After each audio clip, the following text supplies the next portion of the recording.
Galaxy A36 5G. Baru Apa Intelligence tambah makin next level, always race. Semua game kita gak worry, fast story comes victory. Baru Galaxy A36 5G.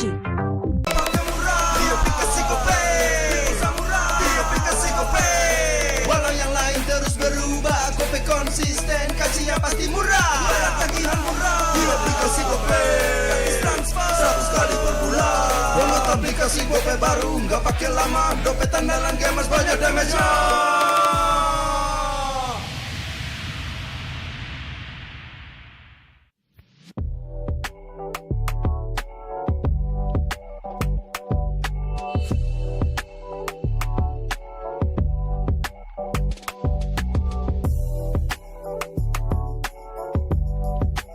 Rasa baru makin seru. Pertama di Indonesia, kopi susu rasa cookies. Always ready, warnai harimu. Good Day Groovy Cookies. Nikmati sensasi asyik kopi cookiesnya. Tak ada hari tanpa mabar. Main ngelek, kerap buat ku tak sabar. Gimana mau main sampai kelar?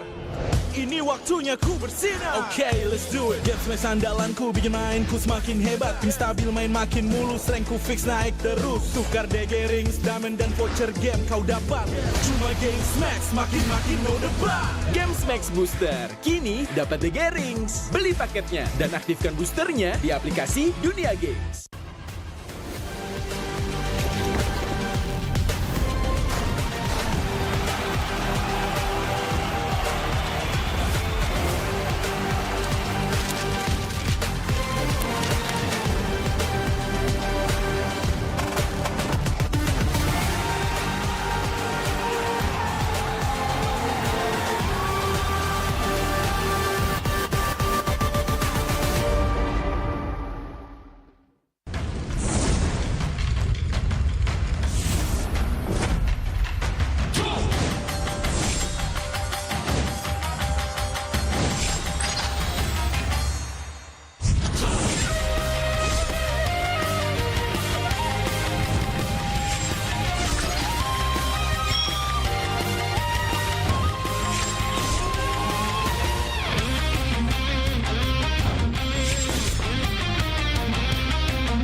相変わらずやかましい奴らだ。今度は背中合わせでいくわよ。よっしゃ、第7班ここに復活だってばよ。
Ini bakal langka. Ini dari One Blade. Ada tanda tangan gua. Kalian harus dapat semua.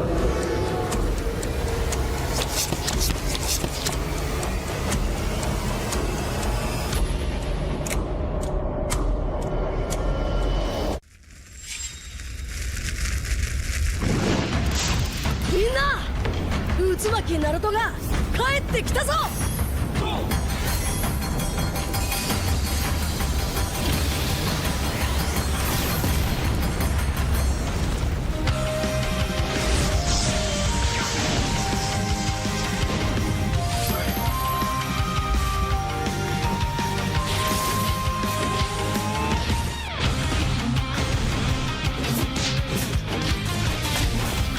Kurama, 力を貸してくれ。よ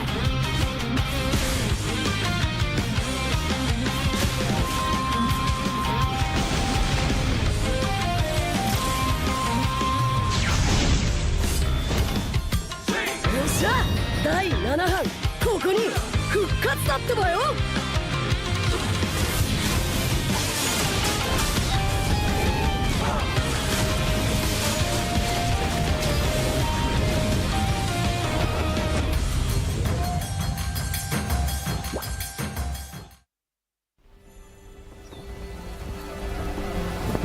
In time immemorial, the endless war destroyed the balance between yin and yang, plunging the Cadia Riverlands into chaos. As catastrophe loomed, a woman of destiny stepped forth, casting aside divinity for the plight of mortals.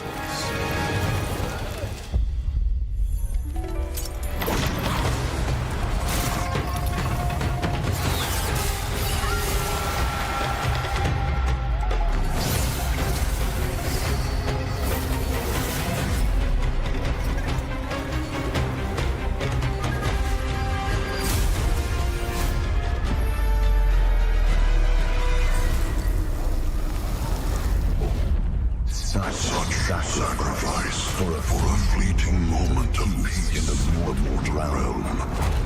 Does thine heart not regret?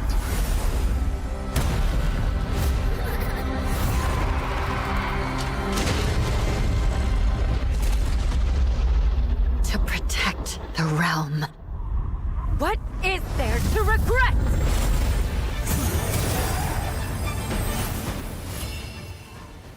Let's go! Yay! sini ku terasa sepi, tak mau sendiri. I need you here with me. Aku pilih madu manis kayak kau. Let's go. Abang Ciralu. Sama terkejut, tapi tunggu dulu. Ku masih meragu, namun menggebu. Wanna be with you, berjalani dulu. Semua. Wanna be with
dan terus berlari, terus ke arah puncak tertinggi. Ku takkan berhenti, hanya sampai di sini. Kemenangan abadi menanti. You know we won't miss if we unite our focus. And if you haven't noticed, we'll nyalakan apimu, hadapi semua tantangan, hadang semua serangan, jatuh bukan halangan, bakar semangatmu, janganlah engkau menyerah. Kita kan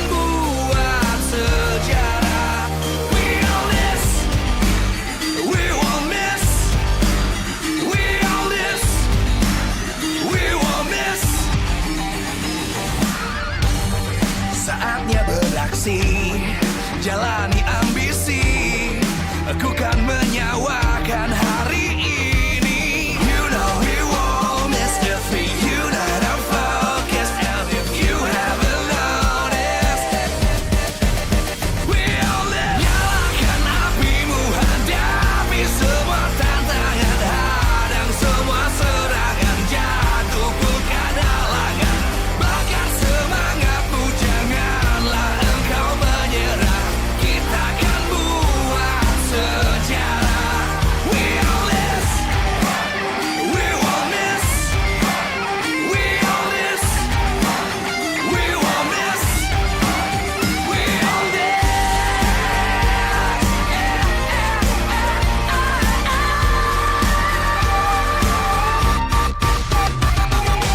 Nyalakan apimu, hadapi semua tantangan, hadang semua serangan, jatuhkan halangan, bakar semangatmu, janganlah engkau menyerah. Kita akan buat sejarah. We all this.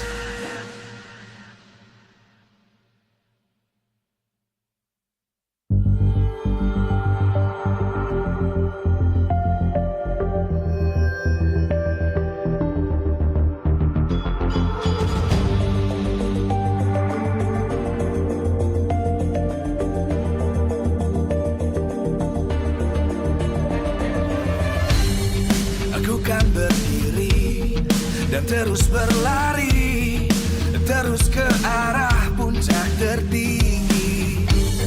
Ku takkan berhenti, hanya sampai di sini.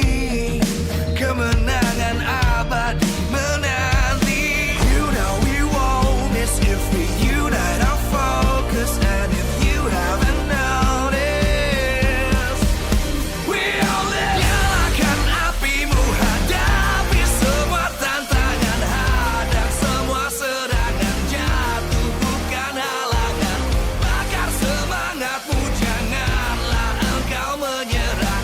Kita akan buat sejarah. We all this, we won't miss. We all this, we won't miss. Saatnya beraksi, jalani ambisi, aku kan menyawakan hari ini. You know we won't miss if we unite our focus. And if you haven't noticed, we all live. Nyalakan apimu, hadapi semua tantangan, hadang semua serangan, jatuhkan halangan, bakar semangatmu, janganlah engkau menyerah. Kita akan buat sejarah. We all this, we won't miss. We all this, we won't miss. We all this.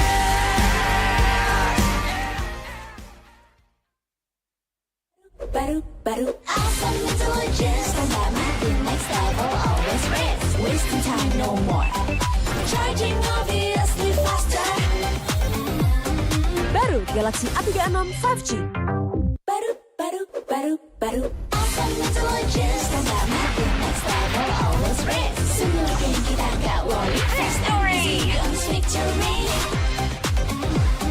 Baru Galaxy A36 5G. Di aplikasi GoPay, di aplikasi GoPay. Walau yang lain terus berubah, GoPay konsisten, kasihnya pasti murah. Bayar tagihan murah. Di aplikasi GoPay, gratis transfer 100 kali per bulan. Download aplikasi GoPay baru, nggak pakai lama. Dompet andalan gamers banyak damage-nya.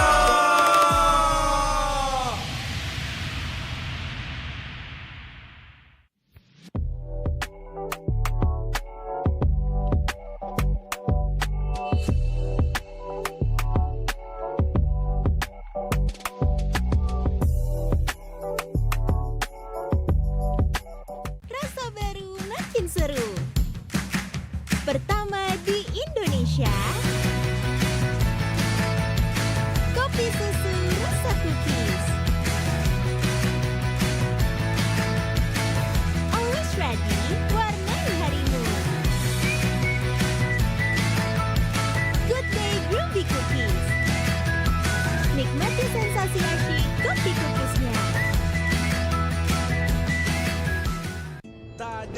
tanpa mabar. Main nge-lag, kerap buat ku tak sabar. Gimana mau main sampai kelar? Ini waktunya ku bersinar. Okay, let's do it. Game smash andalanku bikin mainku semakin hebat. Tim stabil main makin mulus, rankku fix naik terus. Tukar DG rings, diamond dan voucher game kau dapat. Cuma game smash, makin no debat. Game Max Booster, kini dapat DG Rings. Beli paketnya dan aktifkan boosternya di aplikasi Dunia Games.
相変わらずやかましいやつ。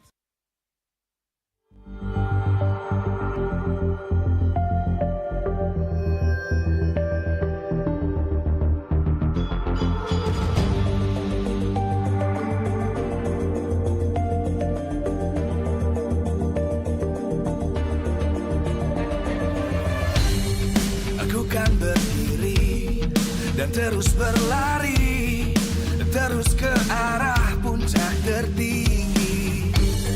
Ku takkan berhenti, hanya sampai di sini. Kemenangan abadi menanti. You know we won't miss if we unite our focus. And if you haven't noticed, we all live. Nyalakan apimu, hadapi semua tantangan, hadang semua serangan, jatuh bukan halangan. Bakar semangatmu, janganlah engkau menyerah. Kita akan buat sejarah. We all this, we won't miss. We all this, we won't miss. Saatnya beraksi, jalani ambisi. Aku kan menyawakan hari ini. You know we won't miss if we unite our focus. And if you haven't noticed, we all live. Nyalakan apimu, hadapi semua tantangan, hadang semua serangan, jatuh bukan halangan. Bakar semangatmu, janganlah engkau menyerah. Kita akan buat sejarah. We all this, we won't miss. We all this, we won't miss. We all this.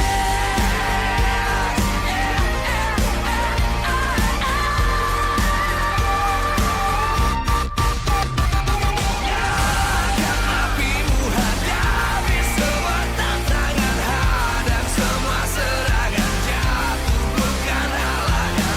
Bakar semangatmu, janganlah engkau menyerah. Kita akan buat sejarah. We all this.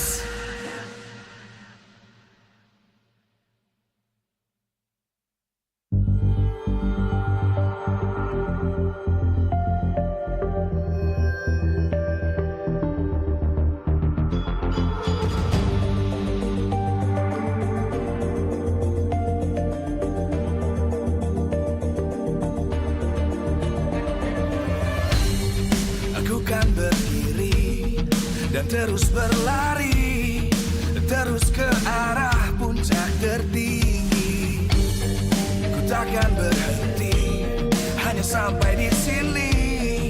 Kemenangan abadi menanti. You know we won't miss if we unite our focus. And if you haven't noticed, we all live. Nyalakan apimu, hadapi semua tantangan, hadang semua serangan, jatuh bukan halangan. Bakar semangatmu, janganlah engkau menyerah. Kita akan buat sejarah. We all this. Awesome intelligence, combat mapping next level, always race. Wasting time, no more. Charging obviously faster. Baru Galaxy A36 5G.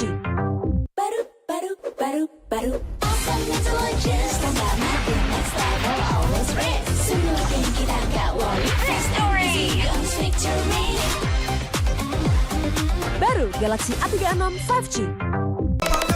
Dia aplikasi GoPay, dia aplikasi GoPay. Walau yang lain terus berubah, GoPay konsisten, kasih yang pasti murah. Bayar tagihan murah. Dia aplikasi GoPay, gratis transfer 100 kali per bulan. Download aplikasi GoPay baru, nggak pakai lama. Dompet andalan gamers banyak damage-nya.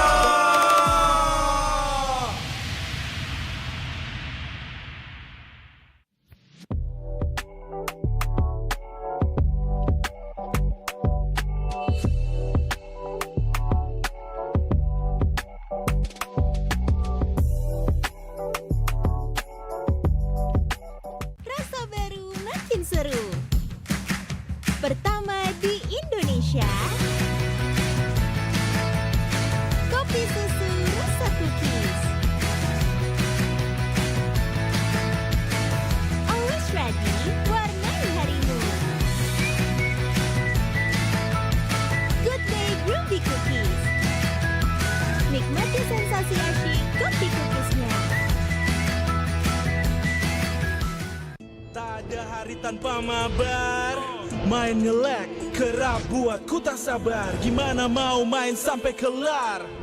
Ini waktunya ku bersinar. Okay, let's do it. Game smash andalanku bikin mainku semakin hebat. Tim stabil main makin mulus, rankku fix naik terus. Tukar DG rings, diamond dan voucher game kau dapat.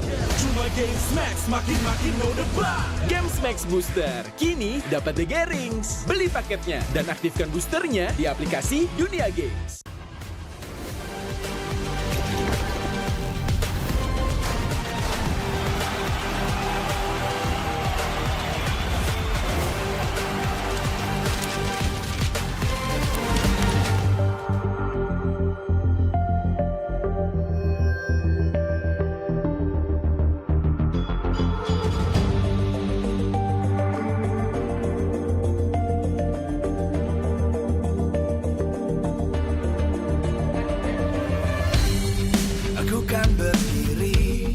Dan terus berlari, terus ke arah puncak tertinggi. Ku takkan berhenti, hanya sampai di sini. Kemenangan abadi menanti. You know we won't miss if we unite our focus. And if you haven't noticed, we all live. Nyalakan apimu, hadapi semua tantangan, hadang semua serangan, jatuh bukan halangan. Bakar semangatmu, janganlah engkau menyerah. Kita akan buat sejarah. We all this, we won't miss. We all this, we won't miss. Saatnya beraksi, jalani ambisi. Aku kan menyawakan hari ini. You know we won't miss if we unite our focus. And if you haven't noticed, we all live. Nyalakan apimu, hadapi semua tantangan, hadang semua serangan, jatuh bukan halangan. Bakar semangatmu, janganlah engkau menyerah. Kita akan buat sejarah. We all this, we won't miss.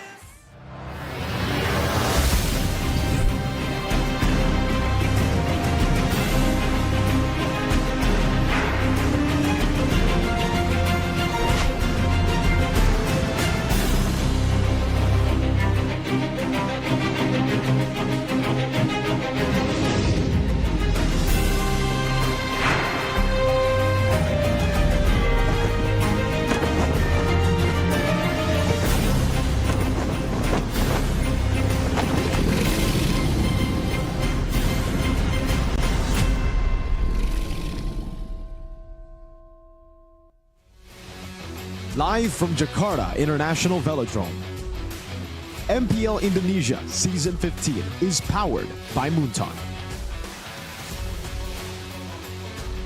Supported by Esports Federation of Indonesia. Presented by official tournament smartphone Samsung Galaxy. Official e-wallet GoPay. Official sponsor, Head & Shoulders. Official coffee, Good Day. We own this.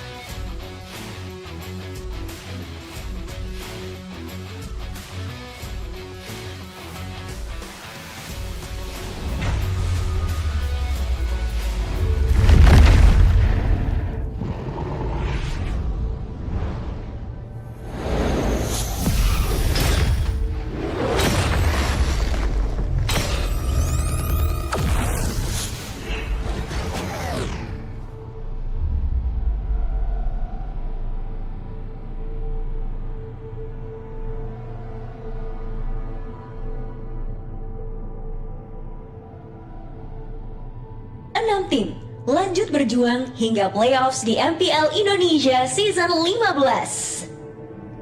Dan ini adalah perjuangan tanpa jalan pulang, karena di ujungnya Hanya 2 persimpangan, jadi pecundang atau jadi pemenang. Bagi veteran, ini pembuktian apakah mereka masih hebat atau memang eranya sudah lewat. Mereka yang dianggap tumpul sekali lagi ingin membuktikan bahwa perjuangan mereka dapat setimpal. Bagi yang buat, mereka tak ingin hanya jadi pengikut jejak, ada sejarah yang ingin mereka cetak. Karena yang muda, yang menggugat, mereka ingin merebut tempat untuk dilihat, ingin membuktikan bahwa menggantungkan harapan kepada mereka adalah hal yang tepat. Pertarungan antar generasi tidak lagi terhindar, mau yang berangkat dari akar atau sudah memiliki nama besar. Perjuangan mereka di musim ini akan terbayar. Selain gelar, 2 tiket MSC 2025 Riyadh juga akan mereka kejar.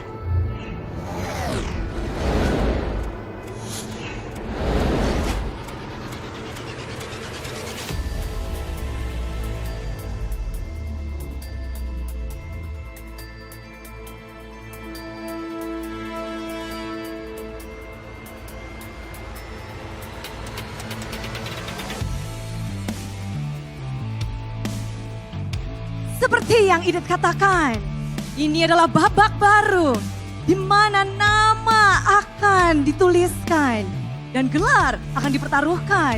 Dan sekali lagi sejarah akan diperuntukkan. Dan kita akan melihat bagaimana semuanya bertarung. Dan semua ini akan menjadi milik siapa? Akankah menjadi milik mereka yang haus akan kemenangan? Atau mereka yang masih harus membuktikan? Ini bukan sekedar pertarungan antar tim. Karena ini adalah bentrokan era. 2 generasi, 1 mimpi yang sama, menjadi yang terbaik. Dan mereka adalah nama-nama yang belum punya gelar. Tapi kini kita semua tahu mereka akan jadi besar. Dan mulai sekarang nama mereka lah yang akan kita dengar. Dan inilah mereka. Toy, Make-It, Savero, Finn, Rine, dan Kyo. Mereka adalah The Young Blood.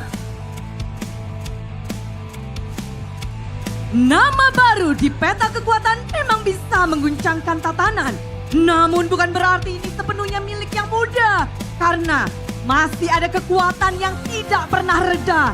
Mereka adalah cerita, legenda yang benar-benar ada. Dan kini hadir di tengah-tengah kita. Mereka adalah Dairen, Baloyski, Keyboy, Eman, Nino, dan Aran. Mari kita sambut para veteran.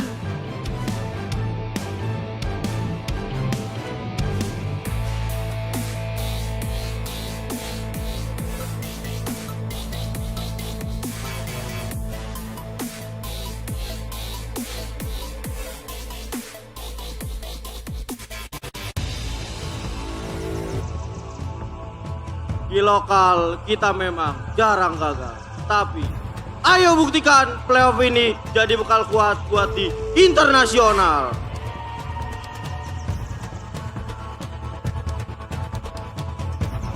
Sejarah yang Geek cetak di season ini belum berakhir. Di regular season upper, di playoff, di ala baru akan jadi milik King Slayer.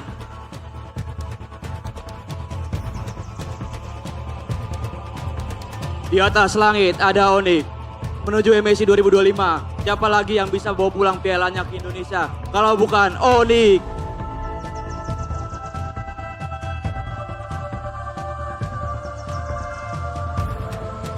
Selalu ada di playoff dan sekarang waktunya Bigetron show.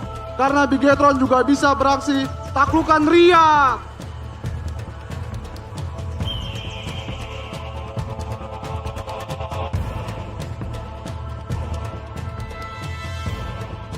Beragam kepribadian, tapi satu tujuan.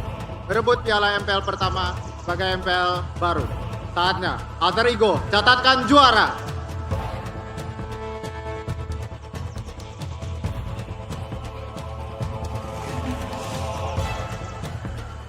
Kata siapa tim Liquid Prime 1 season? Bersama tim Liquid PH, kita birukan Riyadh!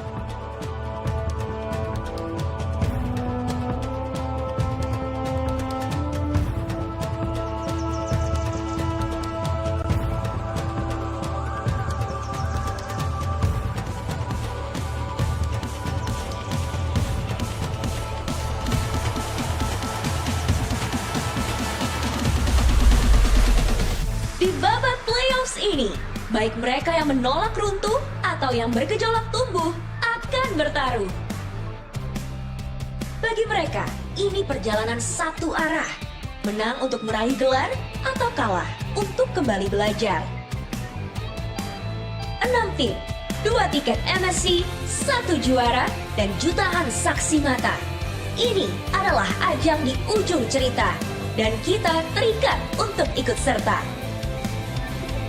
Mari gemuruhkan arena MPL Indonesia Season 15 babak Playoffs.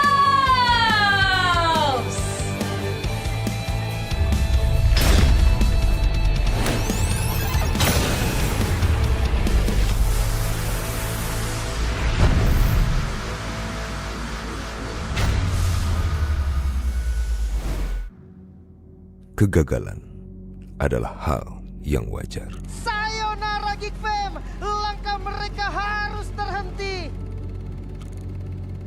Terima kasih atas perjuangan Bigiton Alpha. Satu langkah lagi bagi RRQ. Nice play RRQ Hoshi. Sorry kok, gue ngecewain lo lagi. Dalam setiap kegagalan, terukir pelajaran. Tidak ada tim Indonesia untuk melaju ke babak selanjutnya. Oh my god. Dalam setiap ujian, terasa kekuatan untuk bangkit menjadi sang penantang. No way, what happened, Onik?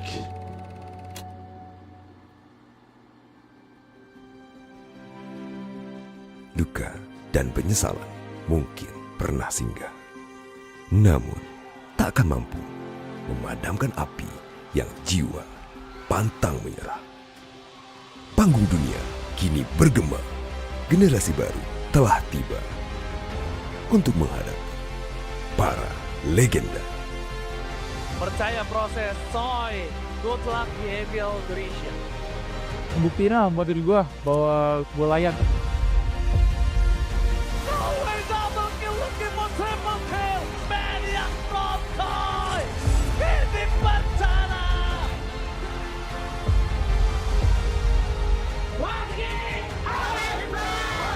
Orang tua ngasih anaknya kepercayaan lah buat gua, jadi gua nggak boleh sia-siain kesempatan itu. Oke, apakah langsung ada di belakang sana? Langsung ada Wing, tapi di belakang sana Indah! The King Slayer berhasil mendapatkan tiket ke upper bracket place. Welcome, Geek Fam Mighty! Kalau gua sih apapun kata orang kayak gua nggak tanggapin sih, kayak cuek gitu.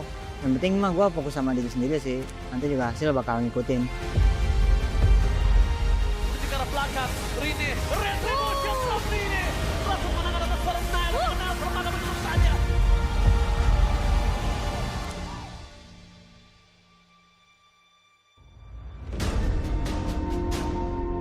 Di tengah pusaran ambisi dan warisan, mereka hadir menjawab setiap tekanan dengan tekad yang tak terhenti. Ini bukan lagi soal siapa yang lebih dulu berjuang, tapi siapa yang paling bernyali merebut masa depan.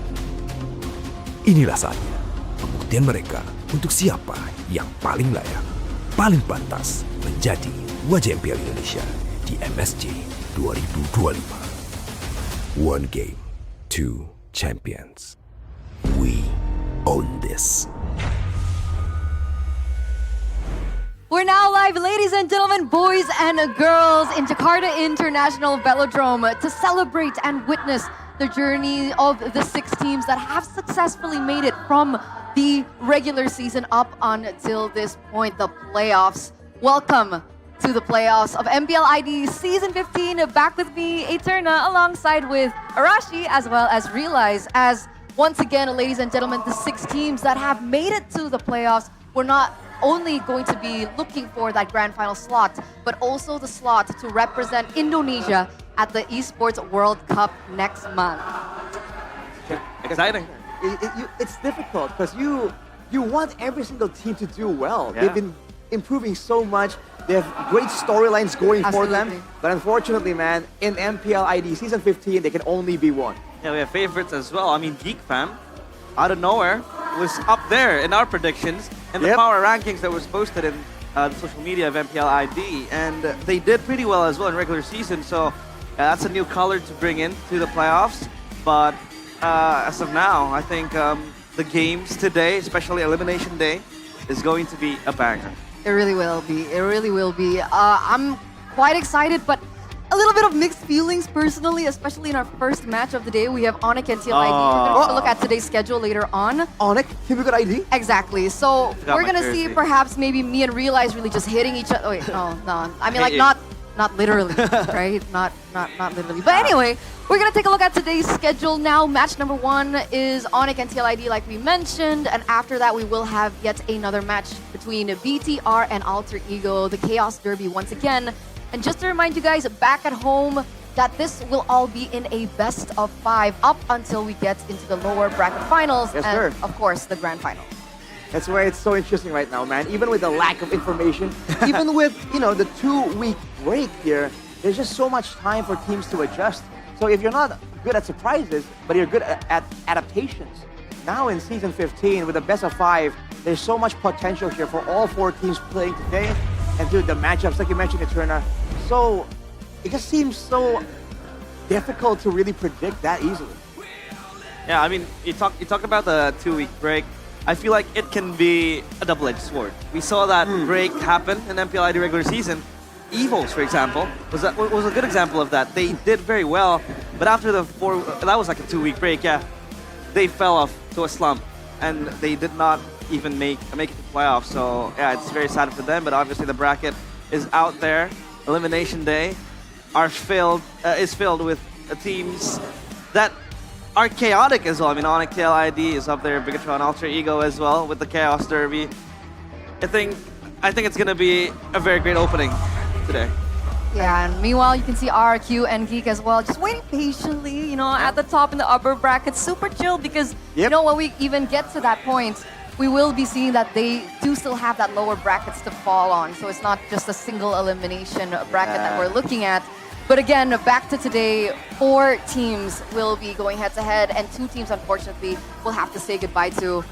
Let's circle back on to what you guys think back at home. We want to know what you guys think about this next matchup because, ladies and gentlemen, play-ins feels like a grand finals. Ooh. Which mid-trio will take the win? We're looking at the veterans versus the young bloods in the mid-trios between both of the teams. Do you think A, Onyx veteran and mid-trio will take it? Do you think B, TLID's young blood mid-trio will take it? Or do you think C? It's hard to decide because both mid-trios are strong. Let's start with you, Arashi.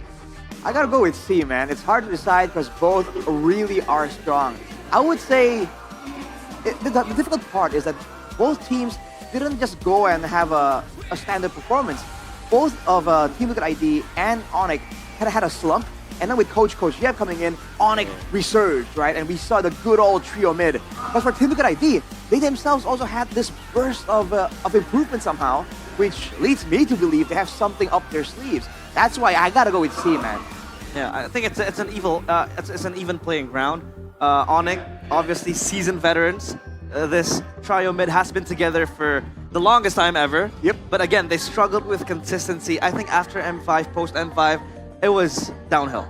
Obviously, pretty hard. I mean, still they were able to get that 4-peat here, but I think consistency is something they struggled with. But with the iteration again of Coach Yeb into the mix, they were able to deliver pretty well. As for TLID, I feel like with this trio mid, Witty on the helm, just enables for the middle, the mid laner and the jungler, example, Favian as well. So that really just makes things good for TLID. I actually like that you guys bring that point up, right? That dip in performance, and then we're seeing them kind of come back in form, because we can actually say that it's a similar story for TLID as well, right? They weren't looking too hot in the early stages of the regular season, but what they do share is the fact that both are global giants. Of course, in a different, I would say, direction, right? Onyx has been on top for quite some time, even having their own golden road back in the day when they unfortunately had to fall short.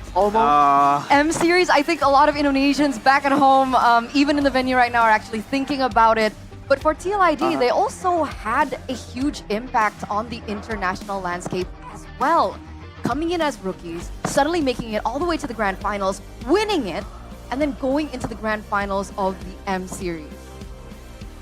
Yeah, I mean, TLID, I feel like their status to giancy, is that even a word? Giancy? It's okay, we make up our own words. Yeah, becoming a giant, it happened last year, to be fair, right?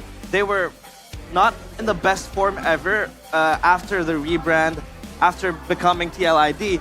Before that, they were hardly making it to the playoffs, and now they're able to field the roster filled with rookies, and they're able to become a giant finally. Again, winning MPL ID season 14 it was, and then making it to the grand finals of an M Series. I think that by then we can bestow them that title of becoming a giant. For Onyx, it's always been them becoming a giant since, I think, day one, since the old ages, but I think it's harder for you to defend that title compared to you just chasing for the title, right? Because consistency, again, is a problem for Onyx. So, yeah. I agree. It's quite tough, but let's see what you guys thought from that previous question. Which mid-trio is stronger, all right? What? Survey shows 79% Onyx veteran mid-trio. Hard to decide, 12% I believe, and 9% TLID's Youngblood mid-trio. And it's fair, right? We saw Onyx last performance against Alter Ego, where Sans was able to get the back-to-back MVP, and then I think he got the player of the match as well.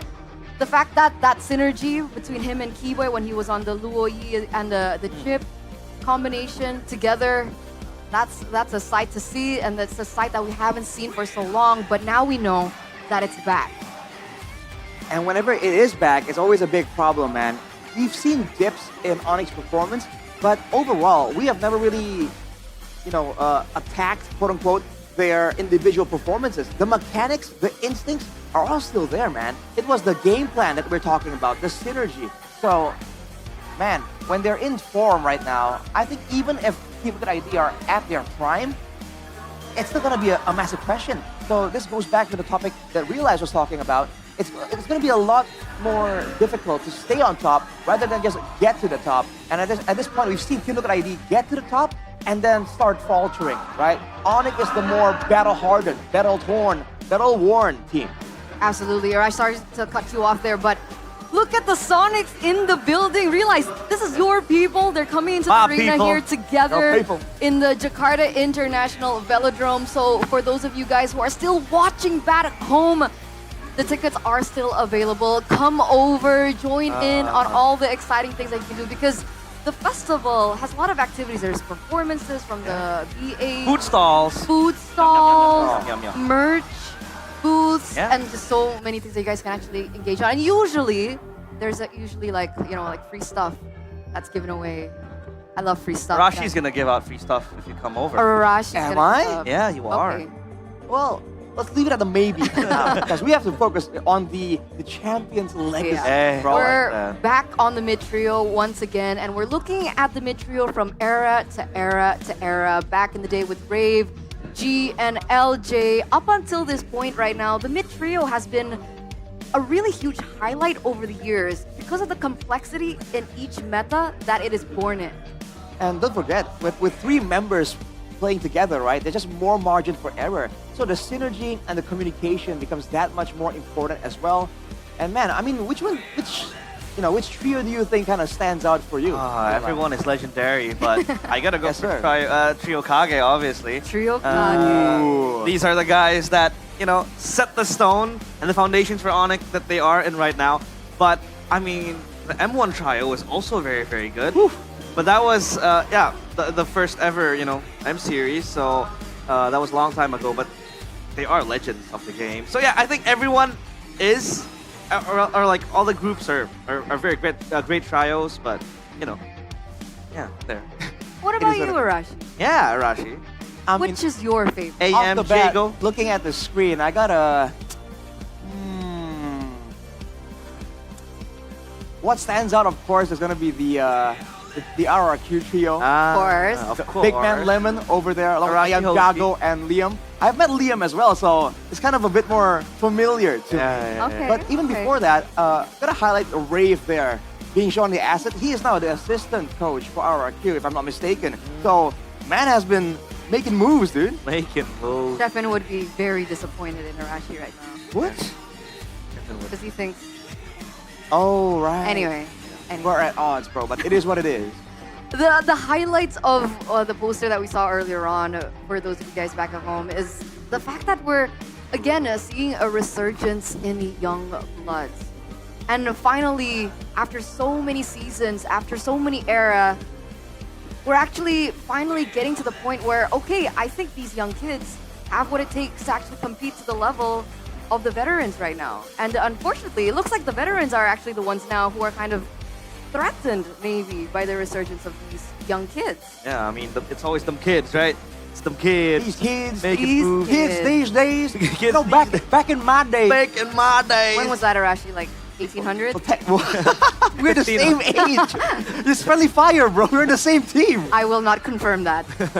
I will not confirm that. But let's confirm the player rankings here. We're looking at Moreno as well as Sans. Sans still one of the players of all time, actually. One of the players of all time. One of the players of all time we actually had who that has the conversation. highest kills so far as a mid lane. I think that's kind of showing that it's survival of the fittest here. It's not about whether you're an old gen, a new gen. Either you get good enough or you get phased out. And for a player like Sans, he can like illustrate that example so well because he's been around, dude. And he has been moving roles. So he used to be a jungler, right? Where if you fit in, if you deliver, then you keep playing, right? That's just the way it is. If you get phased out, it means you got left behind. You gotta keep up. That's basically the theory of evolution. Yes, sir. The survival of the fittest, and I think we saw that from Sans, right? He played jungle, and then he transitioned to becoming one of the mid lane goats, not only in Indonesia, but in MPL and MLBB history, I dare say. So I think it's all about, again, longevity for me. Like longevity. Yeah, if you want to be a very good trio mid, you gotta have the consistency. The longevity, it's not only a one season type deal. You have to be consistently doing it week in, week out for like seasons, right? Are you talking about TLID? For everyone. For every... Whoa. For every Why are we bringing trio mid? into this? Because he's loved after one season. That's true. Like longevity? Yeah. Hey, that's but I think too early to tell. Yeah. That's fair. Too early to tell. That's true. But I think it's unfair for us to like talk about longevity to Team Liquid ID because this is a new band of group, right? I mean, sure, they've been there since the MDL days, but their creation into TLID in MPL ID, like, has only been 2 seasons, right? Season 14 and now 15. So, but look at the support though. Yeah. Despite that being the case, man, the supporters are in the building. Cavalry. It's how do you feel? This is your people. Your I feel kind of sad because I'm not there, bro. Dang. I feel kind of sad. I should be with them right now, you know, banging the drums. Okay. Gotta bang the drums, guys. Show your support for your team. Yeah. Right? Oh! That He's is- on a horse! That is so cool. He's on a horse! I'm on a horse. I'm on a horse. Is that Clint? Is that who? Clint? That is actually super cool. Is that Clint? Yeah, it looks like Clint. Is that Leo Moore? Howdy, cowboy. But technically, TLID are the Stallions, right? They are, yeah. The fans are Baby on the... They're riding the on the wave cavalry? of the Stallions. No. Riding to victory. Yeah. Type deal. It's their ride. You know, that horse, that stallion. Oh, so... Yeah. Okay. Yeah. Because Leo, a young boy from the Philippines, a young man from the A Philippines, young man. says whenever he refers to TLID as the young stallions, Right. right? So he's referring to them as the horses, Yeah. Yeah. Horse. And the That's fans. not the riders. No, they're the horses. The fans are The on their cavalry. backs. On the ride. Yeah. I get it. I get it. cavalry, I get bro. That's it. the philosophy. But back to your point earlier on, it's actually a fun fact that both T-Boy as well as Sans hold the most trophies. Oh. I was gonna say piala for some reason. Sorry, guys. Most pialas, guys. Bilingual baby You problems. gotta get that pialas. Pialas means trophies in Indonesia. Yeah, trophy. Yeah, they have the most trophies. Sans and T-Boy. Yeah, Sans and T-Boy. I mean, the math checks out. I mean, they've been so dominant for so Yeah. long. Remember, a certain young man from Indonesia who had red hair for a little while, he mentioned, if Onyx wins again, dude, we gotta find something else to watch. Yeah. Right? But they were that dominant. I They were remember just that. monopolizing all those pialas, bro. It's All a those monopoly. pialas. It was a monopoly again. I think their conquest has been far too long, subjugating Right. the teams in MPL ID. They But got I- close. They got Yeah, close. but I think they showed that they're vulnerable. That they're human. I mean, last season they lost to Geekman in the elimination match. Again, the same day they got geeked Interesting. by the Natan. So I think that vulnerability is still there. These are, I think for Onyx, it's them proving again that they deserve that title of the Sky Kings. When we talk about the Sky Kings, these are immortal guys. These are unbeatable players, and now they're beatable. They're vulnerable. So now they have to prove again that they deserve to have that title back to their names. Look at your screen though. Boys and girls, ladies and gentlemen back at home. This is the festival that we were talking about. There's actually a mini stage up there. You guys can actually take pictures with the horse. Have never seen an animal at MPL ever, yeah. by the way. Maybe fake ones, but not an actual real horse. Is it gonna make its way into the velodrome? I hope so. So I was walking to the velodrome this morning, right? And I saw that horse outside. I was like, is this a, what do you call it, Delman? You know, the horse ride we have in Indonesia? It's like a horse carriage. Horse carriage, yeah, obviously. Well, for fun. And I was like, there's no way they're gonna offer horse rides. And turns out it's for the cavalries out there. Individual, man. Did you hear the music start playing? Ah, We're gonna it's take my horse to the old old town road. It's Hanun. Anyhow, that's so cool, man. It's great to have a figurehead, you know, whenever there's if you see all these movies with the medieval battles, it's just great to have one guy just leading the charge, you know, just increases morale. So I think the fan cheering battle, I feel like Team Liquid ID might really give the Sonics run for their money. Imagine if they had like a knight in armor. That would be sick, dude. Whoa, I mean, yeah. They should have. Maybe they will. Maybe they will. Maybe they later will on. make the grand final. Maybe. Then. If they make it. Are they gonna make Because it? we do have to talk about it once again, right? Onyx TLID, we've seen them go head-to-head in the regular season. It was TLID winning out the first leg, and the second leg, it was overtaken by Onyx 2-0.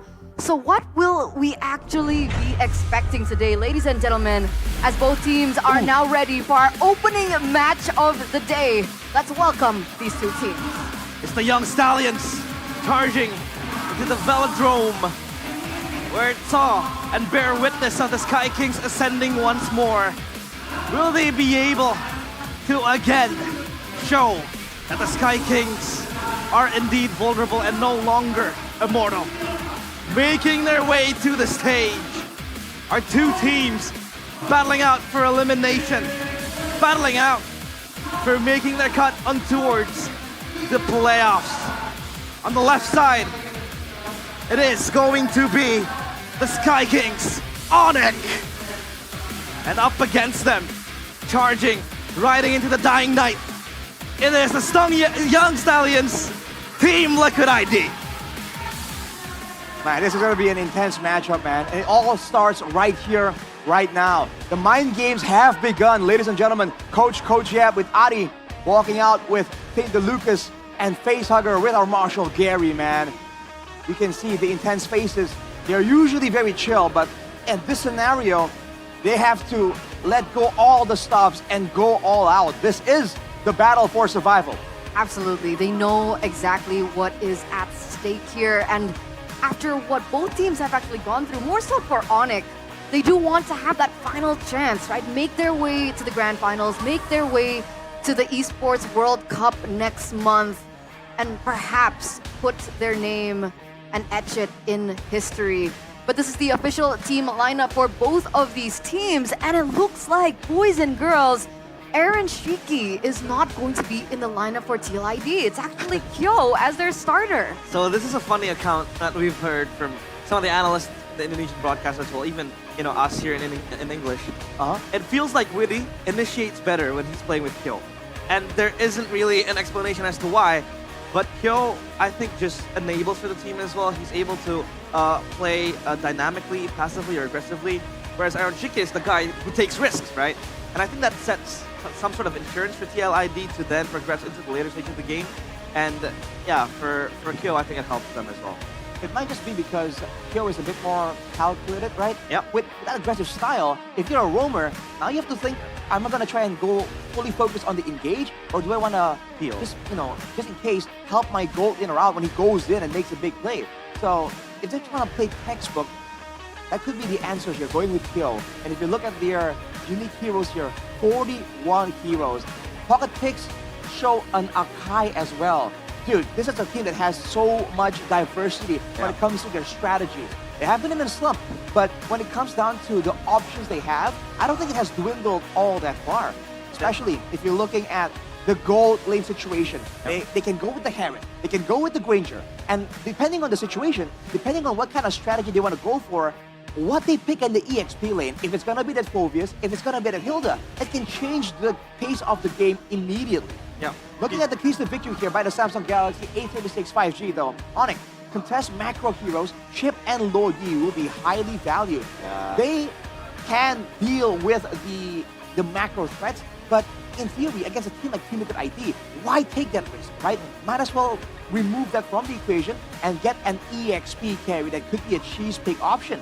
Aran has gone with the zoning frontline carries, whereas Lutping, he has shown that on a Benedetta, on a Masha, some of these crazy carry picks, he can definitely carry his team on his back.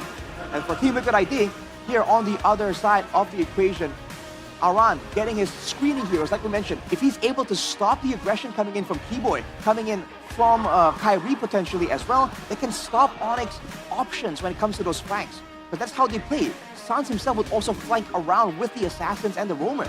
And then along with that, just have to be a bit more calculated, man. They're up against the Sky King. They need to be structured. I mean, that has been the scrutiny over towards CLID, is the fact that they don't really have a structure. It's always them, I wouldn't really say blind rushing, but it feels like they're chasing for something that is not that urgent yet. They like to rush, they like to really just brawl out early on, and I think that's not very good, especially up against the Sky Kings, who likes to just dwindle you down and play the game of war of attrition. So it helps them out a lot. So if they can stop that rushing around. Yeah, man. So deciding on what kind of game plan you want is a big deal. They're looking at the man here, Favion, the usurper.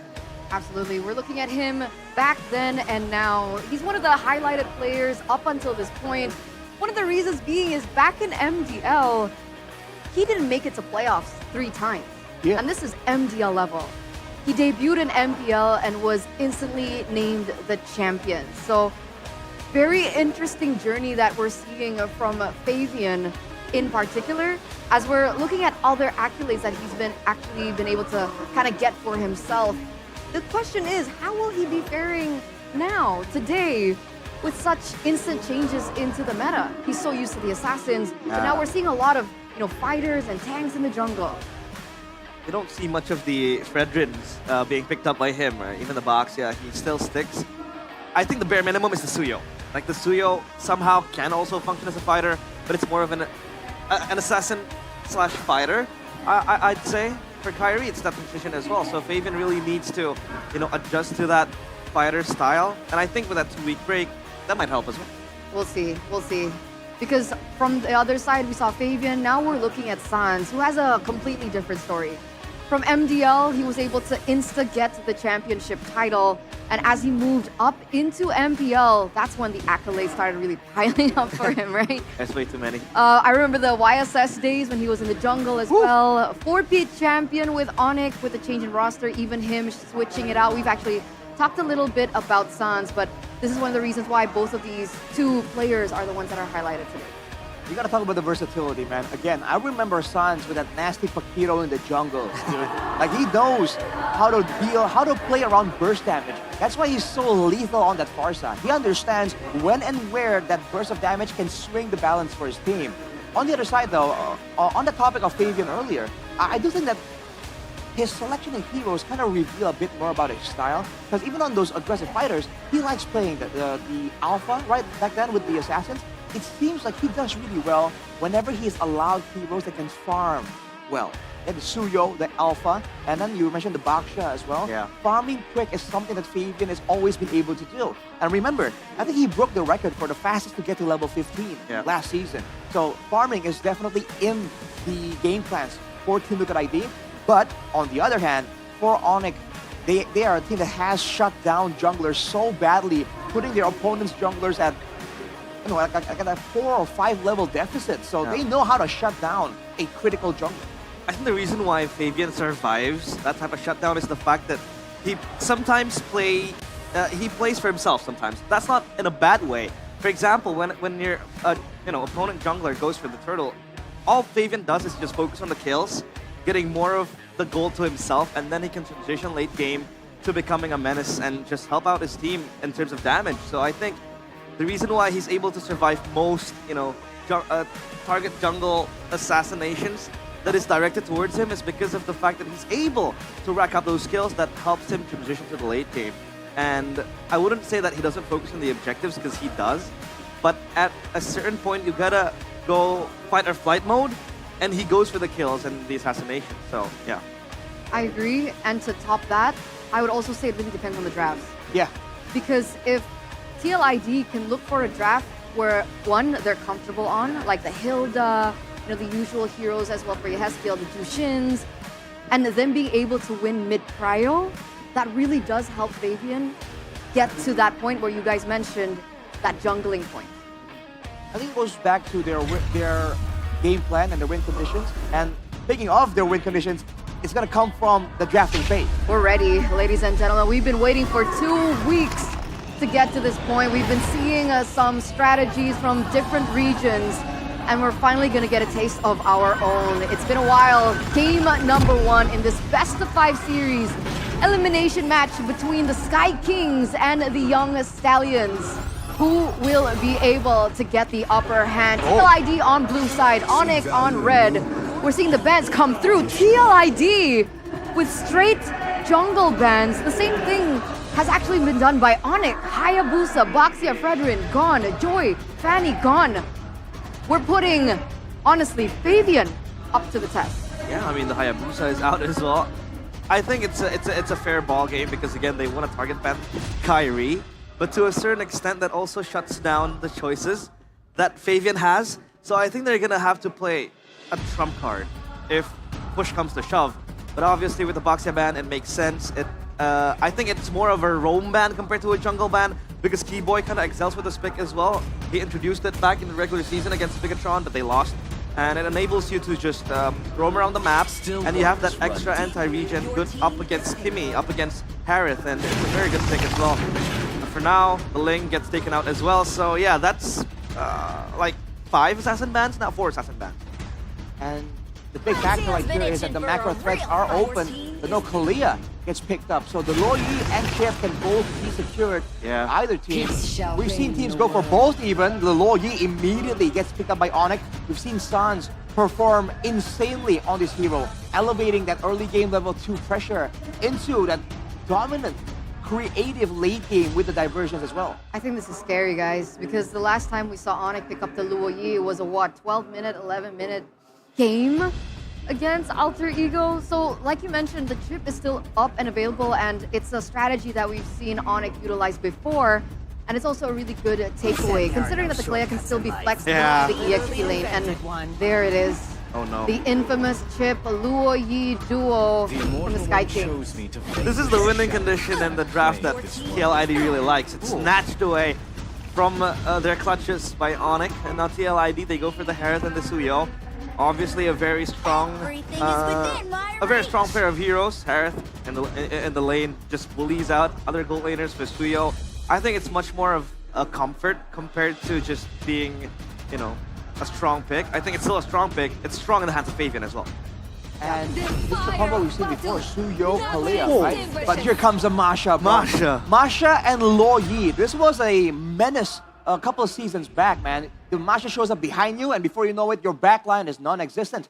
With Team Liquid ID having the Harith, there's going to be survivability available for Kyo to survive initially, but afterwards, I feel like they need something more there. Either more crowd control, more survivability, especially for your head skill as well. If I'm not mistaken, I saw this being picked up in MPL MENA. I think it was the grand finals.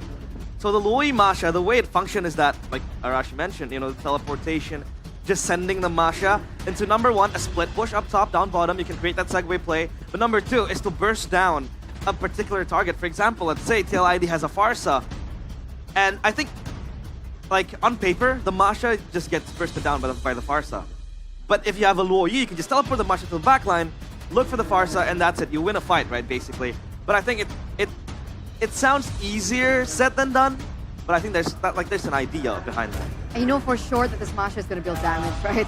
Lutfi, Yeah. second leg regular season has been experimenting with so many different heroes, and all of them have been damaged. This is the adaptation that a lot of the casters, a lot of the analysts have been actually predicting coming from Onyx, and we're getting to see it live here in the flesh. Good mention on the Farsa. It's also a really huge deny pick to what usually TLID likes to go for Yehezkiel. So that's something that now TLID really have to think about as we get into the second phase of the drafts here, presented to you by the official tournament smartphone, Samsung Galaxy A36 5G. 1-1 banned out. I feel like right now for Team Liquid ID, usually, right, against a team like this, you want to go crowd control. You want to make sure that you punish the funnel through from a diversion or a shortcut. But now with the Masha in the picture, this is a hero that can shrug off a lot of crowd control. So I feel like the angle for Team Liquid ID is to get some more damage, because the only real way to threaten and stop a Masha is to go damage and burst her down. They go for the 1-1 and Ranger ban, so they want to make sure that they themselves, with the Kalia and the Stuyo, are going to have ways to get to that backline and ensure that Severo can't really output all that damage reliably. And he's running out of options, unless he wants to go for the Moskov and go triple macro here. Yeah, that could be an option, but sometimes when you go triple macro, it overwhelms you with options. Bigatron went for that pick in the regular season. They almost lost it against Dewa, if I'm not mistaken. But they were still able to then create that last-minute play to just have the Moskov split push. But I think, again, it can be very good, but sometimes overwhelming. It makes you really... I think you have too much on your plate, and then it makes it hard for you to decide on what you want to do. But they go for the Arenthal. Against the Harith, okay. Okay, so for sure TLID was trying to secure a winning lane for kill, right? That's the entirety of that. Understanding that they should have to say goodbye to mid lane Prio. I guess it's still up in the air. We're not really sure what Yesco is going to be playing here. Against the Luoyi, what do you think would be safe against Onyx? You usually want to wave clear from a distance, because the Luoyi can kind of burst you down, but it's short range. With the Masha in the picture though, something that's too far back is going to be difficult. I feel like the angle is to go for something that can survive a dive attempt. Something like a Chushin, something like a Zask even, right? Technically. Because that way, even though you get bursted down, you're going to have some impact left behind. Yeah, because usually we see the Kimmy being picked up against the Luoyi, but they still go for it. All right. Farsa picked up for Yehezkiel. Strong, long range, big burst in the early game, good rotations, but like Realize mentioned earlier, very, very vulnerable to the dive coming in from Onyx. Yeah, this Farsa will have to be protected at all costs. I mean, they have the Badang to stop the Masha just running blatantly into the Farsa or even other targets. They have the Kalea as well to have that Tsunami Slam. But they'll go for the Kanja. What? Wait. Masha jungle? What are we looking at? I don't know. I'm jumbled up. We're gonna throw it over to Miracle. Maybe he has an idea. Miracle Sheffin, take it away. What do you guys think, boys? The battlefield is set, and the first blood will be drawn today. But what a way to start the draft just now. That is something that's gonna throw us back to Season 11 Onyx. Kaja on the jungle. Like, this is something that we've never expected before. It's a debut pick, even for roaming, right? This season. We haven't seen it in Rome at all, I believe. In jungle? Preposterous. Hey, you gotta have some pocket picks to show up in the playoffs, and they decided to show it off in game number 1 of a best of 5. That's an elimination bout. Ladies and gentlemen, TLID and Onyx, whoever lose here, they're going home. No chance at MSC, no chance at EWC. TLID, the defending champions, versus the old legacy of Onyx. While their brothers in the Philippines head to Riyadh, Here in Indonesia, one giant must fall. The most decorated franchise in ID against the reigning champions. It's legacy versus pride. Onyx takes on Team Liquid ID in MPL Indonesia Season 15 Playoffs. It starts now. Welcome to the land of Dawn, ladies and gentlemen, where we get to see the Kaja in the jungle in the hands of Kai. Someone who we expect to go on Assassins. I guess in a way it's a pickoff hero, right? Impure Rage on Kai. I wonder if it's just going to be like a tanky build. Support emblem with a Thrill and the Season Hunter. And believe it or not, I think this game is going to put a lot of emphasis towards the EXP picks. Because in the early game, it's Lutpi's game with this initial damage. And there's going to be a lot of work to do for Iran in the early game too, because he's the one that's going to counter the engages coming in from Kyrie. But that's why it's going to be weird, right? I think in the early game, they're going to have to bank on the damage of Kai. Oh, quite a bit of damage there. We're still gauging, ladies and gentlemen, how good this Kaja pick's going to be. So far, so good. Solid damage as Keyboy places a bit more with a Crash Course, and Witty is forced to recall the mid lane. Divine Judgment for Kai, and it's first blood. On cue right away. Kyrie, the god of the jungle, he can play anything. That's including the Kaja Kyoto. Might be getting engaged on Keyboy, already on the case. It looks like he read the movement. So this game is just about engaging the engager. Like, a lot of times we see the Luoyi pick. We saw the Chip pick. They want to play reactively, but right now, they don't give a damn. They really didn't. I think the orthodox pick would just be for them to go for the Lucas. We called it here on the desk. We were talking about, all right, this is going to be a Lucas game. TLID didn't ban it. Keyboy walking down though. Kyo! Uh-oh! That inexperience biting him in the back, but it will be traded for a turtle, so at least TLID don't walk away empty-handed. Bit of a rookie mistake there. Kyo could have been a no trade for TLID getting the turtle also. But looking at the lineup from and the win rates that's coming in from these teams, Sans is still undefeated on the Luoyi. So even though this is a Chip and Luoyi combo, which a lot of people don't really like because, you know, the overloads of the teleporters, I think it's still gonna work for Onyx, especially this is the team that we know can pull off some crazy stuff. Looking at the talent prediction though. Woo. Wait, I think I predicted TLID 3-2 actually. You went for TLID? Or bias prediction. Well, here it is, ladies and gentlemen. 3 Onyx, 2 TL. So diversion up top, but Onyx going to be caught. Divine Judgment coming down with Lutpi going in all the way. Won't be enough damage to take Aran down. The Badang good at disengaging. A flicker out as Fabian continues to path in the opposite side of the jungle, getting that level lead against Kai. And as I said earlier, this is going to be an early game for Lutpi because he has the early game damage. Meanwhile, Sabero is still needs to stack up the items. So they're going to be rotating on towards the XP a lot, but Witty! Oh, instant burst down. Good night, Witty. Good night, Witty to Keyboy. Purple buff. And now Kyrie. This is tricky because there you go. This is the problem when you're picking a Kaja. You're not the most dynamic jungler out there. You're pretty much just old jungle, and your jungling potential is super low. Keyboy though, on towards Kyo. Short comes the Crash Course, a Purify already used as Kyo runs away. Kai gets to Divine Judgment. Lutpi again with the damage as Sans gets the dispersion enough to take him down. Kyrie said, get over here to Mr. Kyo, and that's 2 kills already on the rookie. There's probably gonna be some consideration of substitution game number 2 if he still continues to perform like this. Fabian on the turtle. Kai doesn't have the Divine Judgment just yet. It's still on cooldown. Lutpi going in. That's going to be the all in over to the back. Aran going to be taken down. Witty still there. As Lutpi goes for more damage. Witty taken out. Retribution from Fabian with a Soul Sever combo. Turtle 2 over to TL, but Onyx win on the battle. Yep, 2 kills. They'll take that any day of the week. And Kyrie is going to take that jungling boost to further boost his potential on the burst. I'm kind of curious about the build coming in from Kyrie because is it going to be, oh, there you go. It's a Thunder Belt, so a bit more utility right now, a bit more slows as well. So this is going to be the, you know, that Season 11 Kyrie utility jungle era, which is in a way good because Onyx was dominating at the era, but at the same time, this is Kyrie we're talking about. they missed out on the assassin potential of the God of the Jungle. We can say that all we want, Sheffin, but unfortunately, if we look at the drafts again, right, he was kind of forced into this position.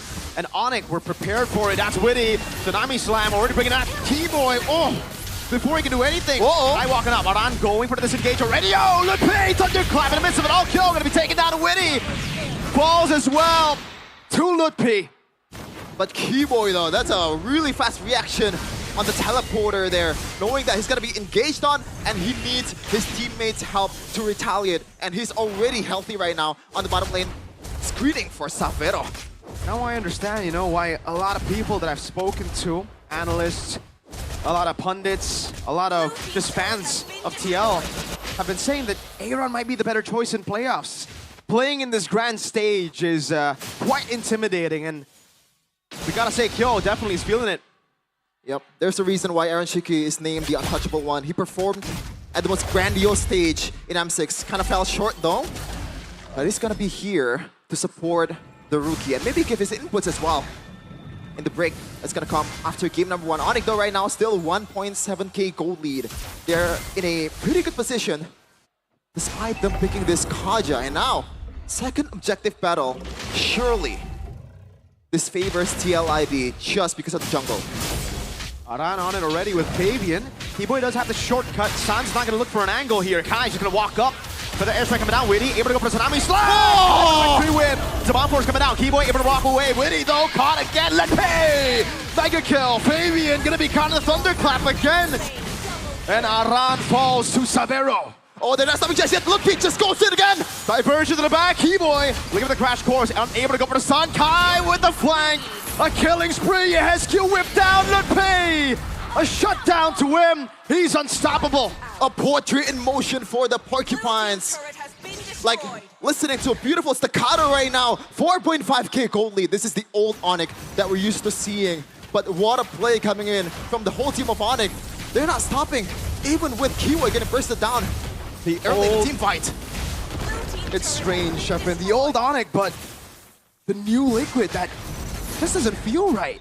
3-12, 5,000 gold lead, neutral objective control, but I think they're usually known as a team that has the better battles, the better skirmishes. Now it's Onyx who are playing their game. Yep. And they can take this as long as they want to, especially with the fact that Keyboy and Sans can pull the trigger anytime they want to. Lutpi secured a huge item there. So all the damage dealers coming in from TLID will be much more vulnerable by now. And it secured that, I believe, tire hit as well. Hoping for it to proc in the later part of the game. 6k for Onyx. Wow. And Onyx at this point, they're going to have to play just discipline. At this point, they don't need to rush anything. Yeah. 5,000 gold lead at 8 minutes with a composition that even though you think is more of the early game, I think it's more a mid-game for Lutpi especially. Now that he has to have to see, 2,000 gold lead in XP. Technically, he's known for this. Last time we were in the Velodrome, it was Lutpi who carried Onyx with the carry picks to secure the 4th title. Back to back to back to back. They stuck to the KTV, man. Give Lutpi the EXP carry, the Keto is the Benedetta. And this time, it's Masha. We've been wondering why it got banned quite a lot in the regular season. But this is the answer. 5-0-3 for Mr. Lutpi, and he's looking to get more in his back. And the fact that he can just split wherever he wants to. There's 2 teleporters. He can go into teamfight anytime he wants. It's way too easy for Onyx to set up after getting the early game lead. We expected TLID to be the ones leading in the early game, and then in the mid game, perhaps for Onyx to turn the tides with the man advantage, with those teleports. But when they have a lead like this gives Onyx all the room for Prio up top. TLID are not sending anyone. Holy Defense already procced. Lutpi is going to stay there. Wait a minute, Kyo, is he gonna clear? Is he gonna cross that? He's dead if he does. Yeah. Looks like he's gonna take the long route, but Onyx, they're on a case on towards the Lord. Already 20k. Keyboy might be getting engaged on. Tsunami Slam over to Keyboy. Unable to go. Oh, shortcut and flicker route. Kyrie walks at Divine Judgment. Over to Fabian. Sabero picks up the killing spree. Heavy crossbow coming down. Witty. Gun down. Onyx with a 2-0 lead. How do you deal with this diversion on towards that bushes? Kyo did not read that one. It looks like Onyx will take this one without any contest. There you go. I was wondering, Mirko, like at this point, Kyo and Yehezkiel, what do they do? What are they here for? Because if they actually proc the ultimate, Ludwig can just jump on them with the flicker, and it's easy picking for him. That's a good question. I don't know what he does. Either way, it's going to be tough. He has Purify up against Akaja. Again, easy Divine Judgment. It goes through that suppression. I'm trying to think about it. I'm trying to think about ways, but we do have a game fact here by our new application, Goping. Kyrie's Kaja Jungler makes a return in MPL Indonesia after being last used by Kyrie in MPL ID Season 11 regular season when Onyx defeated Alter Ego. And Sans, that's a huge item there on the Winter Crown. Now, you can see the old Sans with the Purifies, with the Winter Crown, the Micro God of Indonesia for the longest time. Ludwig also secured that Malefic War, so again, if they want to go for Iran, they can do it any day of the week. It really just feels... Oh, Iran is holding an angle, perhaps looking for a play again. Jumps on the Suns, but he has to Purify. Witty able to go for the catch.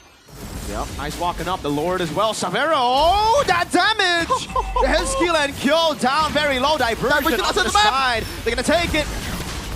But it's still just away. Tsunami Sam locking Keyboy down. Now with the lockdown as well, with the shortcut coming down. Keyboy has the immortality. Witty obliterated. Keyboy still stays alive. Kyo goes in. Aran goes over to the crack.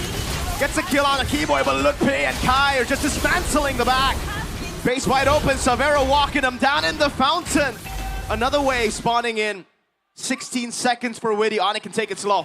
They're still gonna wait for the minions. Mid lane turret will be down to the hands of Savero. Fabian and Kyo, two defenders for the Stallions. Persian, yo, what happened to Fabian? It's a magic trick. You blink and you miss it. Ludwig wants to go for more. Onyx start the best of 5 with a game 1 dominant display. 12K against the reigning champion of MPL ID.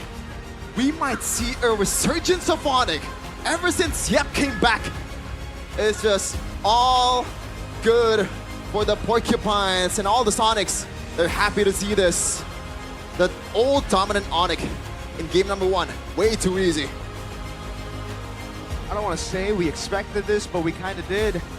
We've heard the scary stories all throughout. How good Onyx are behind the scenes. How much they've been preparing. A good friend of mine, Mr. Midnight, Mr. MPL, just messaged me saying Yeb is a cheat code.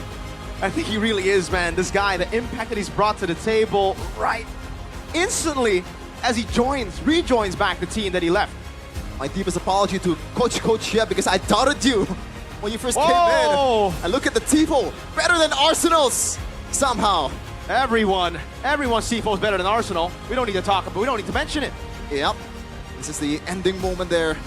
Good effort by Iran, but Sans with the Winter Crown and only gets Keyboy at the end of the week. And Kyrie, this is unnerving for TLID.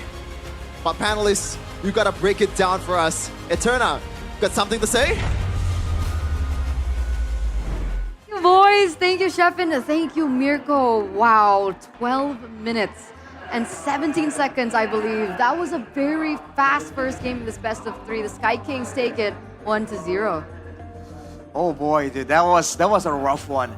I really think that, I thought that Team Liquid ID really should have gone for a chip or a low yi, dude. I feel like it's in the win conditions. There's no reason not to go for it. The clear is valuable, but dang, dude, we saw how Onyx were able to use both, and we know that they can pick both and take it away from Team Liquid ID. So I felt there was a bit of an oversight. And then afterwards, the Badang to try and maybe stop the Masha. Bro, Ludwig was out of control, dude. That was brutal. We had this conversation, right? Was it fatal for TLID to just not contest the Luoyi and Chip? Because it's their bread and butter. They like this composition, they like the global presence of it, and they thrive with it. But it feels like taking Kalea first pick and leaving that Luoyi and Chip open was a fatal mistake to them. Because we saw what Onyx was able to do with the Masha, plus the Kaja as well. They wanted more engaged, they had that lockdown as well. They had multiple ways of just picking off TLID and then engaging it, following it up into a bigger fight that just destroys TLID. Because I feel like it's a double negative, because they lose the macro pressure and they're giving it to Onyx, who really know how to use it. Right? Maybe the idea is to get P-Boy on the chip, so that way, you know, there won't be any big engages, right? But then, boom, Kyrie in the jungle with the Kaja. Bro, Coach Yeb, man, who let him cook? It was all according to plan because if we take a look at the drafts, legit, they knew that TLID would go for respect bans against Kyrie for sure. And they also did the same thing to Fabian to try and limit the jungle pick possibility. And the fact that they pulled in a debut pick Kaja, something that we haven't seen. Have we ever seen a Kaja in the jungle? I don't remember it. I think earlier we saw that asset say that it was last seen in season 11 when Onyx Season won 11. against Alter Ego using the Kaja still. I think Kyrie himself was also there. That was a long time ago. Long time ago. Wow. Look at the player of the game though. For sure. Oh, Kyrie on the Kaja was a really good mediator to, you know, of course, mediate this, right? The player of the game presented to you by the official tournament smartphone Samsung Galaxy A36 5G. Lutfi on his signature damage-dealing EXP laners. The Masha comes through though this time. And everything just works so well right here. The fact that Onyx should not have a suppression available to them. But with this weird pick in the jungle, they're able to secure that. And because of that, dude, the early game was brutal, man. Again, they have so many ways to secure the kills. They got the damage output supplemented by Lutfi on that Masha. And if you look at the win conditions for TLID here, which is, you know, get some damage, right? Have enough damage to melt down the Masha so that the Masha can't really be out of control. They're going to be relying on Kyo. And in the mid-game, Kyo was 0 and 4. Onyx knew exactly who they wanted, and every single team fight, Kyo was just demolished, dude. He was not allowed to participate. He was totally shut down. I mean, we talked about the Masha again, having so much agency, plus the Luoyi as well that helped the Masha activate with the diversion. You could see that he was going in for those important prio targets, like the Paris, the Farsa again. But not only that, but he's also able to display the macro game, split push up top, always push the waves and make it crash onto the turret. So it's like TLID are overwhelmed with so many issues that Onyx is just bringing to the table, and voila, it's just a quick game. And we're going to start talking about Savero. The fact that he's on an Irithel, so he can't really be ganked as easily, can run the Purify, has the heavy crossbow to get out of danger. So even if TLID want to lead away, wants to avoid team fights and go and shut down the gold lane and get Kyo snowballing to be able to deal with the Masha, with the frontline presence of Onyx, they can't do it either. So, dude, the layering of the win conditions from Onyx here is crazy, man. This is what makes it so difficult to try and expect what Onyx are going to come up with when Coach Yeb is in the picture. Sleeping Giants, right? The Sky Kings. Depending on how, of course, the series goes, the fact that we've seen the performance from them here in game number 1 just really shows that they have so many different strategies that we haven't even touched yet or scratched on the surface. Eternal, look, the only kills that Team Liquid ID got were on the roamer. Everyone else, perfect game. So you tell me what that means. Yeah. Dude. Unfortunate. That T-Boy is crazy. T-Boy was in the front line, obviously, crashing in with the shortcut. So, I think it's the design. I think, like, compared to everyone else, the chip is the most sacrificial one. Yeah. So, fine, take the chip. Use your Feather Airstrike. Use all the combos on the chip. We don't care. That means the Luoyi can just go in. The Masha can go in. The Irithel can just heavy crossbow and just start shooting. Yep. That's crazy. Beautiful game from Onyx. I'd say a very seamless game as well, because it felt like they wanted to play the pickoff style, but at the same time they were running into TLID. You know, blatantly. So it was hard for TLID to stop it again. And we had this conversation with Arashi. Would Akai be a better pick? Because they need something to dissuade the Masha from running in, right? The Badang doesn't really stop it, because aside from the Masha, you also have the chip, and then you have the Irithel just gunning down at you. We also had that conversation, well, maybe a split push carry for Iran might be better. But I think that also kind of is hard because they have the Luoyi to match that pressure. Exactly, and the Masha in a 1v1 really isn't any pushover either. Yeah. So they need someone to split push that can escape, mainly. That's why we thought the Benedetta might be an option for Iran. If it's not that, I feel like the Badang will work against a lot of different dive compositions, but against a comp with the Masha in particular, man, you saw Lutfi just power through the first crack and just go to town. That's why we thought the Akai maybe at least it's not as damage heavy, but it's more constant crowd control. Yeah. Maybe would have been enough to save one of the backline members. But overall, again, once you go and solve one problem, the other ones are still given to you by Onyx. So that still isn't a winning condition either. Man, nothing given, honestly. I mean, you can see from the stats that, you know, Yaskill tried his best, right? 23,000 damage dealt. That's a lot. But overall, he is actually close to Lutfi on the Masha, so... I think better edgeback, 6k off, yeah. That ultimate is very strong as well to just play around Onyx backline, but Onyx was very, very calculative. Yeah, it didn't matter. But I think what you should look at right here is the fact that Kyo deals marginally a bit more damage over Aran on the Badang. This is a Harith, and this is a Harith that wants to be team fighting, right? And yet, you can see that he was absolutely shut down. We talked about how Onyx can shut down junglers, but we're seeing again, when the jungle isn't the win condition, they can go for the mid lane. They know how to shut down every single role here in order to really just shut down whatever win opportunities your team can possibly get. And Kyo was the recipient of that factor here. For in the sure. first game. He's only on 2 items.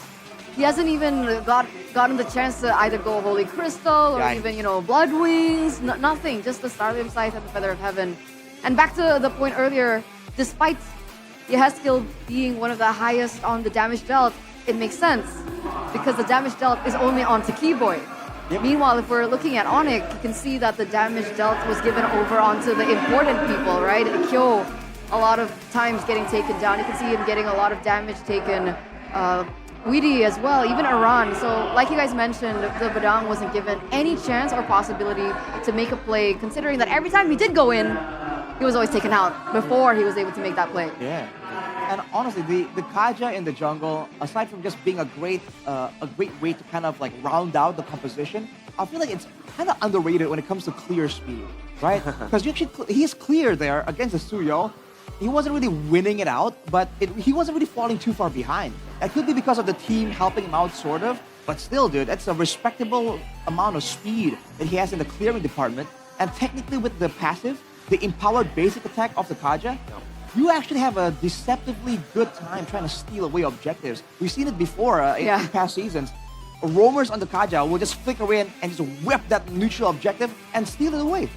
Yeah, and Kyrie was also going to a much more tankier build, obviously, with the Oracle and then with the Radiant Armor, because he knew that he was not going to be the main carry. Obviously, as a Kaja, you're much more supplementary.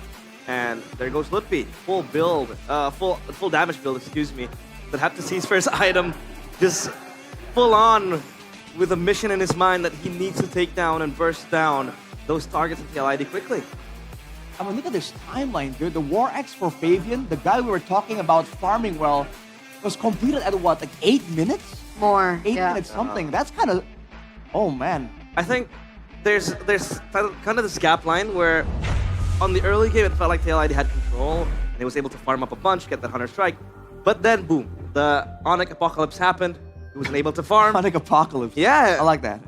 He wasn't able to just have that agency to move around, farm to his likeness, and get the item quickly, because you can take a look at that gap that was kind of long, and that gap was, yeah, the Onyx Apocalypse. So now the big question is, what do they have to do in game number 2? Let's start with the drafts first, right? Because I think that's where it all went wrong for TLID. Luo Yi and Chip together being able to be picked up by the Sky Kings. What should be different? I feel like we can start by Team Liquid ID possibly taking one of those options for themselves, especially their first pick, right? There's no real... They might be really overthinking the Korea, because if they go for the Lo Yi, let's say, then even if Onyx go for the Korea, but I guess then the chip, I don't know if they can do a Lo Yi chip though. Let's rewind a bit, because we're looking at the bans first, right? TLID went for 3 straight jungle / you mentioned roam ban with the Boxia. I would actually consider it to be a Kyrie pick, because he even set up on stage, right? He's half Boxia. I'm half Boxia now. Half Boxia. There's even like an asset for it. But Boxia from Bekas. Anyway, would we change the bans there first? Do they go for a different side maybe? That's kind of tricky because again, you have to pinpoint and navigate through the draft, where it doesn't give Onyx as much freedom to play what they really want to play, with the power that they have in a lot of heroes, because this is a team that is able to play a lot of heroes, right? I mean, that Kaja in the jungle was a statement from Kyrie as well. Yep. But I think, again, playing to their strengths, I think it's fine to trade the box here with the chip. Totally fine, because I think Liquid also likes the chip more. And I think it's more prio for a first pick chip to happen compared to the Luo for Liquid. So I think just trade out. I mean, if Onyx can have a power pick that they like with the Boxia, you can have it too with the chip. So it's a fair game, I guess. I feel like if you want to look at it positively, again, you have to remember this is a best of 5 after all. Yeah. You know, Realize was telling me like, dude, this is gonna be quick, man. Onyx are so dominant. And I have to remind them painstakingly that remember the last time RRQ seemed to have Team Liquid ID solved out, it was a reversal. It's a best of 5, man. There's a lot more games to go. And same to Lucas, does have that problem-solving factor we've seen again and again. So I feel like it's if you want to take it positively, this might be Team Liquid ID probing at like how flexible, whether banning out Kyrie can be an angle. But now after seeing that Masha, after seeing some of those surprise picks from Onyx, I feel like the bans definitely are gonna change over from Team Liquid ID. Is that gonna be enough for them to get a dominant, a winning draft against Onyx? I really doubt it, to be honest, with Coach Jev in the picture. But we'll have to wait and see. What did you guys think about the Suyo pick in the first phase? Did you think that was a comfort pick? Do you think that Suyo is still strong in this meta after seeing, different regions kind of experiment with their jungle picks? Well, I mean, it's still strong to a certain degree, but I made it clear from the get-go that Suyo pick is comfortability for Fabian. For more comfort. Yeah, it's for more comfort. He has more time to farm quickly with the Suyo, get his items rolling. But I think the Suyo was just under too much pressure. It was very hard for, again, like how Arashi mentioned. So does the roamer wants to protect a single member, or does the roamer want to really, become the sacrificial lamb and just play for everyone? And that happened. That dilemma happened for Witty, because Onyx was just everywhere on the place. They were shutting down the left side, right side. Kyo was also shut down. So Faven had no help on that regard, and the Suyo just made it worse because he fell because of how aggressive Onyx became with the Masha and the Kaja. I feel like that could be also the idea could be to kind of build onto the Kalea, right? Again, Kalea or Jawhead, a pickup hero along with a Suyo, has been a working combo. Yeah. The fact of the matter is, the Suyo can clear fast, has good mobility if you want to try and get out of sticky situations, and you can also execute, right? You can seal the deal when someone's low HP as well. So it's not really a bad pick at all, I feel like. And then we go for the Harith. So I think the idea was to go for this early game pick-off heavy style, right? That's where the Farsak comes in as well afterwards. And then later on, in the mid-game, the Harith should be taking over. Right. But I think the pick I'm looking more towards is the Badang, like you mentioned, man. Because what exactly was the idea for Aran to be doing here? Is he going to be diving in, right? Is he going to be peeling back? Because I feel like if you're going to be peeling or diving, there could be better options regardless. He seems to be something that's in the middle, a bit too much even. That makes sense. That makes sense. So we're looking at the Luoyi and chip problem that TLID will have to address in the next drafts. And what else do you think? Is it just purely that? Recovery. Did you see any issues with, execution by a particular player? I think it's just recovery now. Just recovery. Mentally recovering from this, because it's a stomp. But Arashi mentioned it. 12 minutes. That sweep might happen if they're able to solidly become like a unit. Are we going to be looking at a 3-0 today for the Sky Kings? Arashi. It's a huge possibility. Would be crazy. What was your prediction for this match? TLID 3. He went 3-2 TLID. 3-2 TLID. I believe so. I thought just Team Liquid ID can get it done, right? They also got it done against RRQ, so I gotta gotta show some respect. A little bias there. Wrap them up, yeah. Just a little bit. But I think a lot of people were thinking this is gonna be one of the highlighted matches, even though it's the first match of the playoffs. And so far, at least, Onyx has kind of made sure that doesn't seem to be the case. But looking at this asset eternal, the Battle of Champions, Battle of Champions, MSC Know Your Rival. We're looking at these teams that have been able to lift up the trophy. We're looking at TLPH champion of M4 World Championship. We have Onyx PH for the champions of they were champions of the M6 World Championship. What are we going to be expecting for this next MSC? As you know, we're kind of on the way to it right now. One thing that I like is the resurgence of unexposed teams. Unexposed I think we do have a poster for that, so I'm gonna keep that for later. Okay. So we're gonna focus on the GOAT. The GOAT conquered all the official tournament trophies this man has collected. It's kind of crazy. Bro. He has the M series from Onyx PH. Yeah. He has the MSC when he was with Season 7. Was it Execration back in the day? Good throwback. First season. Of course, an MPL trophy to boot. He's completed everything. We're looking at a player that's successful, being able to lift all three. And he's young. He is. He has a long career ahead of him if he can keep himself locked in. And on top of that, so I guess now he's on side quests, right? Yes, when you've completed the game of life and now you're just doing side quests. Side quests. Looking for the other, the other tournaments that aren't really up there. Aren't It's really so crazy. Because I think, if I'm not mistaken, Miracle, correct me if I'm wrong, but back at MSC and Execration, I think he was also Finals MVP in the gold lane. Was it him or was it like... And then M6 Finals MVP. Finals MVP as well. In the gold lane. he But was guys, the back at MVP? home, I have really bad memory. I think a lot of people already know that by Chakno? now. Was it Chakno? I'm kind of hazy myself, man. It might be an age thing, honestly. Age thing. But regardless of whether or not he was the MVP, his mechanics back then were already crazy. I think even back then, being relatively new to the scene, I'm like, dang, this guy is crazy. He's different. Yeah, this guy has completed MLBB. He has. So, That's it. He's no longer just the golden standard in the gold lane. He's legit the golden standard player. for MLBB. That's so crazy. He has a little bit of a quote to his perspective on the Indonesian rookie gold laners. Whoever has glasses, take the stage. All right, so all of the teams have improved compared to previous seasons. The rookie I noticed the most is maybe. Interesting. As I think he has potential with good mechanics and well-prepared positioning during the clashes.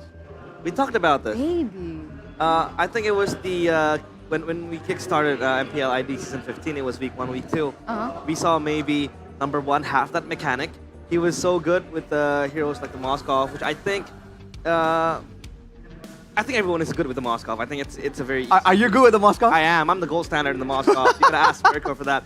That's fake news. Ladies and gentlemen, that is fake news. But number 2, maybe is so mature on his decision making. He's able to play the macro game neatly, and to have that praise come from Kelra when you haven't made it to playoffs yet, you know he's the real deal, sir. Yeah. Kind of crazy because he didn't mention Toy, he didn't mention Arfi. Kyo even not mentioned. Yeah, as man. a rookie. Skylar, nothing. Yeah. Yeah, to be noticed, to be named by the gold standard, that is definitely something to brag about. If I was maybe, I'll be going home like, Mom, Dad, Kelra mentioned me, dude. I'm someone now. I'm a real human now. Accolade. I was a nobody. I'll hang it on the wall that I was quoted by Kelra. But I had this conversation with Mirko. I asked him, what do you think if Kelra makes it to MPL ID? Do you think he'll get destroyed? Nah, he'll destroy everyone. Bar Eman, he says. Bar Eman? Or maybe on the same level. Oh. Eman and Kelra. Yeah. Same level. I think just clashing. Interesting take. Bold statement here, realized in take. front of the public. Nah. I'm not saying that they are on the same level, but they're kind of close. At least in the. I think Eman. It's safe to say that Eman is the closest thing. Yeah. We have to Kelra. What I'm trying to say is at that this point in time, yes. But to say that they're close. Yeah, equal. Equal. Even. No, I mean like. What I'm trying to say, okay, let's rephrase it. Okay, okay, it's fine, it's So fine. the We'll go back. Take a step the back. scenario was, what if Kelra enters MPL ID? Right. And Mirko says, yeah, he's going to destroy MPL ID. He's going to be going insane. But the only guy who can get close to him is Eman. Okay. Yeah, so that's the main premise. I'm not saying that he's equal to Eman. That's just where phrasing becomes important. Yeah, we gotta be careful with that. properly. You know, sometimes it's hard. Yeah, you're a victim of it, huh? I have bear witness to interesting phrasing coming in from Realize. That is certainly the case. But speaking of interesting, we're actually going to see these two teams opt to swap sides. TL ID for game number 2 will actually be on red side, I believe. Did I see the asset correctly? Yeah. Okay, let's say it was correct. Let's say it is correct. Let's say my eyes didn't fail me this time, right? Yeah. What would we say would be different coming from them on red side? Oh boy, I feel like for them on red side, then the Fanny for sure will show up on their side of the bans. It's just a bit too important. But along with that, I don't think they're going to go for a full-on assassin type of ban. There could be a chance that they want to go for one of the macro threats. I'm not sure if they want to go toe-to-toe against Onyx, you know, like low Yi for Chip or Chip for low Yi. So I think it's going to start there. And along with that, maybe some looks towards the gold lane, right? Because the gold lane, if both teams are so good and they can kind of like stall out long enough, the gold lane always becomes important. So, especially with Kyo in the picture, that has to be a bit more by the book. I feel like Team Liquid ID definitely have some ideas for that gold lane. I think if we're talking generally more the draft and the red side, TL ID has a chance to be more reactive. So they can probe, like you said, look at, the draft early on, and then they can respond to what Onyx wants to play. So now they're following the script, but they can flip it in the last few picks. So let's see if that's actually gonna come to unfold as we get into the drafts. Ladies and gentlemen, for game number 2, presented to you by the official tournament smartphone, Samsung Galaxy. With TL ID now on red side, there you go. We are seeing a change. Luo Yi banned out, respected away from Suns. Onyx, however, still go for the same route, right? There's still respect banning Fabian with a Ling, the Joy, and respecting maybe yet another jungle ban here coming into the 3rd slot. Wait a second, is Onyx trying to force Team Liquid ID to put Fabian on some kind of fighter? Was that the idea? Right, because we really haven't seen him be as flexible as he was during the quote-unquote prime era of Team Liquid ID. Yeah. But man, with the Ling and the Joy already, that certainly narrows down the hero pools, and Kyrie doesn't have the same problem. Kyrie can play those utility heroes. He can play the Kaja, no problem at all. I think this is one of the largest criticisms given towards TL ID, especially during that 2-week break. The fact that TL ID have for so long worked around Fabian. Fabian to carry, Fabian being the number 1 pillar. But what happens when Fabian's level of sharpness gets limited by his own hero pool? So we were expecting some adaptations coming in from Fabian in particular. Let's hope if he's actually explored different options, considering Onyx will actually take away the chip instead. Yeah, gonna ban it out. I mean, for TL ID now, they can have the chance to maybe ban the Boxia here, but then... no, I don't think they're... Wait. If banning the Boxia comes here, it means that, Onyx can get Kalea, so yeah. They're trying to ban out the Kalea, and Onyx... They can trade here. If they want to go for the Boxia, TL ID takes the Luo Yi. Oh, sorry, Luo Yi's banned, so yeah, no global presence whatsoever. Yep. For Onyx, it'll be the Padang first pick, so... Oh, okay. I think it's much more of a safe pick for Onyx. It's a flex pick as well. Onyx loves having the flex potential. That's why they always go for the red side, right? They want you to show your cards, and they always have something in the bag, something in the top hat to just surprise you with. So they go with the Badang, they can kind of move around over. Which technically can still build damage in the EXP lane as well. Exactly. So for Team Liquid ID, they want to go for the same gold lane approach here, because if they go for the Harith, we saw that, with the Masha earlier, the Harith couldn't really do much. Although without the global presence, maybe Team Liquid ID are confident enough that they can kind of get it done this time. Oh, Bovius Mathilda. What? That's comfort, right, for TL ID. We've seen this same strategy even back in MPL ID Season 14. It's something that they could actually go for maybe an alpha with, that they can combo. An option that they can go for here, especially now that Matilda gets taken down. Yeah, Mathilda really was global number 1 on this Mathilda, if I'm not mistaken. So this pick is respected a lot whenever he's in the picture. Now with the Phobias though, if they want to add an alpha to it, then the two are gonna be fighting for that Mathilde airline ticket. That's the first issue. Second of all, for Onyx, they can go for a strong EXP laner and still get a winning lane against his Phobius. The Badang can very easily go to Roam. CC? Exactly, right? Because we've seen T-Boy pull up a crazy Roam Badang. So with the Glue and the Hayabusa, a lot of dive potential right here actually. There might be an angle for Onyx to just skip over the Phobius and just get to that back line. Did they go the Faramis now though, Arashi? Oh. Because they're looking at the Glue, right? The Faramis might just come out here. It's also quite good against the Hayabusa. You have that extra life with the Nether Realm. But then it groups you up together for the Badang. Yeah, that's right? Exactly it, right? So they can go Vexana instead. Vexana? I think Vexana is, I don't know, in this meta, it's very, very situational. And well, against the Blue, you know, the blast, the passive. Yeah, they still go Faramis though. Faramis, yeah. I mean, I think that concern from you is very, very warranted because the Faramis entails you to just group up together on the back of another realm, and then that is actually a beautiful setup for Keyboy to pop the fist crack, and then it becomes a problem. Well, the Faramis does show up here, and technically the Glue is actually weaker now compared to before against the Faramis, because you get that the blob passive, you get that effect a lot more frequently and a lot longer compared to before when you have to use the ultimate in order to proc it. So I think the EXP is going to be a bit weaker now for the side of Onyx. And again, they're all moving inwards. You know, they were all trying to dive in together here. So anything that can AoE from Team Liquid ID is going to be a lot more valuable too. Okay, Alpha gets banned out, so the possibility of the Alpha Matilda combination gets taken away. If we're talking about AoE damage, Arashi, from TLID, was it? Earlier on, Arashi? What? Was it TLID looking for an AoE damage dealer? Or was it for Onyx?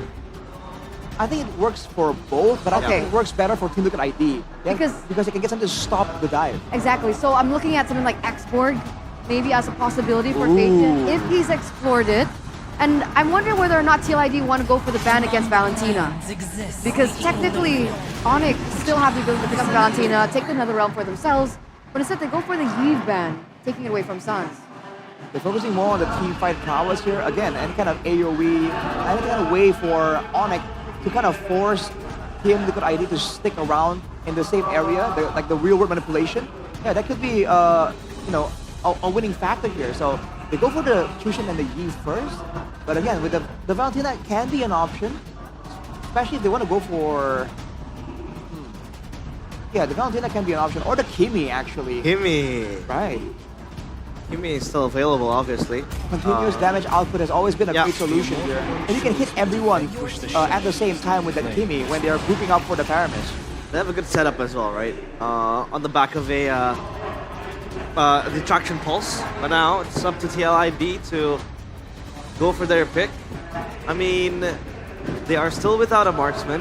Jungler as well. Fabian, what does he pick, right? Because, again, the sample size is limited to the Suyos mostly, and... Here's the thing. Technically, Fabian can still pick up the Lucas. Lucas, yeah. And there's no setup against the Lucas either. But he has to be careful because there's still a potential slot from Onyx. So wait for the Lucas pick for the next pick. Wait for Sans to pick up something else. Yeah. And then he can utilize that as a possibility because that is something he hasn't used in the regular season. Exactly. So he goes Granger first. Yeah. Cool. Makes sense. All right. So now, without knowing exactly what the plan is for Team Liquid ID, do they want to go for that Valentina and still get the value out of the Nether Realm? Or do they want to go with a good old tried and true Farsa for Sans? Because on Sans, the hero isn't just an artillery mage, it's also a utility assassin. Last pick though for Onyx. Yeah, they need a mid laner that can really fare against the Faramis. The Valentina was a good shout. They have extra sustainability then if they have the Nether Realm stolen into their clutches. But again, the question is the magic damage enough from the Valentina, right? I mean, it could be in certain degrees, but they go for the Farsa, so... I don't know, man, the Farsa? I think the Farsa gets disrupted by the Phobius. The Phobius can just dive to the backline and have safety with the Guiding Wind. Well, this is Sans we're talking about, though. Exactly. It is a lot more difficult to get to him somehow. But to be fair, The goddess of Jakarta, Yehezkiel, knows how the Farsal wants to operate. Yeah. A very avid Farsal player himself. Now though, final pick here for Team Liquid. Is it gonna be the Lucas? Do they want to fight fire, or do they want to go with the aggression? Or do they want to fight fire with fire and go for the expert that you're mentioning, Eterna? Something even crazier somehow. What are the other options we're looking at? Fredrin? Fredrin gets kind of easily, to be honest. Lucas. There you go, Lucas. Called it, yeah. All right. So in a weird way, both teams want to just go in and dive.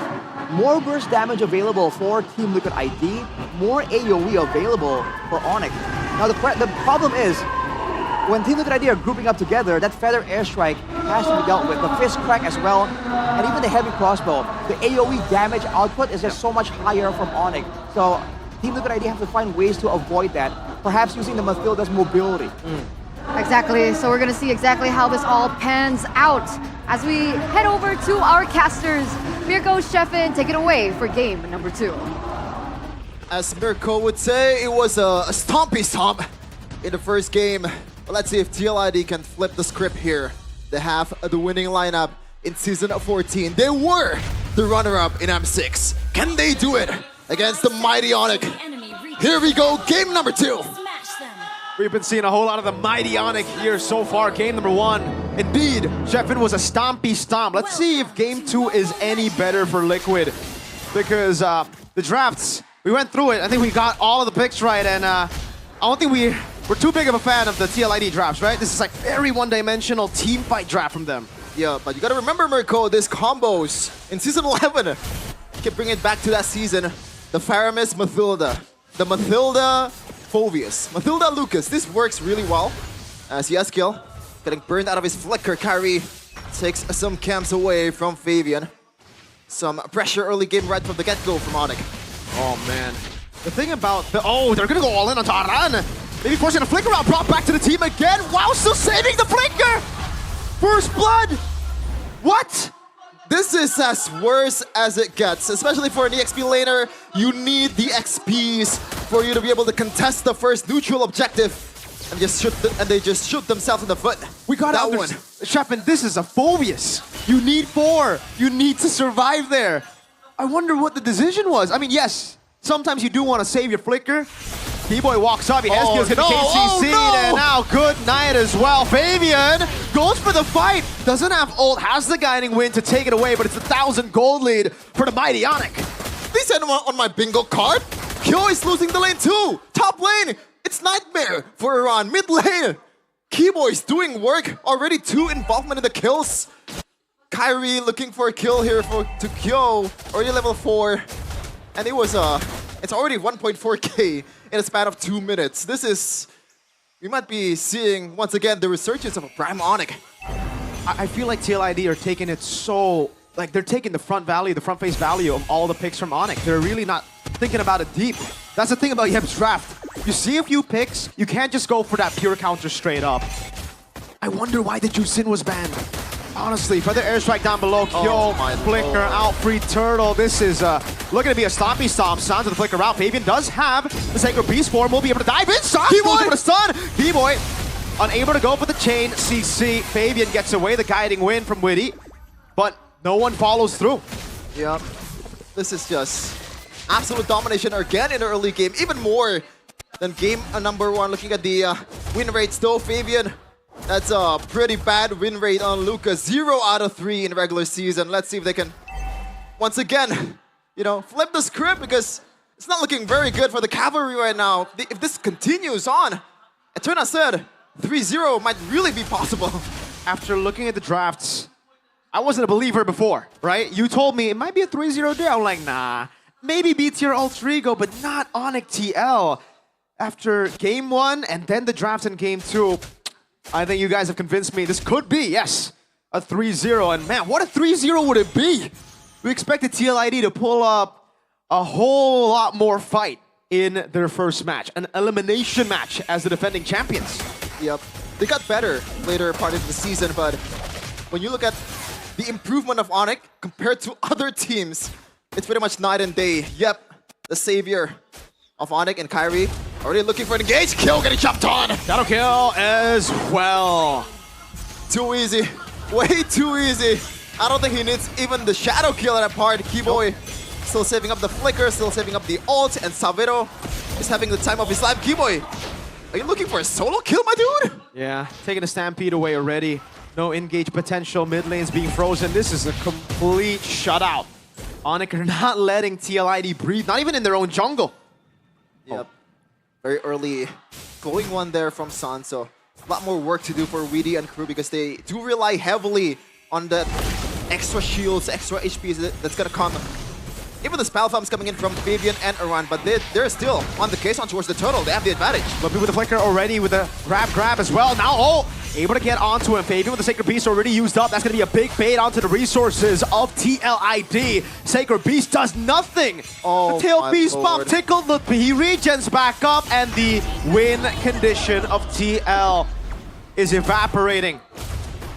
Silver lining, Kyo is getting some turret hit, but Savero still has the sprint. Let's see if they want to go for this one. No.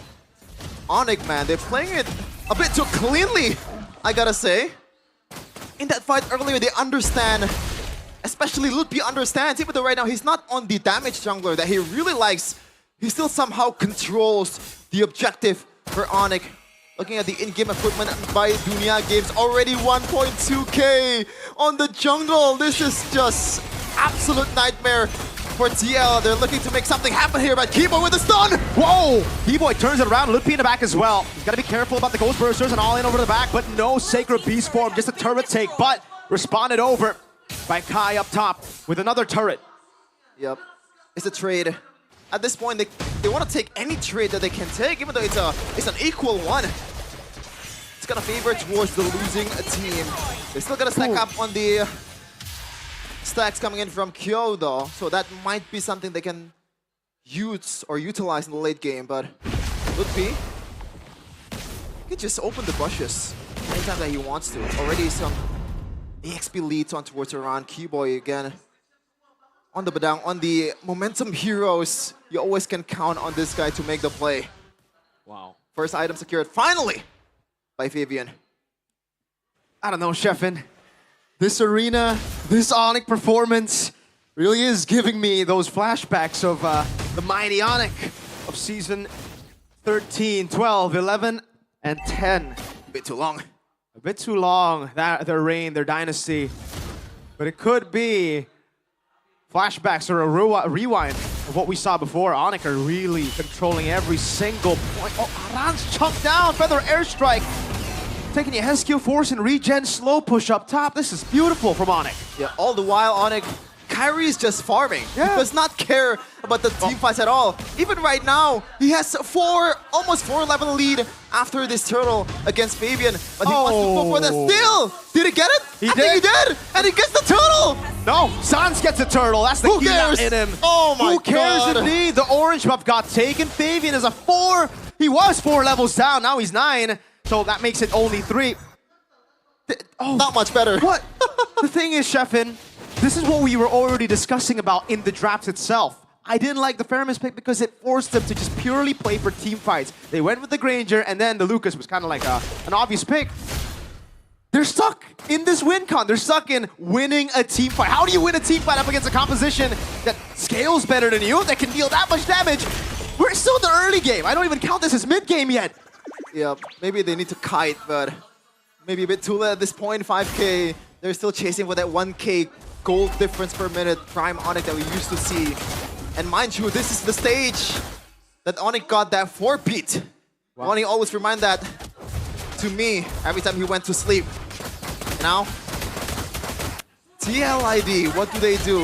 That was the question that you asked to me, Miracle. Yeah. But at this point, they're just, waiting for a mistake coming from Onyx. Oh, Is it the best choice to go for Shadow Kill? Kai picks up a kill. The Nether Realm was years too late. That's a Phobius, my dude. Look at Main Kids. Even he's kind of cringing at that damage. Yeah, he's bracing for Onyx in the next round already, it seems like. And it would be a tough matchup even for Geek Fam. TLID. Being on the back foot is an understatement. They're in the purgatory right now, trying to climb back from the depths of hell. Look at the shots coming in from San, forcing Kyo and Yeheskiel to maybe recall. Jeez. Onyx re-climbing the stairs back to the sky, trying to reclaim what was once theirs for the longest time. That Sky King mantle, that moniker, might just come back to them with this kind of performance. Great Dragon Spear, third item. That's how much you know he's snowballing, brother. Usually you go for maybe a melting gun, maybe sometimes a win in nature when you're behind. He goes for a GDS. He wants extra move speed, more crit. He knows TLID cannot take the crit damage, even if they want to. Yep. Even he's using the sprint. He is confident with his ability to get away from the danger. Kyrie using the Shadow Kill too to kill the Lord. And by the way, Mirko, Savero is actually using that GDS in the first game too in the third item. So maybe it's his style. Yeah. It's not just his style, it's 7,000 gold in 8 minutes. Good point, good point. Oh, this is a 5-level lead. Lucas, he's not... The Naruto in MLBB isn't the Naruto in the anime, you know? He scales in the anime. He can always just talk himself out of bad situations. Nah, this is not the Shippuden Naruto, which is why he's losing to Kakashi. Bro, this ain't even the OG Naruto. This is kindergarten Naruto, you know? Like when he was still being bullied. These are the bullies in school. Shout out to Hiruzen, the best Hokage of all time. Oh. Ew. Onyx taking control of the mid lane. Tier 2. They have... See, their Kyo isn't even good. Shadow Kill in the back. NetherRealm already baited with a flicker up from Kyo. They don't even have the best wave clear. Their wave clear is kind of mid. No, it's kind of bad. And Sans will have the feathered airstrike anytime soon. This is just absolute disastrous. Absolute domination coming in from Onyx. 9k already in 10 minutes. Not quite the 1k per minute that we're used to seeing, but they can take the turret actually in the top lane here. They have the wave. Uh-oh, Keyboard's here for the play. Goes in onto Aran, pins him down. That's going to be the guiding win. Anderson with the eagle! Fabian finds a kill. That's a turn. Maybe a mistake from Onyx. Playing it way too aggressively. Winnie jumps in with the guiding win again, but the shadow kill does a bit too much damage for them to respect. Oh my god! Kai and Lutpi! They're still going crazy, Kai. Still wants more. Still has the quad shadow. Didn't want to go for Aran. He went for it, but didn't get the kill. But that was... Savero goes down first, mind you. And they still came out in an equal position. It's because the damage is still on Kai and Sans. They are just so far ahead that even if you get these prio picks, you've already technically wasted all your resources to get those 2 picks. They should have just been happy with the 2 picks and went back. There's no bounty. This is what's so frustrating for TLID. Even if they get a good team fight now, the good team fight they're looking for is a wipeout. Yep. There are no bounties. They can slowly but surely come back into the game, but it'll be a very, very slow game. Onyx got a hand. If TLID wants to win, the objective is just wait for an Onyx mistake, which is, at this point, it rarely happens. It just happened just now with Savero. A bit too overzealous, just trying to take the turret, but they cannot bank on that strategy. This is not, you know, some Tarkam level tournament. This is MPL ID. The highest stage. Looking at the items though, Kyrie actually goes for Endless? He's going for Endless, right? And the Rose Magic Gold. Plate. So there's a bit of respect there from Kai, even though he is snowballing the hell out of this Hayabusa. Yeah. I mean, you can see the reaction earlier, right? When he went in just because of a single guy. The NetherRealm pump comes out. The flickers. They're just getting away from a single Kakashi. You know what's crazy is the Shadow Kill could be used as bait to take away the Netherrealm. And they still have the resource. They'll still have... Sans is the split pusher here. Oh my lord. What? Gila indeed. What the burp doing? The Farsa, the bird, is down below, forcing TLID to rotate, giving the full control, full prio over to Onyx. Whoa. High with the open on the bush. Fabian is right there. They're still holding on to the Lord. Farsa slow pushing down below. They gotta concede this one. There's no chance. TLID contest full neutral objective control. Jeez. And shout out to Keyboy, by the way. I think he's been the most, like, I guess, unsung hero for Onyx because he's been doing his best with the fist crack and also the walls. Just trapping everyone in his place. Kyo, I'm curious to see the economic position or status of this Granger compared to the Irithel because look at the levels right now. It's already 2 on this 2 gold laner, and they almost take the turret without even a single turret taker in Savero or Kyrie in the bottom lane. And they're gonna take it with the Lord coming in at the bottom lane. Free from the mini waves. Mid lane siege coming down as well. Wave up top dealt with by TLID as they grouped up earlier. Savero slowly but surely munching at the HP bar of the turret in the mid lane. Still Canamine in there. Savero gets the final shot. Turret down in the mid lane and in the bottom lane. Sirens has Watch out for Keyboy. the feathered airstrike again. Watch out for Keyboy. Yep, the flicker is always there. He's eyeing for that Keyboy moment. And it might happen in a few seconds. Concealed by Keyboy. Can he get it? Good spacing from TLID, trying to deny that. Crazy play from Keyboy, goes over the pin down right in front. Aran, 3 shots onto him. Oh my god! When the circling eagle, Fabian brought back again. Savero has with the nature. Keyboy locks him down. Savero baited him. Ludpi in the back, mounts Aran. A flicker up from Aran. Another realm to come down as well. But now it's gonna be Kai, who still has the shadow kill, mind you. Another realm dealt with. Ludpi walks up. We'll have to respect the damage. Savero on the case, on the base. Kyrie goes in with a quad shadow. Can they do it? San still circling. And they go! Keyboy! The cleanup! And it is over 2-0 for Onyx. A stompy stomp, 2 games in a row. Yikes. Yikes is right. What the hell is this team, man? Are we seeing again the prime Onyx that we've always talked about in the regular season? We are seeing it in the postseason, in the playoffs. This might be it for Indonesia. The scariest team that's ever walked in MPL Indonesia stage is here. Sheffin, we've heard the tales of Onyx, even from last season, how if they didn't get knocked out by Geek, they probably would have won their 5th title in a row. We're seeing glimpses of that, even stronger now. That narrative, the old guard with Ludpi and Savero. That trio mid that was already deadly. Now they have backup. They have backup who are just as clean. We gotta throw it over to the desk as well, because we can look at this game just through the picks, just through the fights, but I want the panel to really dissect the draft. That was Yeb outplaying St. Lucas. And panelists, there's a lot to break down. Go for it. Welcome back to the panelists desk, boys and girls. Game number 2. That was a 14-minute, 44-second victory by Onyx. This means we're at match point. Yeah. So you're saying that the third game is going to be 16 minutes? Yeah, we have 2-minute intervals. 2-minute intervals. No matter what, it's still an Onyx game. TLID, they literally have only 1 game life left. Yeah, it's tough because Onyx, I felt like this draft also kind of forced Team Liquid ID into an unfavorable position.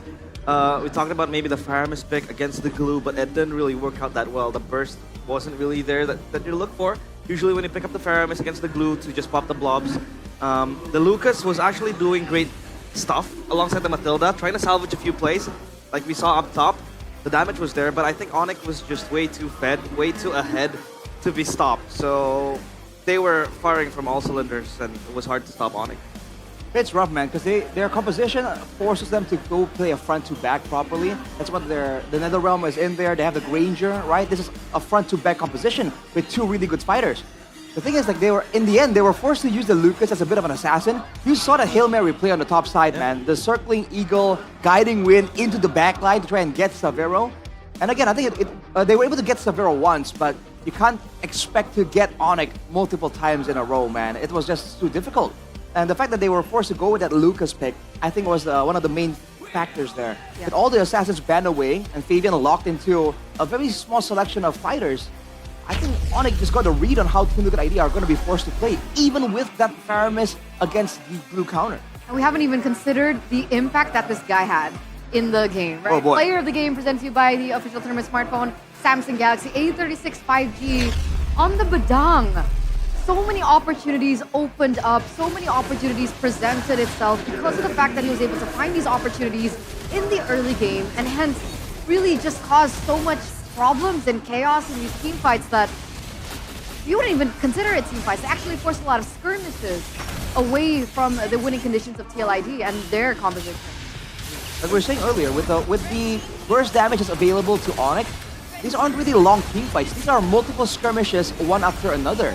every time Onyx pull the trigger and go for a play, the Feather Airstrike, the Shadow Kill, that's enough to kind of at least, if not get a kill, get one of the members of Team Liquid ID out of the picture already. So it's the difference between just AoE, fighter tools, compared to the raw damage and AoE that Onyx are using to really just get ahead in these fights. We talked about our concern in the draft, the fact that this Badang can just capitalize on the back of a Faramis Netherrealm. That inherently might just be a double-edged sword that sets up the Badang for success. But the Badang here, what I like that Keyboy was doing, he was also peeling for his teammates with the fist break and the fist crack. It really helps them to then follow it up into a bigger fight. We saw that, right? Sans just following up on the back of a 2-man, 3-man fist break into a fist crack, and then Kyrie just jumping in with a shadow kill as well. So everything was just symphonious for Onyx, for TLID.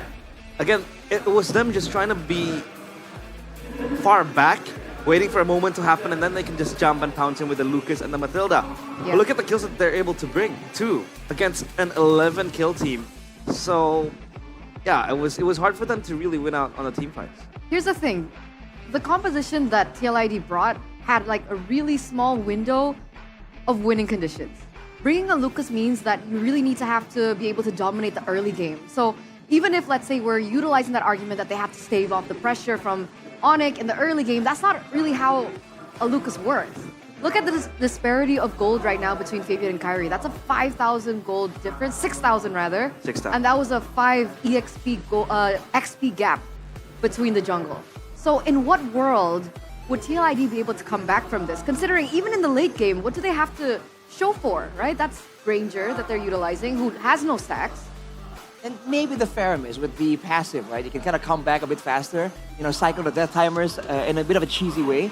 I feel like the critical things that kind of made Team Liquid ID lose happened in the early game for sure, man. The fact that they have a Matilda and no frontline roamer makes it so that Onyx, they can always have the first move. They can send Keyboy into a bush, into the danger zones, and then you can see it in the earlier skirmishes, in the highlights, every single time. By the time the Team Liquid has grouped up together, Aran is too low to fight, or even taken out outright.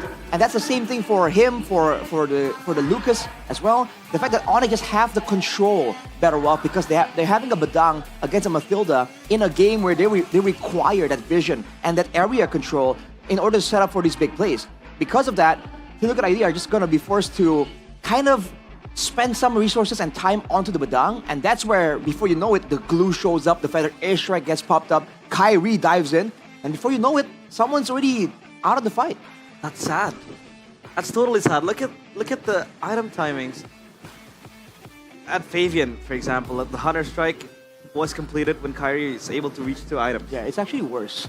In previous game, like the War Axe was completed, the second item was completed like at 9 minutes, somewhere there. 8, 9. It's even later now, man. Because again, the Lucas needs to be snowballing, but Team Liquid ID were unable to get circumstances where the Lucas has like a target-rich environment to really, start snowballing, get some kills on the board. Yeah, because to be honest, Lucas kind of falls out of relevance in the late game. When people are, when their enemies are already stacking up on defense items, the Lucas just becomes another frontline to eat, right? And for TLID, I feel like they don't really have an inherent healer. Maybe the Matilda is kind of, because you have the Guiding Wind, but the Guiding Wind will always be equipped for the Fulvius after a dive happens, maybe with Infernal Pursuit just jumping into the back, and then he hitchhikes a ride with that Guiding Wind. But there isn't really a frontliner that really wants to protect the team, right? That's the problem with this with that composition that TLID had. The Fulvius had to dive, the Lucas had to fight as well. The Matilda, somehow with the Circling Eagle, does that as well. So then the backline just becomes vulnerable completely. And picture Keyboy with a Badang just jumping in at you, and a fist break, fist crack combo happens. That's just the end of the story. And you have to wonder if that's the idea from Coach Yeb. Go for the glue, bait out the Faramis. Because I think Mirko mentioned it. Yeah. Dude, this Netherrealm is years too late. And that's not exactly his fault, right? With so much mobility, with the Lucas and the Fulvius diving so far out, and also pulling back so far with the Guiding Wind, if you're a Faramis, how are you supposed to keep up? Yeah. Right? You're gonna Shadow Stampede to catch up with a flying Fulvius? So it kind of nullifies that Netherrealm pressure as well. We saw that Team Liquid ID were unable to use it to there weren't any big moments, big fights won off the Netherrealm. And not to mention, with the Granger in the picture, it's not even that kind of hyper carry like a Natan that can really benefit with the safety that Netherrealm provides. So it's a pick that was baited out by that glue pick. And looking at the big picture now, especially after the conclusion, you really have to wonder if that was like a bait, like a mind game coming in from Coach Yeb. Yeah, with the glue, right? So get the Faramis, and then get the Badang, get the Farsa, right? Just combo. That's why the Farsa pick instead of the Valentina was also really brilliant. Yeah. They knew that they needed a little bit more damage in the early game to accentuate the plays coming in from the Badang, plus the hyper aggression coming in from Kyrie on the Hayabusa. And that's the way that they were able to anchor down on the early game and to prevent the snowball happening coming in from Lucas. So it's all just going according to plan now for Coach Yeb and Adi, Onyx 2-0 right now. And it comes back to the drafts once again. Do you think that in game number 3, TLID can reshuffle, refocus, and finally win out the drafts? Hey, we had this conversation, Arashi. It's okay, it's a best of 5. They can try to probe around, sniff what Onyx trying to do. They can try more. That was at game 1. But this is tournament point for them. This is GG Go Next MPL ID Season 16. They lose here, right? Yeah. So there is no more time to try and probe. You have to be bold. I think at this point, just take risks. Just take risks, and maybe try to, contest for your comfort drinks. Like the chip, Louis again, but insofar, Onyx has been so good on banning it. We talked about Fabian and how he's always so important to the team. Maybe get something, urgently for Fabian here, because I was talking about it earlier, looking at the team fights playing out. Dang, Team Liquid ID are just trying to win fights, and then their sons in the back just outputting damage again and again. Now, I was saying with an assassin, this would look so different, right? And that's why Onyx went for the Farsa. But maybe that's where Team Liquid ID needs something that's dynamic, something that can make plays happen for Fabian. Because remember, when they won, Fabian was a massive factor there. Whether it's on a fighter, on an assassin, the consistent factor is that he's going to be making plays, regardless of what kind of hero he's on. Exactly. But we're still going to be expecting 3 jungle bans coming in from Onyx. Yeah, and the 3 jungle bans are the bans that Fabian is accustomed to, versed with, right? Joy always taken away, Ling, no chance. The Fanny perma ban. Hayabusa picked up by themselves, so what really is the solution here for TLID now? Yeah, I want to say stop being Fabian-centric, but it's too late. Kyo hasn't even been performing, right? I mean, I can't really blame it on him because Onyx is just ruthless on their approaches. But yeah, trying to really champion a Fabian-sided game would be fine, I think. I guess we'll think about it for just a bit because we are going to take to the stage to see what's going on up on stage. Terbangin bendera itu. Langsung aja kali dari Sonic, mana suaranya? Oh. Langsung pada teriak-teriak. Namun The Cavalrys jangan mau kalah. Ayo mana nih semangat dari The Cavalrys. Oke. Wow. Butuh semangat sih mereka. Betul sekali ya. Ketinggalan 2 poin. Sayang sekali, tapi nggak apa-apa. Masih ada kesempatan untuk mengejar. Namanya best of 5. Kita akan melihat apakah nantinya Team Liquid Indonesia akan bisa mengejar ataukah Onyx yang akan tetap unggul. Tapi Bude, yes, match point masalahnya. Betul sekali. Kayaknya ada yang seru nih ya, karena semakin panas kayak kita dinginkan sejenak nih ya. Enggak sih, harus dibakar sih ini. Harus dibakar. Harus dibakar. Kita bakal sebenarnya membakar dari super fans biar mereka juga semakin semangat. Yang ngademin juga lah ya, untuk tarik napas lega sesuai yang Alisa bilang. Karena kita akan bermain bersama dengan super fans dari kedua tim. Ini akan menarik karena kita akan bermain Whack Edit. Wah, edit nih hari ini memang benar-benar ya, dari pagi udah kelihatan di layar, biasa di Land of Dawn juga muncul, tapi sekarang Superfans akan bermain dengan hero Edit. Betul Ngapain sekali. ya mereka? Betul. Dan langsung aja kali ya kita undang siapa yang kira-kira sudah siap bermain Whack Edit bersama Alisa dan Bude. Halo. Yeay, asik. Boleh langsung ya di sini. Yang dari kanan, siapa namanya? Halo Bude, nama aku Santo. Santo, apakah kamu The Cavalrys atau Sonic nih? Aku Cavalrys Bude. Cavalrys, dari lahir nggak? Dari aura sih. Oh dari dulu benar-benar. Berarti dari dulu. Tetap semangat dong walaupun kondisi seperti ini. Gak sih sebenarnya Bude, tapi ya. Yaudah yuk pulang. Iron, tunggu Iron. Oke, masih semangat, masih dong. Masih Masih. membara. Jangan mau kalah yang udah nyetak 2 poin nih. Halo, namanya siapa? Namanya Bay, Bud. Namanya kamu Sonic nih? Sonic, Bud. Oke, Sonicnya udah dari kapan nih? Dari season 13. Wow. Pemain baru. Tahun lalu. Gak apa-apa, tapi kita bisa melihat ya bahwa Onyx sudah membuktikan dan kita akan melihat nanti di match point. Tapi sebelumnya kita mau ngajak kalian bermain Whack Edit. Play Reddit? Wih, makin panas. Caranya gampang banget, kalian pasti bingung, nggak mungkin ya. Gimana cara edit nih? Ini dia cara untuk bermain Whack Edit. Langsung aja ini kalian bisa bermain edit bersama-sama. Kalian akan menggunakan sama-sama edit. Nanti akan saling bergantian untuk bersembunyi dan juga attack. Jadi kalian tinggal gunakan skill 1, nggak boleh pakai battle spell. Nggak boleh pakai skill-skill lain, nggak boleh dash. Yang penting pakainya Earth Shatter aja. Siap Bude. Kalian mainnya akan bergantian ya, jadi satu kali langsung berganti dengan player berikutnya. Jadi hanya untuk 1 kali, oke? Oke. Pokoknya cuma 2 poin aja, kalian cuma cari depan 2 poin, tapi kalau misalnya, aduh nggak kena, berarti belum dapat poin. Gantian, turn lagi, oke? Siapa nih yang mau mulai duluan? Pingsut. Gunting, batu, kertas, sweet, kue.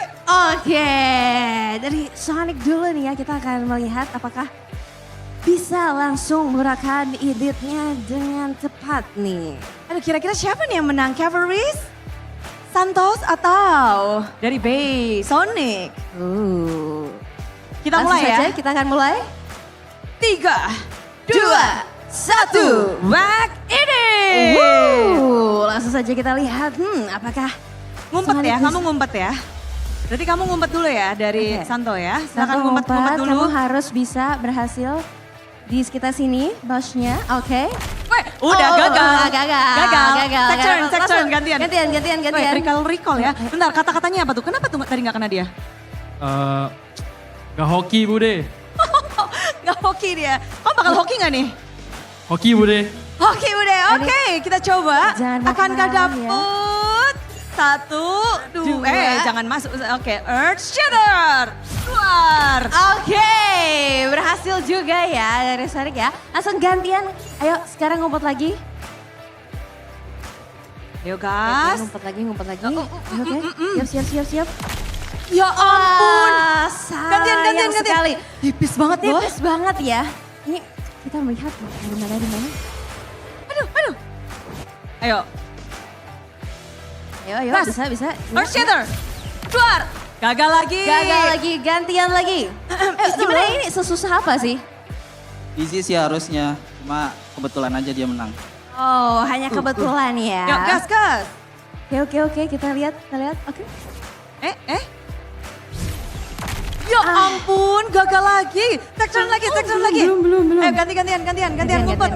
Sekarang, oke. Gas terus. Coba dirasa-rasa kiri kanan. Sambil merem Bude, sambil merem. Ya, berhasil nggak ya? Gagal lagi. Melek aja gagal, merem gagal, nggak kelihatan sih di bash ya. Ini sengit sekali ya Bude ya. Walaupun kelihatannya bashnya ini satu area aja. Ayo, bisa yuk. Gagal lagi, oke. Belum gantian berhasil lagi. juga ya. Ini kayaknya bakal sampai match kedua juga belum kelar ini ya. Betul sekali, kita masih menunggu nih ya. Oke, sudah siap? Oke. Pojokan tuh, di pojokan. Pojok yang mana ya? Karena ini lama banget jadi... Yes, kita akan melihat 1 poin aja. Karena ini lama sekali kalau kita tunggu-tunggu kayak bisa sampai grand final ya. Jadi kita akan langsung saja mencari nih. Geser-geser bisa nih. Kita intip-intip kali ya. Itu loh. Aduh! Oke, gagal lagi. Next. Aduh. Guys, ini The Cavalries nggak ada yang kepengen bantuin gitu?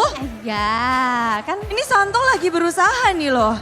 Santo kanan, kiri atau mana nih? Arahnya sepertinya agak kebalik gitu ya badannya. Iya, boleh kanan. Gini lagi nggak sih? Agak tembak dikit. Masih belum dapat. Ayo, Pe. Masih ada kesempatan. Ayo. Ya aku bantu. Ini Bude pamit dulu ya guys. Oke. Kamu rankmu apa sih? Aku baru naik IMO Bude. Naik Imo, Idit berapa kali pakai? 120 season ini. Dia kena. Ya! Tergocek oleh celotehan Bude nih kayaknya. Dan kita sudah mendapatkan pemenangnya nih sepertinya Bude. Mungkin ada kata-kata kekalahan? Gak apa-apa kalah di sini tapi nanti reverse sweep kok. Wow, sepeda itu. Sonic jangan makan. Balas. Kayaknya ini nunjukin kemenangan Onyx sih dengan mudah. Aduh. Mudah ya. Makin panas ya. Makin panas Bude. Kayaknya bukan mendinginkan malah ini kayaknya semakin membara ya Bude. Iya. Tapi kalau boleh dikasih tahu kunci kemenangan tadi apa tuh? Trio mid-nya sih dan coach Chef yang kembali hadir di MPL Indonesia.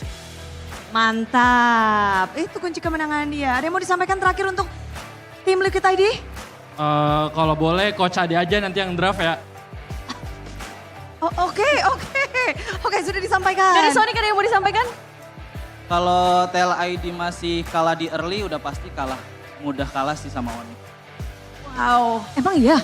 Begitu pedenya. Tergantung siapa yang ngedraft Bude. Tergantung. Gimana kalau kita aja maju? Jangan. Kita di sini aja. Iditnya aja tadi kalah namun hari ini makin benar-benar dagdikduk Alisa. Betul sekali, Semuanya Bude. juga semakin panas untuk melihat bagaimana kelanjutan dari Best of 5 Series. Ini udah akan memasuki game ketiga. Betul sekali Bude, kita akan melihat apakah match point kali ini akan dimenangkan oleh Onyx atau sebaliknya. Jadi langsung saja kita akan lemparkan ke para panelis. Silakan panelis, take it over.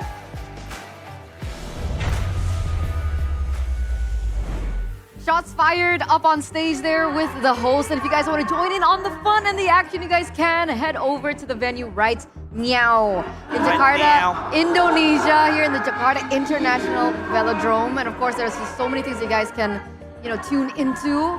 There's giveaways, there's activities. Honestly, I haven't been there myself, but I will go to the festival later. All right, and hopefully maybe pick up a free Samsung on the way, right? Free? Maybe. Maybe. They have a booth, right, in the festival. Maybe there might be something cool that you guys can actually do because this is the all-new Galaxy A series 5G, specifically the A36 5G. And now Arashi will talk to you guys about the specs.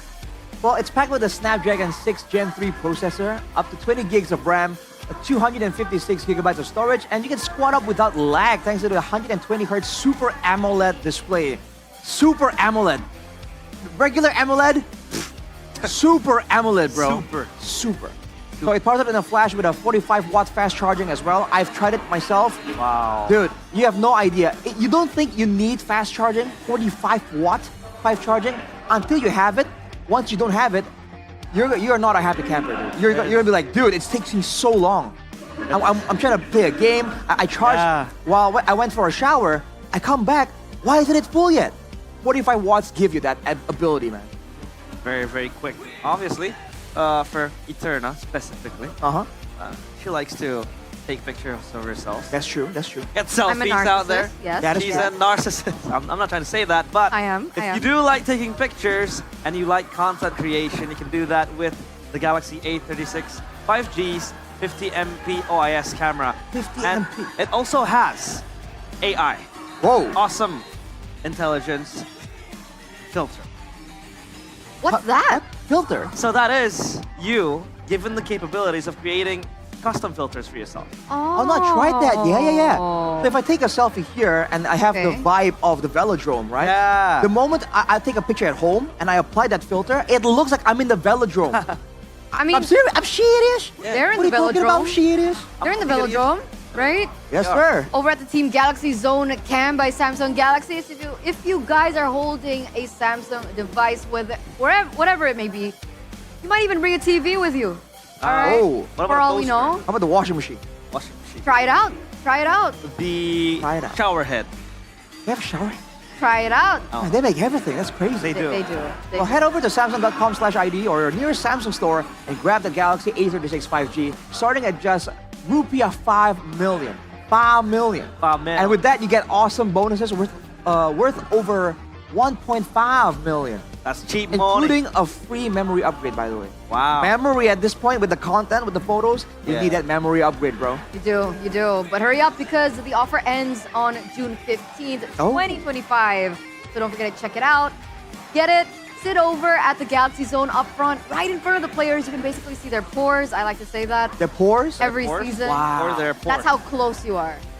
Oh, okay. I thought he See their said. pores. I thought he said. I thought she said. We could see their Porsche. The Porsche. Yeah. I think one player fits that description, but Parked outside, vroom vroom. I will change the topic now. Yeah. I'm talking about Here we cars. go. Cars. Oh, cars. Vroom vroom. He ain't here though. Ain't here. Yeah. Or is he? Lobo. He might be coming. Ah. Like to, watch. Who wouldn't want to watch, right? Yeah. Of course. I mean, we also have a certain Filipino caster. Coming. What? Yeah. He's coming? He is here. Are you going to already. spoil that? Oh, he came No, already. no. He posted a story. Dang, so it's official. It's official that he's here. Awesome. You know who that is? I think he might be arriving in the middle of the night. Interesting. Middle of the night. Okay, I get you. I see you, Arashi. I see ya. But back to this, boys and girls. Yes. Match points. If TLID do not win this next game, unfortunately, they will have to say goodbye to playoffs. And it's insane. This guy, again, we're looking at it poster to poster, era to era, then and now. I think he's back. It's safe to say. His performance earlier on as well on the Farsa. We saw him. What do we think about this, Arashi? It almost feels like he is denying that he was ever away. He comes back as like, oh, you must have forgotten. You're banning the Tsushin, the Yves. You must have forgot the Farsa, the Gila Sans Farsa, dude. Gila Sans. He never left. What were you thinking? Which is why Mirko posed an interesting question in the drafts. Tsushin banned out. Why? I think it's more of a very annoying pick to deal against.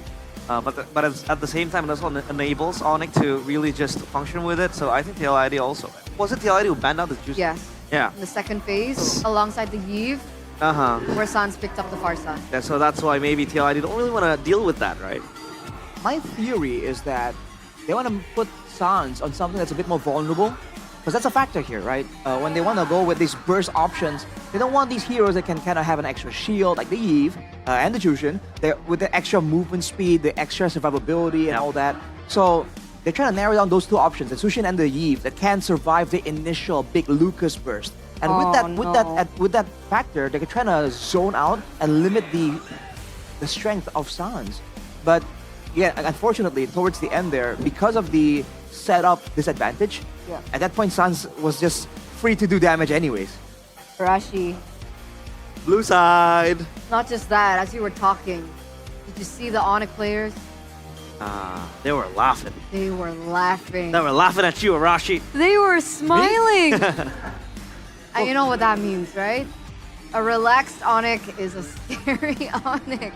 Kinda. Look This at is T-Boy. like their attitude at their prime. Yeah. Yeah. Again, with Coach Yep too. I mean, Coach Yep earlier had a bit more of a serious face, so He was laughing though before that. before that he was laughing. So a man of many faces. He's probably Coach just Yep. seriously thinking Poker about the face. next joke that he wants to do. Maybe, So, maybe. yeah. All right, so if you're on Team Liquid ID, I feel like at this point, that's like the one thing they haven't really gotten to explore, the Fabian factor. Again, we're talking about how this guy has so many more options, has many heroes in his hero pool. There's gotta be something, right? There's gotta be something. But what is it though? I don't know, man. Ask Sid Lucas. Shoot him I a mean, text. They had 2 weeks to prepare. Yo, SDL. They had 2 weeks Yo, to SDL. prepare, and they would and should have known that teams would do research on them, right? Fabian being, again, one of the anchors, the pillars to their gameplay.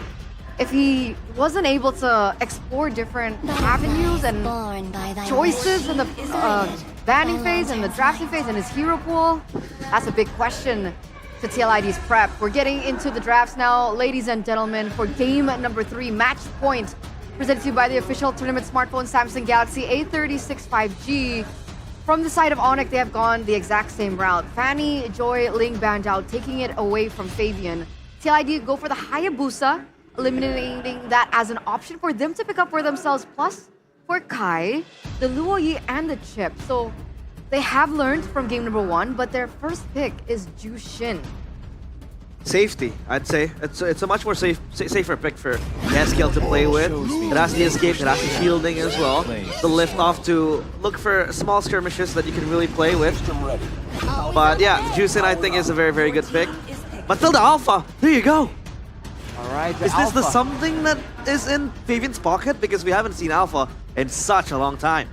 He picked it once up in the regular season where he lost. Yeah, he didn't win with it. That's the big concern here. In theory right now against a glue, it means that the Alpha is going to be regenerating a lot more. And the Alpha does true damage, which is good against frontline pressure. It's a Franco. Out of nowhere though, is this again an attempt to just shut down Fabian even more? With a Matilda and the Tushin, there's not a lot of ways for Team Liquid ID to cancel out that Bloody Hunt as of right now. But so far, this is looking like a stronger, more stable, more brawly trio mid. And remember, trio mid is the highlight of this matchup. But do you think the Franco is enough to withstand the invade pressure coming in from the Alpha and the Matilda? Because the Alpha and the Matilda obviously has very strong invade pressure, and that could just, you know, screw up the Suyo. I think this depends on what is picked up for the gold lane and the mid lane here. They need good amounts of damage here if they want to truly make the Franco a real threat.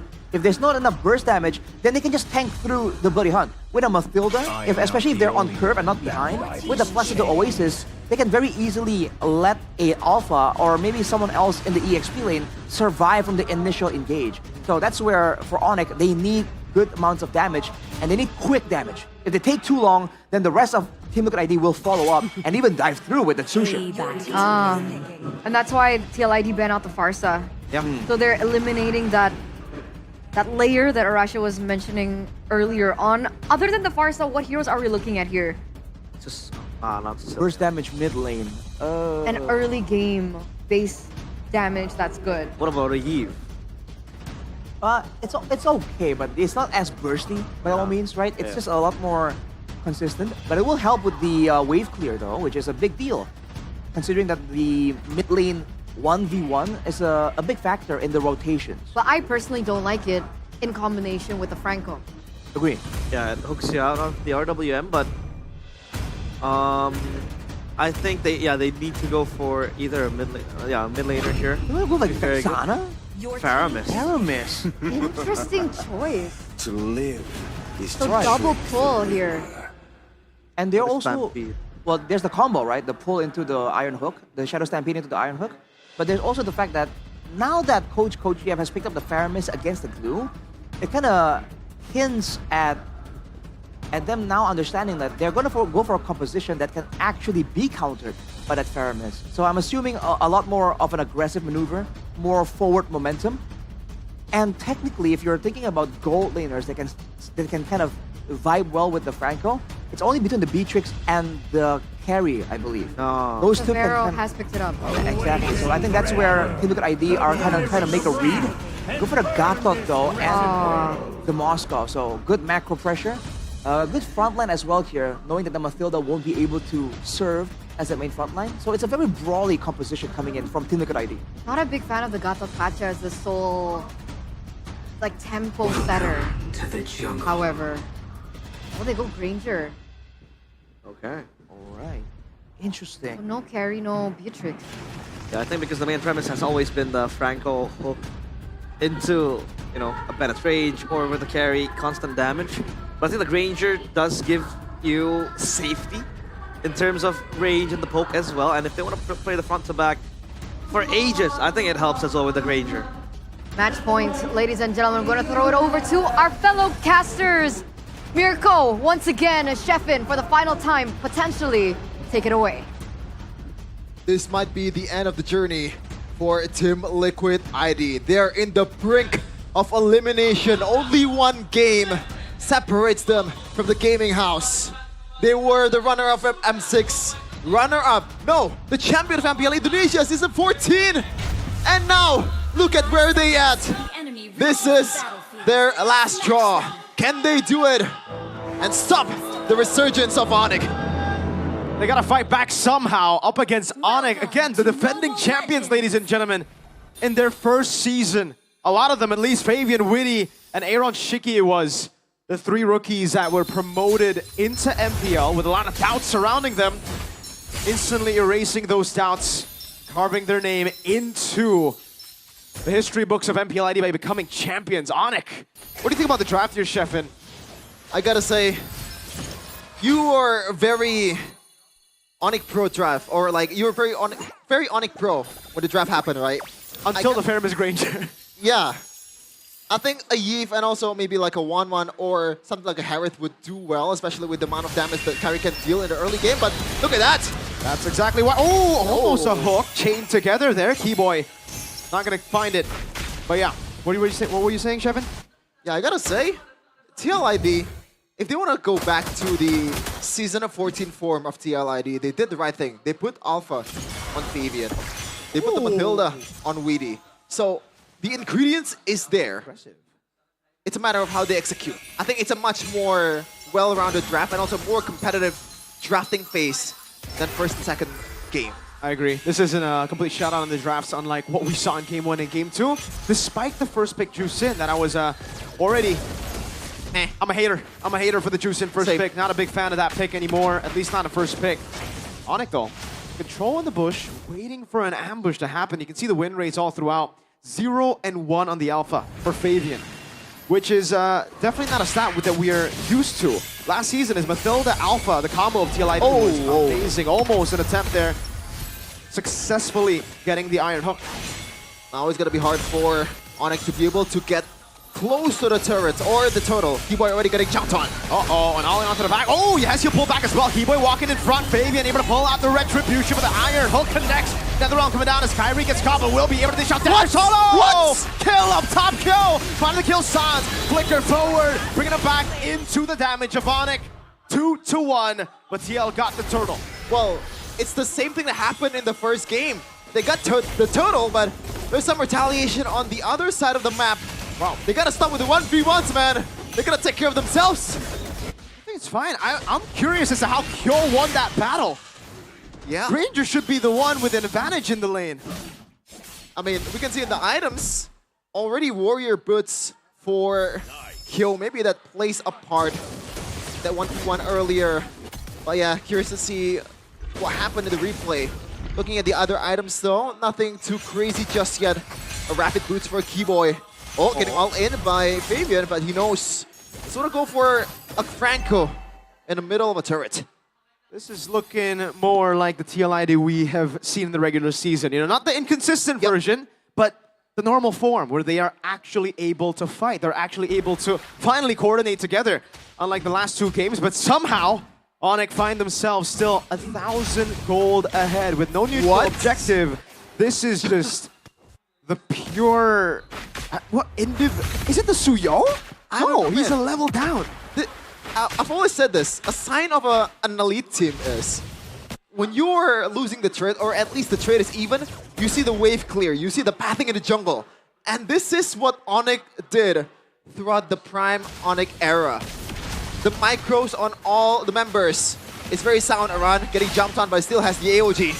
Sans walks off, Fabian already there, asking for the guiding wind, bringing him back into the circling Eagle Sans! Another round with the bloody hunt, locking Fabian down, instantly cancel with the AOG! Oh! Look P though, still chasing Fabian. Keyboy already low. Kyrie just goes back. Still want to stop it or not. Look P taking a bit of damage, but there is no kill just yet on that exchange. Just poke. Sans so patient with the Netherrealm. I thought he died before he could pop it in, but he gets it in time. Onyx now with the great Iron Hook landing again, but it's only onto Aran who has the guiding win provided by Witty. Hold. Fabian on the turtle. Lutpi walking up already. On Aran, mounting him up, bringing it back all the way to Savero to get some free shots. Fabian on the turtle, and that's a save with the guiding win. Onyx cannot contest. Lutpi caught in deep waters. Getting jumped on by 4 people. It might be the end for Lutpi in this case. Keyboy though, the hook. Lutpi gets to that form, but he's gonna get executed. No! No kills at all. Again. Wow. They're holding their ground. They're standing their ground. The lead is gone. But with 2 turtles, you would expect TLID to be the ones holding that lead. A turret down below. And right to our lefts, ladies and gentlemen, me and Shepin's left, we got two legends who are streaming in the venue. I mean, literally 20 feet away from us, we can see them just yapping for you guys out there. Check out their stream if you're bored of us. Shepin, who do you think's better? Who do you think's better? You're really gonna put me on the spot here? Hey, I'll answer too. If we're talking about peak, yeah, Anti-Mage. Anti-Mage. Overall, our 7. Anti-Mage. Wow. Once an MSC winner. All right. To each their own. And to each their own also in audience prediction, 80% to 20% as expected. Going by what happened in the first 2 games. 80%. After what we saw from game 2, understandable. This was not the audience prediction that we saw in game 1. It was actually quite even, I believe. And then we saw a big shift after that stomp in game 1. And now Onyx are finally in a position where they're the ones forced to trade it out. How is it that they are still the ones leading? It's a turret, 2 turtles, and it's a gold lead for Onyx. I think it's the fact that Kai is much more dynamic than Fabian. Because Fabian, he kind of have to rely on Weedy to be able to get around the map, and he's been doing that. That's what's supposed to happen, and that is their game plan. But Kyrie can clear the lane on his own, can just farm on his own, and make a play on his own. But gotta say, the one thing that really impressed me the most is the fact that Onyx, not one of the members has died yet. Might be changing it now. All in over to Keyboy, NetherRealm in time, but he will still fall. Flicker, outburn, out SOD. Kyo joining the fight. Savero with a few good shots. Great revitalize to keep him alive. Aran and the rest of the team. Kai will give away the turtle and just, oh man, he's wiped the entire bottom side jungle. Free real estate for Kyrie, even the orange buff as well. The one thing that makes Onyx special in their prime era, they let go of the things that they're not gonna take care of or have the disadvantage. And truly they are in a disadvantage in objective battle, especially after Keyboy getting jumped on. The key is Keyboy getting the initial hook and getting someone to burst the opponent down before the fight begins and make it a 4v5. All right, we gotta think about this though. If they had a Yve in the mid lane, this is the playstyle that I expected. They would just play it slow, give away a few neutral objectives, maybe actually be able to contest Turtle 3. With this composition, playing it safe like this, trading across the board, means that they're going to be scaling from mid. I believe TLID have the better mid game. Yeah. And late game with Moscow? Yeah. Right? That's what I'm going to say. The long lane pressure that they can definitely utilize. And Kyo hasn't died just yet, even winning on a 1v1 against Salvero on his own. 500 though. This is not a lead that's really safe at all in MPL Indonesia. I wonder how many lead changes. At least 2 so far in this game on the economy. And Onyx, look at the bushes miracle. This is what having an Alpha and a Matilda gives you. I really like the fact that they're going back to their form in Season 14. This is their bread and butter. Just own the bush. Try to get your map or like the advantage on the vision. And Keyboy, all he can do is just try to get this blind hooks that most likely not gonna land. You gotta scan the bushes, you gotta scan all the things that he cannot see in plain sight and make a play out of his micro. It's all about pushing slowly and steadily for TLID. They have the lead, and like you said, it isn't safe, but it's fine. They have a composition that scales pretty well into the late game. The range is the only thing that I have doubts about, right? Sans walks up. Oh, good damage. Yeah, scale already low, around half HP. Savero dealing some death sonatas as well. Kyrie just clearing the mid lane. Oh, Keyboy! Purify. Good call. That mid push, man, so important for the neutral objective take in TLID.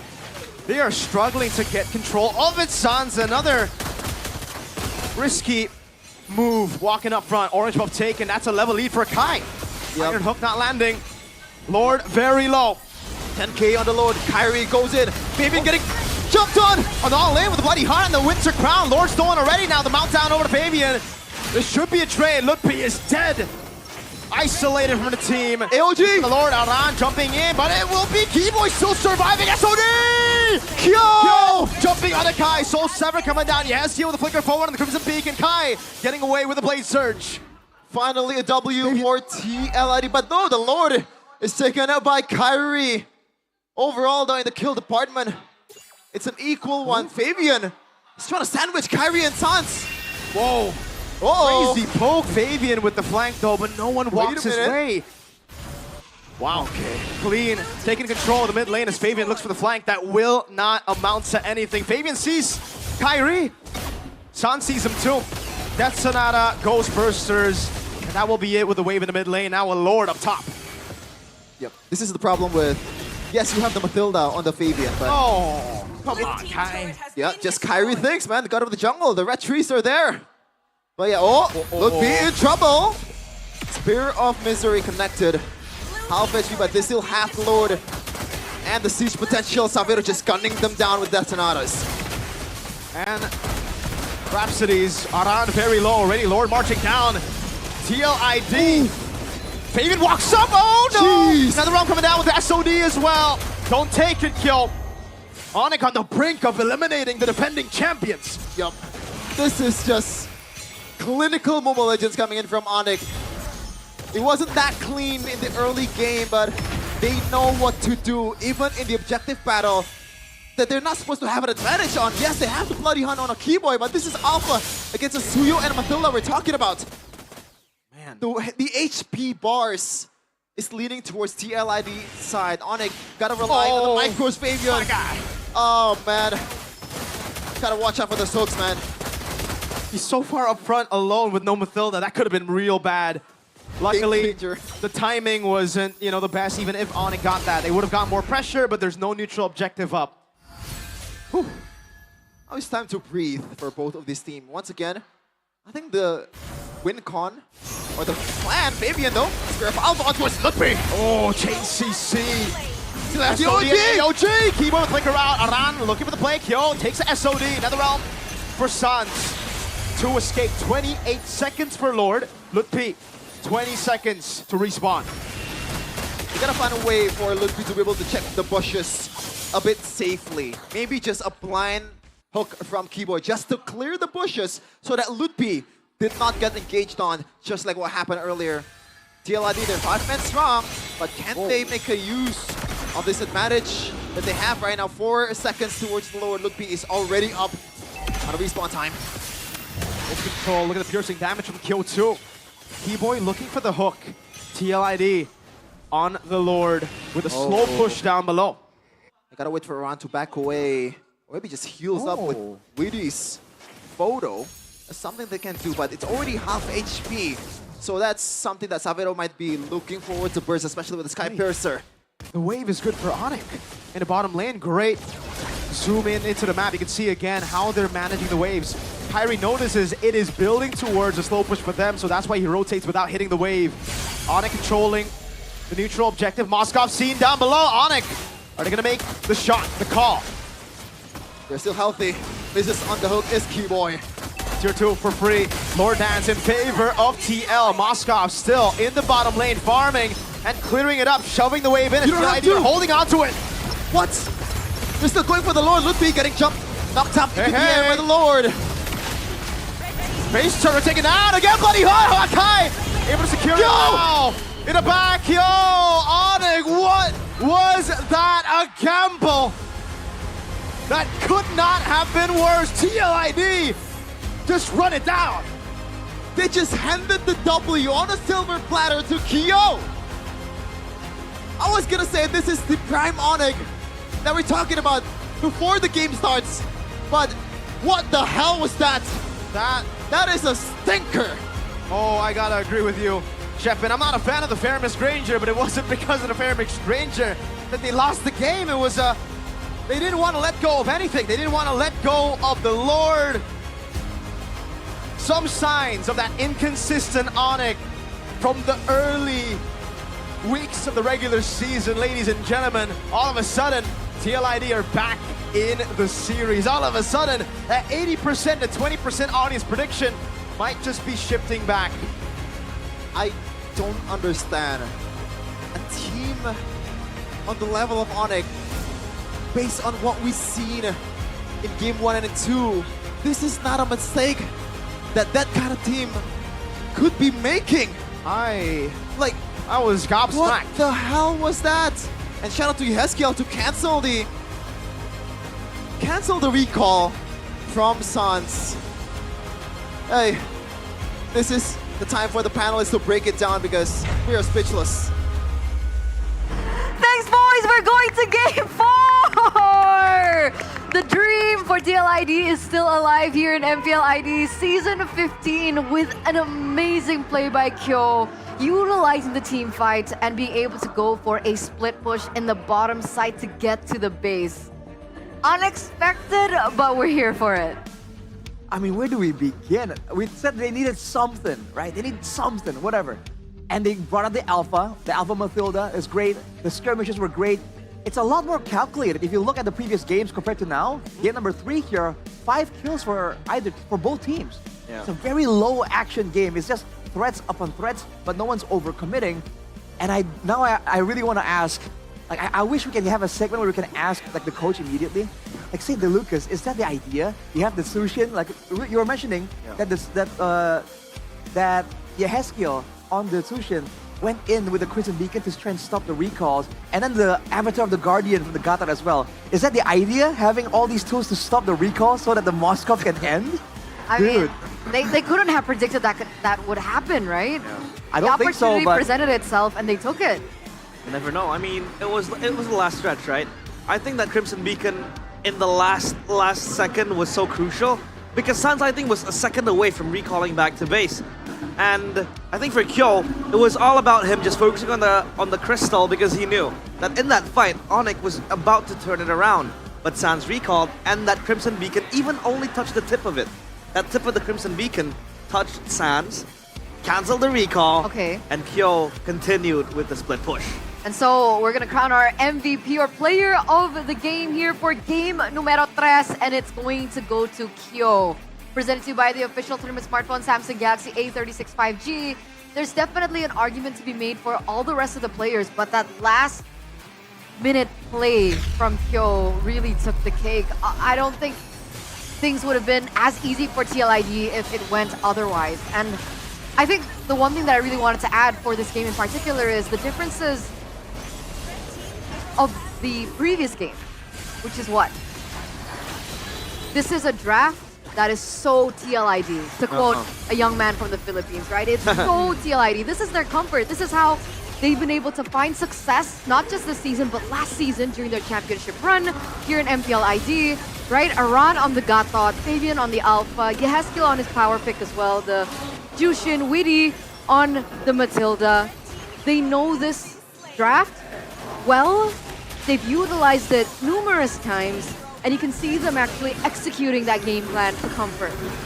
Every single time there's a lull in the action, you can see that, I don't know if it's the comfort or if it's a different plan and whatnot, but even against the Iron Hook, against all these tools that Onyx has at their disposal, TLID did a great job avoiding the pickoffs and finding pickoffs of their own somehow, even though they were on a Mathilda roam. We talked about how that limits your offense, but they used Fabian to walk in the front, and to be fair, he almost got hooked a couple of times forward, but he was the guy walking up, trying to find a backwards spear of Alpha, try and kick things off and start a big fight.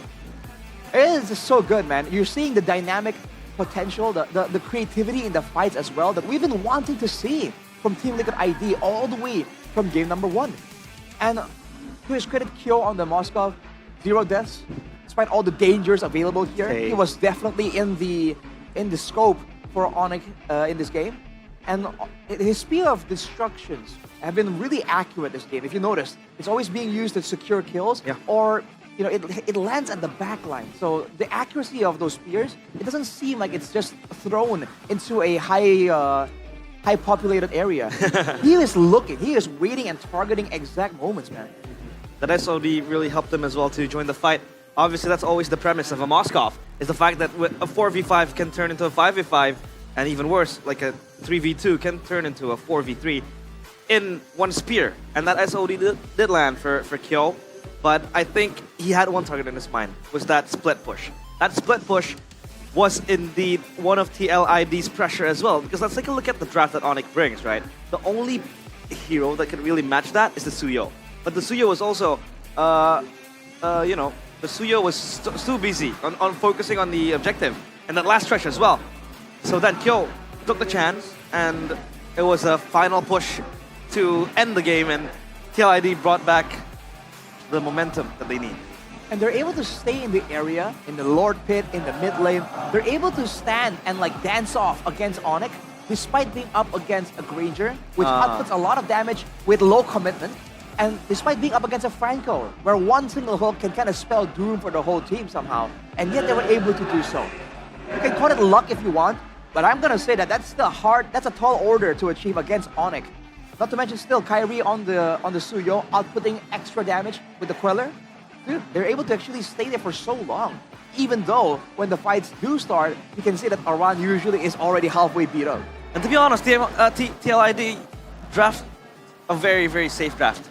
Like, if we take a look at the heroes that they have self-peel, they have escape. I mean, the AOG is there.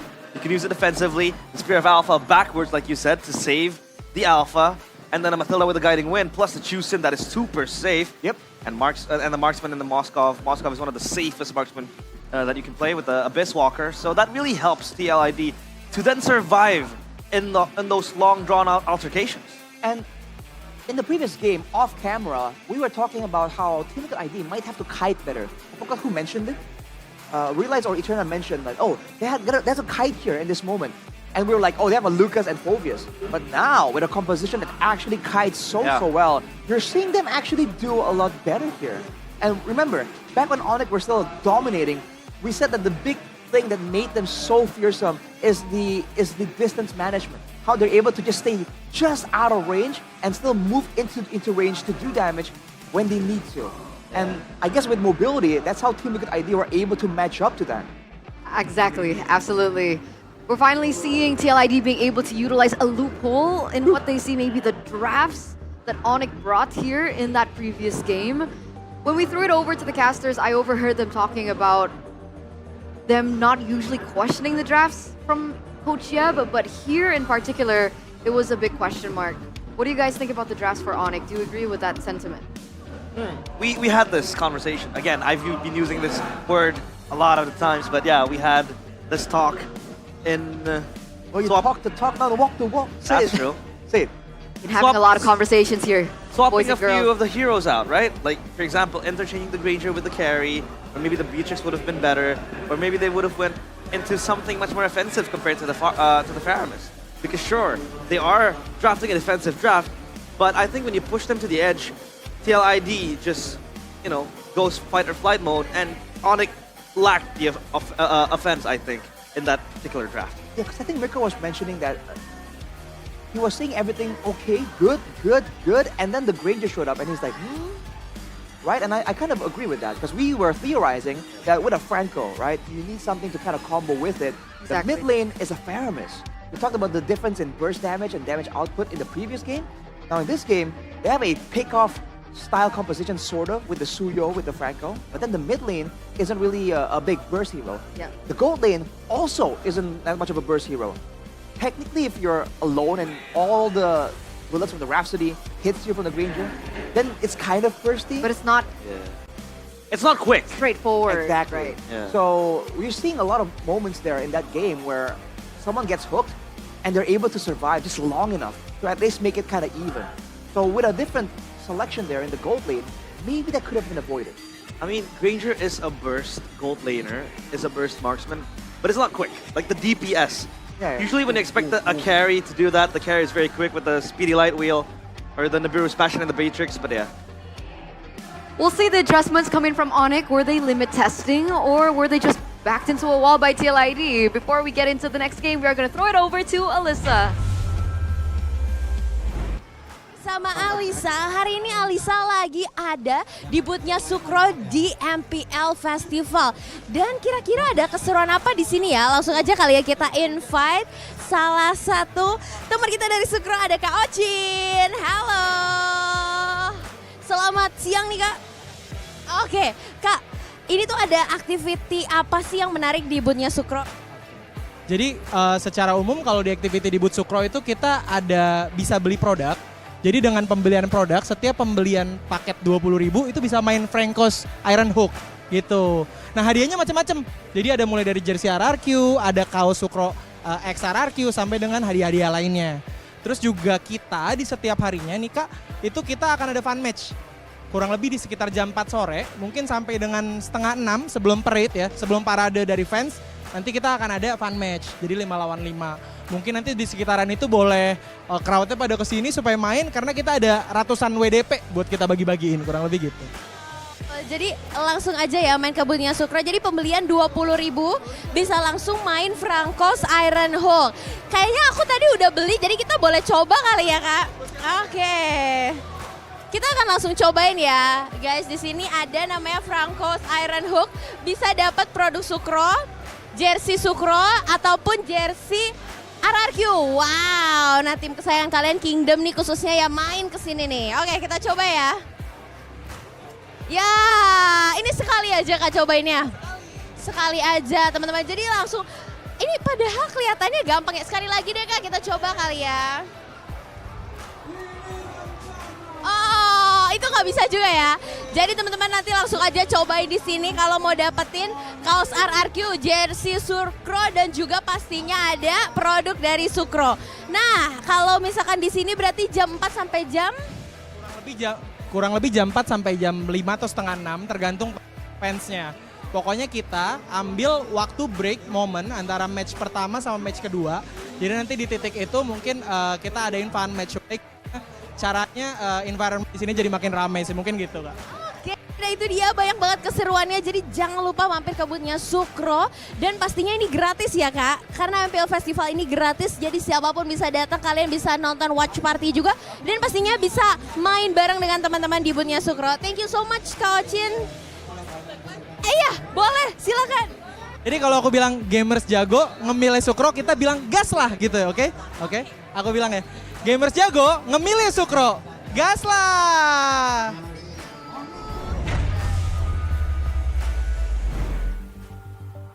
Oh, you're back. Oh, hey, put away. Well, there you have it, guys. If you guys want to get some free, Sukro, they have their merch as well up in the booth. You guys can actually join the activities that Alyssa mentioned earlier. I think the Franco Hook minigame looks pretty cool. I'm out of sucrose. Bro, this is so Are good. we supposed to be eating on camera? Oh, right, sorry. I was like, my bad. Yo. Oh. My bad, but that's how good Sukro is, guys. So you do want to get your hands on it, and why wouldn't you do it for free? I'm out of sucrose. Yeah, there you go. So good. Gasla! Gasla, hashtag Gasla. What's your favorite flavor? People. Me too. I like the original. Oh. Original, yeah, original. Yeah, I mean the original's good too. It's proper. It's proper food, mate. I love my Kribo though. Classic. The cream one is Timeless. unique though. The cream one is actually quite special. By the way, you have a change in name. You're no longer Arashi. So? You're Bryden now. Bryden. What? Yeah. So I have to call you Bryden from now on. Bryden. But why? It's a request from the international casters. Huh? Wait, for real? Yeah. Why? Bryden. What because the of heck? your earring. Anyway. Nice earring. I see. Anyway. See. We've been hyping up MPL ID for the past few 3 games, but also we do want to remind you once again that this hype is also because we want to know who's going to be representing Indonesia at MSC EWC. For the past few years, it actually has been Onyx, right? 2019 MSC 2019 champion. And 2023 was when they were able to get the next championship. And then the next is the big question. Will they be able to once again pick up an MSC trophy? Well, Onyx man, what do you think? Realize? They might be able to. Weak answer, bro. But I think there needs to be a few things that has to be fixed again.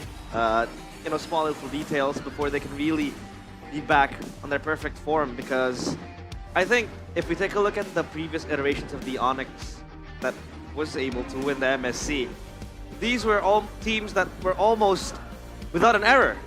This was a team that, a couple of two teams that was able to perfectly play the game into the way they like, and I think this Onyx needs to really hit the ceiling in terms of the skill ceiling that they have to then match that. But I think if they do end up winning MPL, they might have a very, very good chance in MSC, I'd say. Like if they get back to their best form, and if they win MPL ID Season 15, I think they have a proper chance at MSC. See, I don't know. Finals maybe. Like the optimism in me and like the Indo pride in me wants to agree with you. But seeing the performance of the neighboring teams, Yeah. Hey, The thing is, right? it's a far climb. the grass is always greener on the other side. Okay, fair point. I like your optimism, right? I'm just not so sure about hearing so many ifs. Not in this. I heard a ton of ifs in that You whole know, sentence. there are prerequisites, I see. criterias, requirements, attributes. Yeah. Factors. Onyx PH and CLPH just need to show up. No prerequisite. Terms and conditions. Terms and conditions. Fine prints. Please show up. Uh, Ah. NSGP. Hidden clauses. hidden clause. But we have to stay positive. Stay Yes, sir, positive. yes, sir. We can do it at MSC. We can. It's all good. I'm not trying to say that this Onyx is back on its best now. It's far from I being mean, at it's a its different Onyx too, right? Yeah, we yeah, have yeah. Lutfi in the EX. Savero as well. Savero as well as a rookie, by the way. So obviously they don't have the international experience that a lot of these international players who are repping their particular region will be having. So it's already a far stretch. But, it's not like it hasn't happened before, right? Yeah, ID, yeah. absolutely no international experience, going all the way to the grand finals. That's something that I think nobody expected. That storyline has been done before. Right. So we're not saying Onyx is the best, but you gotta beat Onyx first and You gotta beat Onyx first, then talk. and then talk. We're going there, huh?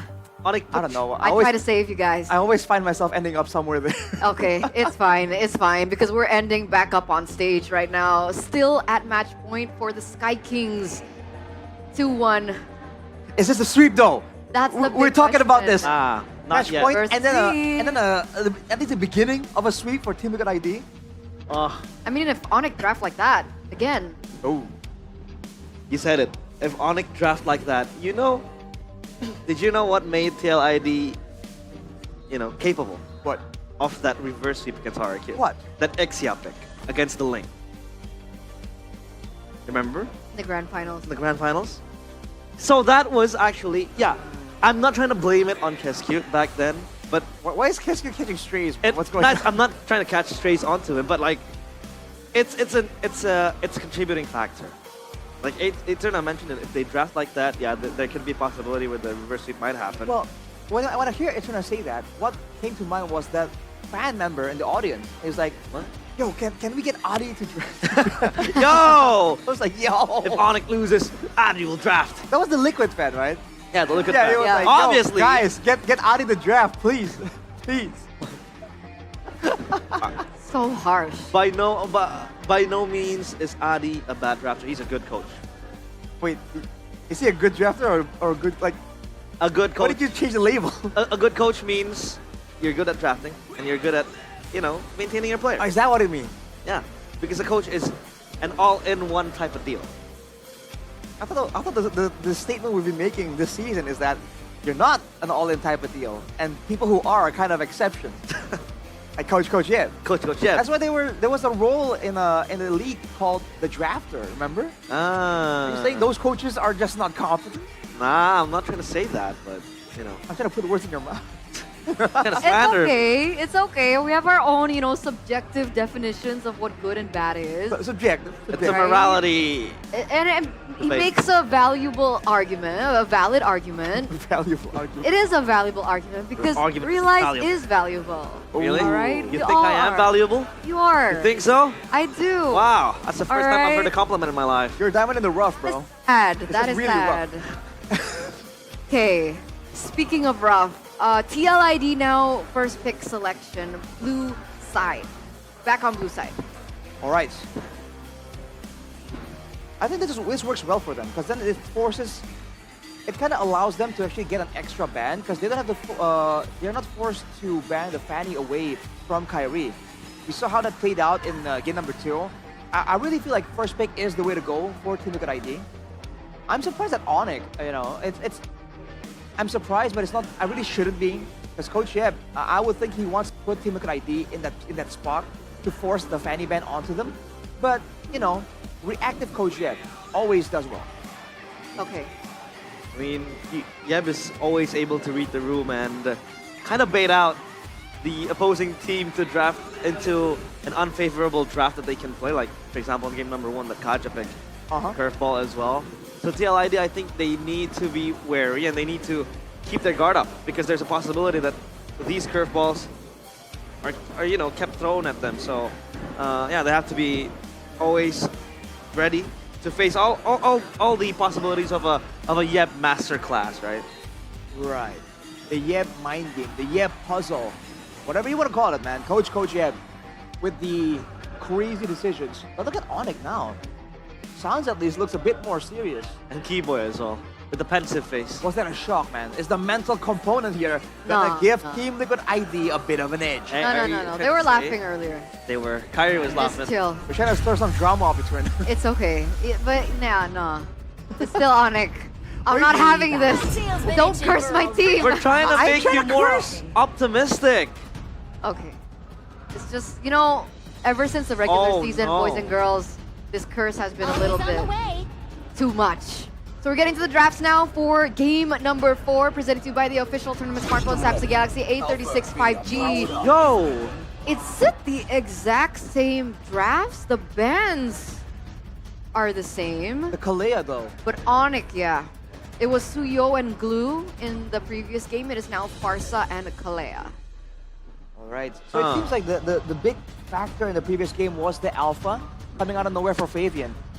Now Onyx, with that in mind, after securing the Kalea for themselves, the Kalea that, by the way, was valued so highly, they banned it over, what was it in the previous game?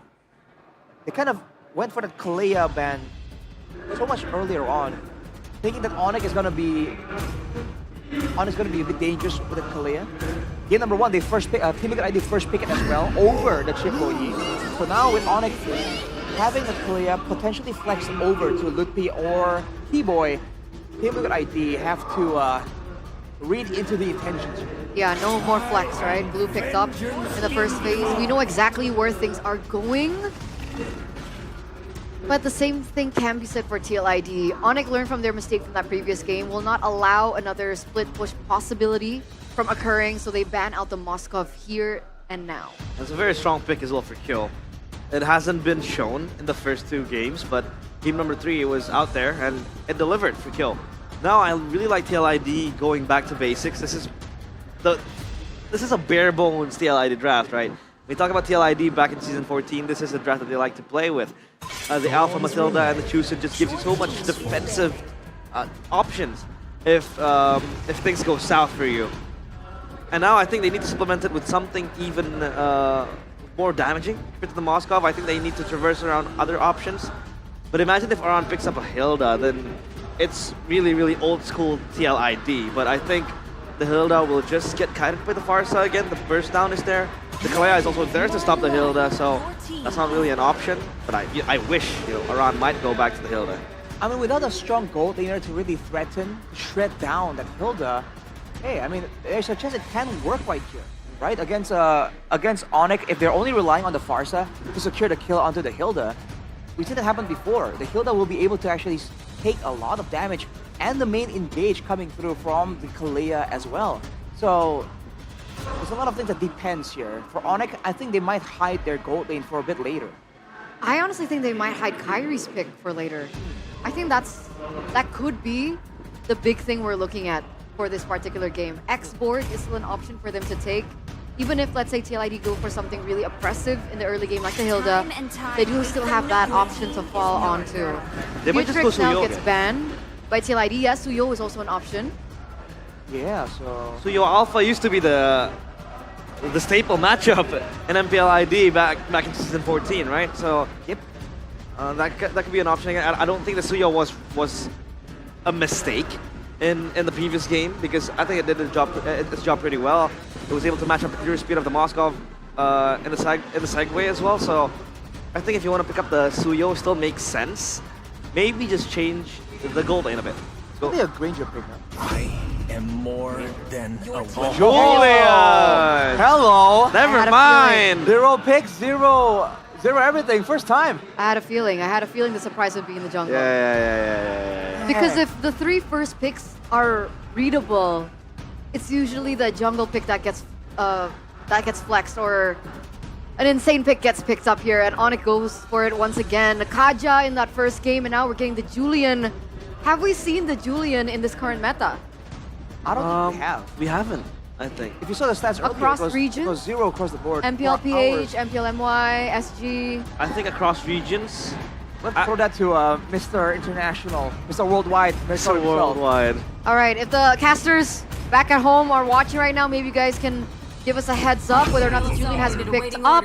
But we will see the next 2 picks coming in from TLID, and that is Gatot Kacha once again, another comfort pick as well as carry.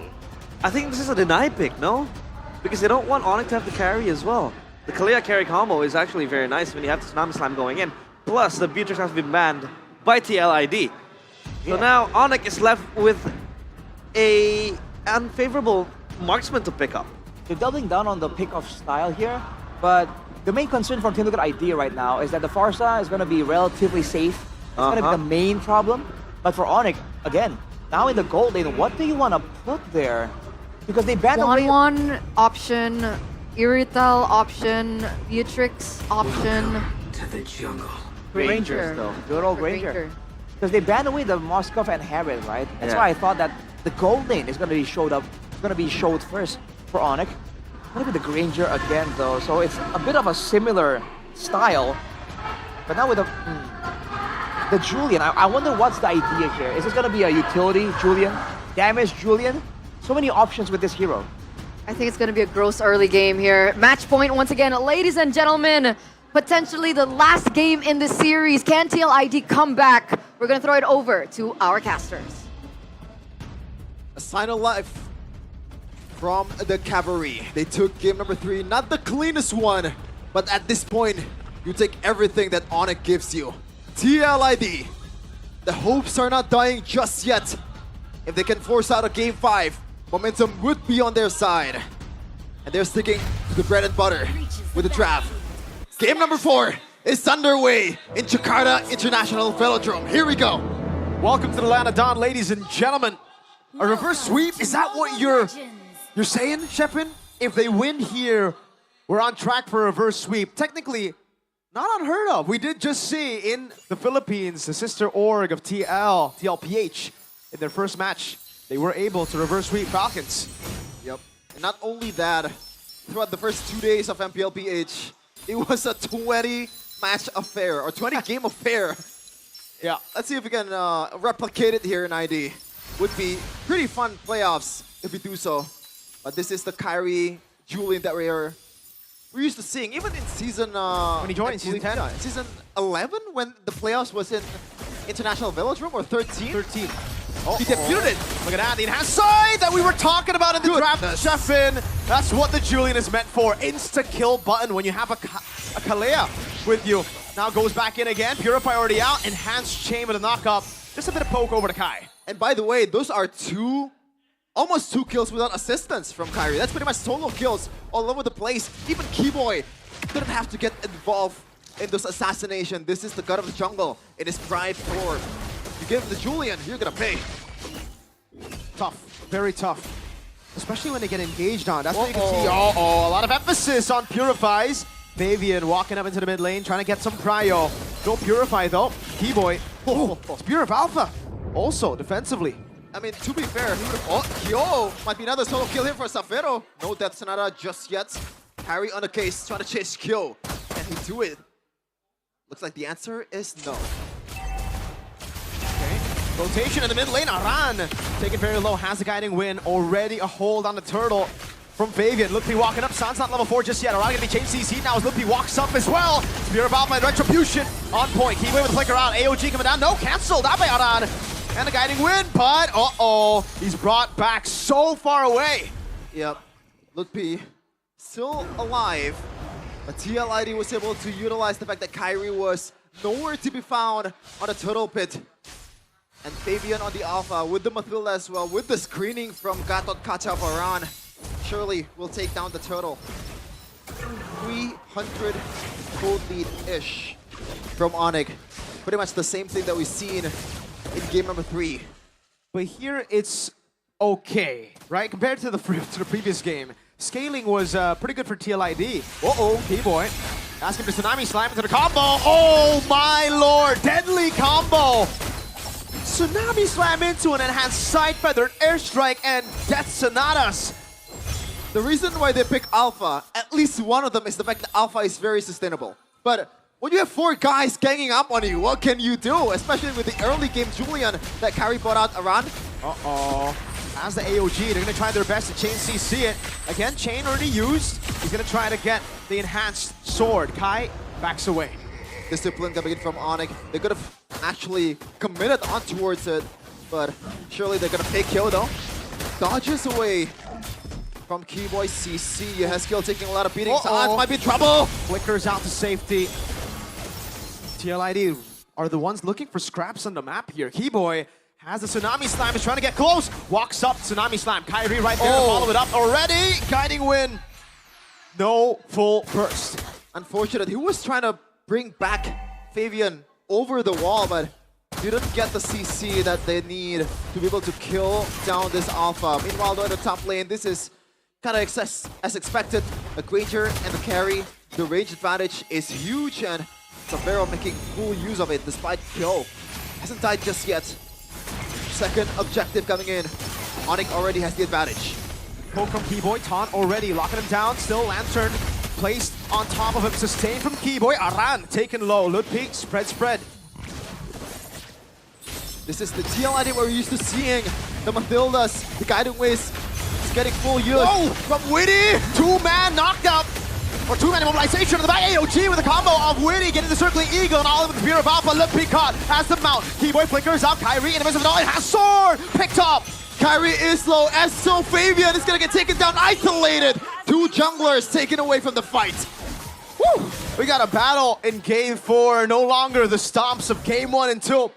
TLID are very slow starters, but seems like they've warmed up enough with the first 2 games. The fact that they recovered from 2 absolute beatdowns in the first 2 games is sort of impressive, because especially when you have a rookie like Kyo, surely that takes a toll on towards your mentality. And looking at the replay earlier, you can see the game of isolation between Kyrie and Fabian. These 2 are pretty much sustainable. 2 fighters just fighting it out to the front line.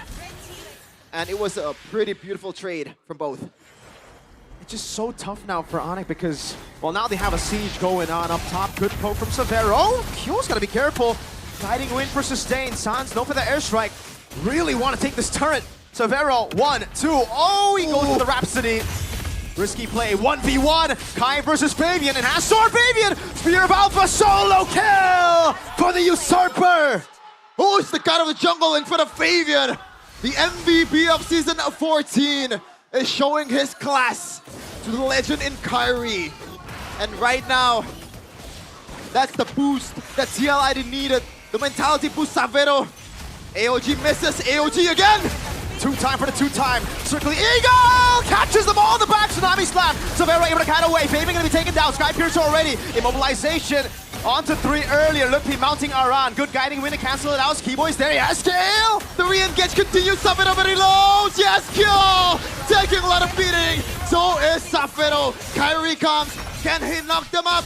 Aran is low! Good chain. Kyo and Witty running for the hills. Onyx in a prolonged team fight.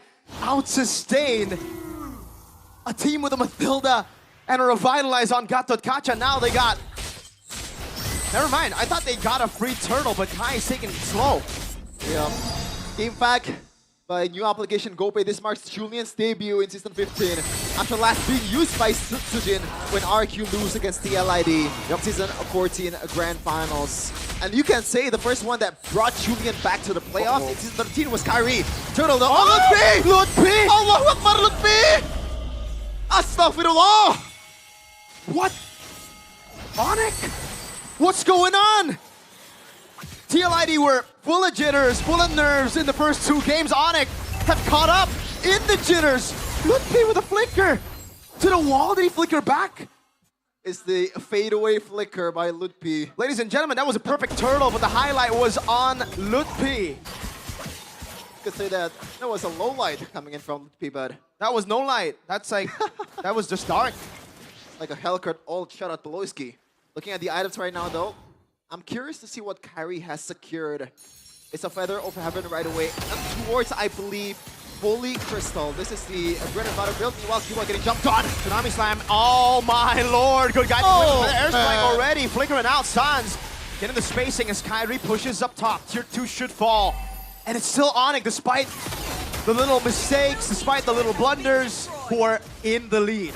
T-Boy, those Tsunami Slams. Gotta be careful. Sans just walks out of the AOG and Onyx keep themselves alive. Bottom lane, or sorry, top lane already into the base turret. Bottom lane for TLID, a turret take. Well, at least there is a trade for TLID, despite Kyrie just having a time of his life in the opposing side of the map. And this is the difference between TLID and Onyx. Yes, Fabian did win the 1v1 against Kyrie in the bottom lane, but ideally you don't want to split as a Fabian, as the alpha, because you are the core of the team. Meanwhile, Yaskiel, Tsunami Slam still has the Purify. The proper respect given over. Feathered airstrike now, just to poke them down. Good poke, that's another Kyo! Very low, forced to Sans.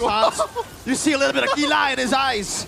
Just a single peek to the corner of the eye of TLID players, and you see Sans coming, flying towards you. That's the aura that this guy has in ID. For TL now, it's still an uphill battle. They're the ones behind, despite the perfect turtle, despite what we would consider an early win. Take a look at the kills, the farm. It's all good for Onyx. Kai, solo killed, yes, but has farmed better. 13 to Fabian's 12. 1 level lead. Fabian should be able to catch up here as he gets another camp. Big item DHS. Swift Trinity for Yo. This is the time. This is the time to pop off. Kyrie on the other side of the map. Fabian will try to make a use out of it. Good poke over to Aran. Pops in revitalized already. Slowly but surely, Aran popping in taunt. Oh, Sans almost connected in the back. Good mount over. Lord taking very low. Kyrie very late to the fight. T-Boy gonna be engaged on Spear of Alpha. And the shred from Kyo. I don't know if Onyx wants to go for more. It's a 4v5 now. But that was an error once again on the objective battle from Onyx. They're going back to the script in game number 3, and TLID is happily accepting the gambit from Onyx. That's getting jumped on, circling Eagle. Over to Lutpi, has a spread, has to flicker out again defensively. TLID, that explosive power, you can see it. This was the TLID we were missing out from the first few matches. Fabian. Oh my goodness! What? Now gets obliterated. An odd call for a team with a Lord. He was trying to rely on Witty's guiding wind, but unfortunately a bit too overzealous, a bit too aggressive, my dude. Gotta tone down the testosterone at the time for Fabian. And now, TLID, they should have been up by like, I don't know, 1K at least with that Lord, but they missed out on that. What is going on? TLID, Onyx, we're seeing a lot of misplays, a lot of blunders throughout. This is the pressure weighing down on them, Chefin. Pressure of being the mighty Onyx again, and the pressure of being the defending champions. I don't know if that pressure is gonna get to them. Look at the feather airstrike from Sans. So much damage. Aran needs to walk away. That's not coming out of Sky. Tries to attack from a different angle. Fabian claims the purple, gets to 14. Jeez, looking at the items and also the gold, though, you can already see the 1K gold advantage on towards Kyrie. This is what we expected. If you're playing a Julian, that farming potential, especially once you get to the mid game, getting that Holy Crystal and also Feather of Heaven, that's trouble, especially now with the concentrated energy, more sustainability from Kyrie. He can take on the 1v1s against Fabian a lot better now. Kill sent down below. Rose Gold Meteor already. Good item up against Sans. Just for additional sustain. Kai, they haven't really been able to utilize the combo we were talking about all the way to Trapped, right? Tsunami Slam to flicker, or good move there. Just a wings by wings used. But the combo of Tsunami Slam and Sight, the insta-kill button of the Julian, hasn't really been insta-kill as we got into the mid game. Yep. The thing is though, Mirko, they try to do that all the time, but TLID are eating their greens. Okay. Could be getting jumped on. Spear of Alpha. Keyboy just goes back. Safe. 1,500 gold lead for Onyx still. They haven't been able to utilize the 1,500 gold lead. It's always just been a 1,500 into a TLID win to reset the gold lead, and then we go on again. Good control up top by TLID. They've done what is necessary to set up for this. And it's a good rotation too, delaying the rotation to Lord, just in case Onyx show up a bit too early for them to catch. Now Sans shows up. He's not even going to build up these waves. He's just going to let the turret deal with it after helping shove it in. It's just going to be a push. Yep. I think it's level up top. Keyboy is gonna have a hard time to choose his target. Because when you think about it, Aran, not really the greatest of targets. He has the AOG also to get away. Realistically, it's Fabian because the whole team has Purify outside of the two frontliners from TLID. So Keyboy, who's your target here? Who's gonna be Tsunami Slam to the ground? Keyboy. Oh, Tsunami Slam over to Fabian. Now no follow-up just yet. Fabian in the base. Oh my god! For Severo. Gets the Sky Piercer. In the back, Lutpi looking for the mount already. 2 for 0. Lutpi gets away. Lord in control of the Sky Kings.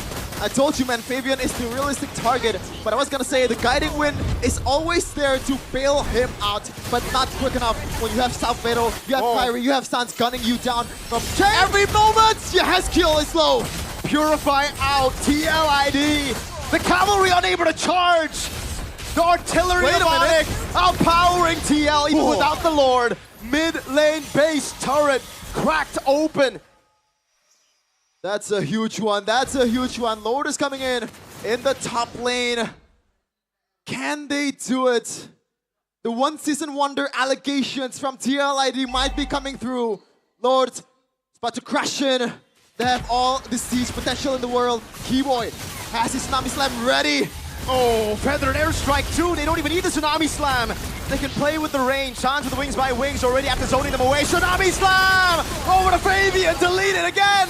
TLID, the defending champions crumbling. Still fighting back, circling Eagle by waiting to shut him down. Kai! Kai is low, but he has the Winter Crown. Onyx, one more hit, and that is it. The old glory of the Sky King is back here in season of 15. Jakarta International Velodrome is theirs today. The Sky Kings are back in action. No longer will they take a beating, a loss, an elimination in the first day of playoffs. Learning from past mistakes, staying calm and composed despite a good win by Liquid. It was too much for them to handle. There was only one strat that worked with the Moskov. Once it was banned out, that forced error, the advantages that they had in game 3 all disappeared, but you can see the agony on the other side. The thrill for Onyx, the agony for the defending champions who thought they could prolong this era of theirs. But for now, they will have to bow out of MPL ID. It's Onyx time. It's a tough task to handle for the youngins. Despite them winning season 14 MPL ID, they are literally sophomores in this season. And if we're talking about experience, no one beats Onyx as they take another step towards MSC, towards EWC, towards Riyadh to follow their brothers in PH. TLID though, the reunion with the champions of PH will not happen. We gotta wait for another season. Unfortunate stuff, but it's up against Onyx, a team that was already very, very feared coming into the playoffs. Everybody predicted Onyx to get through, and this is why. There are levels to the game, and Liquid, for some reason, were not able to match up against the mighty Onyx that we have here. A few mistakes here and there, a few jitters still for some of the rookies in Savero. But all said and done, after this, more experience to bring into their big match against Geek Fam tomorrow. And let's see what they have to say in the stage with our hosts. The Defender Champion gagal untuk melanjutkan perjalanan mereka dan gagal untuk mengamankan gelar mereka di musim ini. Kali ini kita harus menerima bahwa ini akan menjadi one last bow dari tim Liquid ID. The Cavalry, sambutlah tim Liquid ID. Perjuangan mereka harus usai di sini, namun kita mengharapkan mereka jangan sampai tertunduk terus dan harus bisa bangkit untuk selanjutnya. Dan permainan kita sudah melihat bahwa 3-1 ada kekalahan, namun kali ini kita harus merayakan kemenangan untuk tim Onyx. Sonic, sambutlah. Mereka beradu dengan begitu kuatnya, begitu fantastis. Dan kita bahkan melihat mereka hadir ke babak playoff dengan penuh strategi dan juga gameplay yang apik. Menang Onyx, halo playoff match 1. Ya udah. Menang di match 1, gimana nih? Mantap. Mantap. Tapi apa sih mental yang kalian bawa ke dalam babak playoff ini nih? Kita fokus sama tim sendiri. Kayak fokus sama tim sendiri aja sih pokoknya. Kita bagusin gameplay kita gitu. Namun kita ngelihat gameplay kalian memang begitu apik, begitu menarik. Dan kalau ngelihat permainan kalian ini, udah jadi penasaran 2 minggu ini ngapain aja Lutfi? Yang pasti kita latihan keras lah. Latihan try hard. Latihan keras, latihan try hard. Tapi kemenangan hari ini kita ngelihat kalau 3-1 game yang beberapa game bahkan hampir semuanya itu cukup one sided. 2 game awal khususnya. Gimana sih dari tim Onyx melihat Suns? Gimana kamu melihat The Defenders Champion yang kalian taklukkan hari ini? Senang aja sih. Karena masuk upper bracket juga, jadi tambah senang. Langsung masuk ke babak playoff, lolos dari play-in, beda ya dari season lalu ya? Ya namanya juga belajar, kita belajar. Pelajaran udah cukup berarti ini? Ya belajar harus perlu juga. Belajar, oke, terus-terusan. Namun kalau ngelihat pertarungan hari ini, expect gak sih kalau kemenangan kalian tuh seperti mendominasi tim Liquid yang notabene adalah juara dari musim lalu? Kurang keras gak sih perlawanannya atau kok sudah cukup menurut kalian? Nggak tahu sih, yang penting ya kita hasil kerja keras juga kita makanya bisa mendominasi. Jadi ya itu hasil kerja keras kita semua. Hasil kerja keras yang terbayarkan. Dan ketika menang untuk di match kali ini apa yang Suns teriakan? Nggak ada sih, senang tadi, senang doang. Senang aja semua. Ya, betul. Dan pada akhirnya mungkin yang paling senang di sini ada satu player yang baru menjajakan kakinya di babak playoff, namun performanya begitu stabil dan banyak memukau ke mata-mata di sini kayaknya banyak yang shock. Savero, permainanmu di babak playoff terlihat semakin kuat dibandingkan babak regular season. Dari mana nih datangnya kemampuan kekuatan Savero di babak playoff ini? Pede aja sih. Pede aja? Ya, yang penting mental. Berarti mental Savero udah cukup nih untuk babak playoff, sudah kuat, sudah siap? Udah dong. Oke, apakah ada kata-kata atau sebuah wejangan dari coach atau dari teman-teman sebelum bermain untuk babak playoff ini? Udah dilatih mentalnya aja sih sama Adi sama coach Chef. Diapain Savero? Jadi penasaran kan? Apakah spesial nih babak playoff ini sabetan mentalnya lebih berbeda dari regular season? Lebih keras lah di playoff. Lebih keras di playoff. Dan bagaimana kamu melihat hasil hari ini dari dirimu sendiri? Gak terlalu puas. Kenapa? Kena solo kill. Oh, kena solo kill, oke. Tapi kalau ngelihat hasil hari ini tentunya pada happy semua. Tapi yang lebih menarik adalah baru game pertama semuanya udah kaget. Apalagi Kairi tiba-tiba jadi burung. Pakai kaja. Oke, persiapan menggunakan kaja sebenarnya itu untuk melawan tim Liquid ID atau memang draft seperti itu memang siap untuk segala macam keadaan. Ya itu yang dikasih sama coach. Kita udah siapin juga di latihan. Jadi gua tadi pede. Jadi pede aja, ini akan menjadi regular hero atau special hero untuk tim Liquid ID? Rahasia. Rahasia. Tapi untuk melihat hari ini hasil 3-1. Apakah ini Onyx mode playoff? Yang pasti kita semua mode playoff. Semua anak-anak Onyx. Ya. Oke, kasih tahu dong mode playoffnya tuh gimana sih Onyx ini? Tell us. Kata Savero kita bantai semua. Nanti. Wuh, Savero ya ini memang panas banget. Tapi dengan melihat hasil di babak playoff dengan adanya Favian dan juga tim Liquid ID kalian taklukkan dengan 3-1. How do you see tim Liquid ID in this playoff? Kuat. Cuman kita mungkin lebih prepare. Lebih ready untuk playoffs. Prepare dan ready. What is one thing that you think about tim Liquid ID for the playoff? Ada nggak kayak satu hal yang kamu pikirkan tentang tim Liquid ID?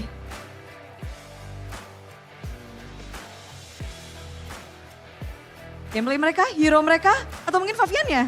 Favian sih, assassin Favian. Assassin Favian. Tapi kalau mengingat dari kemenangan hari ini tentu cukup menarik karena ini adalah match di saat region lain di Philippines, tim Onyx gagal untuk menjadi juara dan ditaklukkan oleh tim Liquid ID. Onyx menjadi runner up. Does it mean something for you? Gak ada sih. Gak ada pengen balas dendam? Gak ada sih, soalnya beda ini kan, beda negara. Beda region, so your friend didn't tell you anything? Mungkin nanti kalau udah masuk EWC. Oke. Kalau udah masuk EWC, kalau sekarang karena berbeda region jadi fokus sendiri-sendiri dulu. Ya betul. Betul. Tapi Kiboy, apa nih fokus dari tim Onyx untuk season 15 ini? Selangkah demi selangkah sudah kalian jalani, tapi apa sih yang untuk menjadi fokus kalian? Ya kalau buat fokus kita mau berusaha buat seperti Onyx yang dulu lah. Seperti apa itu Onyx yang dulu? Onyx yang mendominasi, Onyx yang bantai-bantai gitu.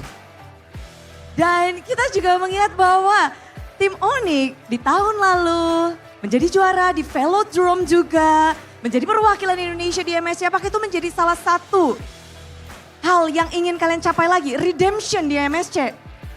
Ya motivasi sih. Terus kata Savero dia mau juara juga. Jadi ya udah, kita juga semangat. Semangat ya. Forfeit champion dipatahkan dan sekarang kepengen balik lagi ngedapetin kemenangan. Akan menjadi tantangan nggak untuk season ini? Ya kalau itu pastilah karena semua tim sekarang udah kuat-kuat banget.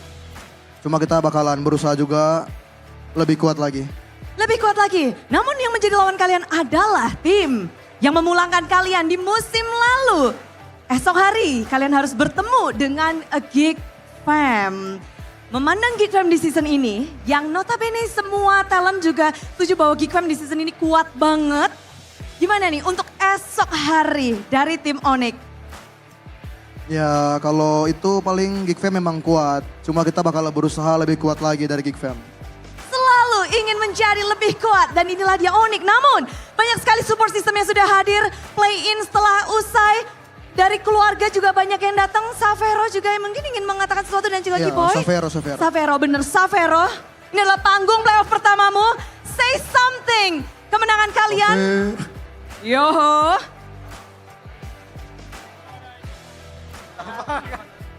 Lu baru playoff sekali, lu dulu dong. Nah yang baru sekali nih. Silakan Savero. Savero. Tes. Makasih buat Sonic yang udah dukung. Support kita terus nanti di besok upper bracket. Untuk yang spesial nggak ada Savero? Buat orang tua yang datang hari. Buat orang tua spesial, terima kasih support system. Dan tim Onyx akan melanjutkan perjalanan mereka. Play-in setelah mereka lalui. Dan Sonic, sambutlah kemenangan pertama di babak playoff. Inilah dia, tim Onyx.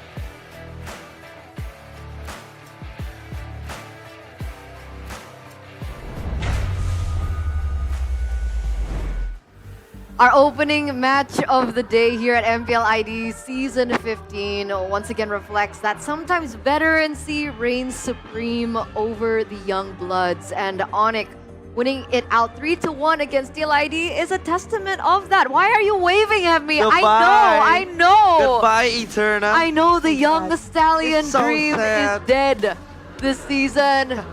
Thank you so much though for their hard work. especially this Appreciations, season. obviously. Big appreciation. Yeah. They tried their best, but unfortunately, you know, we already talked about it, right? Over and over, coming in first day up against the Sky Kings who are on a rampage. It's not an easy start to the playoffs.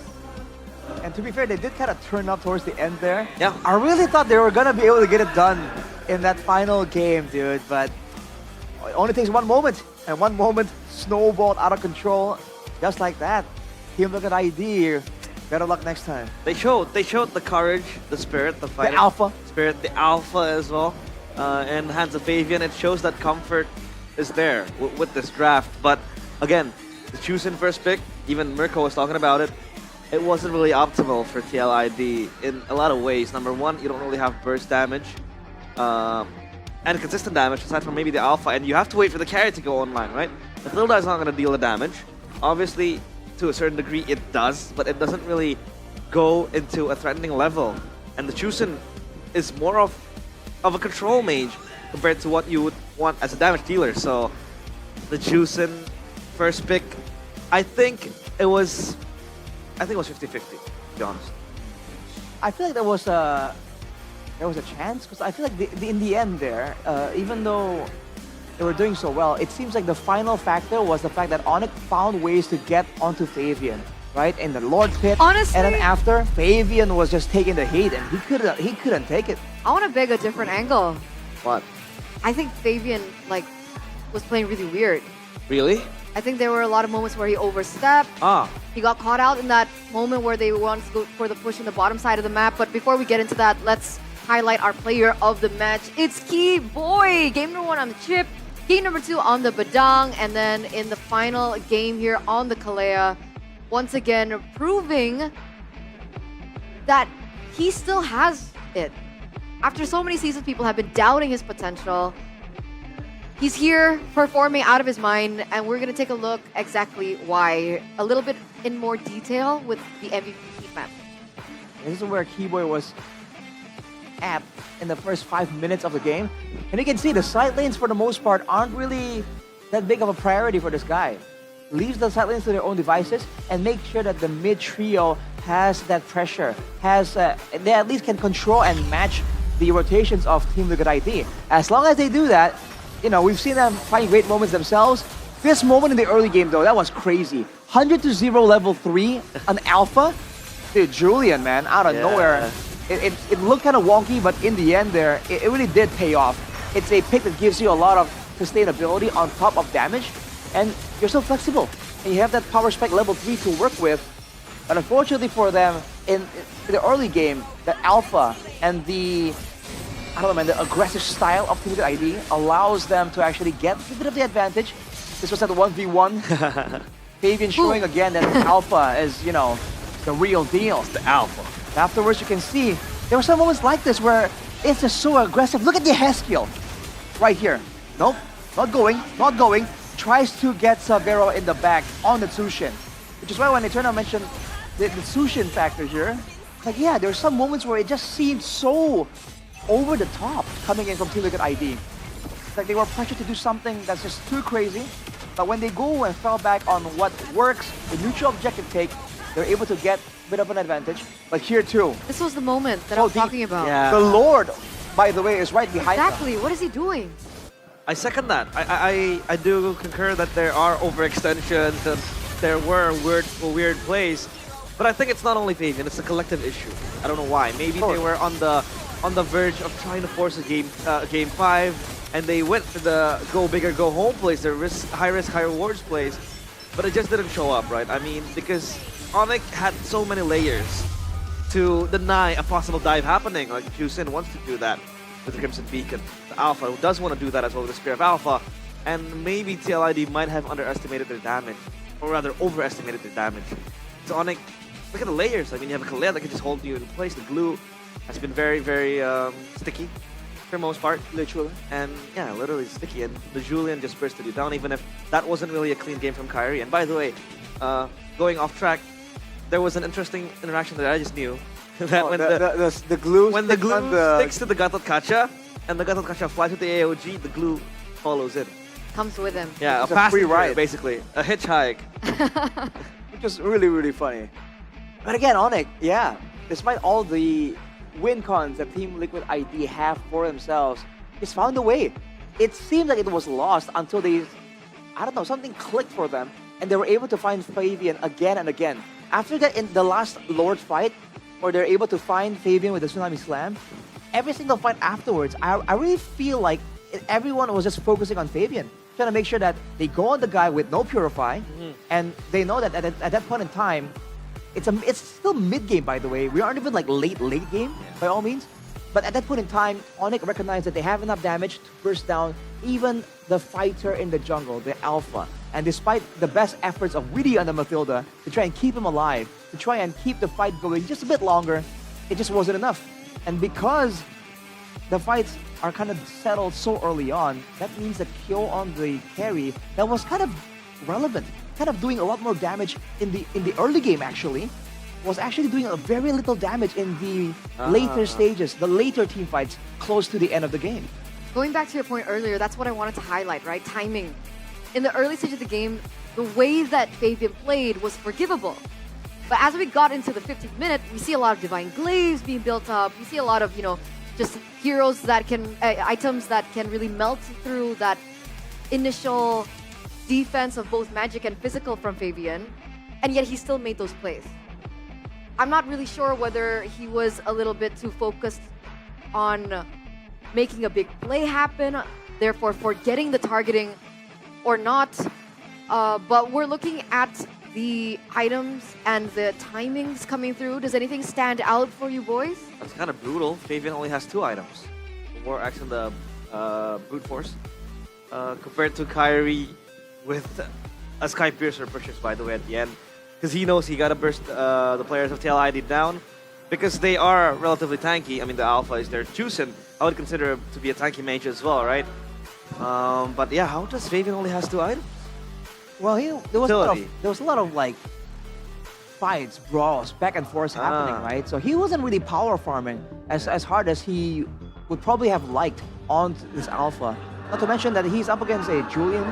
Julian clears quite fast. You don't really think about that. There were moments in that game where Team Liquid ID were able to win out a neutral objective fight, and Kyrie just slid over to the other side into Fabian's jungle and started just jacking everything, taking away all the camps. So, 3,000 gold difference. showing again that for Onyx, sometimes like the initial situation isn't fatal. They can find ways to adapt and respawn that can still keep them in the game and even give them still some kind of advantage in the late game. And TLID also were able to secure the objective, right? I mean, they got 3 turtles, a lord. Turtle. Yeah, a perfect turtle. So that is a courtesy of Fabian, by the way, who sacrificed that farming speed and the gold that he had to just play collectively for the team. And we talked about it. Fabian is the guy who wants to look for kills when he's behind. But on an alpha pick, this is where he gets very collective. This is where he gets very supportive, and he plays with the team as well. So it is unlucky that Onyx were so far ahead of them when the mid to late game hit, but I think Fabian was doing a decent job with the alpha in the early game, but come the late game, it was hard for him to traverse around the team fights, and with little to no items, he's pushed it down easily. So The strength of TLID has shown to become their downfall this season. Which is, for me, you might have a different opinion, but them falling back to what works for them. Yeah. Unfortunately, they weren't able to be creative in the playoffs, and that might have been the big problem. But we are going to take to Alyssa now, and we're going to take a look at the jersey wall, which is new. So you guys have fun with it.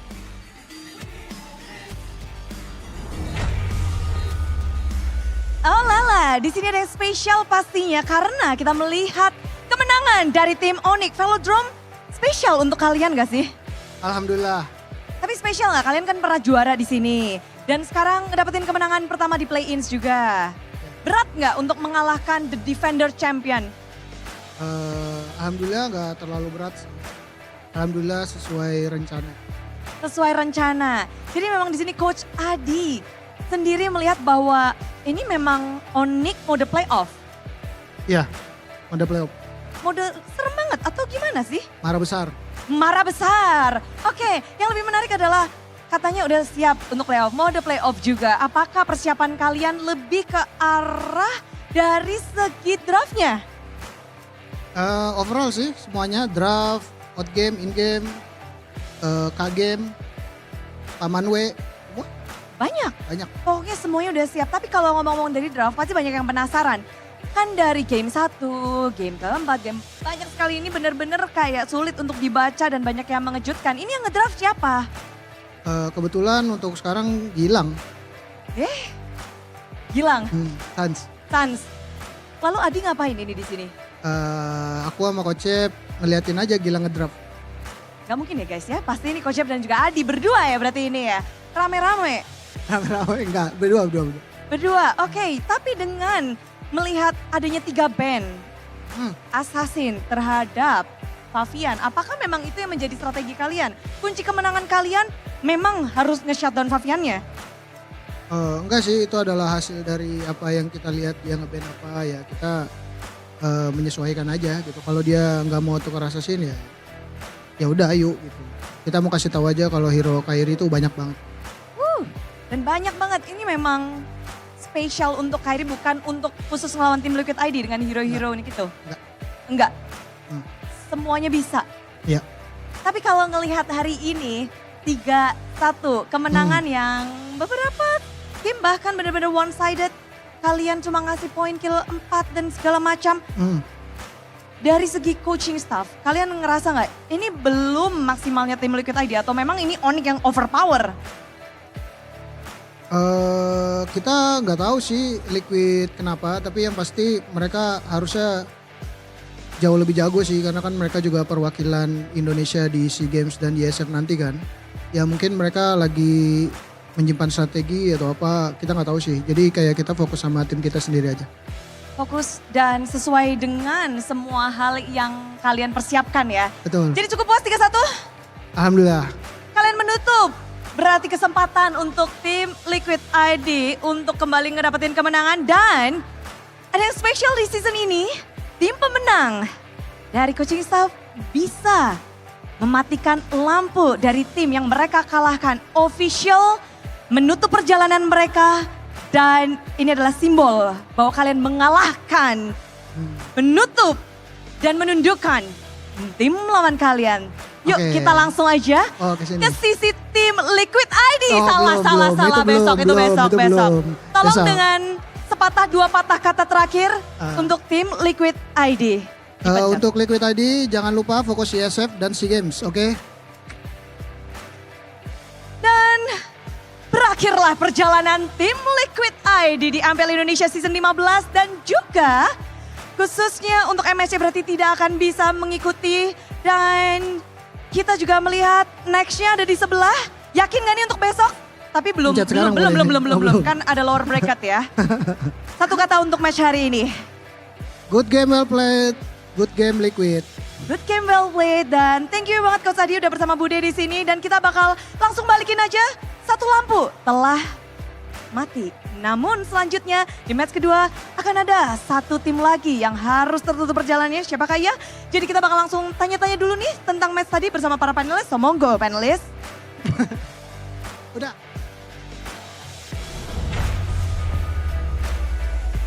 I personally didn't like the smirk on Coach Adi's face, but hey, that's just me.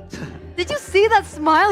I did. Absolute no Evil remorse. And at all, just and he boom, was about with a to big just smile. press Geek Fam's button. Because he knows next up in the brackets, Geek they're Fam's going to gonna be lose. facing Geek. And they want Geek to lose. What can you blame him though? He just won.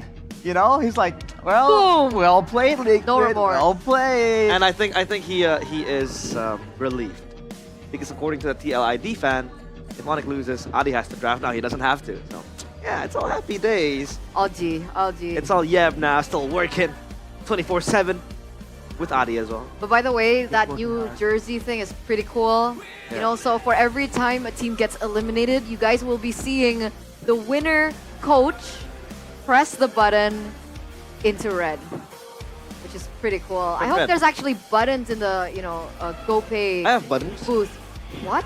Here. Oh. No, it's like if you use the GoPay app, right? Okay. Like, see, this is Eterna's app. Okay. So if you How go, do you know my password?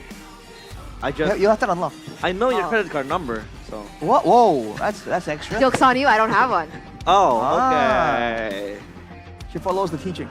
Anyway. Yeah, you go to gopay.co.id/games, right? Yeah. And you can win the guaranteed rewards, right? You can get up to 59 diamonds and 1 token. So you see that token right there? Yeah. Yeah, you spin that token and you can get prizes in Spin the it. gift arena. Spin. As of right now, realize, Yeah. if you didn't know, there are 2 electric motorcycle winners. Whoa! 5 smartphone winners. Boom. 5 power bank winners. 25 wireless earphone winners. Earphone. And you still have a chance to win 13 remaining electric motorcycles and the other awesome prizes. You go to gopay.co.id/games, open the app. Yeah, like the I was app right saying, here. You select top up game, Yeah? the top up game icon right there. Okay. On the top right. And then you get a token from doing that. And you pick your winning team right here and you enter the match scores. Ah. If you think you can predict everything, enter the match scores, then you can get those rewards. Just start spinning. 13 motorcycles, man. That's 2. kind of crazy. 2 motorcycles. 13. 13? 13. I thought it was 2. 13 electric motorcycles are still available for you guys to grab. But other than that, you can also hashtag Pasti Gege because, ladies and gentlemen, the thing that we've been talking about throughout the entire regular season is still up for grabs. You can get the WDP or the weekly Diamond Pass at GoPay Games. 100% secure, only 26. Wait, actually, it's 14.9k IDR. That's a big discount from the 26k Wow. for the regular season. All you need to do now is just scan the QR code right down below me here to check that out. Thank you, Download GoPay. the GoPay. 3, 2, 1. Thank you, GoPay. Usually, before GoPay, I used to get WDP from Limcocho. Oh. Because he has this TikTok series where if your comment gets read out, Okay. you get the WDP. So I made 10, 20 bot accounts to just comment on WDP. Now with GoPay, it's easier. Much easier. And I feel like days go by easier when Yeah. you're having a good day. And speaking of having a good day, you gotta taste it right now, guys. So many variants of flavors, including the Originale. fantastic mochaccino, the original cappuccino. There's a grazie, bliss, grazie. the Grazie, avocado grazie. delight, and of course the groovy cookies. Do we finally get to taste the avocado one? Ballerina cappuccino. No avocado. I don't see it, man. What about these two This flavors? is the original cappuccino. Yeah, we just get the cappuccino. Ballerina cappuccino. Can I get this? Can I see it? Here, it's here. It's here. There's 2 here. Are they all the same flavor? Yeah, they are. Oh, I already tried the cappuccino one. I want the avocado one. The Vakadu? Yeah. Good day, please. That's good. Avocado tomorrow. Eh? Please. Yeah. That's good. Are you- We're brothers. Right. Okay. That's good. She thinks it's weird to share drinks. Come on, let's do it again. No, I'm kidding. What the heck was What that? is going on? I don't know about all that. Do you guys share drinks back at home? I don't think that's We do. sanitary. Sanitary? Sanitary? Like well, hygienic. we just fight off the bacteria. Are you telling We're people clean. that their families are unhygienic? Are you telling? it's like- Are you telling us that we Am I don't weird? shower? We're not No. hygienic. We're full of bacteria. Yeah, I think that you're reaching a bit too far. Okay, my bad. I mean, comment down below if you guys share drinks with people. With the I share boys. drinks. No, not with people. Not with any random Everyone. guy. Yeah. With the General. boys. I share drinks with my mom Alright. as well, so. It Either makes me or. Italian, by the way. Ballerina cappuccino.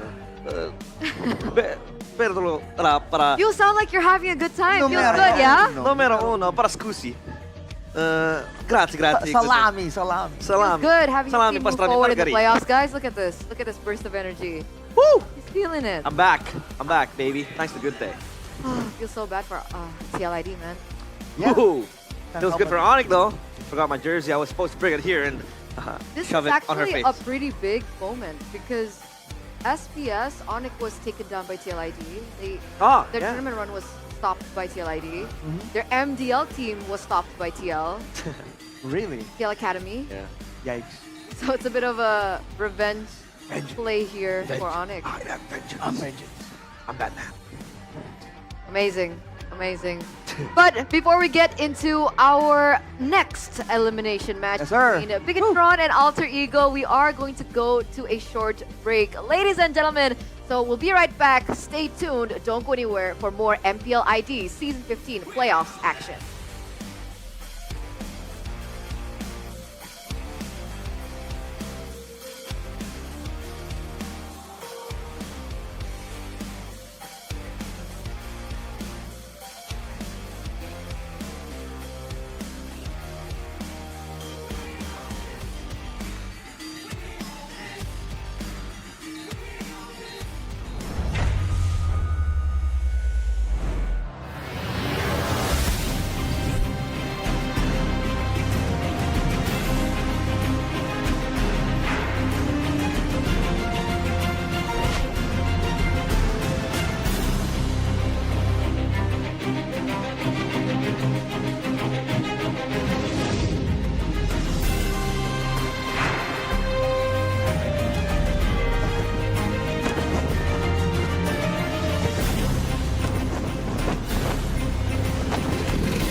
Selamat sore dan selamat datang di acara MPL Awards Season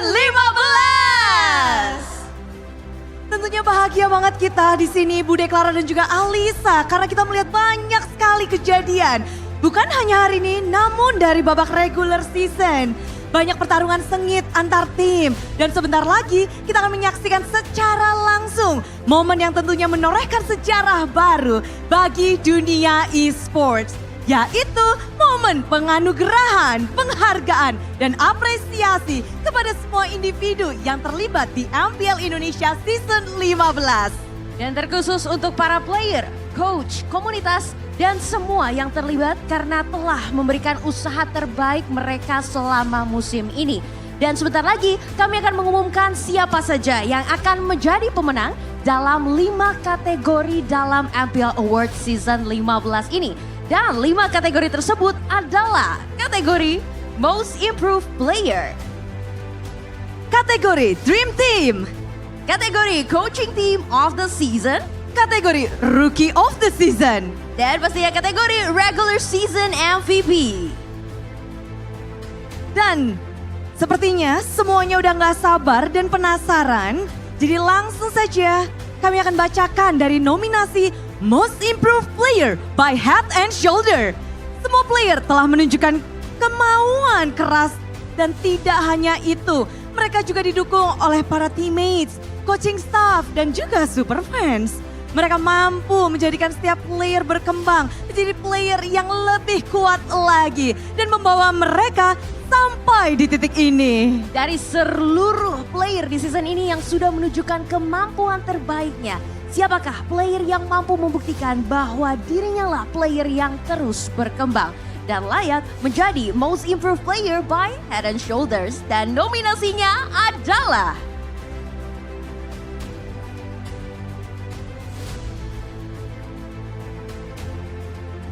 EVOS Albert, Geek Aboy, Bigetron Alpha Eman, Geek Fam Cops, Alter Ego Nino.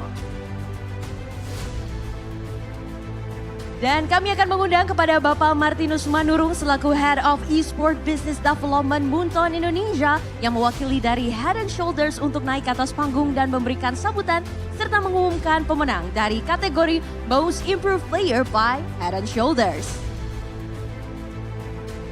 Kami persilakan Bapak.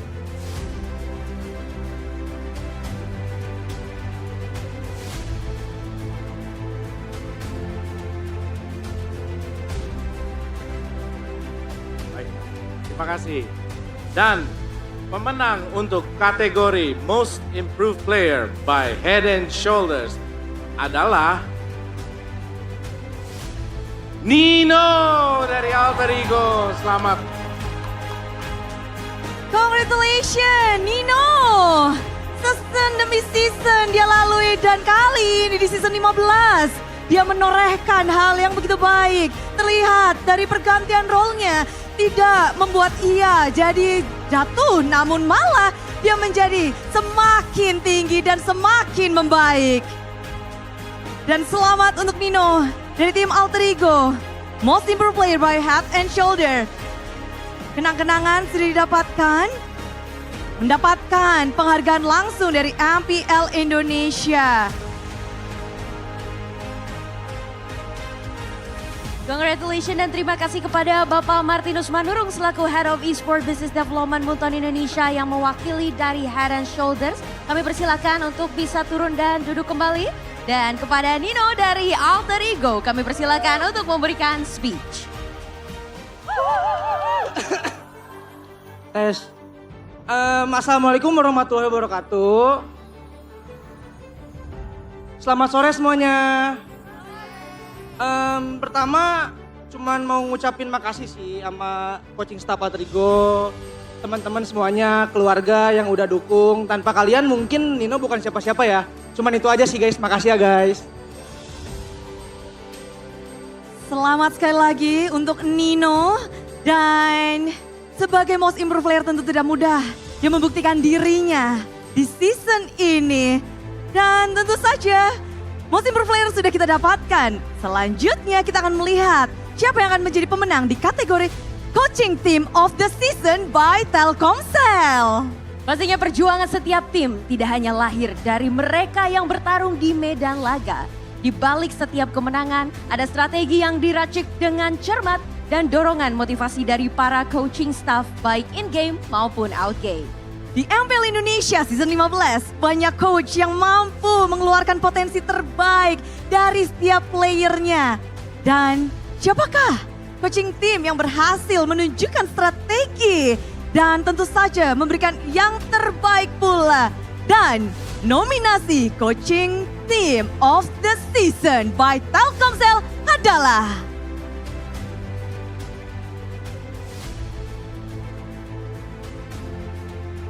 RRQ Hosi, Onyx,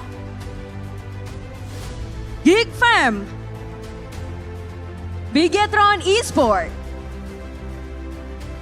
Kami akan mengundang kepada Bapak Benny Hamdani selaku General Manager Loyalty and Digital Brand Communication dari Telkomsel untuk naik ke atas panggung dan memberikan sambutan serta mengumumkan pemenang dari kategori Coaching Team of the Season by Telkomsel. Kami persilakan Bapak.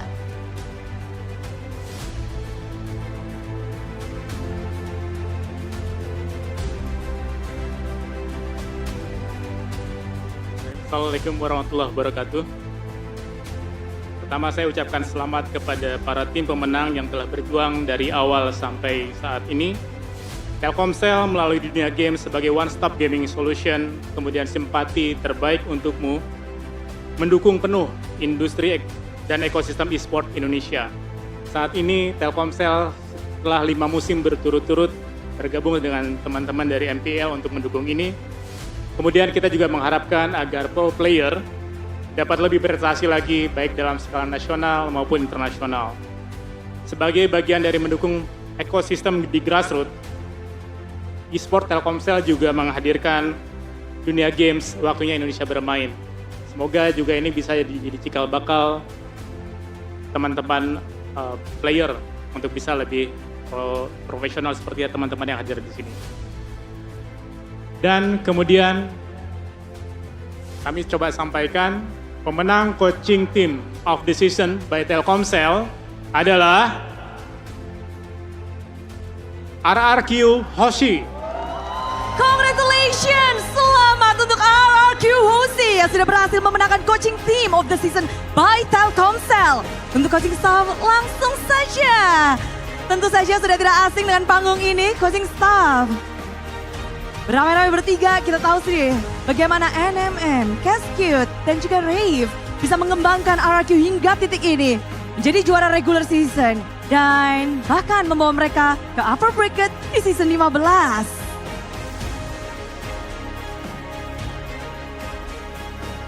Ya, dan berikut pemenang kita dari Coaching Team of the Season by Telkomsel, RRQ Hoshi.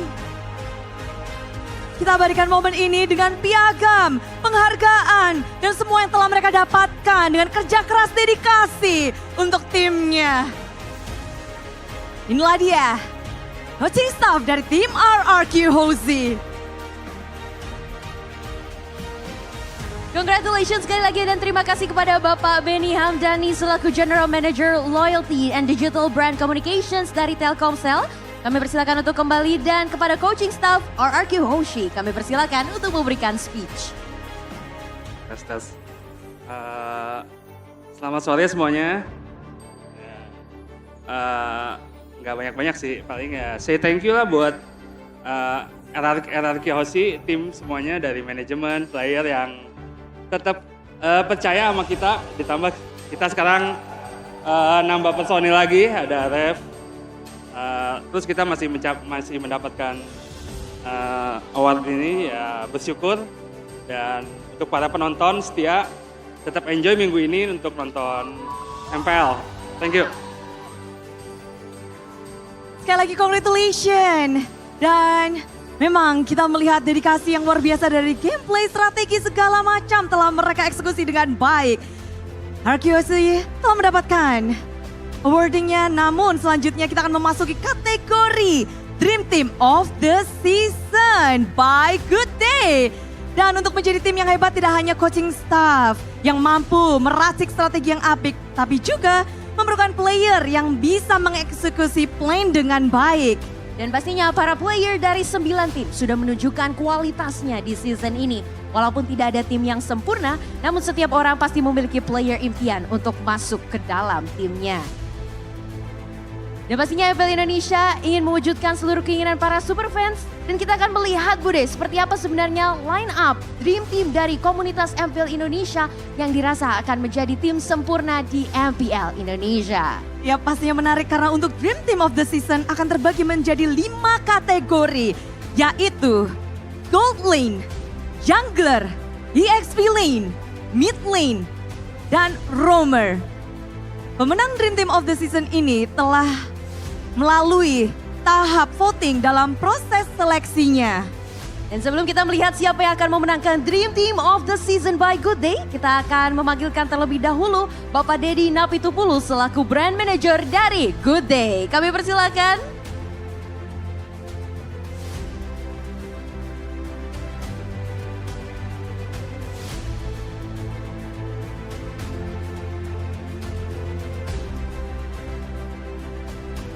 Good day everyone.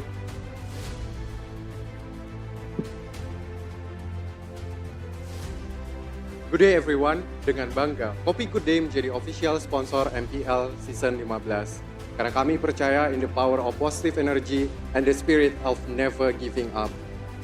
We know what it takes to have a good game and push rank at the same time. Karena Kopi Good Day selalu hadir menemani setiap aksi serumu. To all Mobile Legends players out there, keep believing, keep chasing your dreams, and always remember to start a good game with sebotol Good Day. Karena Good Day perlu banyak rasa. Terima kasih.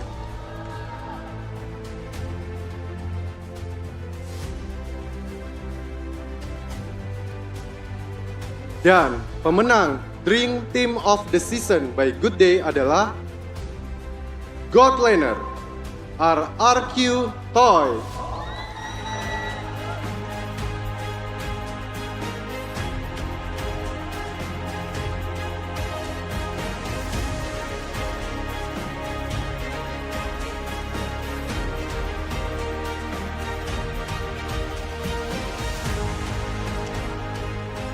Jungler RRQ Sud Sujin.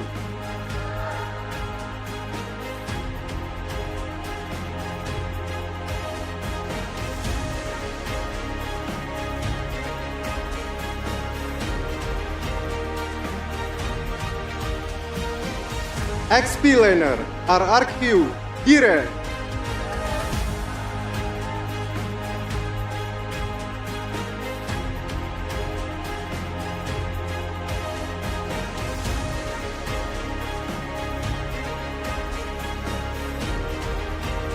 Mid Laner RRQ Rings.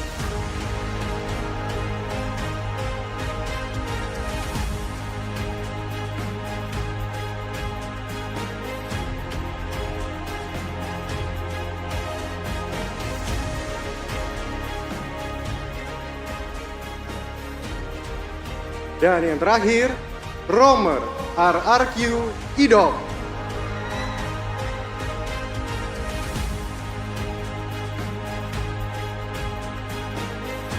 Selamat kami ucapkan untuk para player yang berhasil memenangkan Dream Team of the Season.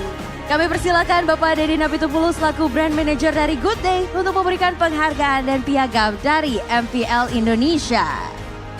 Idok telah mendapatkan piagamnya dan kita tahu bahwa menjadi roamer butuh dedikasi yang luar biasa membaca permainan. Selanjutnya pun kita bisa melihat bahwa Idok bisa dibilang dia berhasil untuk memecahkan histori menjadi roamer yang masuk ke dalam MPL leaderboard. Lalu ada Rins, ada Dairen, wow sudah sampai Susujin. Langsung ngebut di sini semua dari RRQ merupakan Dream Team. Bagaimana tidak? Mereka adalah juara dari regular season. Betul sekali Bude, kehebatan dari RRQ Hoshi ini pastinya tidak terlepas dari peran Gold Laner, Jungler, EXP Laner, Mid Laner dan juga Roamer. Kita dari timnya yang selalu konsisten memberikan yang terbaik dalam setiap matchnya. Kita akan berikan momen ini, di mana momen Dream Team by Good Day. Tim RRQ berhasil menyabet keluar dari setiap lane-nya. Menjadikan mereka benar-benar bisa dibilang mendapatkan mendapatkan perhatian dari seluruh super fans di Indonesia. Terima kasih kepada Bapak Dedi Natpitupulu selaku brand manager dari Good Day. Kami persilakan untuk turun dan duduk kembali. Terima kasih Bapak Dedi. Dan kepada para pemenang kami persilahkan untuk tim RRQ untuk speech satu persatu dari, ayo siapa nih? Kita RRQ Toy dulu gak sih? Let's go, Gold Leader!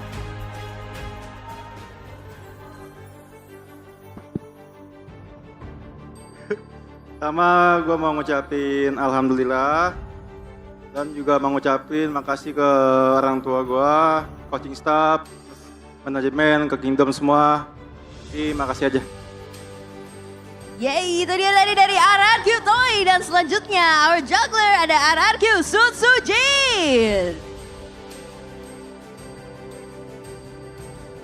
Gue cuma mau ngucapin terima kasih ke Kingdom yang udah support dan tentunya award ini menjadi motivasi buat bermain lebih baik lagi. Thank you. Itulah dia dari Sutsujin. Namun selanjutnya ada RRQ Dyron, the XP laner.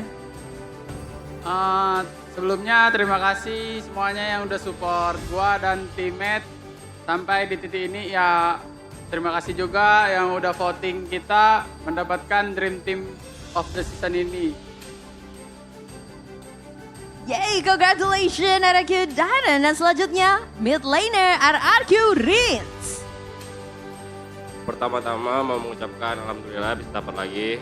Terus terima kasih buat para Kingdom, fans, yang nge-vote saya. Terima kasih buat keluarga juga. Itulah dia sang kapten. Namun last but not least, romer kita ada Idok. Ya, yang pertama-tama alhamdulillah bisa menang awards ini. Ya, terima kasih buat Kingdom yang selalu support kami dan keluarga di rumah, manajemen dan coaching team. Once again, congratulations to Dream Team of the Season. Kami persilakan untuk bisa kembali. Selamat sekali lagi untuk para pemenang. Dan selanjutnya di MPL Indonesia Season 15 ini Bude, kita bisa melihat munculnya banyak wajah baru yang hadir dan membuat MPL Indonesia menjadi lebih berwarna.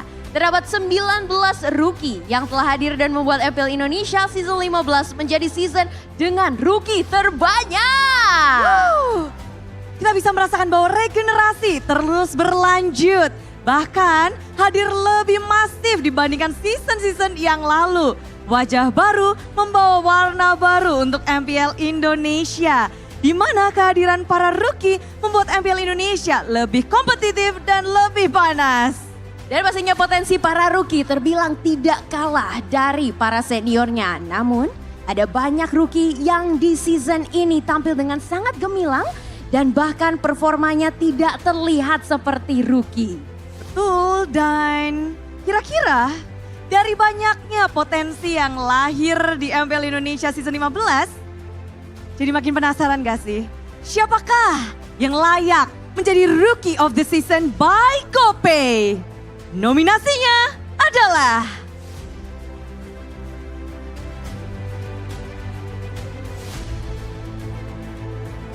Geek Make It, Onyx Savero, RRQ Toy, Alter Ego Rene, Geek Kenziski, Tim Liquid ID Kyo, Navi X Magic, Dewa Maybe, Alter Ego Arfi, Navi Woshipol. Kami undang kepada Bapak Rudi Tantio Setiawan selaku Head of Product Marketing dari GoPay untuk naik ke atas panggung dan memberikan sambutan serta mengumumkan pemenang dari kategori Rookie of the Season by GoPay.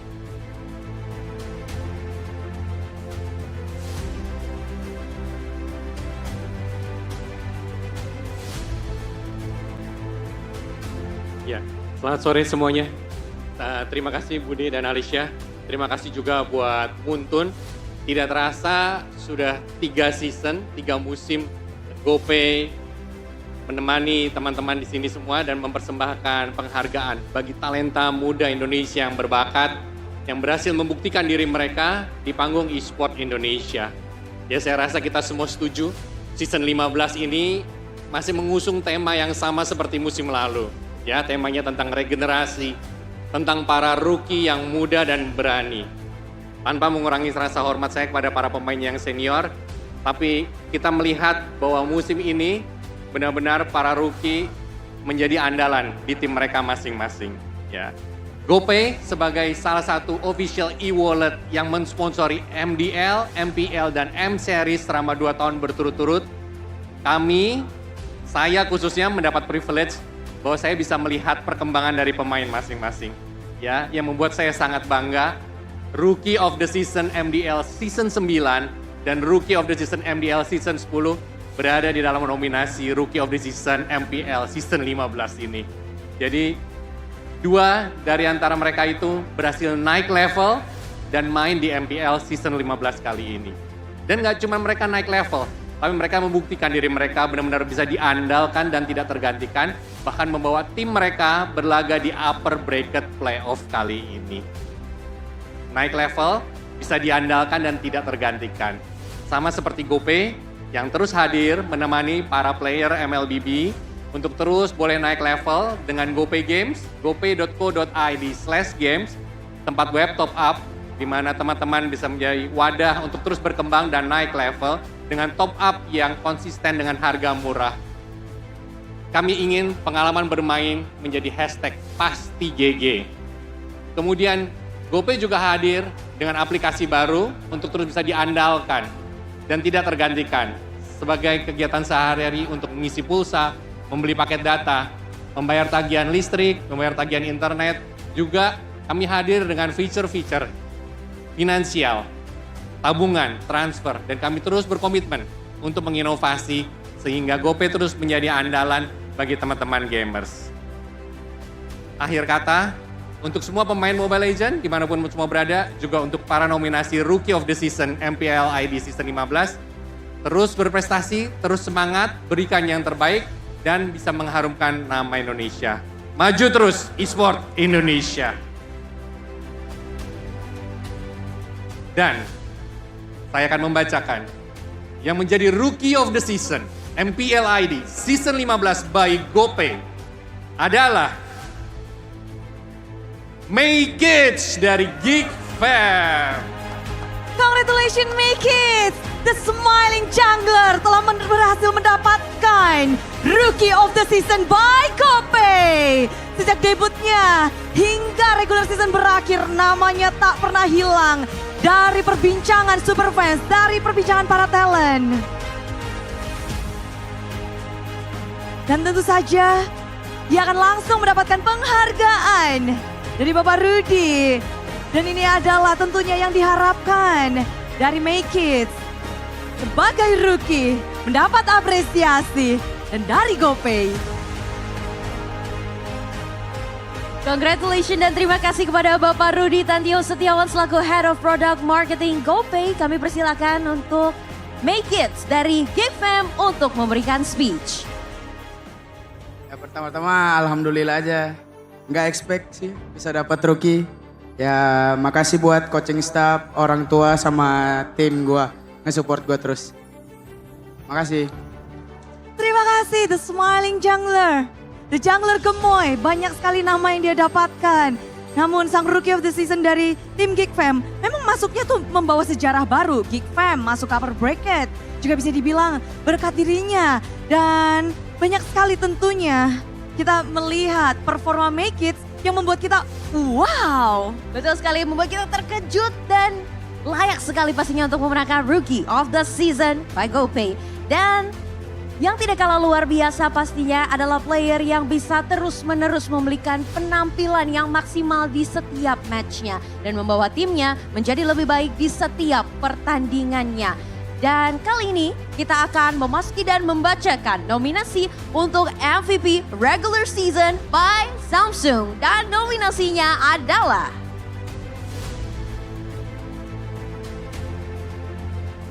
Onik Kairi, RRQ Idok, Geek Make It, Bigetron Eman, Onyx Sans. Semuanya pasti deg-degan. Maka dari itu kami akan langsung mengundang Bapak Martinus Manurung, Head of Esports Business Development Munton Indonesia yang mewakili dari Samsung untuk naik ke atas panggung dan memberikan sambutan serta mengumumkan pemenang dari kategori MVP Regular Season by Samsung.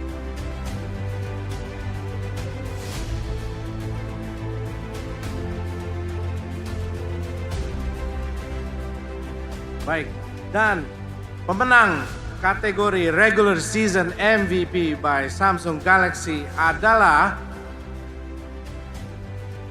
selamat kepada Idok dari tim RRQ. Roshi. Selamat untuk Idok dari tim RRQ yang sudah berhasil memenangkan MVP Regular Season by Samsung. Ia merupakan satu-satunya roamer yang masuk ke MVP Leaderboard dan nominasi MVP Regular Season dengan 3 kali Player of the Week. Idok membuktikan bahwa roamer ternyata juga bisa menjadi carry untuk timnya. Back to back nih Idok, tadi baru naik sekarang naik lagi. Memang Idok menorehkan sejarah baru bagi roamer Indonesia. Dan kita melihat banyak sekali yang didapatkan dengan kerja keras yang ia berikan. Banyak sekali. Dan inilah dia MVP regular season. Seorang roam yang masuk ke dalam leaderboard dan berhasil memenangkan. Terima kasih kepada Bapak Martinus Manurung sudah memberikan penghargaan dan inilah dia Idok. Dipersilahkan untuk sepatah dua patah nyanyi juga boleh Dok. Ya, yang pertama-tama gue nggak nyangka lah bisa dapat MVP regular season. Ya, piala ini membuktikan buat para roamer ya bisa bersaing dengan role yang lain. Dan gue juga makasih buat teammates gue yang selalu ngedukung gue, coaching staff, manajemen yang mempercayai gue, dan keluarga di rumah. Thank you. Congratulations sekali lagi untuk RRQ Idok. Wow, luar biasa sekali prestasi yang ditorehkan ya Bude. Iya, gak kerasa ya. Udah banyak kategori kita bacakan, sudah ada 5 para pemenang pun juga sudah kita dapatkan.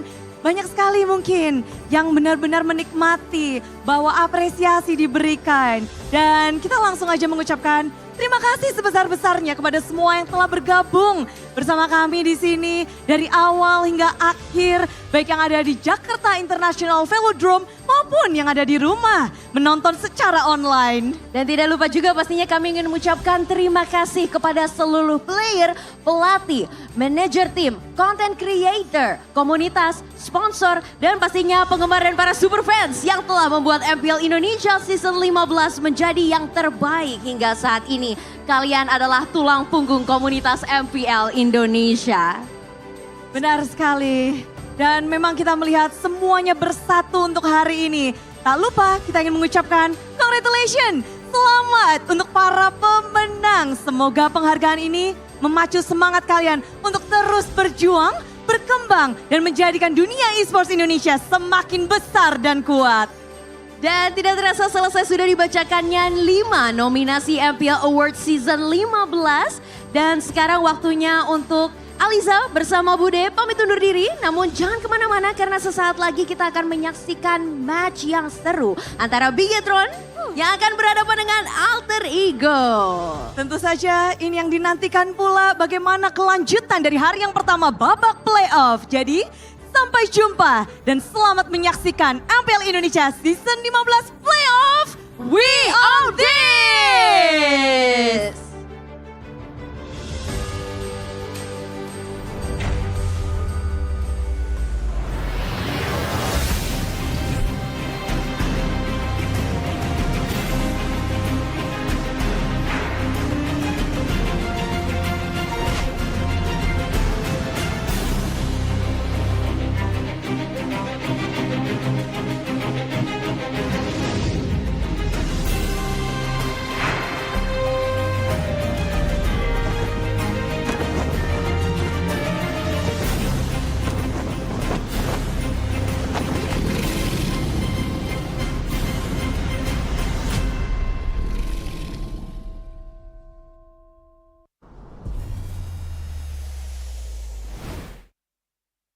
baru.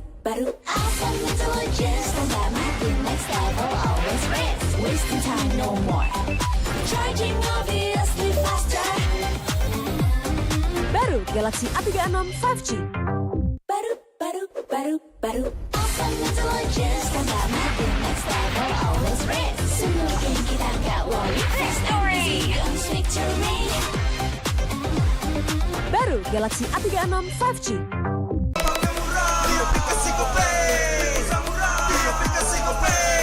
Walau yang lain terus berubah, Gope konsisten, kasih yang pasti murah. Bayar tagihan murah di aplikasi Gope. Transfer 100 kali per bulan. Download aplikasi Gope baru, nggak pakai lama. Dompet andalan gamers banyak damage-nya.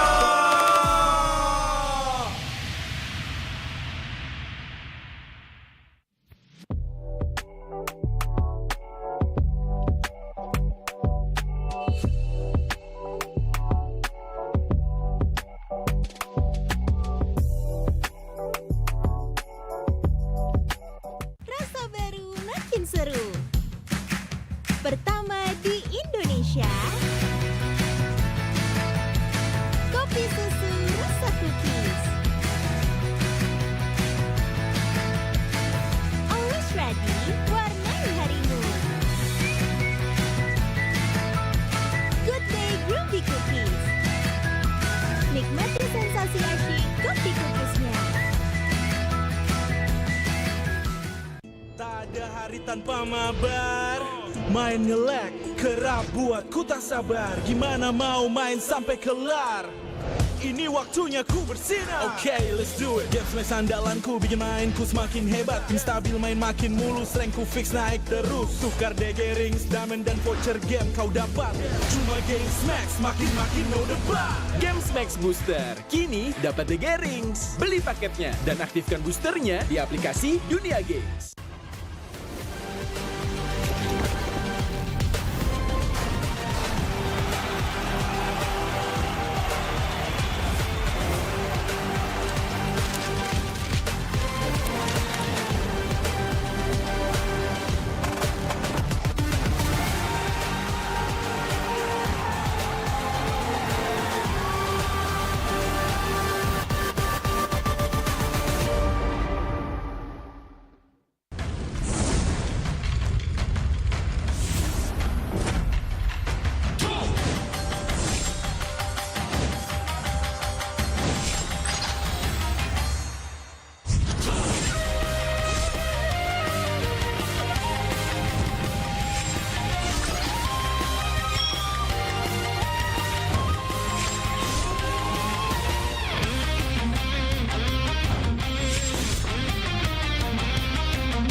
相変わらずやかましい奴らだ。今度は背中合わせでいくわよ。よっしゃ第7班ここに復活だってばよ。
渦巻きナルトが帰ってきたぞ。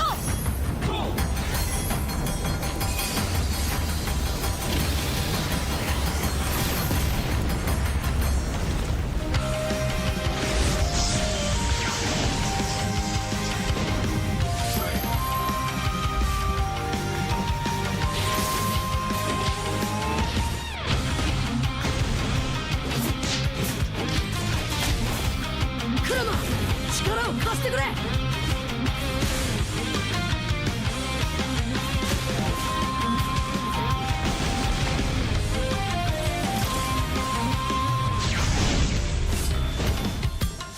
っしゃ第7班ここに復活だってばよ。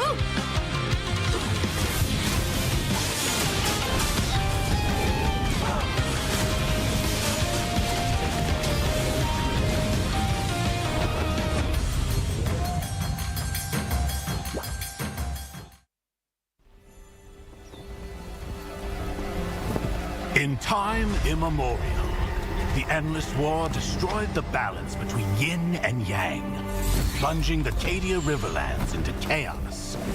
As catastrophe loomed, a woman of destiny stepped forth, casting aside divinity for the plight of mortals.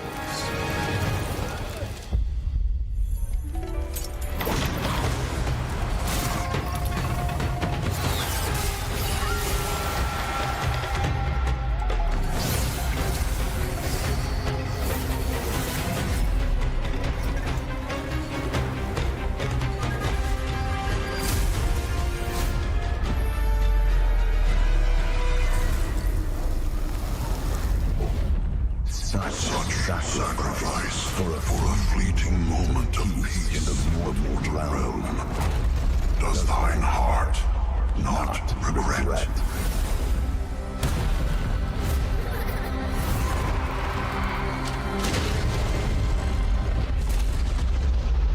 To protect the realm.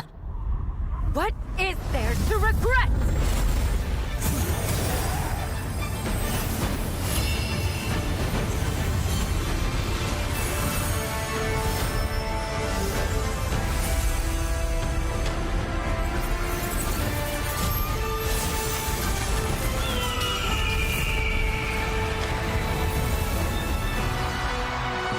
This day, destiny descends once more.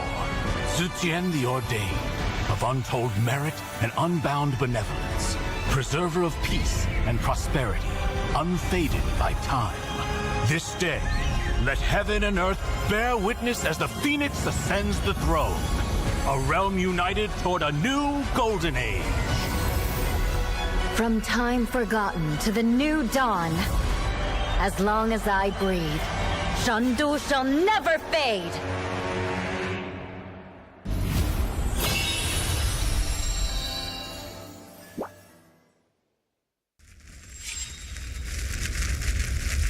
Miseてやるよ。シャリンガンの本当の力をな。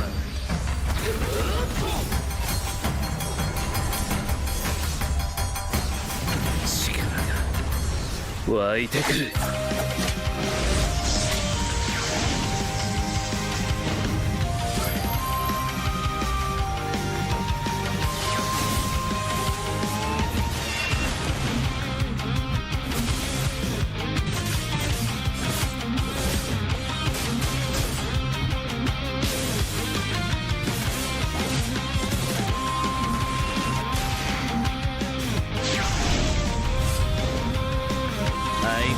やかましい奴らだ。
They said there's a limit in the women's league. In MWI, we say, limit? Watch us bounce. From the MWI queens everyone knows, to the stars who came out from nowhere, to the ultimate champions. Now, MWI is expanding greater than ever. Turkey, EECA, Africa, Mongolia, and beyond. We're stretching the map wider. MWI, where dreams get louder. This isn't just a tournament. It's your passport to the world stage. A spotlight for women in the EWC. No rules, no ceilings, no limits. Just this. We're vibrant. We're ready. We're limitless.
背中合わせで行くわよ。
baru. Awesome intelligence, tambah makin next level, always race. Wasting time, no more.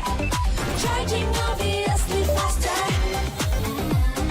Baru Galaxy A36 5G. Baru. Awesome intelligence, tambah makin next level, always race. Semua game kita gak worry. Victory! Guns victory. Baru Galaxy A36 5G.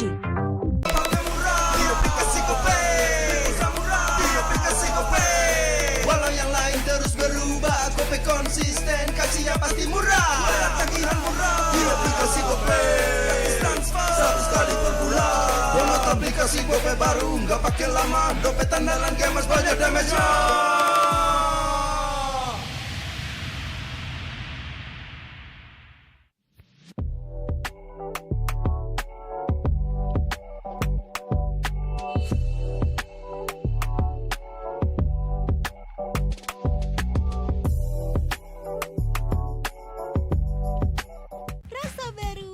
Seru.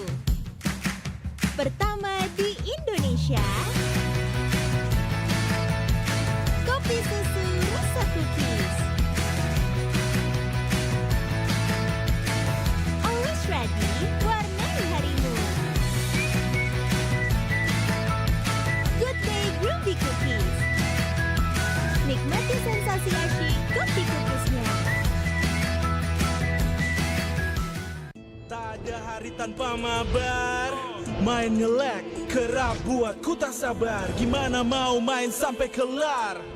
Ini waktunya ku bersinar. Okay, let's do it. Game smash andalanku bikin mainku semakin hebat. Tim stabil main makin mulus, rankku fix naik terus. Tukar DG rings, diamond dan voucher game kau dapat. Cuma Game Max makin no debat. Game Max Booster kini dapat DG rings. Beli paketnya dan aktifkan boosternya di aplikasi Dunia Games.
相変わらずやかましい奴らだ。今度は背中合わせで行くわよ。よっしゃ第7班ここに復活だってばよ。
みんな内巻ナルトが帰ってきたぞ。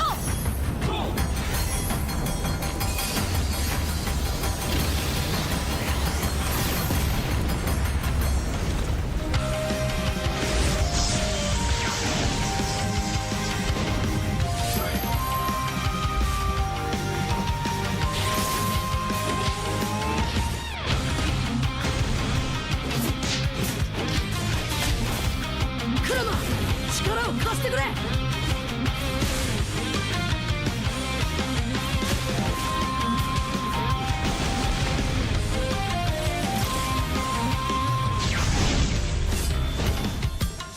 っしゃ第7班ここに復活だってばよ。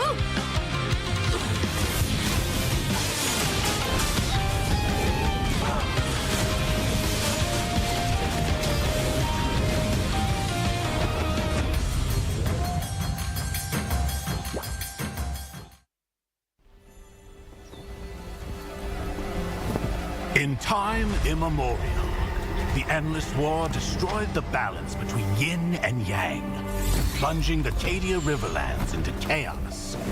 As catastrophe loomed, a woman of destiny stepped forth, casting aside divinity for the plight of mortals.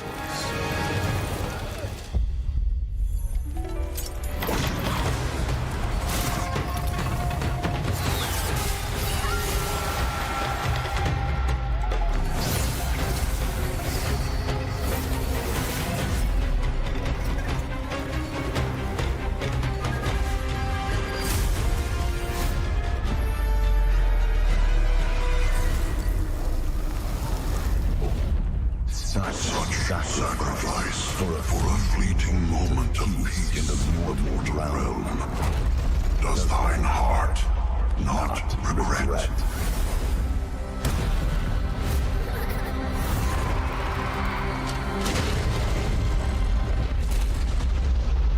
To protect the realm. What is there to regret?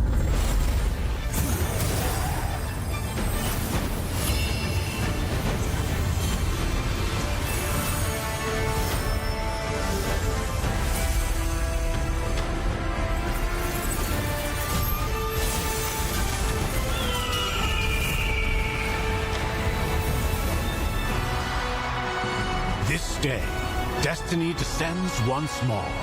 Zutian the Ordained, of untold merit and unbound benevolence, preserver of peace and prosperity, unfaded by time.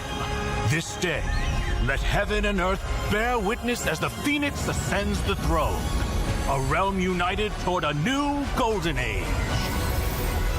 From time forgotten to the new dawn. As long as I breathe, Shandu shall never fade.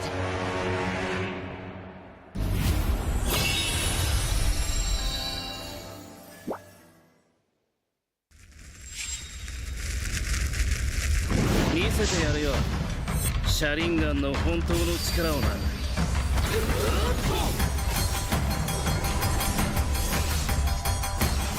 力が湧いてくる。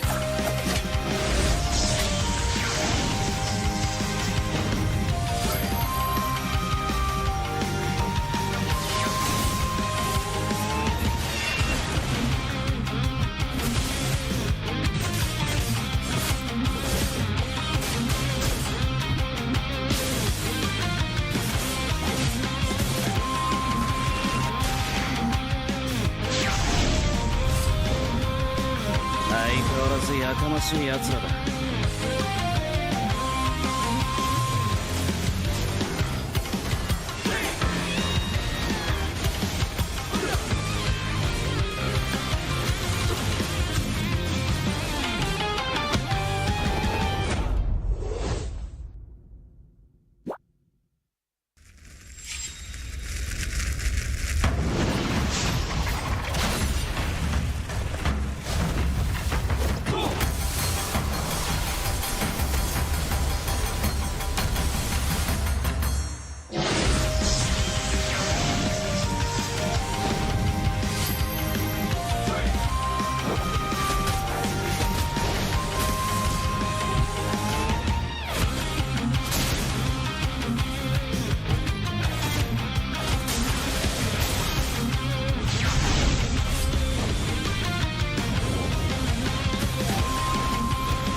They said there's a limit in the women's league. In MWI, we say limit? Watch us bounce. From the MWI queens everyone knows, to the stars who came out from nowhere, to the ultimate champions. Now, MWI is expanding greater than ever. Turkey, EECA, Africa, Mongolia, and beyond. We're stretching the map wider. MWI, where dreams get louder. This isn't just a tournament. It's your passport to the world stage. A spotlight for women in the EWC. No rules, no ceilings, no limits. Just this. We're vibrant. We're ready. We're limitless.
背中合わせでいくわよ。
baru Awesome intelligence tambah makin next level always race wasting time no more charging obviously faster Baru Galaxy A36 5G baru Awesome intelligence tambah makin next level always race semua game kita gak worry first story comes victory Baru Galaxy A36 5G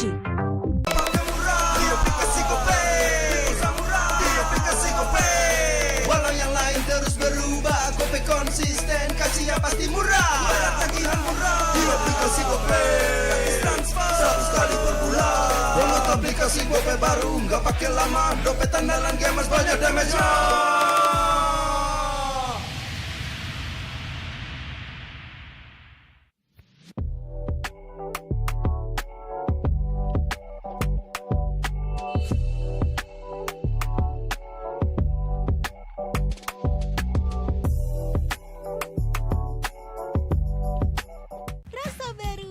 Seru pertama di Indonesia, kopi susu rasa cookies, always ready, warnai harimu. Good day Groovy Cookies, nikmati sensasi asyik kopi cookiesnya. Tak ada hari tanpa mabar, main nge-lag kerap buat ku tak sabar. Gimana mau main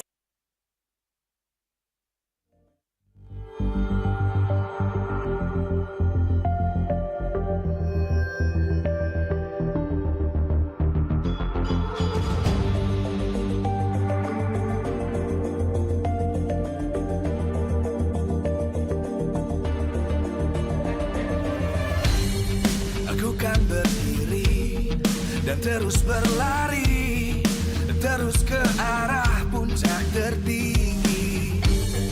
Ku takkan berhenti, hanya sampai di sini. Kemenangan abadi menanti. You know we won't miss if we unite our focus. And if you haven't noticed,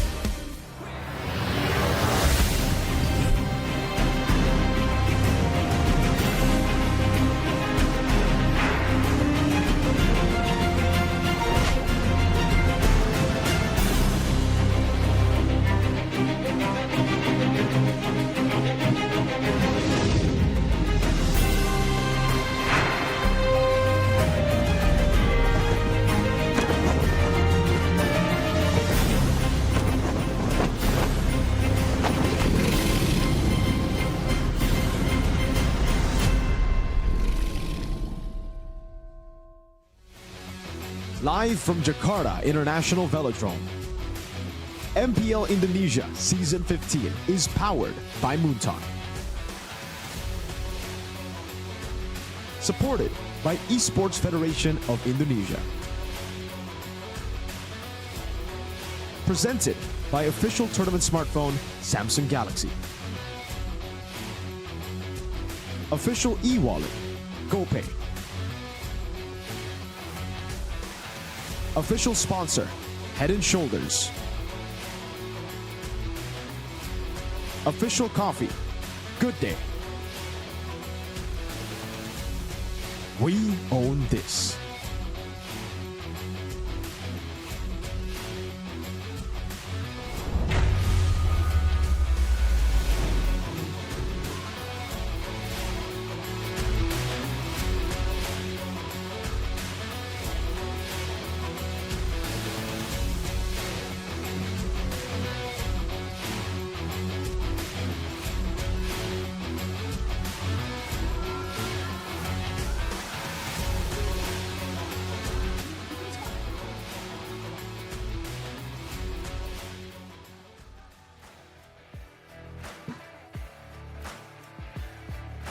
Jakarta International Velodrome, bersiaplah untuk berderum drum semua hal untuk menyambut match kedua antara Big Catron dan Alter Ego. Ini adalah pertarungan do or die. Kedua tim ini harus bisa memberikan yang mereka miliki. Karena kesempatan hanya satu kali saja di babak play-in. Mereka memang finish di klasemen yang begitu tipis, posisi 4 dan 5. Namun dengan histori yang begitu memukau dan memikat, kita tidak bisa lupa bahwa kedua tim ini selalu baku hantam. Mereka selalu memberikan gameplay yang begitu apik dan menarik. Dan kalau kita bahas tentang babak playoff di musim lalu, bagaimana kita bisa melupakan bahwa Alter Ego harus go home dengan skor yang cukup telak di tangan tim di Gatron. Dan progres dari kedua tim kita bisa saksikan bahwa balas-membalas sudah terjadi di season 15. Leg pertama, Bigatron berhasil menumbangkan dengan 2-0. Namun di leg kedua, Alter Ego berhasil membalas dengan 2-0 pula. Dan pertempuran yang bisa kita bilang baku hantam tak akan usai. Akan terus berlanjut di babak playoff. Namun hanya akan ada satu tim yang melaju ke babak selanjutnya. Dan satu tim lainnya harus berpuas diri. Dan ini adalah pertemuan mereka yang bisa dibilang di babak playoff sering sekali bertemu. Dan histori terus akan berlanjut. Seperti apa tim akan menulis dari histori mereka. Dan tentu saja kita juga penasaran seperti apa keramaian, keseruan dari Big Troopers yang udah ramai di sini. Dan juga Alter Champs yang sudah mulai bersiap. Dan kita akan menyaksikan bahwa banyak sekali pertemuan yang kita nantikan. Dua tim bisa dibilang baku hantam terus menerus. Dan tentu saja acara hari begitu meriah babak playoff bisa mengumpulkan semua super fans dari seluruh penjuru Indonesia dan bahkan dunia. Dan tentunya tak lekang dari dukungan para sponsor dan partner. Karena MPL Indonesia Season 15 babak playoff powered by Moonton. Supported by PBSI, presented by official turnamen smartphone Samsung Galaxy. Official e-wallet GoPay, official sponsor Head and Shoulder, official coffee partner Good Day. Dan juga kita punya partner in esports, ada Telkomsel, Dunia Games, dan IndiHome. Bersama dengan advertiser Kacang Sukro dan juga Hawkband. Dan supplier kita ada RSV Helmet, UBS Gold, Kila Food, Royal Guard, Mercon Merah Putih, Imaginary, dan Jakarta International Velodrome. Dan mengingat bahwa playoff apapun bisa terjadi, semuanya akan benar-benar kita lihat siapa yang akan berdiri dan siapa yang akan tunduk. Di match pertama 3-1, usai begitu saja. Nasib tim akan benar-benar tergantung dari bagaimana mereka bisa beradaptasi di babak playoff ini. Semuanya berekspektasi, semuanya ingin menyaksikan pertarungan yang epic. Mari kita sambut bersama-sama Jakarta International Velodrome. Inilah dia pertemuan Bigetron dan Alter Ego.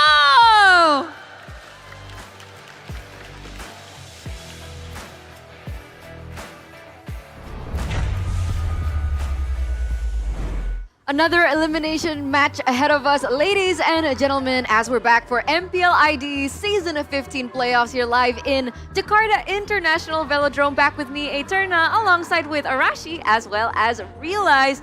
And we're going straight into yet another bout of the Chaos Derby. Dude, Chaos Derby in the playoffs. We haven't seen this in a long time. They were playing that recording of us, not of us, but of Alter Ego and Bigetron. Of you? In Bali, dude, in Season 8. Dude, the nostalgia hit me like a truck, man. We haven't seen this in so long, and I think, dude, if you thought that the earlier match was loud, in theory, this should be the louder match, dude. Yeah, this actually goes back to kind of the lore of why this was called the Chaos Derby to begin with, right? Season 7, it was BTR, I believe, that sent Alter Ego home on the play-ins on the first day of the playoffs. And they said, what? I think they said something spicy in Season 7. They were like, Alter Ego, go home. Go home. And then in Season 8, sorry. In Season 8, Alter Ego were the ones to be able to take down BTR on the first day of the play-ins and singing Sayonara. Sayonara. That's a little bit of the lore. So ever since then, it's been very spicy when they meet each other in the regular season. But finally, we get to see them in the playoffs. We did have a little bit of a survey going on earlier. Ladies and gentlemen, you guys can go ahead and check out and vote what you guys thought. I kind of missed it. What was the topic? Did you guys catch it? One of them being they will take revenge. That's Okay. it. What was the main question, though? Who will win the 6th Chaos Derby? Oh, this is the 6th? Yeah. And I believe the score right now, the tally, should be 3-2 for Alter Ego. Yeah. So a certain young red-headed man was saying it's time to equalize the score. Absolutely. 3-2-6. Will it go in favor of Alter Ego or will it go in favor of BTR? But before that, we do want to discuss a certain new figure that has climbed his ranks in the regular season and made his way to later on, though.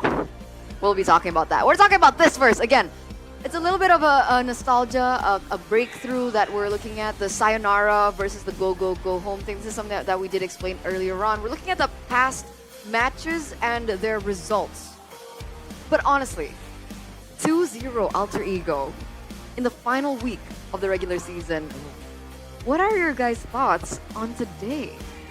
I mean, today will be very close. I feel like that 2-0 was reminiscent of how Bigetron were performing. Obviously, Alter Ego, they were able to put an Arfi onto the lineup. That guy's the one who we will be talking about. Yeah, I got excited. Yeah, we will Too be excited talking for about Arfi. him. Spoiled, but I think for Arfi, he has been able to adapt to the team very well. He fit in like a glove for Alter Ego. People were talking about Highs leaving. Will that have an impact to Alter Ego? But turns out it's Arfi just making plays left and right, and of course Rin is always also there. So I felt like the Chaos Derby kind of lost its touch when Key left, when Pai left. Right, the vocal ones. Yeah, the vocal ones, right? The ones who are... Look at Udil. Udil as well, Oh yeah. The trash talkers, basically. But now Rin is reinstated into the Alter Ego lineup, and then you have Arfi as well, people who also talk. It feels like they're spicing up the heat again. That's definitely what we were expecting, what we were hoping for, right? Come on, man. We're Indonesia. This is a country known for spicy cuisine. We gotta have spicy players too. Yeah. We should. Fair point. For sure. So back to the audience topic voting earlier on. Oh, there you go. Who will win the 6th Chaos Derby in the play-ins? It looks like... Bigetron? I can't see. 43% BTR continues dominance over Alter Ego. Dominant. Not surprising. I wouldn't call it dominance, but... I mean, Alter Ego were able to get the last laugh, at least in regular season, in the closing match. Yeah. 2-0. But Bigetron has been always criticized for, choking in the playoffs, not making it to the last cut. So I hope they're able to show much more sustainability in the playoffs, and then provide us with, a chaotic match that should be chaotic. That should be what we're looking at, but we've got to address the problems with BTR. right? So Which is? exactly. Let's talk about it. Oh, okay. Well, something I've heard before, some people have voiced out concerns about how Bigatron, they have a very good gold laner, right? No one's debating that. He's a gold laner. But is this team becoming a bit too reliant on said gold laner? We just saw earlier a team that has always been able to rely on Fabian. You saw how Onyx approached that, man. Fabian taken out of the equation. There's nothing to say that Alter Ego can't do something similar, especially because if you look at their situation, it's the exact opposite. They have multiple ways, multiple channels to try and get that win. Absolutely, and one of which is Arfi, right?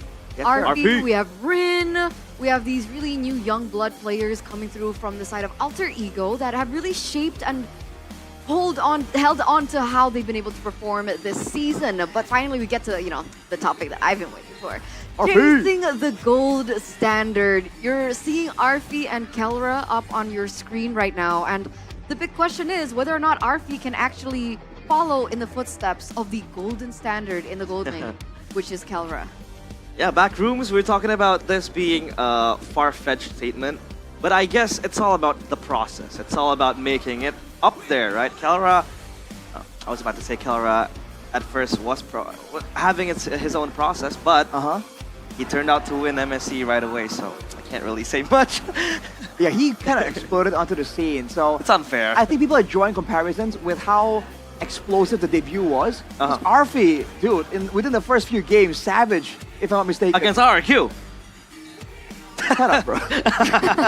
We did not need that extra information. Okay, I will. That was a little personal for Arashi. It's a critical hit. What I'm trying to say is that it's a savage on your debut against RRQ. RRQ was the leading team in the regular season. Absolutely. They were the Titans that everybody was fearful of. Yes. So that just adds more, I think, more spice to the mix, and it adds more credibility to RFE that he won't be tackled by the stage jitters.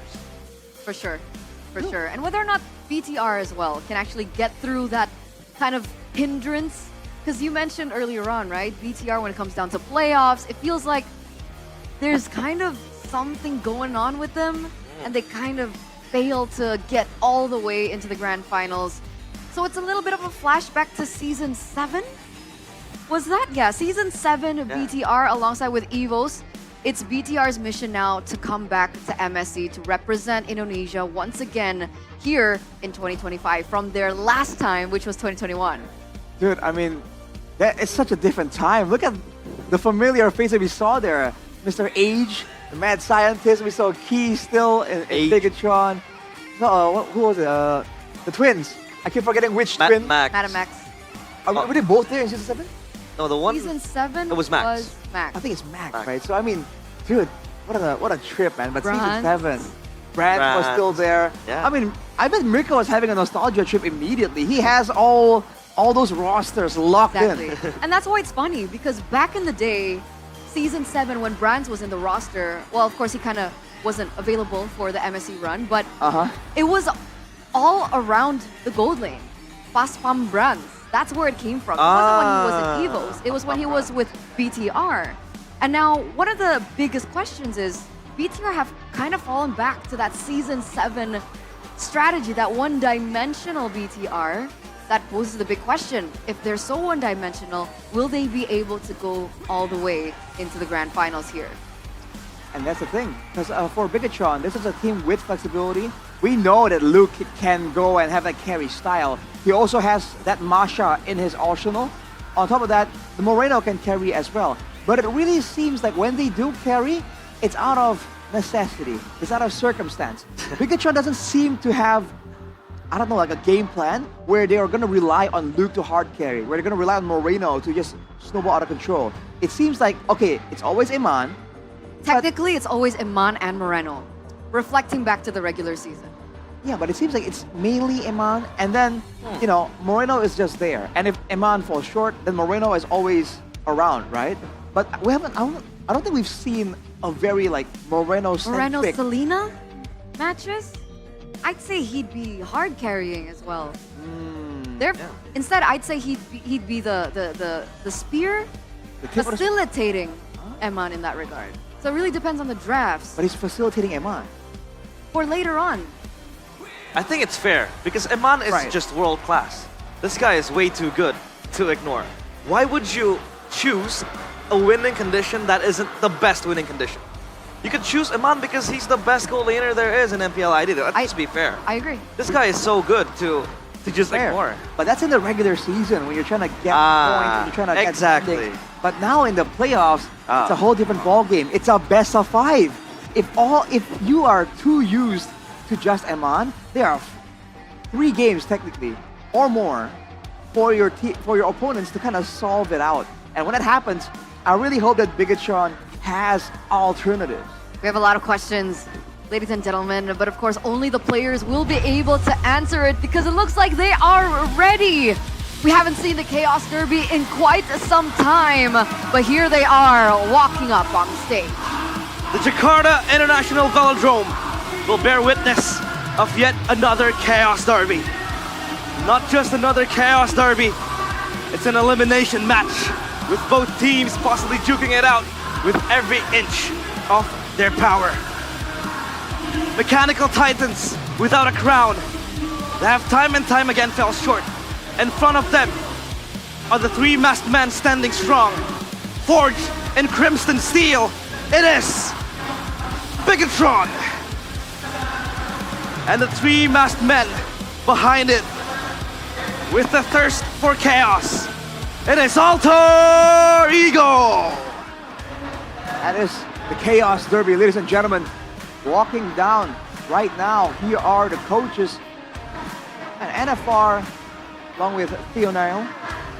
And of course, our marshals here are Dimas bringing in Sefer and Tazi. Let's see, man. The drafts have been so important all the way from the beginning. We've seen it happen in the first match. The drafts can immediately decide who gets the upper hand and who can actually get a straightforward path towards victory. So the homework, the research has begun way back in the past 2 weeks, but it's gonna come to conclusion now. We've seen the impact that the draft can have in our opening match of the day. We saw when the draft coming in from Onyx was a little bit questionable, that gave TLID the loophole to be able to get in that victory, that one game of victory earlier on. So the drafts will be a huge decider. And we're now going to take a look at BTR's meta check. Well, immediately, right, the pocket picks do stand out. See that Masha was popularized by Bigatron.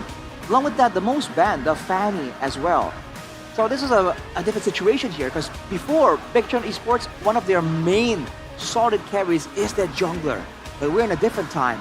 Annabelle definitely has a ton of potential, but he hasn't really been the most flexible or the most dominant of junglers so far. So that is something that we have to wait and see. If he can step up to the plate right now, that could be the extra factor alongside Moreno as well as Eman to really kind of throw some confusion into the drafting mind game. It's insane for me how Luke is able to absorb at least 1 ban. So technically, the enemy team will only have 4 bans because that 1 ban will be targeted towards his Masha, right? And that just gives Bigatron more leeway to then navigate in the draft and dictate what draft they want to bring. For Alter Ego, it's always been the Granger, obviously since highs. But I think RFP with the Granger, this is the hero that he got the Savage, by the way, against RRQ. He's able to perform very well on this hero as well. And they like it. They like it so much. For Alter Ego, you do see that Leo Mort lurking around in the bottom right corner. Beware of that. But if you look at the most banned, again, the Fanny has been banned by both these teams. So are we going to see a match without a Fanny ban? Because they respectively don't seem to be that confident with their jungler's Fanny performance. Is Annabelle good with the Fanny though? I think he hasn't. It's okay, but he really isn't like Kyrie level. I'd prefer it to fall. I'd prefer it to be banned rather than fall to the hands of Rin, because Rin is. But Rin is also okay. Yeah, they're just decent with the Fanny. Oh, yeah. So that's why this is kind of different. Because before, oh man, with Fabian and Kyrie, there's no way that Fanny sees the light of day. No way, But now that might happen. And considering the stakes right now, do teams want to try and take that risk and go for something like the Fanny despite the lackluster performance? And another factor for the 3 masks here is Nino. Absolutely. Nino. Nino then and now. 5th to 6th place in MPL ID Season 7 back then. And then he was able to get the best gold laner in his next season. It's a different kind of storyline to what we saw in our first match, considering that they were able to finally lift the trophy. But that's why Alter Ego are called the Uncrowned Kings, right? Yep. Haven't been able to lift it up, but this might be that rare season and that rare occasion that Alter Ego has that chance, because among all the casters, we've seen a lot of them actually saying that Alter Ego is the dark horse of the playoffs. And I can agree. When I was asked myself, who do you think is the dark horses of the playoffs season 15? It's Alter Ego, man. If they do indeed improve at a adequate pace, there's no saying that they can't really beat Bigatron, man. They have the flexibility, they have the standout players, and Nino has improved so much, especially considering he moved over to a different role. On the opposing side, though, this is a man that has not moved roles, has stayed consistent. What Mirko would refer to as the smartest gold laner in Indonesia. He did it before it was cool. Before he was cool, yes. Like the item swapping, that was insane. That was groundbreaking. That was only a jungler thing. That was only a jungle thing. Exactly. So the fact that he was able to do it back then, I don't remember what season it was. It was like super long ago, before it was cool. This is why Eman, up until this point, is still the golden standard for gold laners in Indonesia. Don't forget the itemization. That's one of the things that made Mirko, that really impressed Mirko as well, when he was able to just go with a weird, unorthodox item build. But when you look at it, when you try and see the intention behind it, it all makes sense. And that's something that's going to be very valuable, especially when interests matter in a matchup like this. A different item, or even a different item component, can swing the balance in favor of your team. So we are definitely going to keep an eye out for that for Eman. And look at the hero pool. Dang. I actually really wanted to talk about Luke. We talked about Nino earlier on, the fact that he's really developed and progressed in his performance. But what did you guys think about Luke in the regular season? Sure, we're seeing him being on the top 5 player of hero pools, especially in the EXP lane particularly. But yeah, performance-wise for Luke in the regular season? Yeah, it was solid, but I always say that, in Geek Fam, he had much more freedom, to be honest. And Bigatron is not given that much of a task to be the enabler for the team, but I think he's fitting well, and he could be the main carry for Bigatron at times. I feel like it might be the difference between who he is bouncing off of. Because we've always mentioned the synergy between the EXP lane and the roam position is always going to be so important. Back then, Luke was with Beloyski, and Beloyski knows how to adjust, how to kind of bring out the best in his teammates. So now, in Bigatron, he's usually paired up with roamers with a strong sense of identity as well. Back then with Key, now with Light as well. So it's almost like there's not a clear direction on who's actually steering the boat.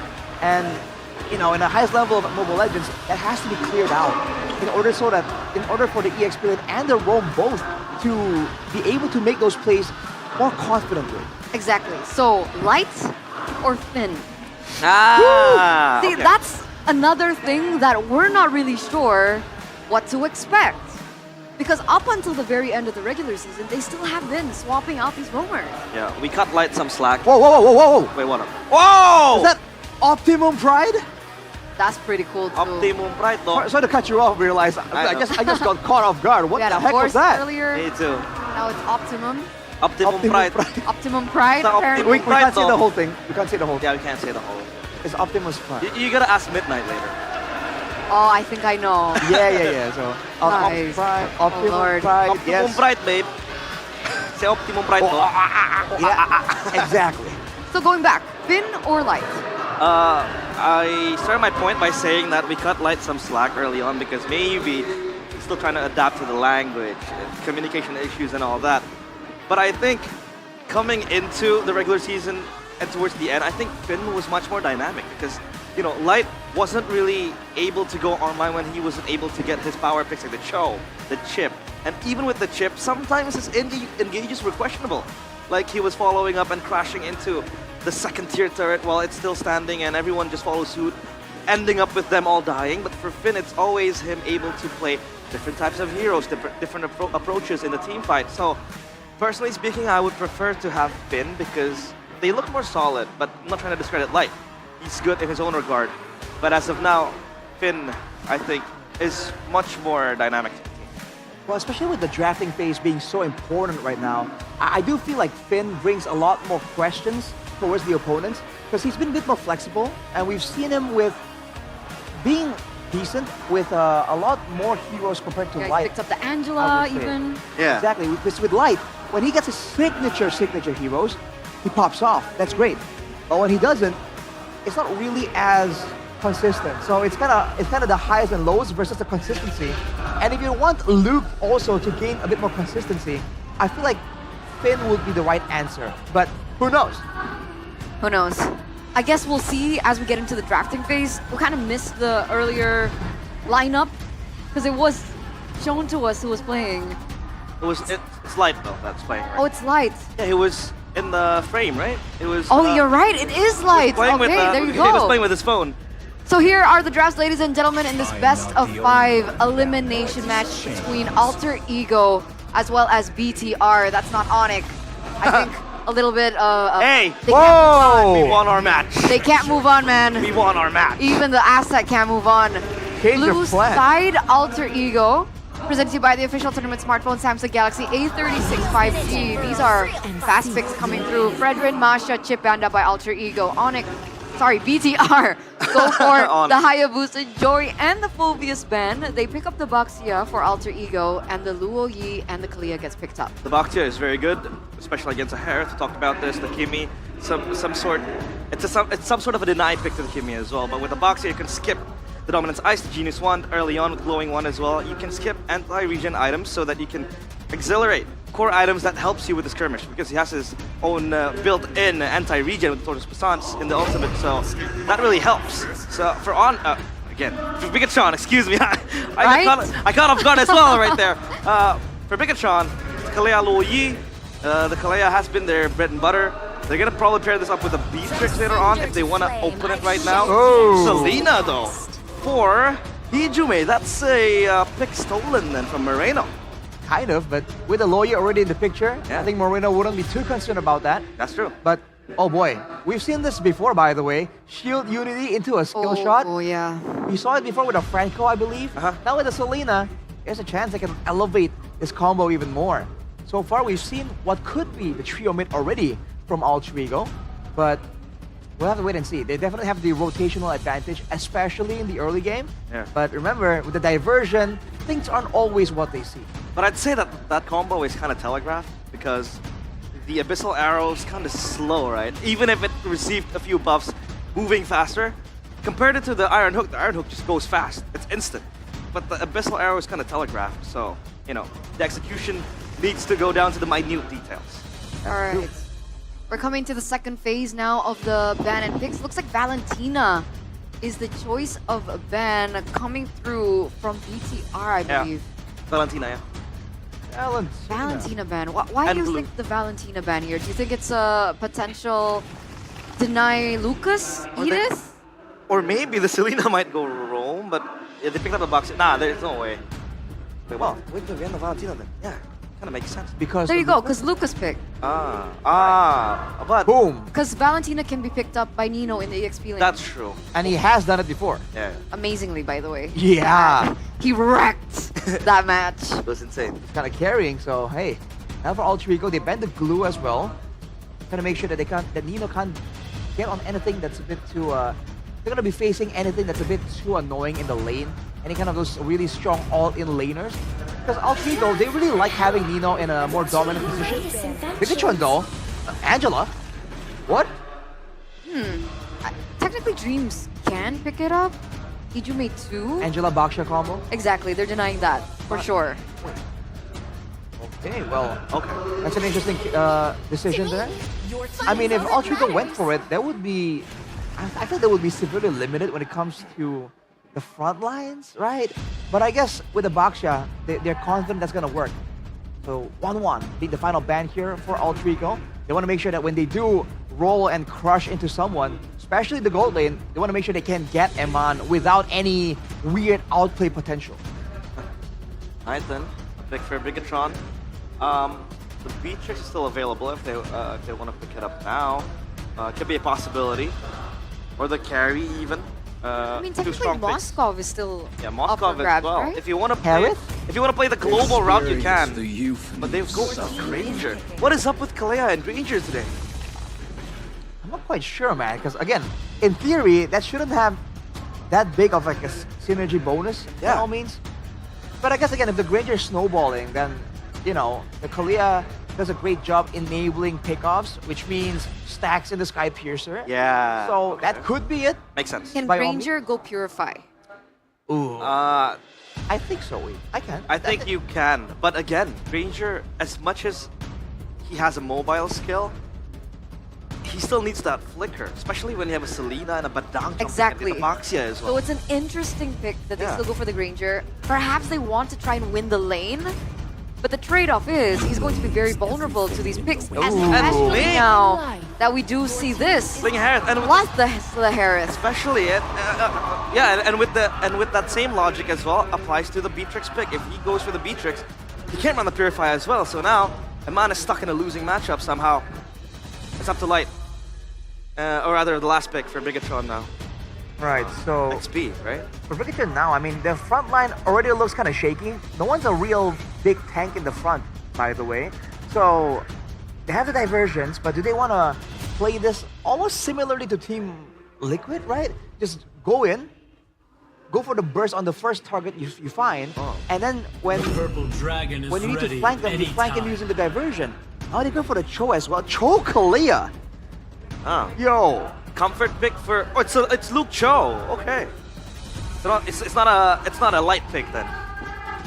Okay, well, there you have it, ladies and gentlemen, to open the Chaos Derby here. We're going to throw it over to our casters. Go ahead. Chaos Derby is here in Jakarta International Velodrome, and this is your match, Miracle. How are you feeling? Hey, I'm pumped up. This is obviously a big match for me. Big stakes here as well. My pride is on the line. My boys, my goats are on the line. And they're up against not a 0% chance to M6 Alter Ego. They're up against a really strong lineup of Alter Ego. Yeah, just as the panelists mentioned, they are the dark horses of MPL Indonesia. Jakarta International Velodrome is red tonight. Violence and chaos is bound to happen in the Land of Dawn. Two teams still looking for the crown after multiple heartbreaks. And they're trying to tip their brush with their opponent's blood to ride their own legacy. Whose blood will be the sacrifice in this match? Is it Bigatron or Alter Ego? Their stage is set and they're ready to brawl. A battle for the ages, a derby for the ages. You heard the panel. They spoke about it. This is their 6th time meeting in the playoffs. 3-2 so far for Alter Ego, but Luke actually uses the Cho EXP, contrary to what we kind of expected in the draft, because this is a Chahyo special, man, the Cho. Yeah, I thought with the Cho and Light in the same team, it is guaranteed that it'll be Light on the Cho, Luke on the Kalea, but it seems like they have different plans. Heck, I think we both thought that it would be Finn over Light today. Yeah. Tree battle, Annabelle wins it out, jumps on towards the lane, gets a good Rasengan. Light with a walk up, Moreno walks up as well. Light picks up first blood. That's gonna be a knock-up over to Dreams, who has to flicker out. Yep. Good early win coming in from BTR, as expected with the Lucas matchup against Ren. Still level 3, still trying to look for that level 4 to further his chances in the next objective fight, which, you know, it's already on BTR's hand at this point, because they pick at Lucas. Pull yourself together across the board here. On the other side too for Dream, so you can definitely see that this is a more of an aggressive angle for the Badang. Yeah, weapon mastery, not the bargain hunter. He wants to play for the late game. Hey, we talked about the Kellera. We mentioned about him and Kellera kind of having a similar start in their MPL career. We're not trying to compare them, by the way. Light jumping on towards Dream just to chunk some of his HP, and now they're looking to go for a level 4 here. Luke already got it. Moreno is trying to secure that one. So does Nino on this Baxia. Annabelle is already dragging the turtle on towards his. Great kick with the way the Dragon instant pick off. Dream's gonna be taken down. Abyssal Arrow does land, but it's only onto Light. Good one. Wow. Annabelle able to go for the CC, and Alter Ego are completely disconnected. Another GQ double for Luke. It's an all-in from Rin Tempest of Blaze can only find Light. No! Can't find anyone! Alter Ego! Huh? They're not stopping just yet. Diversion on towards the purple buff to try to take this one for Annabelle. He's very low though. Hijime! Flicker forward, no one there to save him. A greedy play, and another Abyssal Arrow for Hijime. Shield Unity. Luke gonna be caught, will be taken down. Shotbu and Kudo gets him out, just barely. Hey, they're greedy, both of them. What was that coming in from Nino? Like, the retribution was not there from Rin. Now, gonna secure this one. Will he get punished? Oh, No, yes! Purple What? for your life is not a value trade, Rin. 0-3 in 3 minutes. Welcome to the Chaos Derby. Welcome to the Brawl server, ladies and gentlemen. This is Indonesia in its prime form. My goodness, they're not stopping. 5 kills already for BTR, and they're looking for another invade. You gotta be careful, Rin. I don't think they want to fight this. Nino or Rin rotating. Annabelle on the purple buff already. That's gonna be retribution to secure the purple buff, taking it away from a very purple buff reliant hero. Finally, an invade, and it actually paid the dividends. Looking at the talent prediction, though. Definitely, we got beef. Wait, did I pick Alter Ego? I don't think so. Two matches already. You're right next to me, you know, Eterna, whatever. She's in the panel. We don't care. You're next to me, man. Big Pikachu. Okay. This is preposterous. This is fake news. Okay, I'll take that. We'll see. We'll recheck later. Okay. VAR. But BTR definitely the favorites in this matchup, despite again a very 50-50, I would say, matchup. Because they are 1-1 in the regular season, and Alter Ego have kind of been on the rise in the regular season. Yeah. Oh, Luke. Away the dragon. Luke gonna be caught in the bad spot. Still able to flick around. Oh, no way, no way. Oh my goodness. Almost getting taken down. Turtle for free. He's gonna cancel Luke, but Turtle for nothing. I don't get it, man. I really do not get it. Alter Ego right now, they're definitely in the back foot, and they're trying to rely on the late game potential of RFE and Rin. That's already 0-3. But they're grouping up. Yeah. They're rotating to mid and then instantly to the bottom lane when Luke can rotate again, and they have a diversion. Amon just got all the... Why are they going for Luke? These are some nasty, in a bad way, rotations. Diversions to the bottom lane and all in over to RFE, who has a Purify, but still the damage comes through. Whoa! Light goes in. That Tsunami Slam over towards the rest of the damage. Yin-Yang reaction constantly from Moreno. Nino splashed again. Granger in the mid lane. Abyssal Arrow already landing. And Man almost getting a solo kill on Rin as they get a free turret down below. How? And up top. What? That was a 1v1 between an early game Granger. Yes, it's 0-3 lane, but like, that shouldn't have happened. Alter Ego, they are in a very disastrous position right now. 3.5k gold lead in 5 minutes for Bigatron Esports. Things are looking south for the three-face mask. It's looking everywhere right now, you know, all directions. South, north, west, east. Make a new direction at this point for Alter Ego because this is not how they played in the regular season. Yeah, they're going to the bottom. Are the jitters good timing with Way the Dragon, waiting for the fist crack, the instant burst them on. First attack on the Sky Piercer as they look to pressure mid. Yeah. Oh, diversion again. Rare 2 though. Into the back they Rin go. in trouble! Knock up again for the Tsunami Slam, and then all in as Amon picks up the second stack of this game. This is looking really bad for Alter Ego.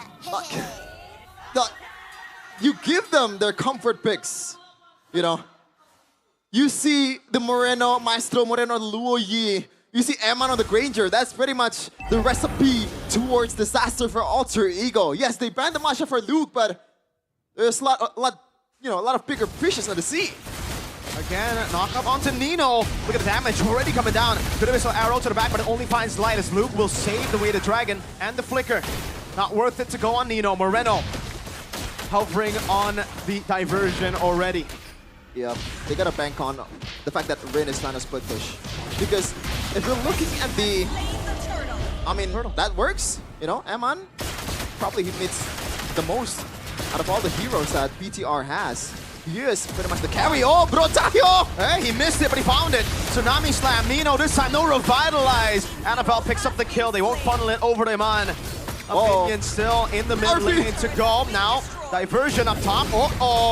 No Zaman force. He looked for a play. Luckily, Arfi read it out. He read it out, but Again, Alter Ego still has a lot of catching up to do. Rin 0-4-0. When this guy picked a Leng, like, I always have this kind of excitement in my eyes, man. But this is not what I expected. Yes, it's a Lucas. It's supposed to win the early game, but not in this fashion. Uh-oh, Luke's still saving the way to Dragon. Likely to be stunned up, has the dash, and will be able to escape. And you know what? Hijume is on a Selena, which we know it's gonna fall off towards the late game, except if you're a super friends. Audience prediction though, pretty nice for Alter Ego. A lot of Alter champs here in the building in Jakarta International Velodrome. Way more than the Bigger Troopers. But BTR are the ones in the lead, 5,000 gold. It's the opposite. In the talent prediction, we saw more BTRs. The audience prediction, it's been more Alter Ego. Luke, I guess the Cho could be, again, a good pick because he's able to just walk in the traps, take these arrows, and then Shunpu out. And Manso, free diversion outside of the map, RP! Oh, purifying out, able to get the Zaman Force and cutting away, but Luke goes in. That's a tail beast for them. Man going wild, gutting them down, a triple, and a maniac for Eman. Say the name. A maniac is here in the building. Jakarta International Velodrome is going crazy with this guy. I gotta say it, should have been MVP. And they're knocking on Alter Ego's door. Chefin, no, we don't do points. Tsunami Slam coming down. Oh! He couldn't even ult! The guy got dismantled by both magic and physical, and now it's a free... This game has just been dictated by the red robots. I am speechless. Oh my lord. We kind of expected them to be the dark horse of the tournament. Everybody counted them out. And there's this sliver of hope that they can perform better than expectations. But right now, it's looking like TLID and Onyx in game number 1. It's a stompy stomp. A big stompy stomp. 8,000 gold lead. And Chefin, it's a Ling. It's a Selena and a Harith as well. The comeback potential isn't really... I mean, it's there with the Ling and the Harith, but I think the Selena takes a whole lot away from that. Eman just sieging and no one can get close. No one can even provide that artillery! Diversion from the Maestro Moreno! In the back, it is the crazy beast! Ninetales going into the back and dismantling that front to back. Alter Ego left inside of their base. They're not stopping. As long as the diversion is there, it's go time for a Bigatron. Mid lane turret is still safe. And they still have the Holy Defense in the bottom lane, so I guess Alter Ego lives to see another day. Oh man. Slowly but surely, they try to crack open these turrets. They've already cracked open the base turret up top. It's not the far lane, so forced. I don't think... Oh, good missile arrow. Dreams now walking down with a pin down, but it's only onto Luke Moreno! Doing so much damage. Eman coming back into the fight. Luke goes for the flicker on the way to Dragon, but the Purify is a bit too late. Luke gets the kill. Tsunami Slam. Not even used at that point. It's another, and another. Just keeps on stacking up for Eman. Abyssal arrow coming in. Oh no. Moreno solo diversion. Just to establish dominance there, Moreno. He's the front line of BTR. He don't care. He's there just to spread his aura to Alter Ego's members. They are not stopping. They want to end the game right here. 11 minutes in the playoffs. The artillery coming down. The Abyssal Arrow again. Luke goes into the back. Will be able to find the way to Dragon and lock him down. And that will be the chain CC. Eman got some by the Abyssal Arrow. RP jumps in. RP going back again. Rin going forward. But look with the knockup. And that's another kill for Emaniac Nino. And Hijume left alone. Diversion. Where to? Good question. BTR on from the side. A knockup. Another one. A gun down from Eman. 11 minutes and 30 seconds. 11,600 gold lead. What was this? What was the stat line? They had like 20-ish kills. I don't get it. 11 minutes game in Big 2025 in Season 15 Playoffs. Hey, I don't get it, man. Oh my lord. And it's not really clean in the early game either for Pikachu. They made a lot of mistakes, but Alter Ego made a lot more. I think the only mistake they made was the purple buff attempt after Turtle 1. Other than that, I think it was pretty clean. It was a lot of Alter Ego mistakes. I agree with that. But hey, BTR take what they can get. They see blunders, they will take the blunders, they will punish the blunders with or without Bro Chahyo. Look at him, Mr. Light in the building. With a bus cut. My, oh my. We expected chaos, but not this one-sided chaos. This is a slaughterhouse for the robot. Very systematic, especially later part into the game, and Rain valiant effort, but it's been too late, my dude. Eman, how many kills he racked up? He got 10 by the end? Yep. Yeah, 10 kills by the end of it all. Wow. He doesn't need that many kills, by the way. Like, he's not going to win regular season MVP anyways. Panelist, MVP, or?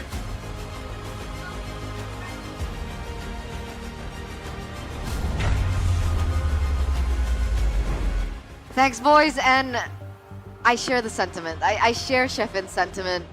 11 minutes and 35 seconds for our opening game here in the Chaos Derby. Well, I honestly have no words. Alter Ego, that was a game. That was no a words game. too. Well, I'll tell you one thing. It's not a good look. That was a It's game. still game number 1. I know, but dang, bro, you're supposed to set the tone with this first game. Indeed. What was that? In a way, from both teams, because Pikachu were still cleaner, but there's some moments where you're like, are they just brawling it out? Like, what's going on here? The pace was insane, man, and it really felt like Pikachu were just bringing in the aggression, right? Okay, you want to go aggression? We'll take 2 pick-off tools. And despite RP surviving from a tsunami slam, Luke comes in like, not this time, bro. Kung Fu. We'll get you twice. You have one purify. You're not getting away. And for Alter Ego, man, honestly, not trying to be rude, but it felt like they were winging it the whole way. Like towards the end there, when they were chasing Pikachu out of the base, what was the plan? Who were you looking for? Who was gonna output the damage? So many questions. Felt like they ran it down to a certain degree. To a degree. And come, I think, minute 6, minute 7, Rin was 0-4-0-5. It was unplayable for him. It was so unplayable because, like Arashi said, they had 2 engaged tools. The first one was a Tsunami Slam. The second one was the Way of the Dragon. And those are 2 lockdown tools that is so good against the Ling that is really elusive. So, so hard for Rin to play that game. So is this the idea? Like in match number 1, hey, take Fabian out of the equation, your team crumbles. Is this the idea? Take Rin out of the equation, your team crumbles? Because he was targeted, man, every single time. Even here, even with the Tempest of Blades available, it's just not as secure as you would imagine. Oh, here, by the way, there's just that play. Gets him twice, man. Pikachu were out for blood, for Arf's blood in particular. To be honest, like you guys were talking about, sorry Arashi, Alter Ego are their own enemy. You mentioned them like crumbling in terms of their execution and their game plan, but what were the drafts as well? They found their winning conditions towards the end of the regular season. Ino going on a carry kind of hero. Allow Rin to play a little bit more safer, but they didn't go with that, and they just accentuated this man right here.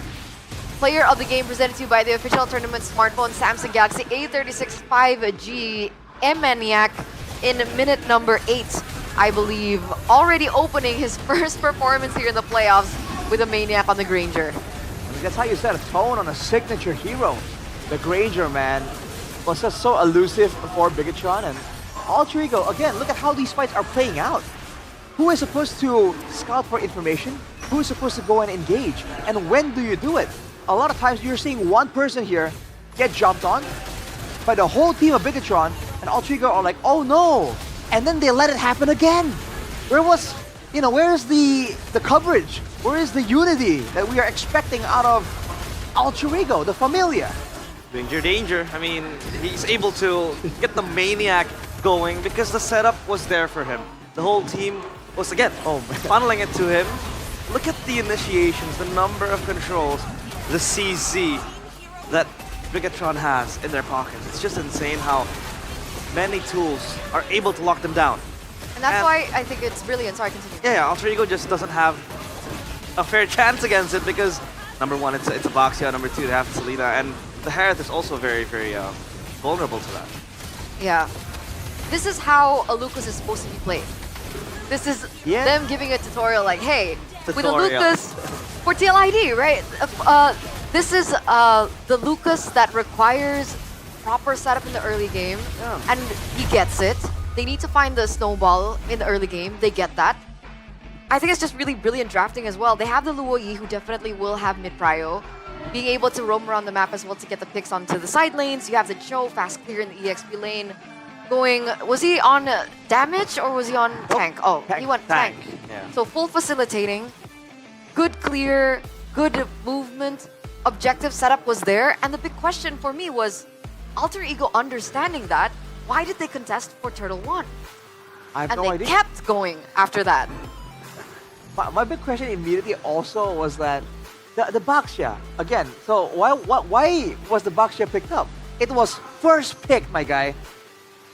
You know, first pick. Like, what could possibly be that valuable? And then afterwards, you ban the glue that's like, healing based as well after you've acquired the Baxia. So, I don't know, Eternal. It seems like they understand that they can't really match up to Bigatron Esports in the early game, right? They need a bit more time, a bit more gold. But they just kept going for it because I feel like their composition forces them to do so. The Baxia and the Selena, this is not a composition that can kind of hang back and wait to scale, and more importantly, that can farm up easily either, right? For Bigatron, it's the exact opposite. They're fine just farming if they want to. If Alter Ego wants to keep farming and make this a late game direction, they have the macro tools in the late game to try and play with the Lord, the neutral objectives. So Alter Ego kind of drafted themselves into a weird corner. Yeah, you don't want to stay put, right, with the Selena, with the Ling as well. I think I'll put it to account as well. Baxia, you really want to get rolling. You really want to get onto the side lanes, and I believe that I think they had a plan to really match the prio that Bigatron had, but I think overall the control was just too heavy for Alter Ego to deal with. So yeah, the Baxia pick was questionable. The Selena, I think, still works to a certain degree, but hey, you're up against a Luo Yi that is able to just take control of the map. Do you see that? Rin did less damage than Dreams. Oh no! Wait, Rin is on 6k? You want to talk about not being allowed to play the game? That is it. 6k damage on a Ling. Is that it? Yikes. I'm right. Is that real? Yeah, the Badang did more damage. 6'8", 6'4". 6k damage on a Ling. Now that is the first time. I mean, shut down. Only 4 purple buffs. He's 0-7, right? Yeah. At the end, yes. Yeah, 0-7-0. Why can't I mean? Call me Bond. Which is again, why did they allow this to happen to the boy, man? Let him split. You know, like avoid the fights. Yeah, we can't pin the blame on Rin. You know, wholeheartedly. It's a team game, number one, but number two, yeah. They did not create a protective environment for him to bloom and just get his buffs, you know, get going, keep farming, and you know, do the split push, because Alter Ego were constantly fighting, even if we know that they have that characteristics that, you know, they like to brawl it out early game, but that's just not it. When Rin is 0-4 behind in the 6th minute, you know something is wrong. And by the way, I really feel like there's a lack of synergy as well between the Baxia and the Selena. Yeah. Because again, the idea is to have these engage tools. And we even talked about the potential combo. Yeah. But first of all, no combo. First of all. Second of all, is Nino's job to engage, or is his job to scout by rolling around? Right? Is Hijume's job on the Selena to engage with the arrow or to set traps around? Because I feel like these two should have some kind of communication, some kind of synergy for best results. But it really seems like there was a complete disconnect, man. They were just doing their own thing.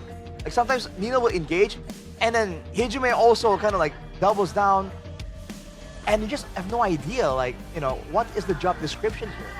We haven't even started talking about Dreams, by the way, who is also in the mix there somewhere in the engage, in the scouting. Because he was also engaged on multiple times, so you have a Baxia that's notoriously tanky, right? Why the heck is the Badang getting bullied? You know, like, why is the Badang in the vulnerable areas? Shouldn't the Badang be the counter engager to save the Baxia? So many questions, man. Like, I have so much I want to like. It's confusing. It's okay. Get it out. Get it out. I have no idea. I'm just gobsmacked. gobsmacked. Gobsmacked. I'm battered. I'm flustered. Gobsmacked in the first day already. Oh man, oh man.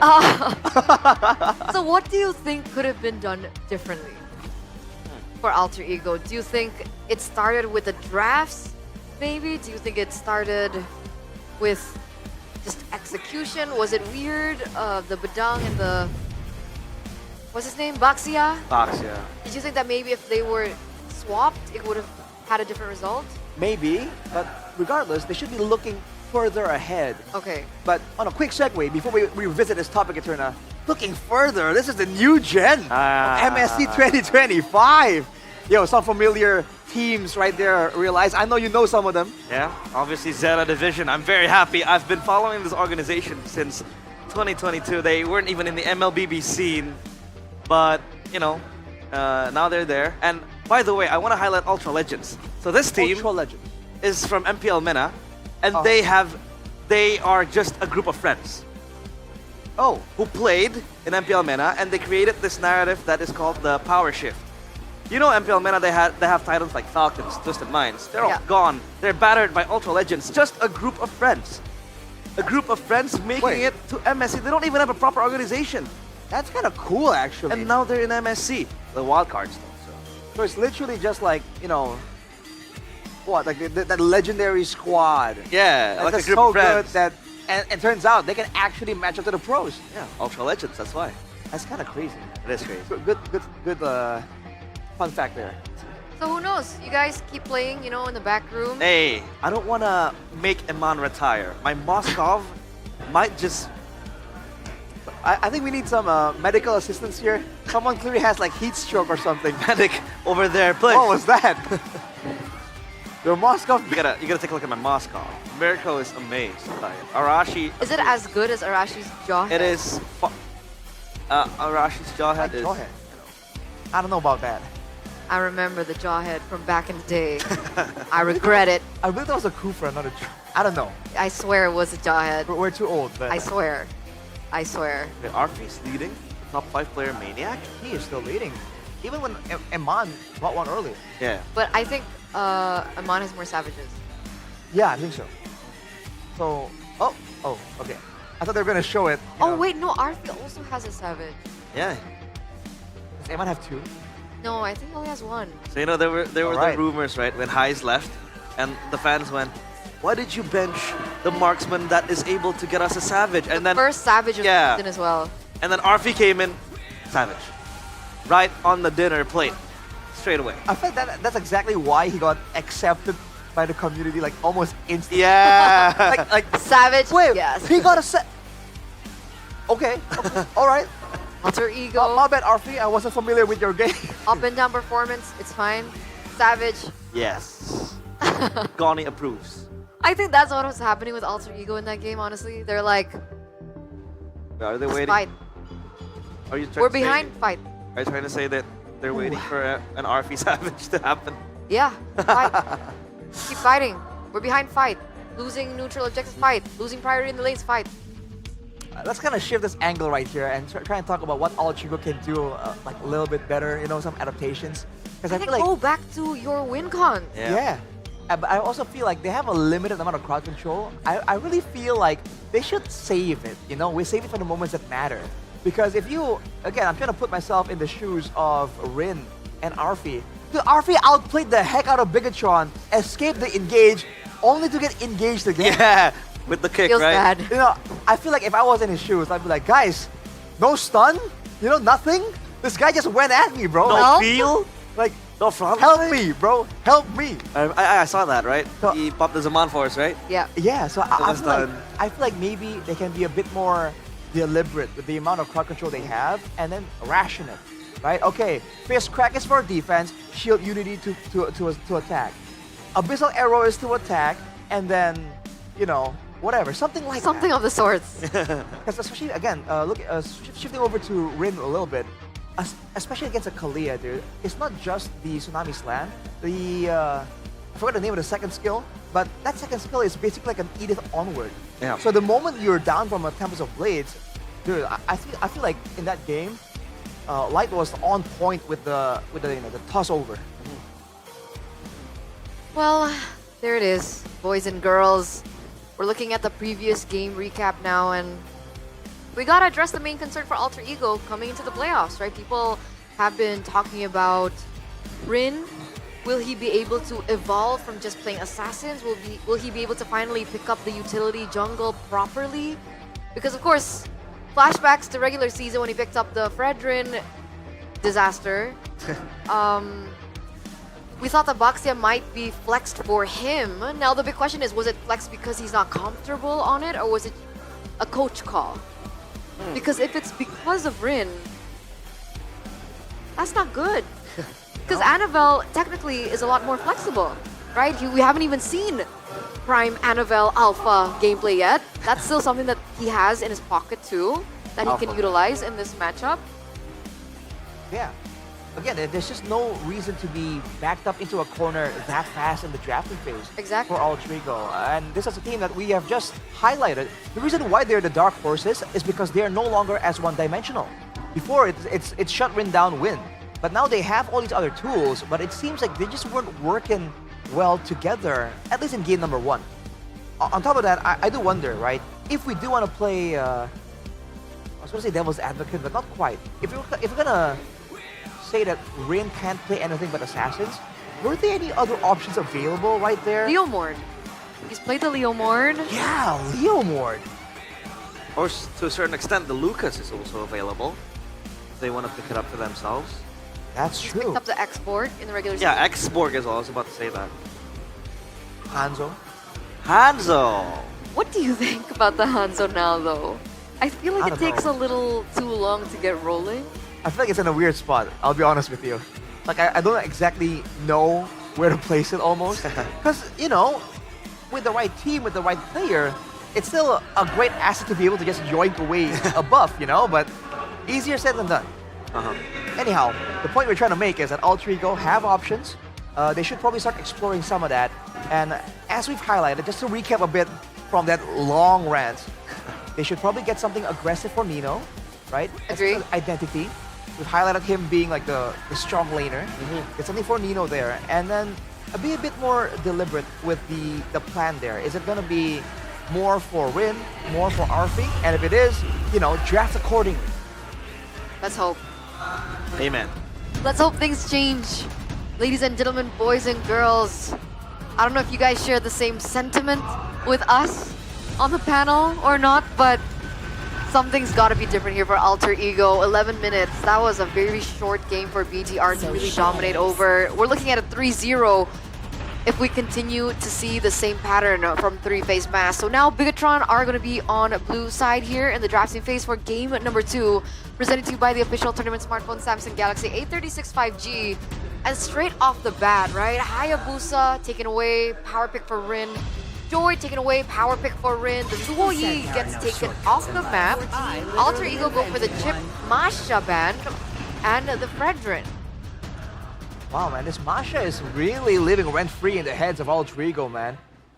Again, if you're talking about wanting Nino to go aggressive in the lane, that makes sense, right? So if they're already willing to ban the Masha because it's just that big of an obstacle for Nino, then let's get Nino something aggressive, right? For Alter Ego, options are available. I would love to see a carry Benedetta. We've already highlighted the possibilities. Obvious. The flexibility as well. But again, obvious if it's going to be a bit more straightforward. The Bigatron are the ones now taking the Baksha themselves. Is this going to be a statement? Are they trying to show Alter Ego how to use it properly? It can still be flexed as well. I mean, that's the main premise of having the Baxia. Is number 1, skipping those items for anti-regen, and number 2, is that you have flexibility. You can go XP, roam, and jungle, but I would prefer to much more go towards the roam compared to the XP or the jungle. But Alter Ego, they go for the Badang and the Granger, so yeah, Arfi with the Granger, it's a comfort pick of his. The Badang though, this is interesting. Well, it is still a flex pick available, so they're not really showing all their cards just yet. Trying to even out the score, because even for Bigatron, right, this Baksha can go several places technically, depending on how creative Bigatron gets with it. So now, this early on, I do believe there should be some value in taking a jungle pick away from Alter Ego, right? That's always a good a good option to go for. Never mind, Kalia, along with the Farsa, so a lot of engaged potential, a lot of burst damage. The early levels should be quite dominant here from Bigatron, having the Farsa base burst damage and also the Baxia spam ability antagonist to kind of abuse. It's also really good range against the Granger, right? The Farsa. So that is a deterrent against RV, just in case he wants to get into the team fight. It's not going to be as clear-cut or simple. But for the flex potential on BTR, Realize mentioned earlier on, Baxia is flex, and normally it should be. But I don't believe so far we've seen BTR actually flex as Baxia. Now that we see the Kalia as well, who technically should also be flexed too. Are we seeing just flat Kalia, roam, Baxia jungle? Yeah, I think with the Kalea, it just sets in stone that this Baxia goes to jungle. You mentioned it before as well. Annabelle really is apt on playing utility heroes, and the Baxia is one of them as well, right? The Kalea is much more efficient going to the roam because of the freedom you have and the quick pickoffs, the pressure you bring into the early stages of the game. So it is set in stone that this Baxia will play jungle and the Kalea goes roam. The Eve though, against a Farsa. It's gonna even out the range game for sure. Yeah. And then Badang and Eve, you know, they really want you to stick around. That's the signal they're showing right here. But the Kalia, I feel like the only time the Kalia does go to the EXP lane is when you really want something in the roam position. Right? It's not like it's better in the EXP lane. It's just when you really want to get another different tool. And I think that's why we see it a lot coming in from RRQ. For instance, when sometimes Edok is just Edok on some roam heroes. But moving on, 1-1 Beatrix. Yeah. Responded with a Lucas or Bigatron. They want to ban out the 1-1 and the Beatrix to take away that combo with the Kalea, and it's something that BTR, that you should have been right from game number 1. It should have been the Beatrix. Should have been right. But they went Granger instead, but considering that the Granger has already been picked up, obviously they don't go for that. So the possibility of the Beatrix being a pickup for Emman gets higher as a possibility. Blue Lucas banned out. The BTR actually still have the option to go for something crazy like the Claude if they want to against the Eve. We've seen it work back in the day when the Eve was super meta. But what should Alter Ego consider here before we get to BTR? They might contend with the possibility of Bigatron going for something like an Irithel, right? Mobility becomes important here in a game like this to keep up with the Baxia and Farsa. Good burst damage with the Kalia. So if Alter Ego predict that that's the case, then something can kind of lock down. Never mind. Ignore what I just said. Lancelot coming in, talking about aggressive assassins. Alter Ego flashing a big card right here. Oh, Lancelot. Is this them again playing? Is this debut? Or Rin? Debut? This is debut Rin Lancelot. Oh, Rin Lancelot, yeah. Oh, no, it's not. It's not. Isn't it? I think he's picked it up one. I thought you said Lancelot debut because if it's the debut, I think Annabelle picked it up as well, right? No, yeah, because that was like that big crazy play. Steals and all that. By Annabelle. But did Rin win on the Lancelot? Oh, let me check. I don't remember. I don't check. I think he picked it up at least once. I don't remember. Yeah, once. 0% win rate. There you go. Yikes. All right. Well, a lot of burst damage available, so the Lancelot can play for cleanup. Now for Bigatron. Oh, they get that Phobius. No. Oh boy. And Irithel indeed does show up here. Now the Phobius kind of stops a lot of the forward momentum from Alter Ego. So that's a bit of a concern. But that'll be for later, right? For Alter Ego though, do they want this Badang to actually go toe-to-toe against the Phobius? Or do they want to get something that can give more of a better matchup for Luke here? Because the glue isn't available. But aside from the glue, usually the Hylas comes to mind, but it really hasn't been as meta. They don't really have a clear-cut frontliner. A tanker. I think Gatot. Gatot Badang? Gatot does make sense because again, you can really, curtail the Farsa to just go on a steamroll. And yeah, they do that. It is Gatot. But is it going to be swapped around though? Because Alter Ego, they can go for damage Badang. That seems to be Rome. Gotcha. Huh? Rome got to catch exactly. There could be this damage Badang angle for Nino. That's it. That's what we're waiting for, right? Damage for Nino. Hopefully, we'll see it work out. But what do you think about the drafts in general? Fast BTR Alter Ego? I think I gotta go with Bigatron. BTR 2-0. All right, I'm just gonna throw it over to the panel because I have a curse. Casters, take it away.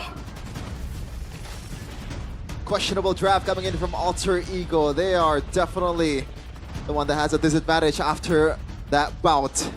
But it's been a sad story for the one that already goes down 1-0 so far in this day. Is it gonna be the same thing for Alter Ego? Will they go down 2-0 to a match point for Bigatron Alpha? Oh, that's gonna be grim. Ladies and gentlemen, welcome to the Land of Dawn for game number 2, an elimination match. BTR a step closer, especially with this quite convincing draft. Really, this is kind of like a face value type of draft, you know? You pick the Phobius after seeing the Lancelot, and on the gold lane actually ending up winning a trade up against RFE. I thought that was just gonna be a loss. Moreno with the clear in the mid lane as well. But yeah, like you said, Shepin, advantage to BTR. For sure. Already looking pretty good on the exchange there with Eman and also Arfi.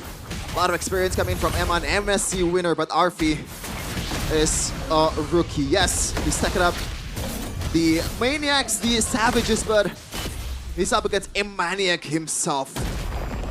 Good take there actually by Hijime. I believe it was Hijime, right? I believe so. By IndieHome. Let's check it out.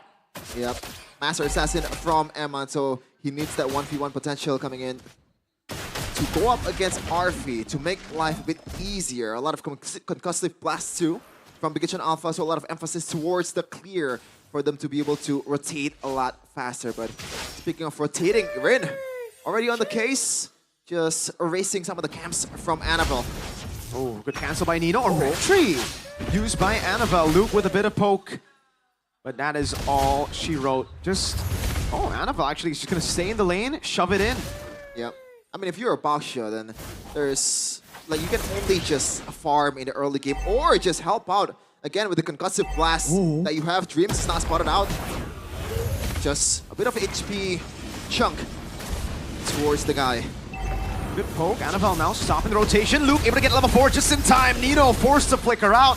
Gets level 4, but might be too low to contest for the neutral objective. Look at all these beefy boys in the front line for BTR. Can Rin even go through or pass through this wall that BTR has built? Oh, he's ignoring the problem. Uh-oh, jumps in and gets squashed again. A force from Alter Ego. First Blood Turtle double for Moreno. Flicker, Tsunami Slam! Oh, Tsunami Slam! And he is out. A kill towards Nino. A purple buff towards Annabelle. And once again, it is looking grim right from the get-go. The three-face mask. No purple again. Shepin, I thought they would have at least learned from the previous game. But Dong no flicker, baited out, got level 4 but was too low. No one was there to open up for Rin. He decides to go for the solo play, and Annabelle now is just wreaking havoc on the green camps of Rin. Yes, Rin is a level ahead, ladies and gentlemen, but look at Annabelle. He has yet to clear, he has yet to take a single camp from his own jungle. Yikes. That was a questionable play, but speaking of questionable, Dreams might be spotted out. RWM, but they're just too damn tanky. Brother airstrike coming down, Rin on the back. Light will be taken out. A roamer for a roamer. 1 for 1. Yep. And Eman is winning out on the trade. Oh, Rin missed out on the puncture. Might get punished here. Annabelle trying to go through Rin. Luke is on the case. Uh-oh, full chase. Rin taken down again. Annabelle. Shield Unity zoning RP. Oh, no way, no way. Come on. Annabelle, you're on a Baksha. Man, I don't want to say it, but the way they're playing right now, like, what do they even hope for at this point? This early game is just all BTR, especially with the Baksha as well. Do they want to bank on the Rin late game with the Lancelot? I don't think so, because in game 1 earlier, you can see in the stats, even Rin 0-7-0 and dealt the least damage out of all the players in the Land of Dawn. Wow. Moreno is actually waiting. Going for the No steal. way! Takes it No away! way! The Maestro! Moreno! That is illegal. And the he's not stun. stopping. He's Luke. getting jumped on. dunk again. AOG, Luke walks away. Nino wants to go with the pin down again, but Luke's just dodging everything. Now Luke jumps into the back line there. Real rubber ablation and the kite back. Tsunami slam. Nino is very, very low. Eman is there to execute him. Dreams in the front line. Still trying to tank up some of the damage. Rin is very low. Light might be spotting Rin out. He's so low. Light's gonna go for the kill. Rin taken down solo, assassinated. Not just by Kalea. That's Sakura. That's a Sakura skin. Oh my lord. Is there a worse play? Oh, Arfi getting taken down. He is the maestro indeed. Solo kill by Moreno. A phenomenal performance. I am speechless. Rin finally secures an item. Wow! What are they hoping for at this point? Annabelle still running down Rin. They're not stopping Rin. He gets the camp. Oh, did he? I think he does, but that was a pattern strike! Moreno! Stop this man! He's unstoppable. Smooth criminal. Get him to Nusa Kambangan. These are some crimes! So again, it's Hijume. Pops in the RWM just to delay the inevitable. Luke's the one to pick up the kill. Arfi zoned away. Luke's walking up just to deny all the minions away from Arfi.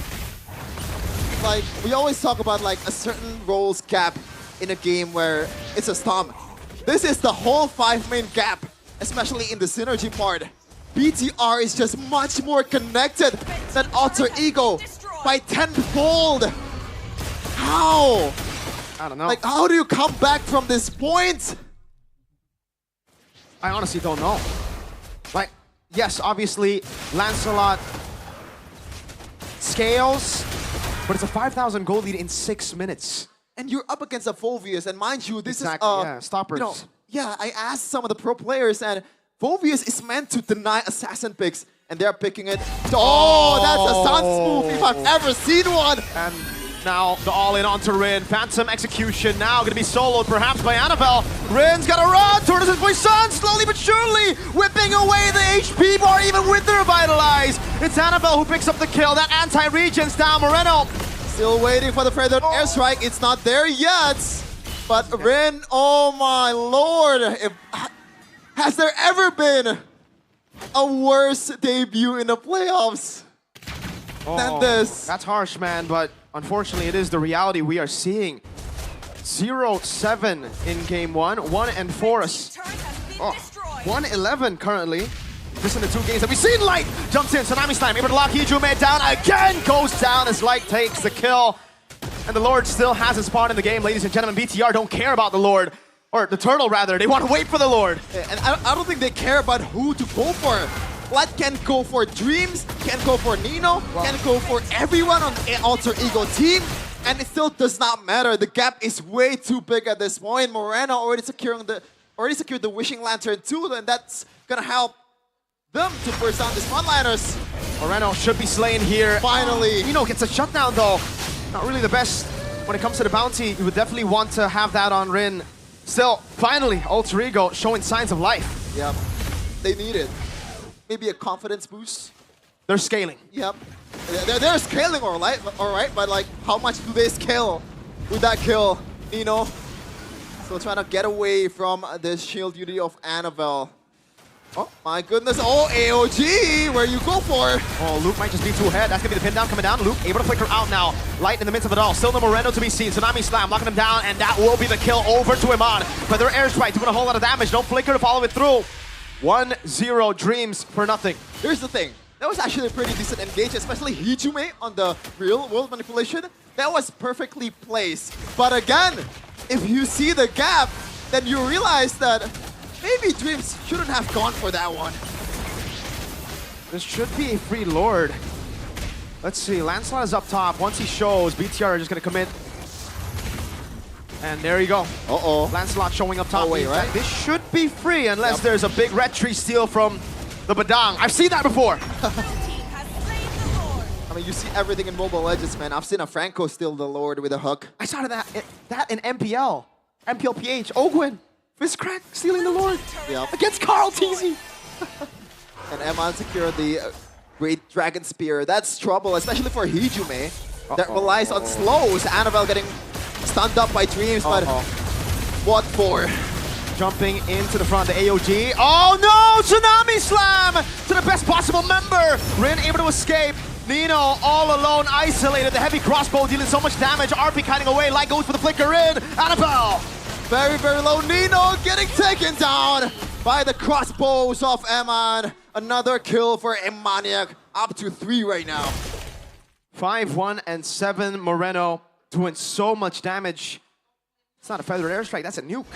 Yep.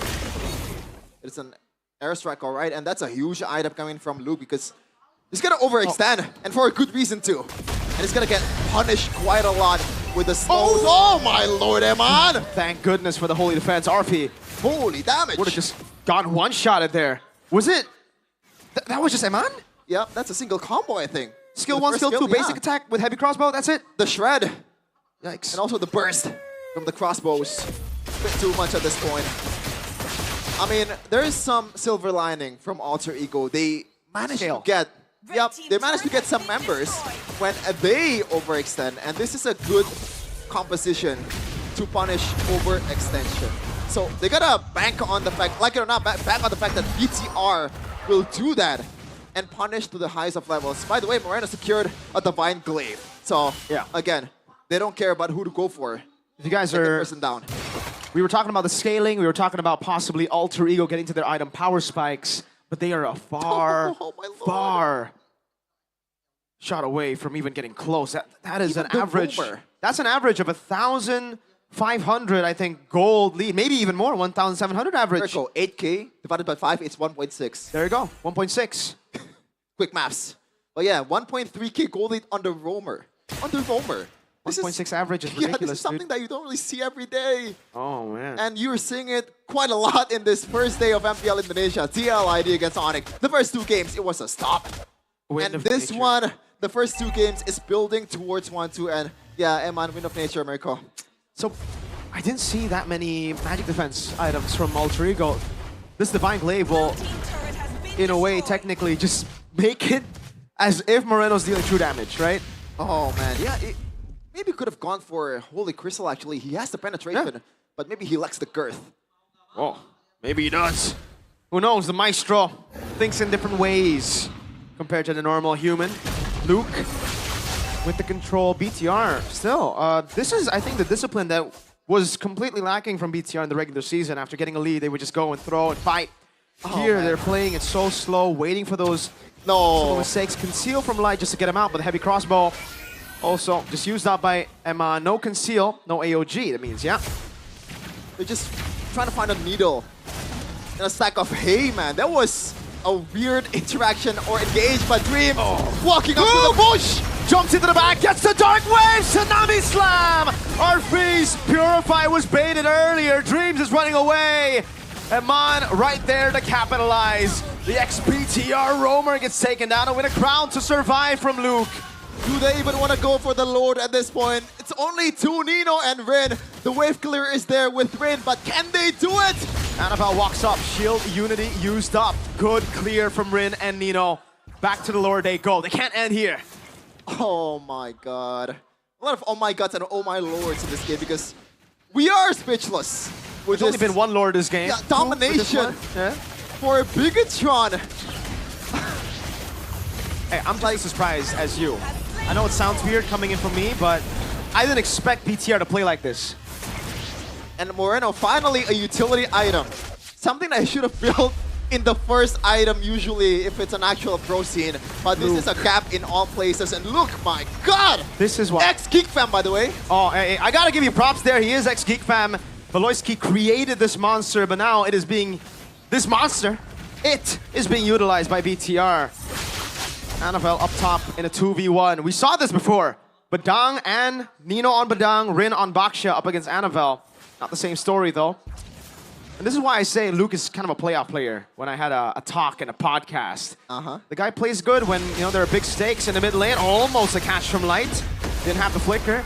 Good Death Sonata again. Waves coming down slowly but surely. And they can take this low, especially with yes, you have Moreno. Yes, you have Eman. That's a really good siege potential, but it's Annabelle and Baksha, a hero that's going to fall off in the late game, like it or not. He's gonna be there as a damage tanker for Alter Ego. Essentially a second roamer against or with Bro Tayo. They're scaling, folks. BOD. AOG lock in light. A good taunt over. Luke jumping in with the Winter Crown as well. Turret's still up. Luke might be dead. Actually gets a kill before he dies. No!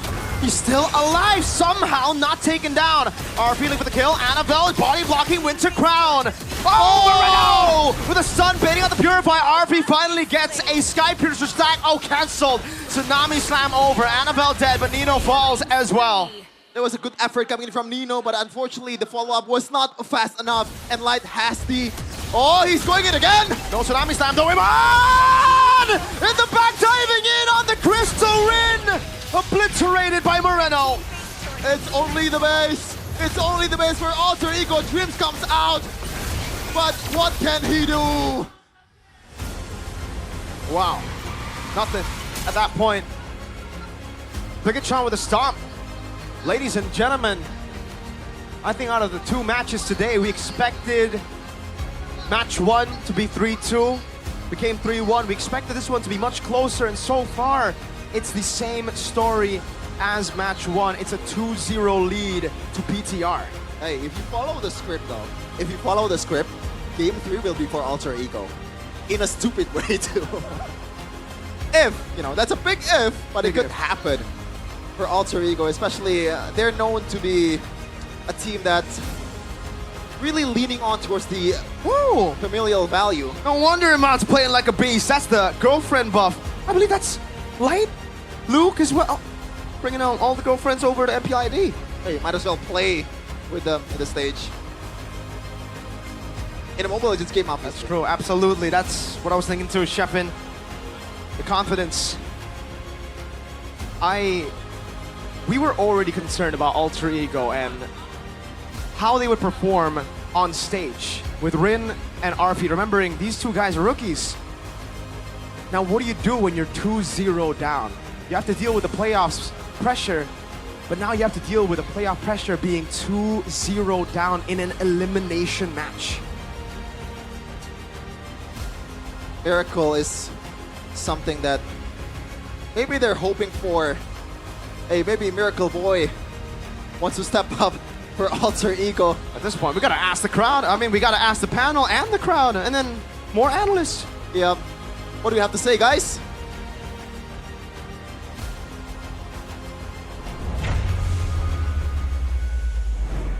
We gotta say that Alter Ego were outclassed.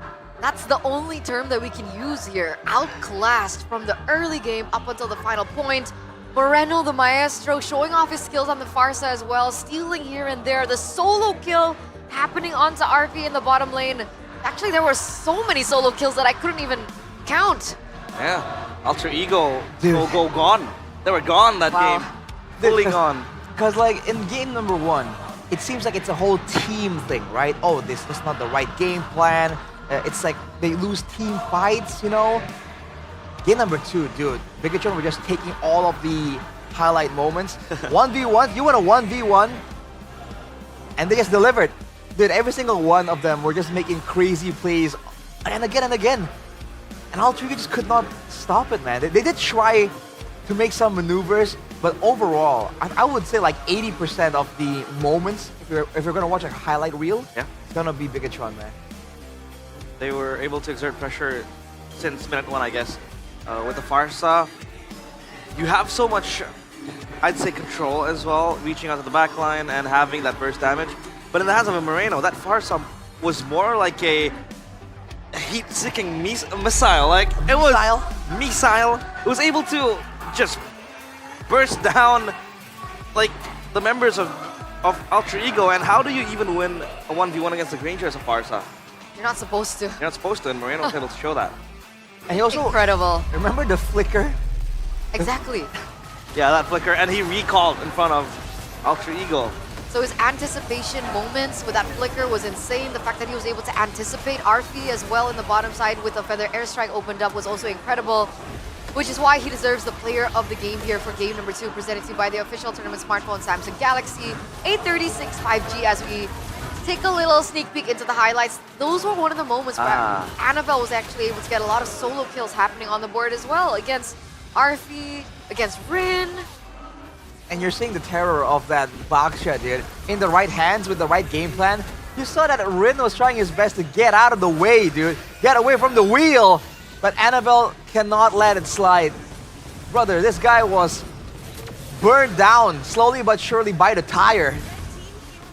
There you go. That was a moment. Oh, that's a big play. Yeah, and dude, Light again on the Kalea.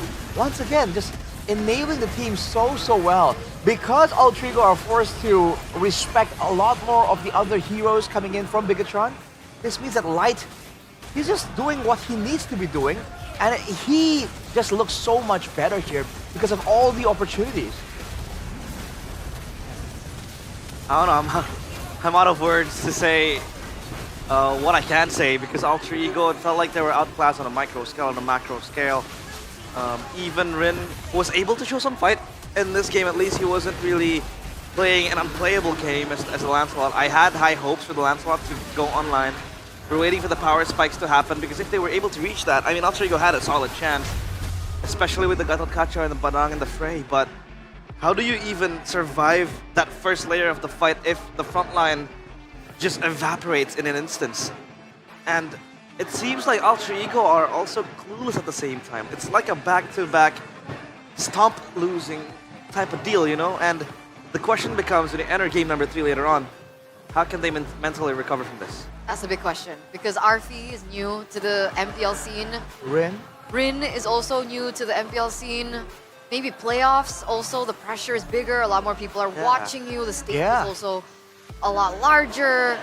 So there are, once again, a lot of questions. And knowing Alter Ego from back in the day, Alter Ego are a team that work off of momentum.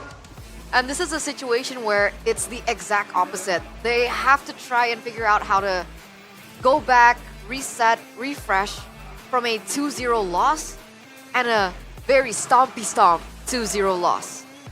And I think the even bigger problem for Alter Ego is that whatever is causing them to lose, they are not having a good grasp on it. You get what I mean? So if I'm the coach right now, I'm seeing these games play out. Going to game number 3, I have no idea what is the main issue. It seems like there's a lot of small issues building up together, rolling up into one. So it seems like a problem that will require a lot of time to solve. And I don't think they have the time. On the topic of the rookies, right, for Rin specifically, I feel like he's pinned to a wall where people are just going to judge him like, why aren't you carrying us? Why are you not performing to your best? When in game number 1 and slightly in game number 2, he isn't really protected and helped by his teammates. I think a first reason to that premise is the fact that they are too busy containing Bigatron. They're just running at them. But number 2 is the fact that I think they all think that Rin is able to be independent, but again, you're playing a Lancelot, you're playing a very, I think, still fragile to a certain degree. Yes, Lancelot does have some escape skills, but you still need to be funneled, you still need to be protected to an extent so that you don't fall under pressure when it comes to Bigatron coming at you. Now, that Rin is 2-5, 0-7 in the first game even, I'm afraid that he'll fall further even into the spiral, you get what I mean? Like, it's not entirely his fault, but he's gonna think it's his fault. Well, he's gonna feel like it. He's gonna feel like it because he knows that, okay, the team is counting on me. I'm able to show signs of insanity in the regular season. But come the playoffs, he's gonna question himself. Am I jittering? Am I under pressure? But at the same time, Alter Ego is not also enabling him. So it becomes this problem that's just venting everywhere. It's hard to face it. Yeah, again, he has so much to deal with right here. And looking at that game, again, if you look at the items he's building, yeah, eventually he's able to get all the way to a Malefic Roar, but at that point, everyone from the side of Bigatron are just way too tanky, man. The fact of the matter is, he has a very few selections of targets on that Lancelot, the Farsa and the Irithel, and technically, come on, the Irithel is going to be very difficult for you to try and dive onto, deal damage, and survive from. Because you see the damage that Eman was doing. He went straight for the Great Dragon Spear, something Mirko was highlighting. Yeah. He doesn't care about the extra range, about the extra penetration. He wants bigger crit numbers, and that's exactly why. Usually on Assassin, when you go in to the marksman, in the past couple of seasons, you are the danger. But you have to remember back when the crit meta was a thing, when Bruno was a thing. If you misplay as an assassin against a Bruno, against an Irithel, 2 or 3 basic attacks and you're gone. Not just that, but also the additional movement speed that it offers. Right? Yeah. So it really allows mobility around the skills that the Lancelot has in his kit. So it makes it a lot more difficult. Plus, he also has the Has Claws to boot. So even if he did get damaged by the first or second skill, or even the ult coming in from Lancelot, still there are ways to kind of work around that, especially with the Wind of Nature too. So, well, one thing for sure though. Here we are. In game number 3, I'm pretty sure that Lancelot ain't showing up against the Baksha, dude.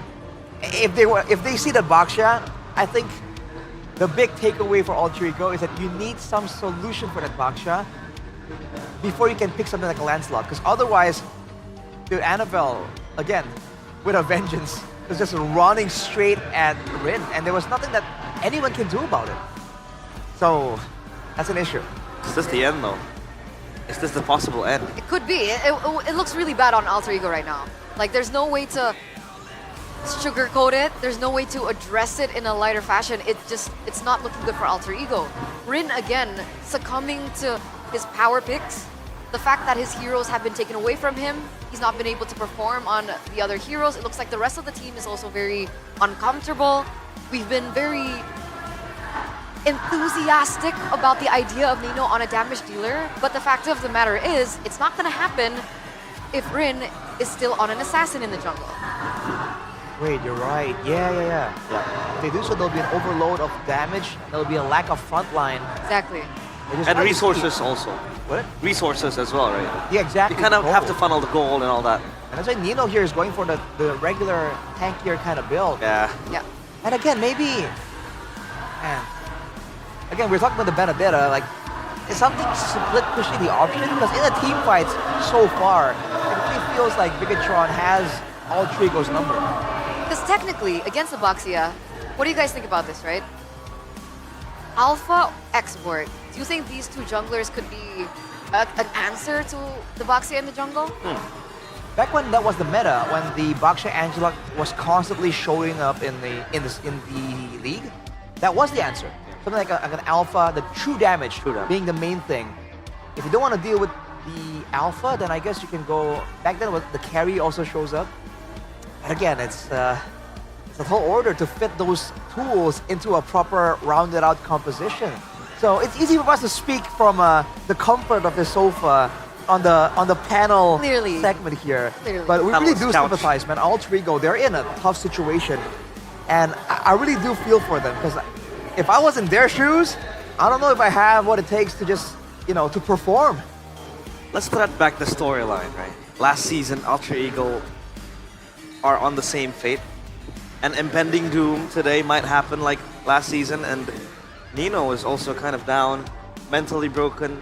He had steps towards Hodelwin, their CEO, obviously. They wanted to pay back his trust. And now they're on the brink of elimination. I think this is the time if like he wants to show it, not only Nino, by the way, the whole team, if they want to show that they can pull it out, that they are the dark horses, they can start by winning game 3 and possibly go back to comfort. But again, if I want to say comfort, they're not getting comfort because all their favorites are banned out. I mean, the Joy today, by the way, hasn't seen the light of day, and that is a Rin staple, by the way. And that's Joy, Hayabusa. Hayabusa as well. The mobility type of heroes, that's where usually Rin performs, which is why they went for the Ling earlier, It's something that should be comfortable for him, but But the Ling is even more vulnerable than the Lancelot. Yes. Exactly. That's probably why they went for an alternative. Lancelot. Oh boy. But Nolan. Nolan's like down in the abyss. Well, so we're back here, man. Alter Ego, with only minutes to go before what could possibly be the final game of the season. They've done so well and they got so far. I really want to see something, signs of life coming in from Alter Ego, right? Because I feel like, if this was a book, if this was a novel, a movie, I would want to see something from Alter Ego, For our sakes, for their sakes too. It felt like a teenage novel. That's flowers and daisies, no problems. Let's hope with the short amount of time that they have, it will be enough for them to come back because match point. But before that, we are going to throw it over to our host. Dan di Jakarta International Velodrome, semua superfans masih bersemangat walaupun kondisi sedang tidak baik-baik saja buat Alter Ego. Alter Champs, mana semangatnya? Tapi Bude, jangan mau kalah. Big Get Troopers, mana semangatnya? Kalau untuk Big Get Troopers, mereka udah bukan semangat lagi, mereka udah sambil bahagia. Betul sekali karena hanya tinggal 1 match point saja. Bigatron akan bisa mengantungi kemenangan di hari pertama ini Bude. Yes, ini akan menjadi mendebarkan karena akankah sejarah terulang kembali atau malah di sini tim Alter Ego yang bisa mengejar. Kalau kita ingat-ingat dengan game yang begitu, aduh kayaknya kita belum melihat full potential nih. Betul sekali, kayaknya belum jos gitu ya. Kita akan melihat apakah di game ketiga nanti akan keluar potensial dari kedua tim ya. Khususnya kita pengen melihat perlawanan juga dari Alter Ego nih Bude. Iya, semuanya pastiin yang terbaik. Tapi kalau ngelihat di sini kok kayaknya rame banget ya. Ada Alter Champs, ada Big Get Troopers, ada Super Fans, ada tim-tim juga berkumpul di sini. Betul sekali, keseruan dari MPL yang ada di Jakarta International Velodrome ini pastinya luar biasa sekali ya. Dan tapi Bude, ngomong-ngomong soal keseruan, tadi Alisa juga udah jalan-jalan nih ke MPL Festival. Wow. Udah ketemu para super fans dan pastinya tadi udah melihat teman-teman yang lagi watch party juga nih. Rame banget yang ada di depan sana. Gak hanya yang ada di dalam, namun juga yang lagi watch party di luar. Hello semuanya. Hai. Dan pastinya Bude, Alisa nemuin sesuatu yang menarik banget nih. Ada apa Alisa? Alisa nemuin logo dari MPL. Bener gak sih Bude logonya yang ini nih? Serius kamu nemu logo MPL? Ih Bude, masa meragukan Alisa? Agak sih, agak ya. Nih. Bude aku langsung Tunjukin, kasih coba lihat tunjukin. nih. Nih logo MPL ya. Bener gak ya? Bener kok Bude, harusnya ya. Nah, tapi ngomongin soal logo MPL ini nih Bude, gak cuman Alisa bisa lihat logo MPL ini aja, tapi logo MPL ini juga Alisa bisa langsung search di Samsung terbaru Pembuktian Alisa. ya, pembuktian bener atau Betul. salah. Nah Bude, lihat ya, ini Alisa tinggal pencet aja home buttonnya, lalu tinggal Alisa circle to search ya. Nanti bisa langsung muncul di Google untuk apa sih sebenarnya logo MPL ini dan langsung muncul nih Mobile Legends Professional League Indonesia. Keren bener, memang nih Samsung Galaxy A36 5G. Ini adalah yang terbaru dari Galaxy A series 5G. Karena kita bisa ngelihat mau cari apapun gampang. Mau tahu apapun gampang. Gampang banget Bude, tinggal cekrek langsung circle to search langsung bisa ketemu di mesin pencarian favorit kalian. Tapi nggak cuma itu Alisa, karena ini di Samsung Galaxy A36 5G ini dilengkapi prosesor Snapdragon 6 Gen 3 yang pastinya buat kita para gamers makin happy. Ditambah RAM-nya hingga 20 GB dan memorinya hingga 256 GB juga. Jadi buat mabar, buat kita para gamers pastinya anti nge-lag. Dan ditambah displaynya itu loh, udah Super AMOLED 120 Hz. Jadi lancar dan gak cuma lancar, mata nyaman. Tapi juga kita kan para gamers nih maunya ngegas terus kan. Baterai habis nggak masalah karena ngecharge-nya itu pakai 45 watt fast charging. Jadi nggak pakai lama. Wow, jadi bisa push rank seharian ya, langsung gas terus nih ya untuk kejar ranking favorit kita. Benar, langsung bisa siap nih gaspol. Tapi nggak cuma itu aja karena kita bisa nge-content, bisa nge-vlog, bisa nge-video, bisa foto-foto dengan kece. Karena ini juga pokoknya awesome banget. Kameranya, nih lihat, 50 megapiksel. Wow. Bentar, nggak cuma itu karena OIS-nya Galaxy A36 5G. Jadi ini kamera 50 megapiksel with OIS-nya Galaxy A36 5G udah bikin kita makin keren. Awesome intelligence-nya ada My Filter. Wow, bisa bikin filter sendiri. Bikin foto kita makin awesome. Wow, jadi kalau aku ada jerawat terus aku foto bisa langsung nggak keilang gitu ya Bude ya. Langsung aja meluncur ke samsung.com/id ataupun kalian bisa langsung ke toko Samsung terdekat buat dapetin Galaxy A36 5G ini. Harganya mulai dari 5 jutaan aja. Demi apa Bude? Ternyata Bener. affordable banget. Serius, dan kalian juga bisa ngedapetin awesome bonus senilai lebih dari 1,5 juta. Ditambah free memory upgrade dan juga travel adapter. Dan ini sampai 15, tanggal 15 Juni 2025 kalian masih punya waktu. Ayo buruan untuk teman-teman semua yang pastinya lagi nonton ya, para super fans, langsung buruan karena ini still deal banget, good deal banget. Harganya mulai 5 jutaan aja dengan berbagai bonus menarik dan pastinya asikin games kamu dengan langsung bisa push rank dan awet seharian juga ya untuk baterainya Bude. Betul, makin awesome dengan Samsung Galaxy A36 5G. Tapi pembuktian untuk keawesoman masih terus berlanjut tentunya untuk match kali ini. Satu nyawa terakhir untuk tim Alter Ego dan Bigatron. Satu langkah lagi untuk melaju ke babak selanjutnya. So, super fans, kita sambutlah game ketiga Bigatron dan Alter Ego.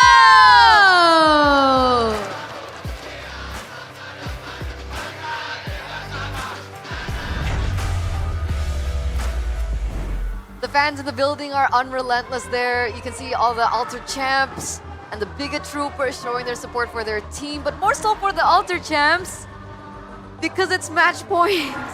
It's match point, guys. They're showing support for their team. They're trying to let know their opposition that our team is better. But yeah, at the end of the day right now, it is match point for Bigatron. So Alter Ego backs against the walls. We've seen Wild come out from them before. Yeah. If there's any moment for that wildness to make an appearance, it is now, my guy. It is now. Right now. It's also now to take a shower. Really? For maybe the viewers, you know. Like after this, I'm going back to the hotel room and I'm gonna, you know, wash my hair. What are you using? Head and Shoulders. Hey. Arashi, remember Oh. Arashi? He commented on our hygiene. He? She, excuse me. Don't dox me like that. My bad. I'm I don't want to mispronounce. Yeah. Why'd you tell them? That was a secret. Yeah. Okay. Cue the conspiracy, meme. A lot of conspiracies, but hey, you want to stay hygienic with your, Nothing happened. with your hair game to the Nothing max. You gotta use Head and Shoulders. It's in, Because with it's Head not- and Shoulders, not- you can yeah. wipe out 100% of wet dandruff, plus itchiness protection, and of course, CITB. I dropped it. No, CITV. Shepin's in the Velodrome. Velodrome. In the Jakarta International Velodrome. So CI. TJIV. There you go. CITJIV. Sitjiv. Sounds like a navigation system. Yeah, actually. Well, from the drafting phase at least, how shall Alter Ego navigate through Eterna? Head and Shoulders. Head and Shoulders. They need the clear mind, especially with this mental dingin. Cold mental. Exactly. That's gonna allow them, like a machine, like an engine, it's gonna overheat when it's working too hard. You cool it down to improve the performance. Lemon Sagar. What does that mean? That's fresh lemon. Not lemon is overrated. Lemon Just Sagar. want to remind you. What? Sorry, producer man? Zipper man? Can you repeat that? What's going on? Oh, so. Okay. Oh, diamond giveaway, dude. Diamond giveaway. Wow. But there's more than a 10K gold difference. Right here, GoPay sharing 10K is the direct translation. 110 diamonds for 1 rupiah for the fastest 100 people, dude. Scan it now. Get your Samsung phone Here. out and scan it. Scan it, guys. You don't want to participate, Eterna? She's No. on camera, she can't. If she was No, backstage, it's she's just I want to give back. I'd rather the Give viewer. back. you know. Alright. I think they're more deserving. They've been with us. Yeah. I don't know if from I day trust one of the regular season, from week 1 up until week 9, and then now into the playoffs. So you guys deserve it, right? Because of the 10K gold gap, GoPay will be giving free diamonds. So keep your eyes peeled for that, ladies and gentlemen, as we take a look once again to the previous game recap. What needs to change for Alter Ego? Let's start with the drafts, realize. I mean, the draft, again, just trying to give Rin a favorable position, if that is your one and only winning condition, I think it's going to be good. But again, that becomes hard and difficult because Bigatron are just straight out banning his favorite hero. So I think just shifting and pivoting into the second layer, which is, you know, Arfi again. Just give him a hero that can really carry the game and focus your entire team playing around it. For example, the Granger, the Harith was also there.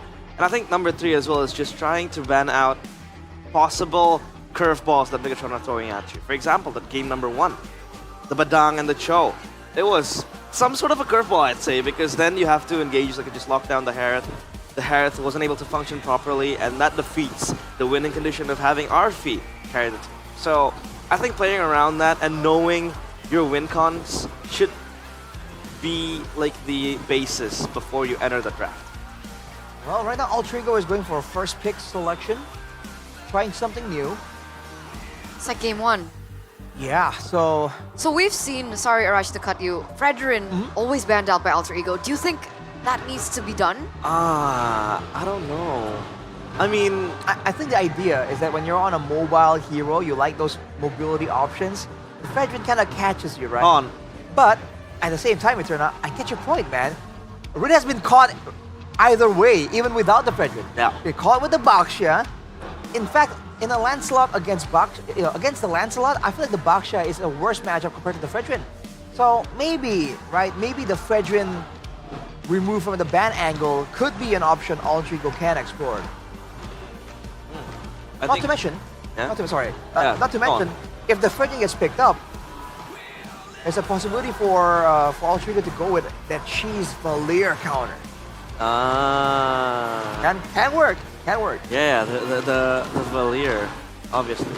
The fire pushback. But again, this raises questions on, again, Rin's flexibility, right? I think it'll be easier for Alter Ego to draft if he was able to play the Fredrin, the Baxia. But again, I get it. It's playoffs, you only have 1 life. 5, basically, if they go game 5. But at this point, it's just comfort over gambling, I guess. So the big question is, can Alter Ego secure their comforts in game number 3, match point? Now, BTR just need 1 more game to move on to the next stage of the playoffs here in MPL ID Season 15. Presented to you by the official tournament smartphone Samsung Galaxy A36 5G. The drafts. Fredrin once again banned out. Masha still banned out. The chip is still banned out, just like in game number 1. But the big difference is Alter Ego this time will go for the Baxia first pick. This is legit just game number 1 all over again. Wait, we haven't seen the Suyo at all in this match. And I think particularly for Rin, he has 3 games played total with the Suyo, 67% win rate. Why not go that route? I mean, the Suyo is pretty flexible for a jungler, I think, for Alter Ego. Suyo is one of the most flexible junglers, actually. So that's a good point, realize. It just seems that the compositions hasn't really been allowing that to happen. Now for Alter Ego, though, they go with the Baxia back again. Hopefully they have a real plan for this all the way to the end of the drafting phase. But along with that, they take away this Farsa that was so good in game number 2. Again, back when Baxia was meta, a known combo was Baxia Farsa, right? You get knocked into, you get slowed, you get hit by 3 bolts from the Feather Airstrike. They're getting Phoveus here in the hands of Nino. Matchups that can do well against the Phoveus are still available, but Nino on the Phoveus has been a big factor in the improvement and performance for Alter Ego in the later weeks. Exactly, and Phoveus was the choice of ban actually by BTR in game number 1. So Luo Yi gets taken out here, the Phoveus gets picked up. What is the better trade-off for BTR now because of that change? I think if you want to shot, I think Bigatron knows that this Phoveus is going to be one of the ventilators for Alter Ego with Nino on the card. So I think they go for a CC here. Could be okay against the Phoveus because you really want to shut down Nino. So that could be quite early. Oh, they go for the Kimi. In front of the Baxia? Going for the Kimi against the Baxia now. That's a new one. Alright, that's a pretty good factor here for Alter Ego.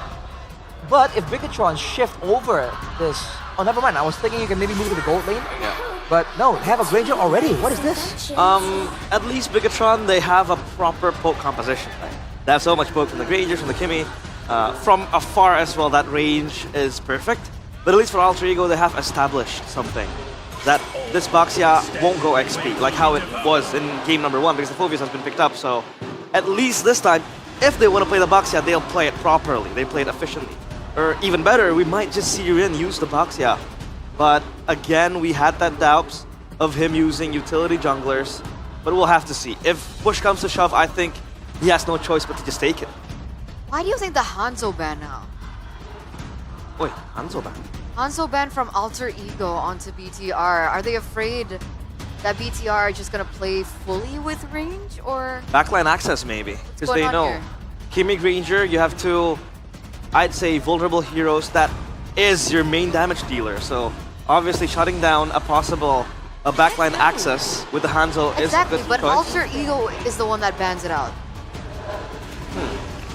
Might be because they plan on getting a marksman that can do a lot of damage from further back. Like they want to make sure that they are the ones that can fight front to back properly with the Farsa, with the Baxia and the Fulvius. Right now they have a really good source of AoE magical damage, and they have two really strong frontliners, right? If they can remove all the assassins from the picture from Bigatron and they want to play a proper front to back, I mean, it's not looking like such a bad idea. And they banned the glue as well here. More dive that can reach the backline. To ensure the Fulvius has a winning matchup as well. But yeah, the CC is still available. I think Nino will be content on playing as a CC. The Fulvius CC is kind of still 50-50, but CC does have the upper hand with the early damage that she's able to bring to the table. So I think that's fine. Bigatron though, with their own pick. A Barat! Wait! The dinosaur has been extinct for such a long time. It's now back. Wait, what year is it? Baxia and Barats? Oh my, it's season 11. Barat's jungle? Potentially, potentially. I wouldn't put it past Bigatron to flex this somehow into the EXP lane. In fact, I believe we've seen the Barats in the EXP lane, what, just last season, I believe? Or Kalia gets flex, Matilda Barats. Ah. That can be an option as well. Now that adds more pressure to Alter Ego. Whoa. What? See? They're gonna bring out the Baxi jungle.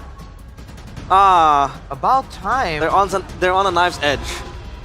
This could either be really good or really bad. Exactly. Or maybe we can even create hypothesis that, you know, Rin is trying to hide his utility skill set. Could be. Right? But that's far-fetched somehow, I'd say. You think they would wait until like game number 3? Or maybe they could wait to the grand finals if they make it up there, but I never know. That's a crazy possibility. Not for Bigatron though. Right. If it is indeed going to be an EXP Barats in the jungle against the Baxia, you kind of have the same kind of style. You're just clearing your good front line. Okay, let's see. There's going to be some switch-ups here for sure. But for the Barats, if you are indeed the jungler, which it seems like it is, then your big advantage is that even with the most chaotic team fights, all you have to do is pump the Daytona's welcome and you have a almost guaranteed retribution because of this crowd control immunity. Yeah, I believe the Badang is going to the hands of Light. So Kalea flexed into the EXP lane. Let's head over to game number 3 here. Boys and girls match points. I wonder what the casters are thinking about this right now. Only one more chance left for Alter Ego to prove that they belong in this building. They belong to go to the next stage with 4 other contestants in ID. But it is going to be a tough task indeed against the Red Robots. They were dominating in game number 1 and game number 2. But this is the time to dig deep in the back and pull out your tricks. Alter Ego versus Bigatron. Welcome to A possible 3-0, ladies and gentlemen. I believe even Alter Ego have that in the back of their heads. Thinking about it, that extra pressure. Let's hope they have reset after losing game 2. Because BTR, they're back to their roots, playing for Eman and Moreno. Granger and Kimmy. This is something that Alter Ego were able to beat in the regular season. Oh, Iron Hook from Dreams. God. Already shutting down that main carry. Yeah. Dreams Franco. We don't really see this much often in this regular season, but we know that he can pull off this Franco, as well as a lot of people out there in ID. Some exchange there with Emma and also Arfi. But yeah, that is a huge confidence boost, I gotta say. Especially with Moreno just in these 2 games owning the mid lane. It's a signature pick. This Franco for Dreams.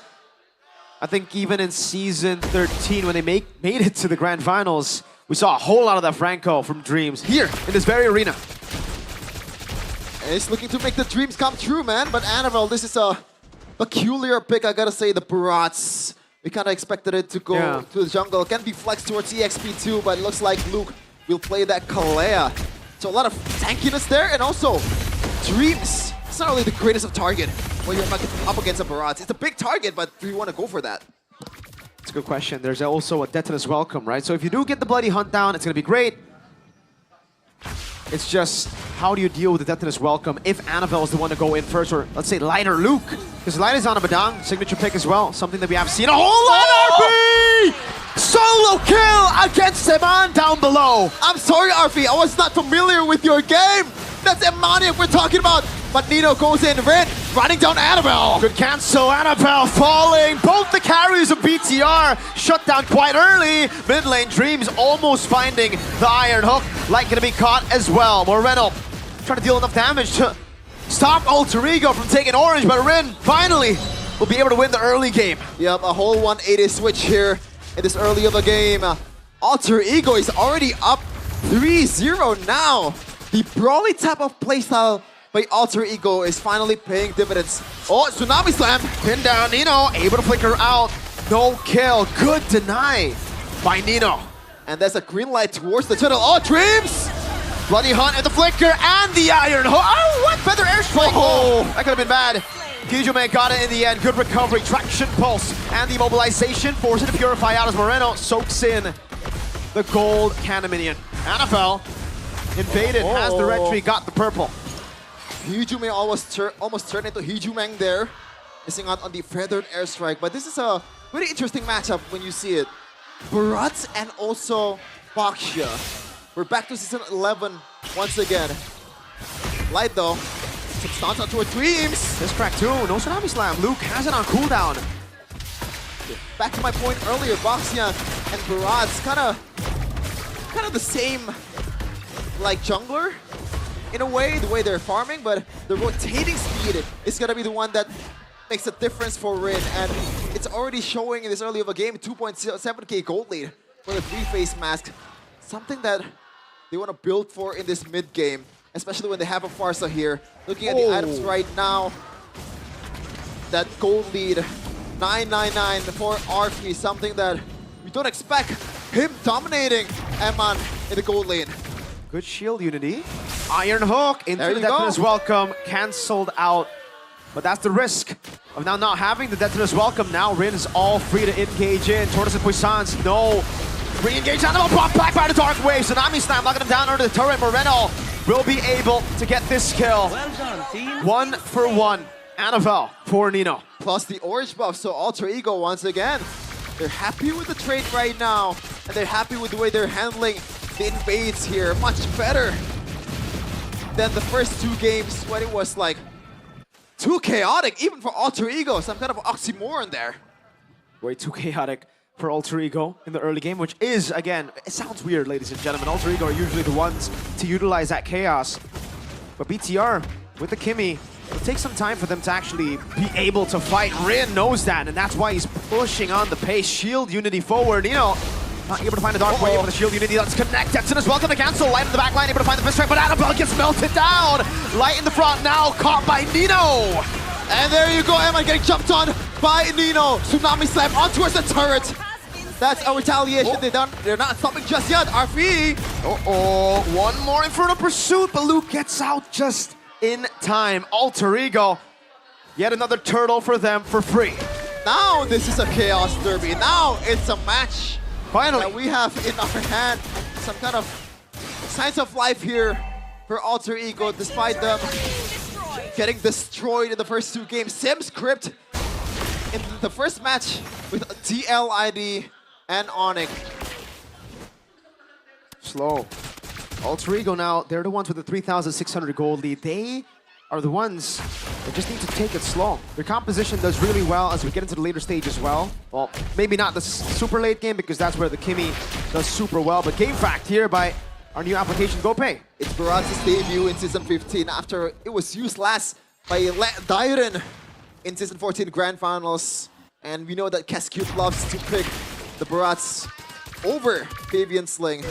That's been the bread and butter in the Grand Finals, but unfortunately, TLID was able to win it. But look at where they're at right now. Oh, first already item eliminated.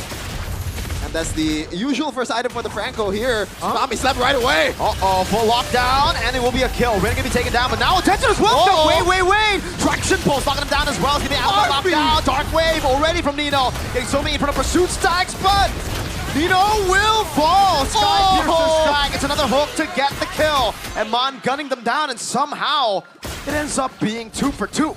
2 for 2, but it's a mid lane turret. So again, Alter Ego taking advantage of the early game lead that they have.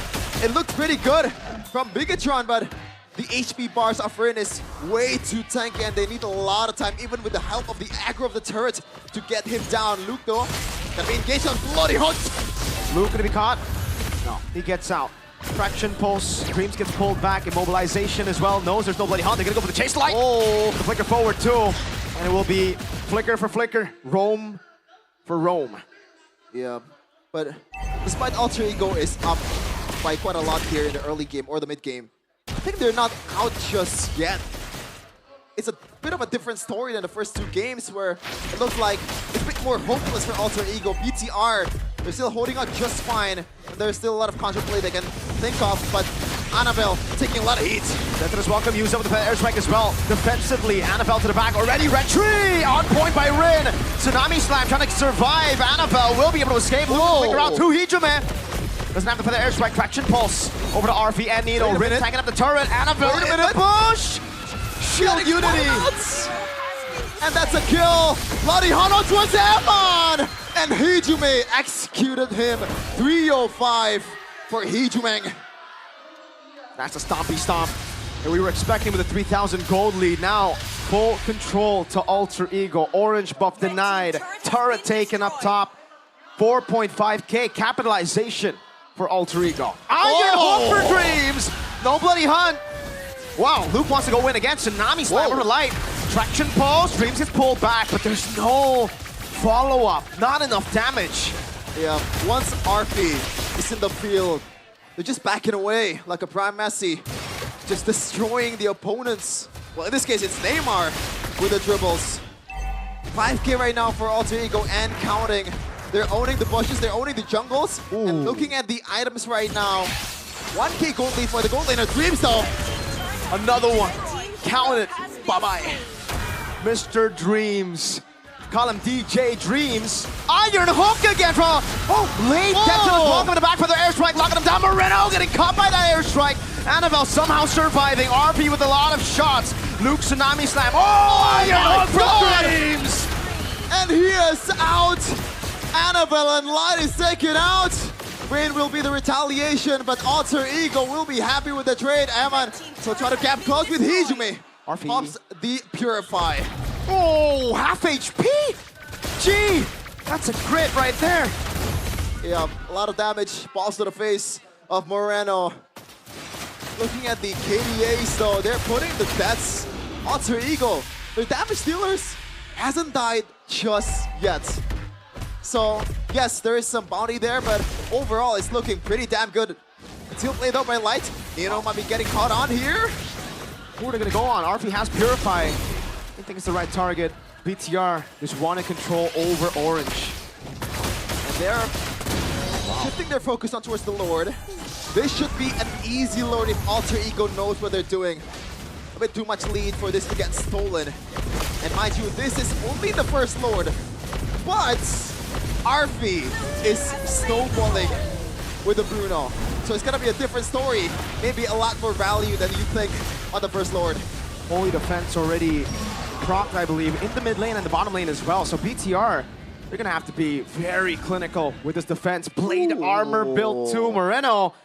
I think now if he deals damage, if he shoots, he's gonna deal more damage to himself than to Rin. The bullet will ricochet onto his head. But Annabelle though, 064, now he is, you know, having the Rin experience in game number 1, right? There is more assists, yes, but he's always the sacrifice, not a team fight, because he is in the front Even Luke hasn't died just yet, even though he is the engager. Annabelle, he's a small dino right now, no stacks at all. Oh, the airstrike gets it as welcome, instantly used by Annabelle. He was trying to predict the Iron Hook, but it did come through. Dreams is in BTR's minds. Oh my god. Mid lane base turret falling. They have dealt with the side lanes. BTR walk away with just one base turret destroyed by their opponents. Alter Ego wanna come knocking again. Yeah, and by the way, RP already secured that Malefic gun.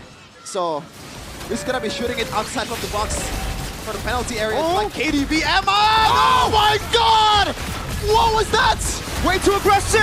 And they get punished, Tsunami Slam! Eman might be able to get another triple kill from out of nowhere! Disastrous for Alter Ego! Light wants to go for more. Orange buff taken by RP. Light is still chasing. Baby, it's a triple. And they might get some turrets here and there for BTR. Or maybe no, because they have a lot of waves to take care of. But Amon, man, what an outplay there. Let's check the item though. Magic Blade. That's an item that I want to go for when you're up against this much damage, especially Hijume. And finally, he goes down. That was the backliner. The feathered airstrike will be less of a threat right now because he knows that Eman is there to cut them down. There was no need for that, Hijume. That angle, when your team is up top, you need your front to be able to push out the damage. Yes, you're ahead by quite a bit earlier, but was that really worth the risk? Eman now has a shutdown bounty in his hands. Only 200 gold difference between the gold laner. Right. So you know that's big because it was 8k gold lead for Alter Ego. Now he's down to a 4. Half right away after a single exchange. And they can play it a bit slow here. They have decent wave clear with Amon and also Moreno. Even Annabelle can wave clear just a bit with the Barats. So it's not over just yet for the Red Robots. The 4,000 gold lead. I mean, earlier we got a little bit of a... We got a glimpse at the items. Light walking up again. The biggest lead is actually in the jungle and XP. So when it comes to damage, I think BTR have gone to a point where they can finally put a dent onto Alter Ego's front. Yep, but I don't think they're gonna contest this though. No. They know that they can't. A single face check will spell their demise. Especially with Dreams there. Annabelle getting jumped out again. Yeah, they still decide to walk up somehow. RP gets a kill for free. Iron Hook for Dreams again. No! Getting the Dark Wave, but getting slain. RP, oh, you gotta be careful. Oh no. Luke walks up, looking for it. Purify out already. Luke gonna be followed as well as Amon looks for the play. One more crit is all they need. The Magic Blade paid dividends, but it's only 2 backliners of BTR. The whiff is coming. It looks like Alter Ego wants to regroup first before they decided to take the base for BTR. 10 seconds for Nino. Lord is coming up instantly, shoving it in the mid lane. This might still be defendable, despite that team fight. Yeah, Nino is nowhere to be seen. Luke, 5 seconds left. So, an advantage for BTR. Can they divide? Oi! The pin down damage! Right. No flicker this time around for Amon to make an outplay. Lord dealing so much damage towards the base already, half HP. Dreams with the Iron Hook. Looking for it, able to find it now in the back line. Light able to go for the pin down as well as Moreno goes in for the free hits, but Light gets disintegrated by RP. Slowly but surely, somehow is able to escape. The Worldie does not land. Moreno caught very low with the airstrike just outside of the range. Moreno with the flicker out already. Base wide open. They're gonna go for it. Nino in the base already. Alter Ego force a game 4. Whew. A sigh of relief for Alter Ego squad. For Codelwin that's restreaming it right now. And also Alter Champs. We didn't expect this comeback from Alter Ego. They finally got a point on the board. Wow. Well played to Alter Ego. There you go, finally. Showing up after game 1 and 2. The big question was, where did the regular season second half of Alter Ego, who were up on the rise, go? It looked gone. Game 1 and 2. Game 3, there's a bit of hope back up. You can see from the Alter Champs though, who never backed down. Even when they were 2-0 down, they were supporting this team. Never back down, never what? Alter Ego, even when Never they're give up. yeah, 2-0 and they're still louder. Then I'm sorry to call out your fans, Mirko, Hey. PTR fans. I'm sorry, it's facts. I have to take facts. Yes, they are louder than the Troopers by a La lot. Familia. And right now, it's time to regroup and rethink their approach in game number 4 because it's not going to be the same. There's going to be some adjustments from Coach Tazi and Pionel, surely, but this was unnecessary, I gotta say. They shouldn't have just played safe because the Hail Mary play was not there for them. Even Luke, that engage was kind of weird. But Alter Ego, what a game. And this might kickstart their comeback here in the first round. This is what I think RP brings to the table when we're talking about Alter Ego. Alter Ego are so flashy. They need a consistent gold lane like RP. Yep. But the panelist is there to break it down. Once again, we're going to game number 4. Boys and girls, Alter Ego have struck back, going back to their comfort for Dreams in particular. His Franco was an impeccable showing, opening up so much opportunity. And finally, we get to see Rin discovering a new shade of Rin. 50 Shades of Rin. Whoa. Okay. I told you, right? I mean, we talked about it as well. You can't really mess up playing a Baxia. Like, even if you're not well known to be an to be a utility player, you can't really mess up a Baxia. And Rin showed that he can play the Baxia. They got perfect turtle, for God's sake. And it shows that he can if he is situation in a must-use utility type of deal, then why not? But I think, yeah, Alter Ego obviously back on their feet. This might be the momentum that they need. But to talk about a reverse sweep, I think it's still too far-fetched. Oh, we'll have to wait and see, man. This was a solo kill, was it not? Yeah, Oh man, everyone was hyped up right there for sure, man. Definitely gave him a bit of that momentum. You're seeing Arfi, man, carry the team. And you're seeing a lot of the signature aspects of Alter Ego that you were waiting to see in the past 3 games, you know? The aggression coming in from Dreams, right? Setting of the play, Arfi outputting the actual damage, actually being allowed to output set damage. It's a whole different look coming out of Alter Ego. Absolutely, absolutely. It really is. It's exciting to see because sure, there was a setback coming into that 12th minute, but at the end of the day, one player stayed consistent, and that was Arfi. That solo kill onto Iman was something that we don't see quite often. This is a rookie versus the Iman, right? I think Sheffin put it really well when he was doing the cast earlier on. So he deserves the player of the game presented by the official tournament smartphone, Samsung Galaxy A36 5G. And there we go. There we have it. We get to see it once again. And in these mid-game skirmishes, man, again, the damage coming from Alter Ego is so good. And finally, we're seeing Nino on a, you know, quite a bit of a signature pick, and you're seeing the impact immediately. Each of them were doing great, but overall, the fact that they now have a composition where everything kind of works together, you know, you have a good front line, you have a good engage tool, and you have a good damage output. It's almost like Alter Ego went for a comp with a very simple amount of like variety, right? A very straightforward game plan, and they're able to execute it so much better. And Dreams on the Franco, this is a signature pick, and you're seeing why it is, dude. It really helped out, shutting down Bigatron, starting from the Kimi in the mid lane, and then later on in these team fights, these re-engage hooks when Bigatron have disengaged already, and Dreams will find, you know, the straggler that's sticking around, really allowed them to get so much more value. They're always able to, again, like you said, re-engage and have an extra hand just reaching out to Bigatron. I mean, we have kind of like a premise where, you know, this is a Kimi Granger game. You have to have backline access. You have to be able to shut them down. And that is provided by Ijume with the Feather Airstrike. That was, I think, one of the game-winning kills in that Crystal clash, because that kill took down Iman, and there was no extra damage from Iman. And number 2, they had the hook as well to reach out. And the Baxia rolling in. I mean, the Baxia, again, has that magic resistance against the Kimi to a certain degree. Not even with the Dominance Ice, right? Because of the ultimate. So, yeah, Alter Ego, they showcased a very, very good game, at least in this game. And for Bigatron, we saw a lot of questionable moments. Even in the final fight there when Eman seemed like he was going to try and make a big play happen, right?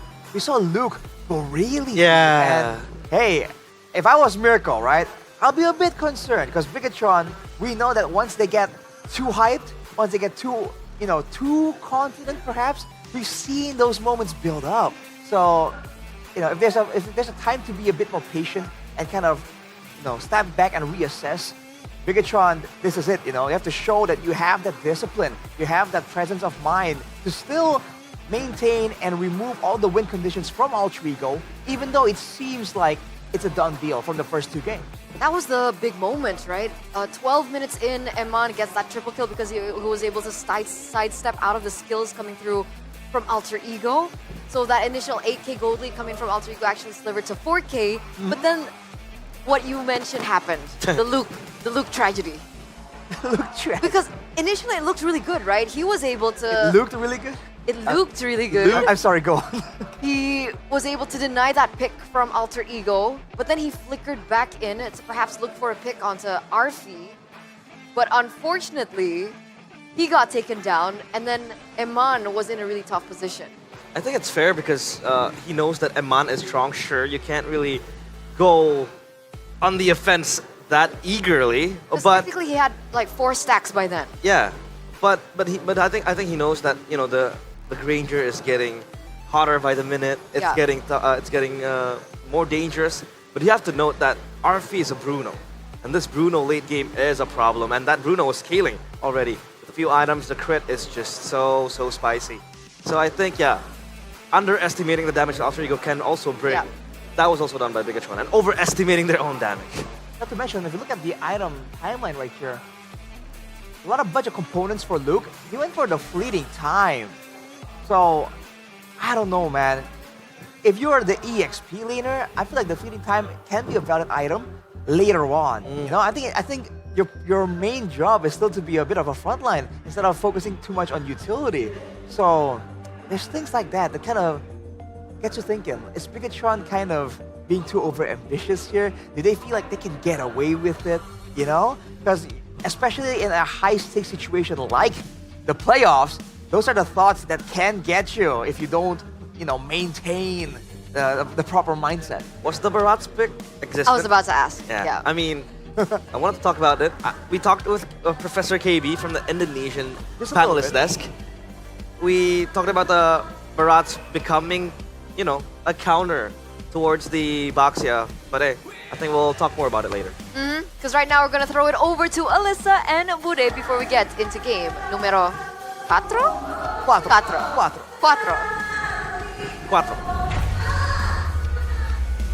DL, sambut Alter Ego X!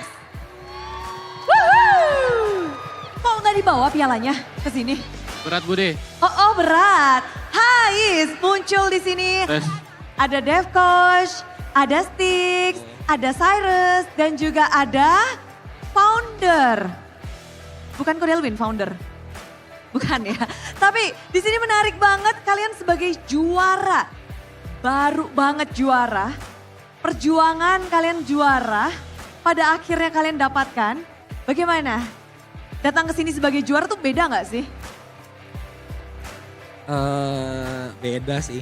Lebih banyak yang kenal aja. Agak lebih banyak yang kenal. Agak lebih banyak. Lebih banyak yang kenal dan mungkin jalannya juga lebih dengak gitu ya? Iya. Palanya ke atas terus. Oke. Udah gak bisa ngeliat bawah. Sombong. Sombong, gak apa-apa. Habis juara tapi luar biasa.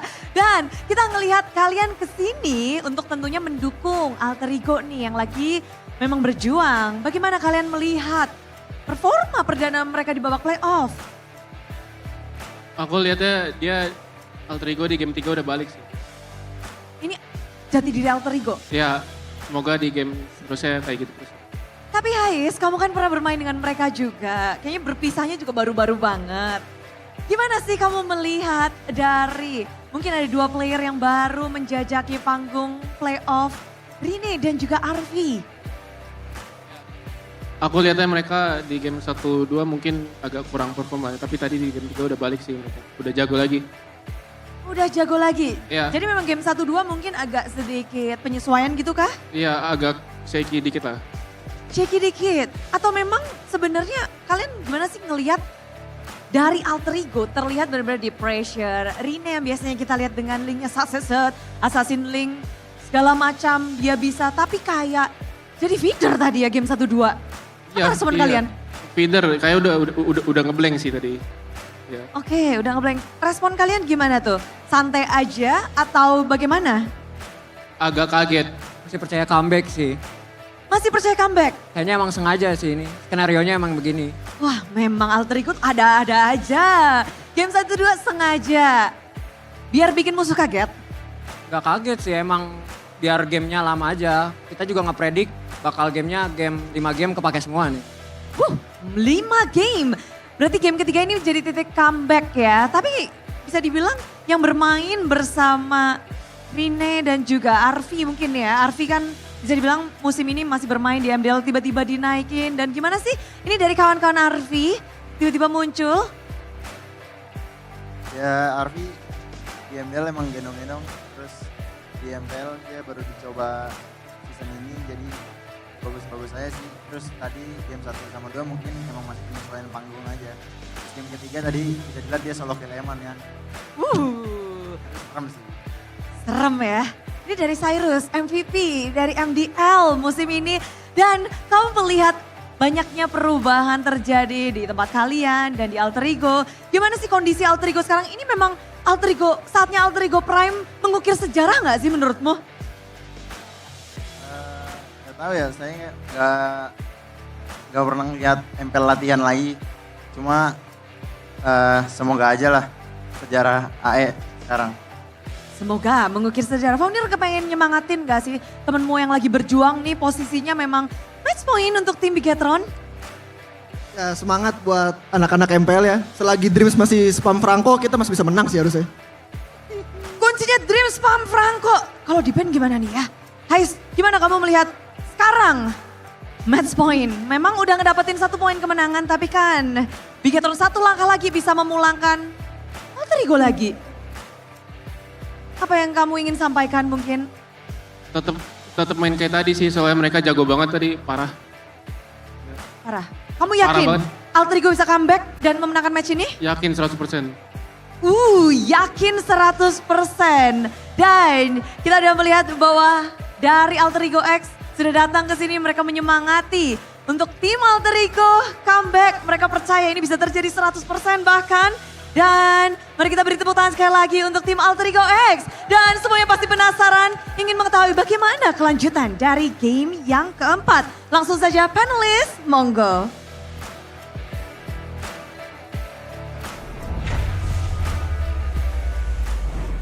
Thank you, Bude. That was Alter Ego X, by the way, for those of you guys who aren't aware, the MDL Alter Ego team. That's Heist. Yeah, the guy who got the Savage in the earlier weeks of MPL ID Season 3. That's Gonnie's goat. Gonnie's goat. Gonnie's goat. That's important. Yeah, but going back to the previous topic, Barats. Barats. Wait, Barats rhymes with? Strats, right? And we gotta keep in mind, the best strat to win ranked game is a good connection. Ladies and gentlemen, don't let lag cause you to lose ranks because you guys can actually enjoy a seamless gaming experience with the Telkomsel Paket G2 offering speeds up to 100 Mbps for only 375k IDR. So, what are you guys waiting for? Brats, strats, subscribe now via Mike Telkomsel or tsel.id/nacional. That's why I was lagging. Yeah, I was about to say that's because I did not have Telkomsel embedded in me. It's okay, now you do. You need that. Now you know. Now I know that I can speak fast and you know how to speak faster? You take snacks that help you snacks develop those We're supposed oral to show skills. off our sucrose snacks, but we finished it. But it's all gone. There you go. Sorry, guys. There we go. We messed up. We messed up. We have some. Wait. Oh, can I have some? We have some. This is the fried coated soy, the kadale. I'll have this part. Yeah, okay. It's the top part. I'm This gonna enjoy this Sucro real packaging. Yeah, well, that's the only one left. Oh, God. That is good. Yeah. That is good. I call finished these the Kribo exotic one. flavors. Exotic flavors. Yeah. You like the exotic flavors, realize? I do. They have, I'd say, underground flavors, you know? Oh. Flavors? People only know, you know, the classic one, the white ball and all that. They have like the kacang kribo, which is Oh, the kribo one is so good. Yeah, That's kribo. my favorite, guys. Personal favorite, kribo. gaslah. Best. Hey, Eterna, we had this conversation, by the way, alongside Mirko. You've had a lot of conversation. We do. We talk a lot. We're yappers, basically. Okay. Continue. Look at the Sucro man right there. Okay, yeah. How do you think her mom gave birth to him with that big head? I don't think I can answer that on broadcast. It's a tough time in the hospital. Gasla. I'm not sure if that's how the conversation went, bro. Yeah, no. But I think I need something more filling after sucro. Do you guys have an alternative? It was my lunch earlier. Oh, really? What did Yeah. you eat? Do I want to tell her? We should Why not? gatekeep these. Why right? not? Gatekeep. No, why? Why would you gatekeep? Okay, my bad. Because I had Hoka Bento. Oh! You had Hawk Ben? Hawk Ben! Are you serious? Better than Ben 10. Oh, what did you get? What did you get? There's a lot of options that you can really get. But my favorite menus is the MPL Hawk Ben fried chicken. Okay. It's a very juicy fried chicken. Okay. Has enough batter. Not the excessive much, batter. yeah. Yeah, not too much, yeah. Then the MPL Hoka ramen. By the way, I love Ramen. Okay. I love ramen. And of course, when I'm low on budget and I don't have money, I don't hold as much cash as this guy does. When I Which is only have faster. like a few bucks up on my sleeve, I go for the MPL Hoka Hemat. Sleeve. Oh. Hemat means, Thrifty. Economical. Yeah, economy. Because I heard with every purchase of the MPL menu, you guys get something in addition? Yeah, you do.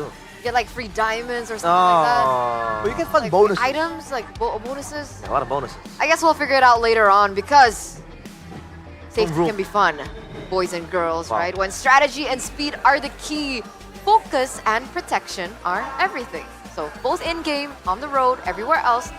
Exclusive collaboration designs are also available for every RSV helmet. So if you guys have a favorite team, who knows, maybe in the official RSV helmet official marketplace, you guys can actually find the team you want, like Geek The X design of the team. RSV, yeah. The white one. Let's say it, Rashi. Pretty cool. Let's say it. Safety is #1 priority. Yeah, welcome to RSV, where safety is number one. Safety is #1 priority. Number one priority, boys and girls, don't forget. All right, we've been reminding you since the regular season, right? Yeah. Protection #1, safety can be fun. You know, unfortunately, I think Miko was telling us that some teams don't have an Protection? edition. Yes, an edition just yet. You know, so like there's some teams that have an RSV edition. Right. Some teams don't yet. So, you know, we're looking forward to some more of those exclusives. Exclusive. Imagine having a Dewa one, right? Then you have Or Navi. Olympus behind it. Oh. What about Navi. Evos? Evos, it's probably a white tiger. Or probably a picture of Albert, Which maybe. is pretty cool. I mean, It is. Or do you want a jacked porcupine on it? Hey, we that saw would be that. funny. That would be funny. Right? Oh, it's Codilwin in the watch party with Fandi. And? He doesn't look too happy. And? Fandi and? And? And? I don't know. That's why I'm asking. I don't know. I don't know her, honestly. Probably a nice person. I'm usually really aware with these people, but Ah. I'll figure it out, guys. Sorry, I let you guys down today. Fandi's a very funny person, by the way. He is. He's hilarious. Prince Fandi to you. Prince Fandi. Okay, my bad. King Fandi. I'll elevate that. It's in his name, bro. Fun. He's fun. Yeah, he's a fun guy. He is. And he's a Didi. Fandi. But moving on to the previous game recap here. Man, RP on that Bruno. How about that, huh? Yeah. The fact that I'm happy to see that crit marksmen still have a place in the meta. Because so far, there's been a lot of those swift build marksmen. There've been a lot of the ability-based kind of, like the Granger, for instance. But when I first started playing, the good old marksmen go for those crits, man. So seeing those big numbers, right, the big chunks, it's a far cry from the good old days where the Bruno would hit you for like half HP in a hit back in the olden seasons. But you know, it's a different sensation. It's a different Sensation. play style, right? If it's in your team, then you have access to more bursts. If it's on the opposing team, you gotta be more careful. Brings diversity to the game. I agree. I mean, the Bruno was indeed a late game threat. It's bound to be always a Bruno when he's 3 items in, even 4. Make it even more for RFE because he was playing a spectacular game. He knew how to kite properly because against the Granger, you don't necessarily lose out because the Bruno also has that range and that crit damage that can just burst quickly compared to the Granger. So we'll see if Alter Ego would like to have that type of hero again. We'll see, because it looks like both teams are actually on the same side. Alter Ego still on blue side, Bigatron on red.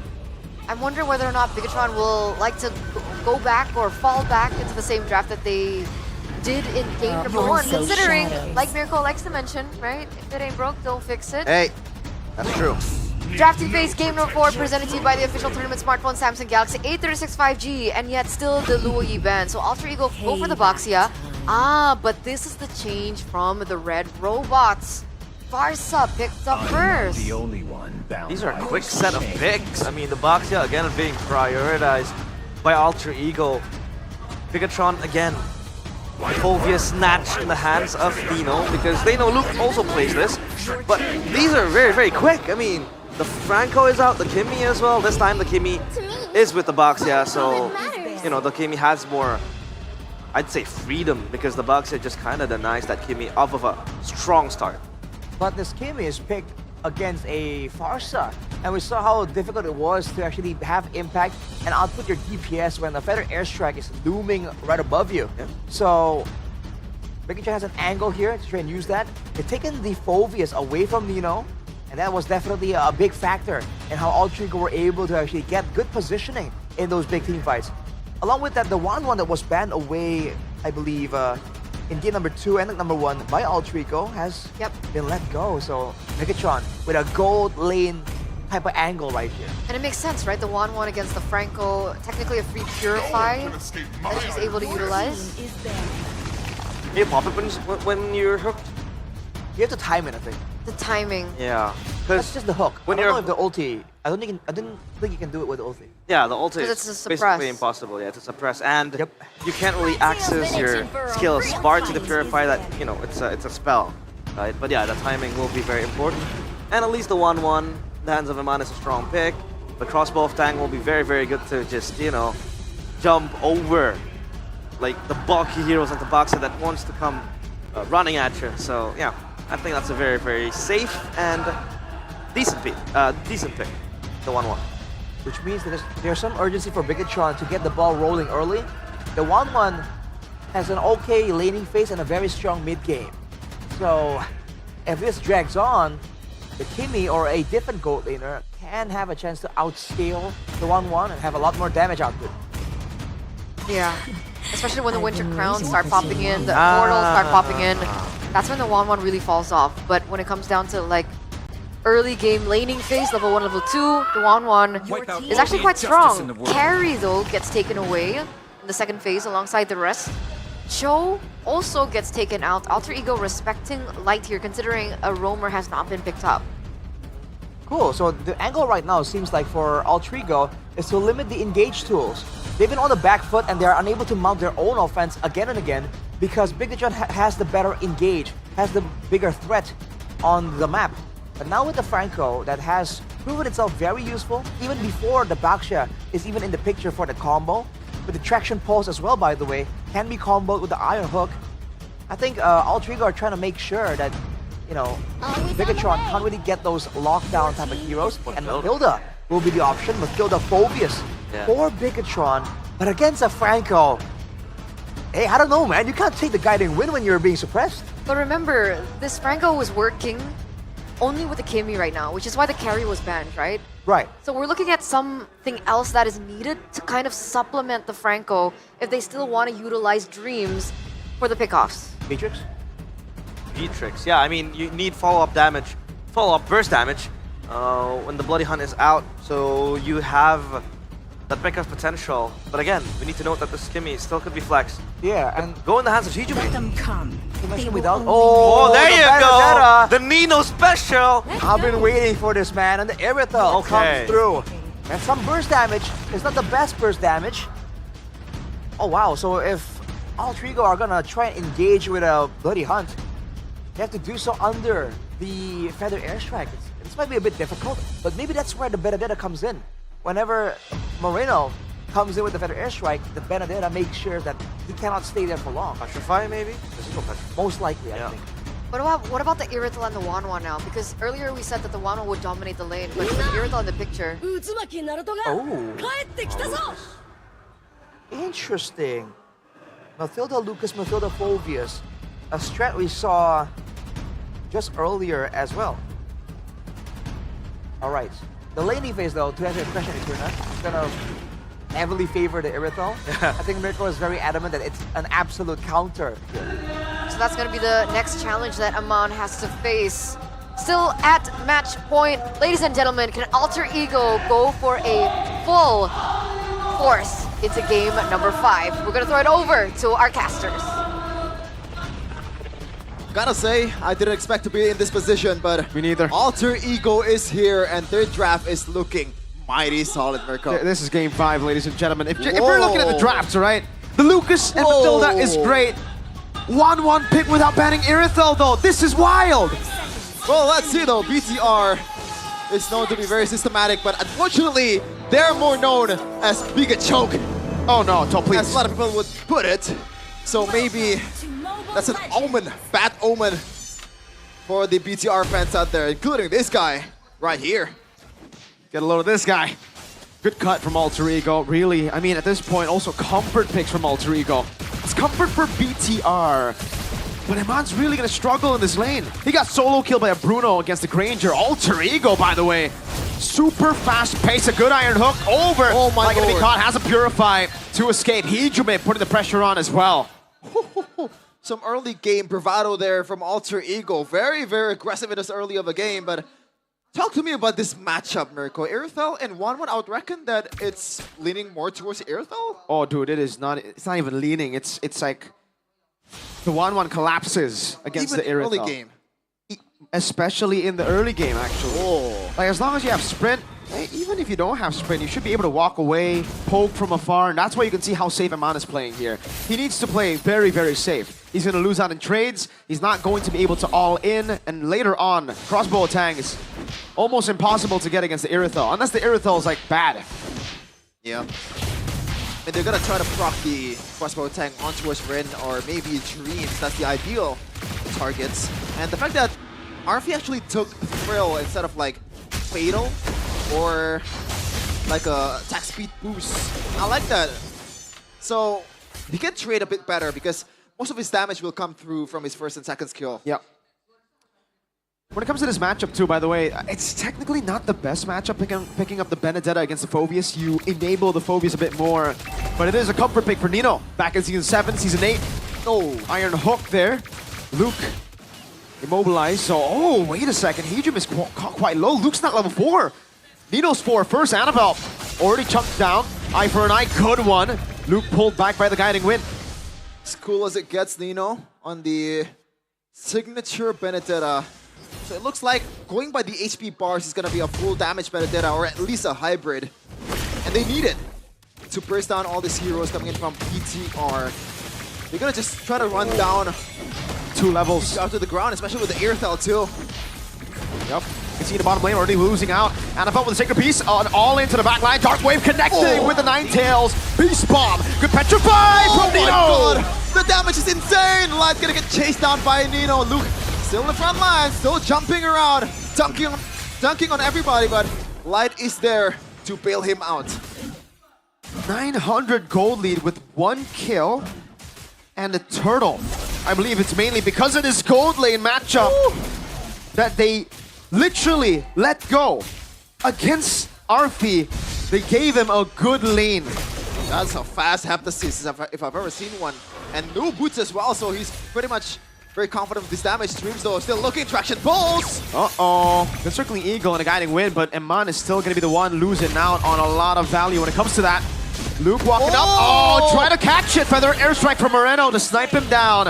Annabelle in his own jungle. Oh, still able to secure his own purple. Rin a bit too early with his retry. And by the way, Dreams is again on the Franco, and mind you that this guy still has 100% win rate this season on a Franco, 3-0. And let's take a look at the item here. Rin actually goes for a Curse Health right away instead of just maybe more tankiness. So he's confident they can just erase the jungles out of BTR's area, and right away you can see the level difference, 2 level from Annabelle and also Rin. That's a lot. Now it's a 1,200 gold lead for Alter Ego with a composition that I believe actually does better later on too. The Kimmy, the Irithel, we already know of the Irithel matchup. BTR are kind of forced to win the early game with the Phobius and Lucas. Yes, they'll have the Farsa, but even the 1-1 will be heavily, I mean, it'll be very easy to counter in the later stage of the game when Winter Crowns start getting built up.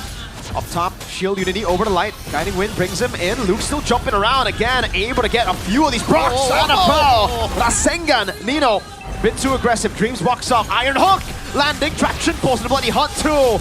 1 for 1, Nino for Luke. Yep, that's a good trade.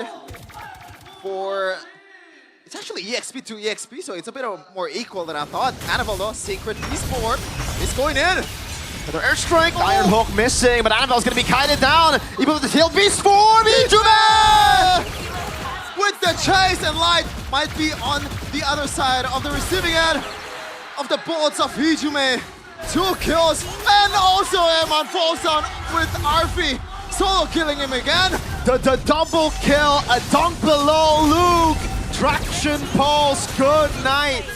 Alter Ego, 3,000 gold lead. BTR don't know where to go, don't know what to do. Yeah, it really might be a game 5 here on what was 2 match points for BTR. It's a bit too early to call it, but the way the game is going right now. It's not early at all. Hey, called it during the draft. I've been wrong a lot of times in the regular season, and I might be wrong again here. You're not wrong here, Sheffin.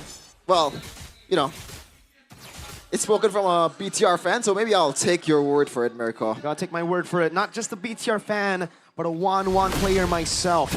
This is an unplayable game. Oh Range. my Hulk God. again from Dreams, a signature pick Shield Unity, and a bloody hunt. Time to perfection. 3. Sky Piercer stacks on Hijume. Sky Piercer very early in the game, and Nino is having a time of his life, just clearing the lane, and no one can really just hinder him from doing so. BTR is pretty much playing a catch-up game, and Dreams, he can wait until he lands a hook, and Alter Ego will just pounce. They can take this game as long as they want to. As long as Dreams gets the hook, it's game over for Alter Ego or BTR. Here's the thing about the 1-1, right? You need early game snowball too, because up against a composition like this, let's say the crossbow attack, you somehow are able to get it. You're not killing Rin. You're not touching Rin. Like, the Tortoise's Poissons will be enough to just soak in all that damage. Maybe with the burst coming in from Moreno and the Lucas and Annabelle, that could change things. But that's if Rin is all alone. Alter Ego have so much artillery, so much damage from Hijume, a pick potential 2 from Dreams, traction pulse, landing, immobilization, and the poke. That range for Alter Ego is going to be deadly. I can't believe that Arfi is outplaying Eman in this last 2 games. In this game, that's a sentence. It's a given. Yeah, I mean, yeah, but previous game it was not for sure. Moreno though, just a bit of a feathered airstrike, and some bullets from Hijume can take him down. Rin, Retribution. Uh-oh, Moreno gonna be caught. Oh, an assassination from Rin Petri! Nino jumping to the back, the crossbow attack, but Nino is able to dash away in time. The man going for the chase, but look at the tier 2. Luke jumping, Benedetta falling. Annabelle Man goes in aggressively, has the Guiding Wind, gets pulled back. Hijume! Another Skypiercer stack, make it 2, might be 3. Luke gonna be chased down by the whole team of Alter Ego, but he flickers out. Now up to 7K for Alter Ego. 6,800 gold lead. Hijume has 5 stacks on Sky Piercer. 5. This is a hero that is mid to late game, ladies and gentlemen. Alter Ego are pulling a fast one on BTR. BTR were stomping game 1 and 2. Alter Ego, no. They took the stomp so that they could stomp. They studied the stomp so that they could stomp here. And Hijumi paid some respects towards the physical damage, healing potential from these guys. Eman, gotta watch out. Not much damage on traction poles, but that CC might be dangerous. Dream still scouting the situation. Oh, they're playing with fire. This game will only be winnable if Alter Ego make a mistake, and it has to be like a crazy, weird mistake. This is winnable right here. I think at the 12-minute mark. They have so much siege. They have already outscaled BTR, I feel. Oh. And the fact that Franco is not going to be near BTR's players, but at the same time, it's a good engage potential. Oh, RV! Oh, just as I say, crossbow time popped in. RV, what was that? Annabelle jumps in, Dreams gonna be falling as well. BTR somehow find a ticket back to the game. What? Lino is low. Witness as well. Eman's gonna chase them down. And that's a wipe for BTR. They just throw it out of the window. Mirko, that's a caster's jinx. I'm in disbelief. Utter disbelief. A full counter drafted away. A 6,700 gold lead. An Irithel who's already outscaled a 1-1. How has that happened? I don't have an answer. Maybe the replay will have an answer. I mean, the main thing is overextension from RP and giving that crossbow tank on towards Eman. And shout out to Annabelle just cleaning up the backline there. And this one is unnecessary. Hijumi and Nino could have just backed away. It's not the familiar code though, to back away when your other family members... You die together! You die together or you'll win together. That's the principle, I guess. But how did RP get caught there? He has to be very careful. The game is in their hands. This is not supposed to be throwable. And by the way, it's still 5k gold lead, so Alter Ego, believe it or not, they're still in a very big advantage. Eman, second skill. And Rin is trying to flank here. Flaction pulse, shield unity as well, but there's playing in the back line. RP getting careful again, Rin. Crossbow time from Eman. Doesn't translate, good flicker from Dreams. That could have been bad. I guess there is some silver lining in the fact that Rin is not a late game hero, and he's just there as a sandbag. And Eman loves a sandbag in his face. Okay. See Halberd, DHS corrosion side. He's going for the attack speed build, not the crit build that we've seen a whole lot in the regular season. Because I think he knows he's behind. He knows that he has to deal damage to the front line first. 3,000 gold lead now. Somehow, again, it's a good trap. It's a good trap, but again, Alter Ego can just go in. They have a lot of stacks. An airstrike over to Nino. Taking very low. RP doing a lot of damage. Having crossbow. RP, be careful. Sprint already. Oh my lord, how has that happened again? Alter Ego, he just left all alone. Has him with a nature. Will be able to escape. Eman walks in. Dreams unable to get the hook, and somehow there's 20 seconds on the death timers for RP. The Lord is up. It's not Game of Thrones, it's Game of Thrones for Alter Ego. Oh my lord. It was, I don't know, 8k gold lead? No, it's like 2k! And they have the advantage on the lower. They're a man up, and RP, the most important member in this case, is out. BTR, they don't want to take it. They go the discipline routes. Oh, they gotta, why? Why? Hey, now I understand what LaFell and Husky had to go through in Malaysia, you know? I heard them casting and I'm like, wow. They seem disappointed. Oh man. Oh man. I mean, I would love to see what's Codelwin reaction to all those players. Oh man. Is he human? Is he just, you know, facepalm?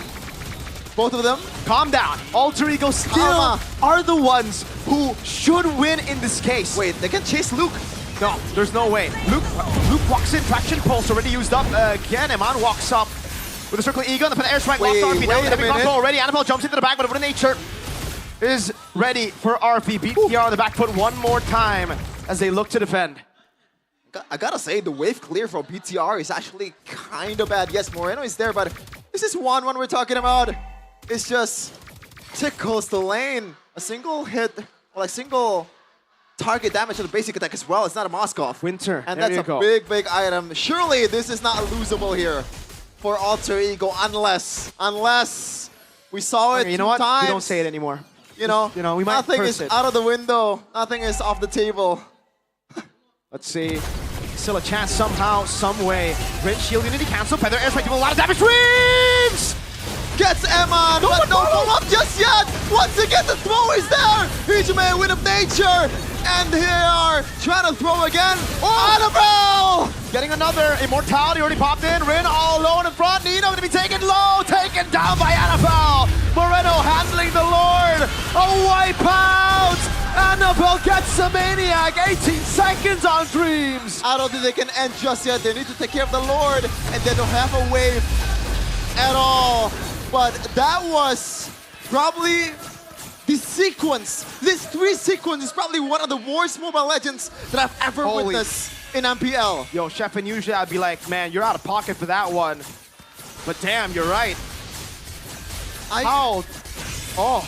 RV is 1-3-1. This is an Irithel that wins laning against Eman.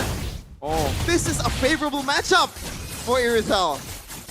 Why? And still, by the way, ladies and gentlemen back at home, Alter Ego are the ones who have outscaled BTR. Let's take a look at the real-time gold graph. This is a generational throw from Alter Ego. How is it this close against a composition that should have scaled off, that should have been off? Oh man, Light's gonna go in again, circling Ego onto the back. Luke.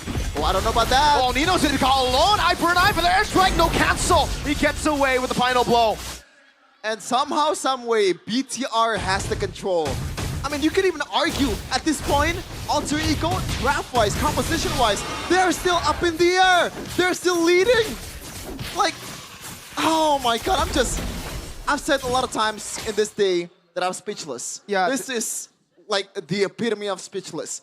The gold gap was wider than Eterna's forehead. Oh my. And now it's only 100 for BTR. Sky Piercer stacks are gone technically for Hijume at this point of the game, right? He had what? I think he had 60 stacks on the Sky Piercer, and now it's... I would love to see the count on the Sky Piercer now. Uh-oh. No. Feather Airstrike, that was the Kumar push. Annabelle Batman, that's a great bloody hunt from Dreams. And Luke jumps in. Annabelle the front line guiding Win. Is trying to get away. Hijume chasing. Light also trying to get away. Luke might be at the end of the swords of Nino. Shield Unity used it. Luke taken down him on 20 seconds up. Alter Ego. They should get it done here. They should get it done. Surely, now. come on. There's a wave. Do they want to go for that one? It's a 3v5. Iron Hook not landing. Wave in the bottom lane. Still with the pressure pulse again. Annabelle walks up again. It's going to be Hijume caught very low. Feather Airstrike locking him down to the back as Annabelle is able to escape. Light comes down. Clicker bloody hunt locking him. Alter Ego, despite the crazy game, brings it to a game 5. Like, I am both relieved and also disgusted with the fact that Alter Ego played that bad, but in the end, they still get the W. How? Dreams. Yes, but like... Dreams. This is some Indonesian Mobile Legends, ladies and gentlemen. This is It is chaotic, for sure. It is Chaos Derby. But we are on to game number 5. The decider on the fates of these two teams. Possible reverse sweep in our hands for day number 1, ladies and gentlemen. Alter Ego, we're down 2-0. And now they're the ones leading. They're the ones with the advantage. Technically not leading, but with the advantage of momentum by their side.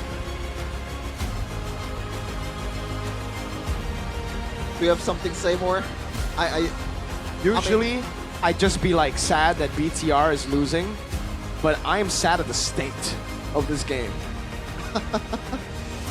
It is a peculiar game indeed. And the Big Choke allegations is coming to the surface once again. Oh my god. It might happen again, man. The panelists, like, you gotta break it down for us.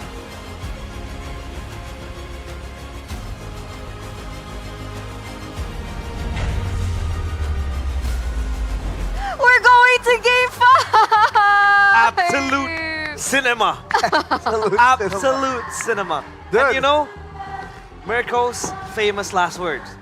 It's a generational throw from Alter Ego. But it was. It was. But it was. It doesn't even matter. And then it Arashi. doesn't even And matter. then Arashi.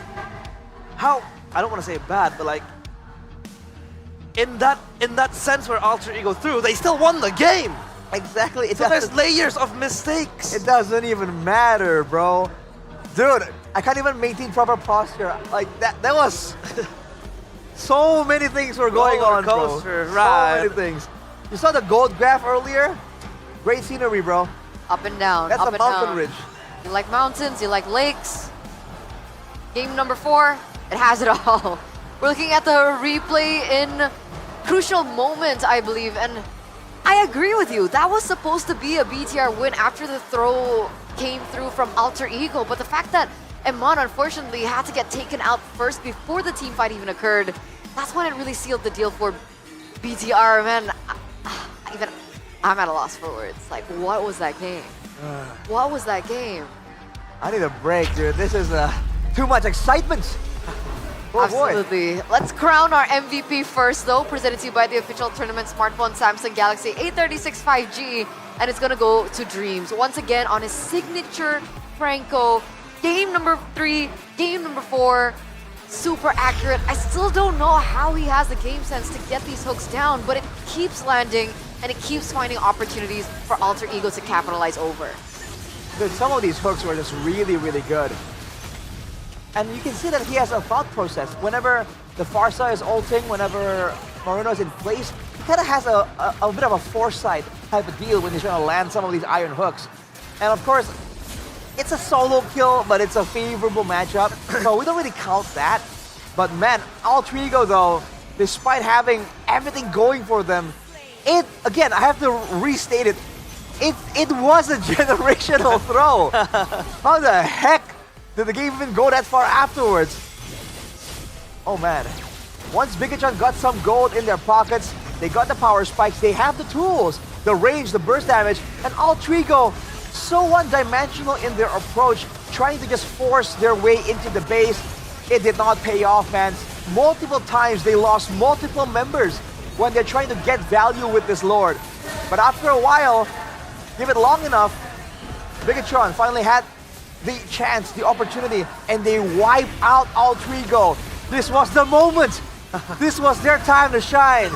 But unfortunately, right here, the suppression, dude. Yeah. That was a suppression. That was what happened, man. Eman gets locked in, gets taken out, and from there, it's a matter of time.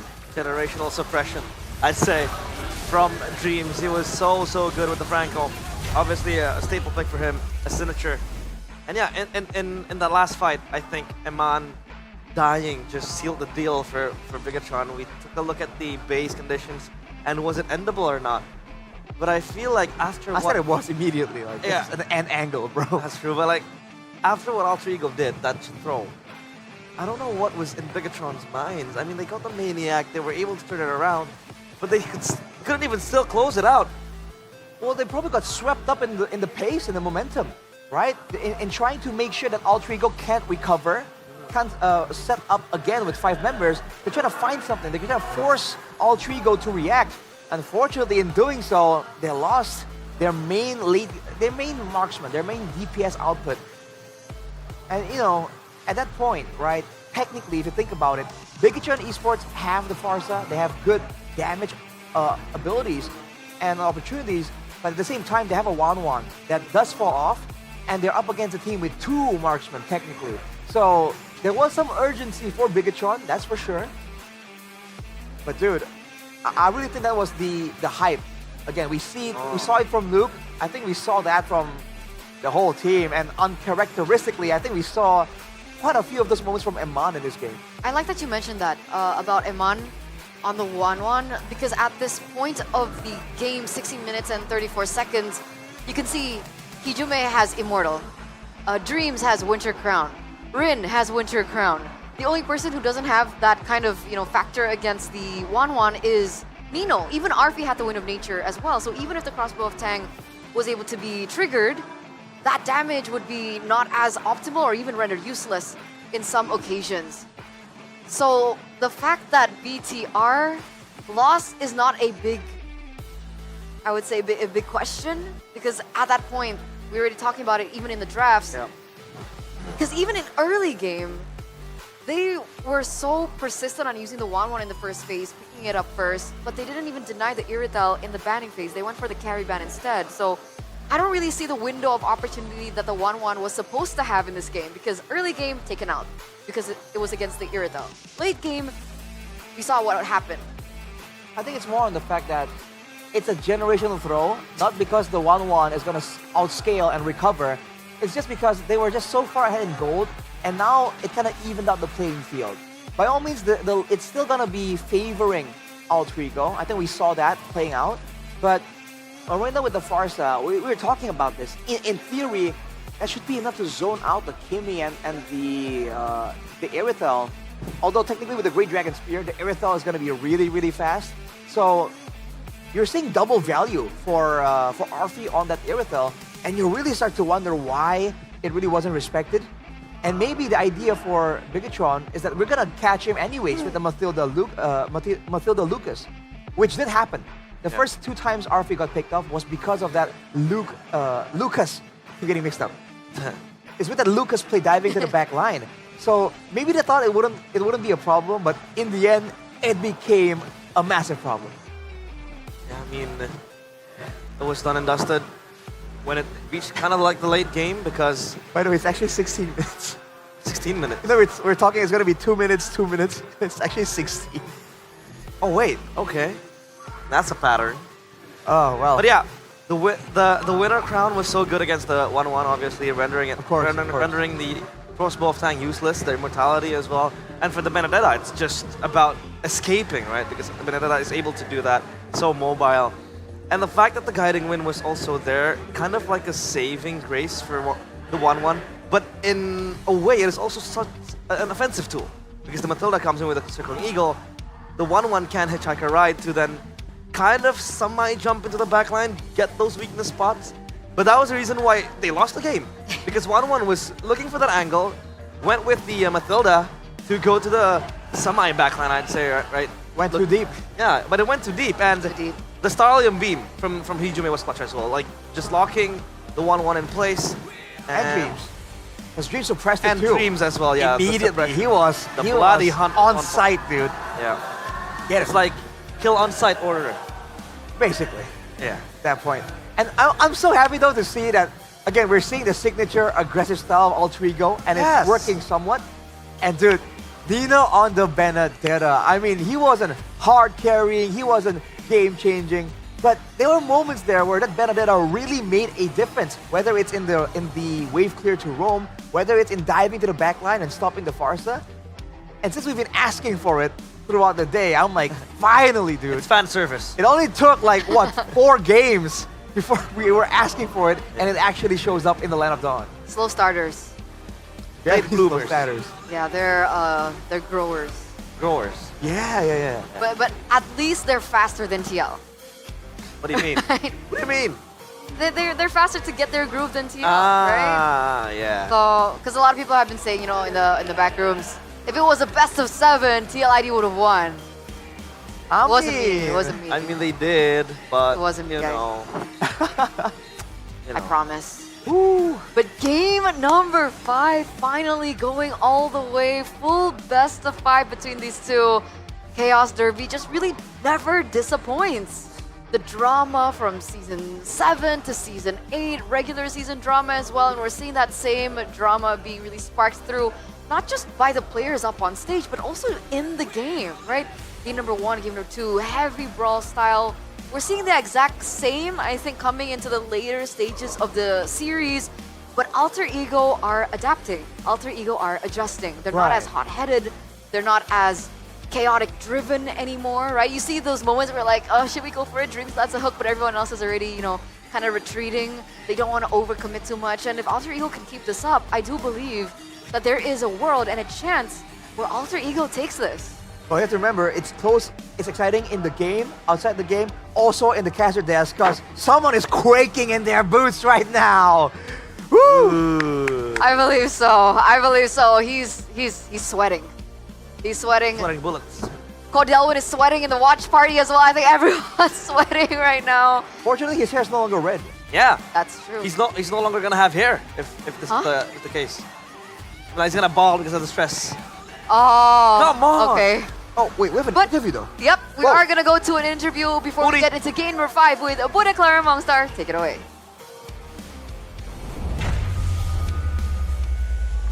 Babak play-in di MPL Indonesia Season 15 Playoffs semakin mendebarkan. Di match kedua kali ini, dua tim sama-sama nggak ada yang mau pulang, sama-sama ingin berjuang. Dan tentu saja perjuangan mereka terus didukung oleh support system.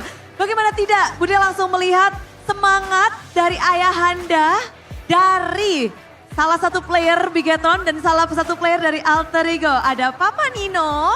Halo Om. Ya, halo juga. Apa kabar Om? Baik. Baik, dan juga ada Papa dari Moreno. Halo Om. Halo, halo. Om, ini adalah kali kedua Om berarti menyaksikan Moreno secara langsung. Ya. Betul ya, kemarin kita lihat pas di regular season. Pada saat playoff sama nggak Om vibes-nya? Beda. Beda? Ya. Lebih debar-debar atau gimana Om? Ya saya pikir buat pemain pun jago apa awal-awal pasti sedikit under pressure mungkin. Sedikit ada pressure, memang ini panggung yang besar dengan kemegahannya. Tapi kalau ngelihat dari hari ini juga, Bigetron tadi menang 2 poin duluan tuh Om. Apa reaksi Om? Kalau udah 3-0 kayaknya nggak enak playoff. Jadi saya pikir 2-2 biar lebih seru. Kita sebagai orang tua dukung aja, mau apapun hasilnya, yang penting Bigetron menang. Yang penting Bigetron menang. Hasilnya mau 3-0, 3-1, yang penting 3-nya buat Bigetron. Ya, Itu dari Papa Moreno pastinya. Tapi kalau dari Papa Nino nih, Papa Nino ini berarti kita baru ketemu nih ya Om ya. Di Ya. playoff datang jauh-jauh dari Sukabumi. Ya. Bawa siapa aja Om ke sini? Bawa teman dan kakaknya Nino. Pokoknya ramean berarti Om. Ya. Jauh-jauh emang khusus di sini atas permintaan Nino atau gimana Om? Enggak sih, sebenarnya Nino tidak tahu bahwa bapaknya ngasih support untuk pertandingan di playoff ini. Biar dia juga pas tadi lihat dia langsung kaget kok bapaknya ada gitu. Saya nggak ngasih tahu dia bahwa saya akan datang lihat ke sini. Jadi surprise. Iya, begitu. Wah, ini udah kayak ulang tahun ya, surprise. Tapi muncul di sini tentunya sangat berarti untuk Nino. Tapi ngelihat Nino tadi lumayan kesulitan, apalagi di 2 game awal. Sempat ketinggalan dan nyaris aja. Tapi mereka berhasil comeback. Itu Om, gimana sih ngelihat 2 game awal Nino harus kesulitan gitu? Kayaknya dia maksudnya kalau udah pertandingan playoff begini, kayaknya dia demam panggung ya. Jadi kayaknya babak pertama dan babak kedua itu dia agak sedikit canggung gitu ya. Pas di pertandingan ketiga dia udah pas menang, jadi pas pertandingan keempat dia udah percaya diri gitu menurut saya. Momentumnya dapat ya Om, tapi sebagai ayah, sebagai papa, sebagai bapak, Bude penasaran banget. Apa sih yang Om mungkin langsung muncul ketika nama Nino muncul? Kalau saya sih sebagai orang tua ya, sama kayak bapaknya Moreno, cuman bisa mendukung aja biar dia prestasinya lebih bagus lagi lah gitu dari tahun ke tahun gitu aja. Pokoknya harapan yang terus dimunculkan. Dari Papa Moreno gimana nih? Apa yang langsung tersirat ketika nama Moreno muncul? Yang pasti bangga lah ya. Kita cuma mendukung semaksimal mungkin sama. Papanya Nino Sukabumi, saya juga dari Bandung khusus buat dukung Moreno. Khusus jauh-jauh dari Bandung. Sama-sama dari Jawa Barat ya. itu dia. Ya, Pak. Boleh ngomong Sunda langsung nih Om. Sundain ke Moreno Om. Ya, nyuhunkeun dukungana kanggo warga Jawa Barat karena Moreno dari Nino itu berasal dari Provinsi Jawa Barat. Semoga mereka itu bisa berprestasi dan membawa nama Jawa Barat lebih bagus lagi, begitu. Untuk Jawa Barat, pokoknya ini untuk warga Jawa Barat, Ya, biar mendukung keduanya. ya semua warga Jawa Barat biar mendukung, biar jangan masuk barak militer. Oke, tapi itulah dia. Akan ada satu tim yang masuk ke babak selanjutnya dan satu tim harus berpuas diri. Kepada support system Budi ucapkan terima kasih, hatur nuhun. Sami. Dan kita akan langsung melanjutkan bagaimana game penentuan. So, caster, panelis, semuanya bersiaplah.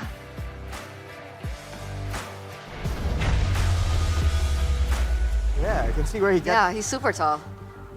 Yeah, you can see where his son gets the genes. And his dad is so cool. You know the dad personally. Oh, by the way, No. those were that was Moreno's dad and Nino's dad. Yeah. So that's why we're talking about dad. He's got a Nothing great weird. voice, by the way. He does. Like great for radio. It was just It can be the a caster. bass. The bass, Yeah. dude. You need a soundbar to enjoy that range. Oh. Yeah, not like that. Okay, my bad. But by the way, the reason why I said that is cool is that's where Moreno is able to get that swagger. You know? Why are you disgusted? Oh, my bad. I won't do that anymore. Say Yeah. something. Yeah. Say something. Save please. yourself. Save Please, yourself. Say something. I will. I'm not gonna sweep it this time. I will save it myself. Save it. Save it like you guys can save money by investing in UBS Gold. Ladies and gentlemen, all right, you want to secure your future. You want to make sure things are right. Starting from just 200,000 IDR, you guys can own UBS Gold bars. So imagine that. You steal mine. Oh my god, he stole all of I'm ours. collecting it like Thanos is collecting. How many 50 grams is stuff. that? This is, let me count. I'm not good with maths.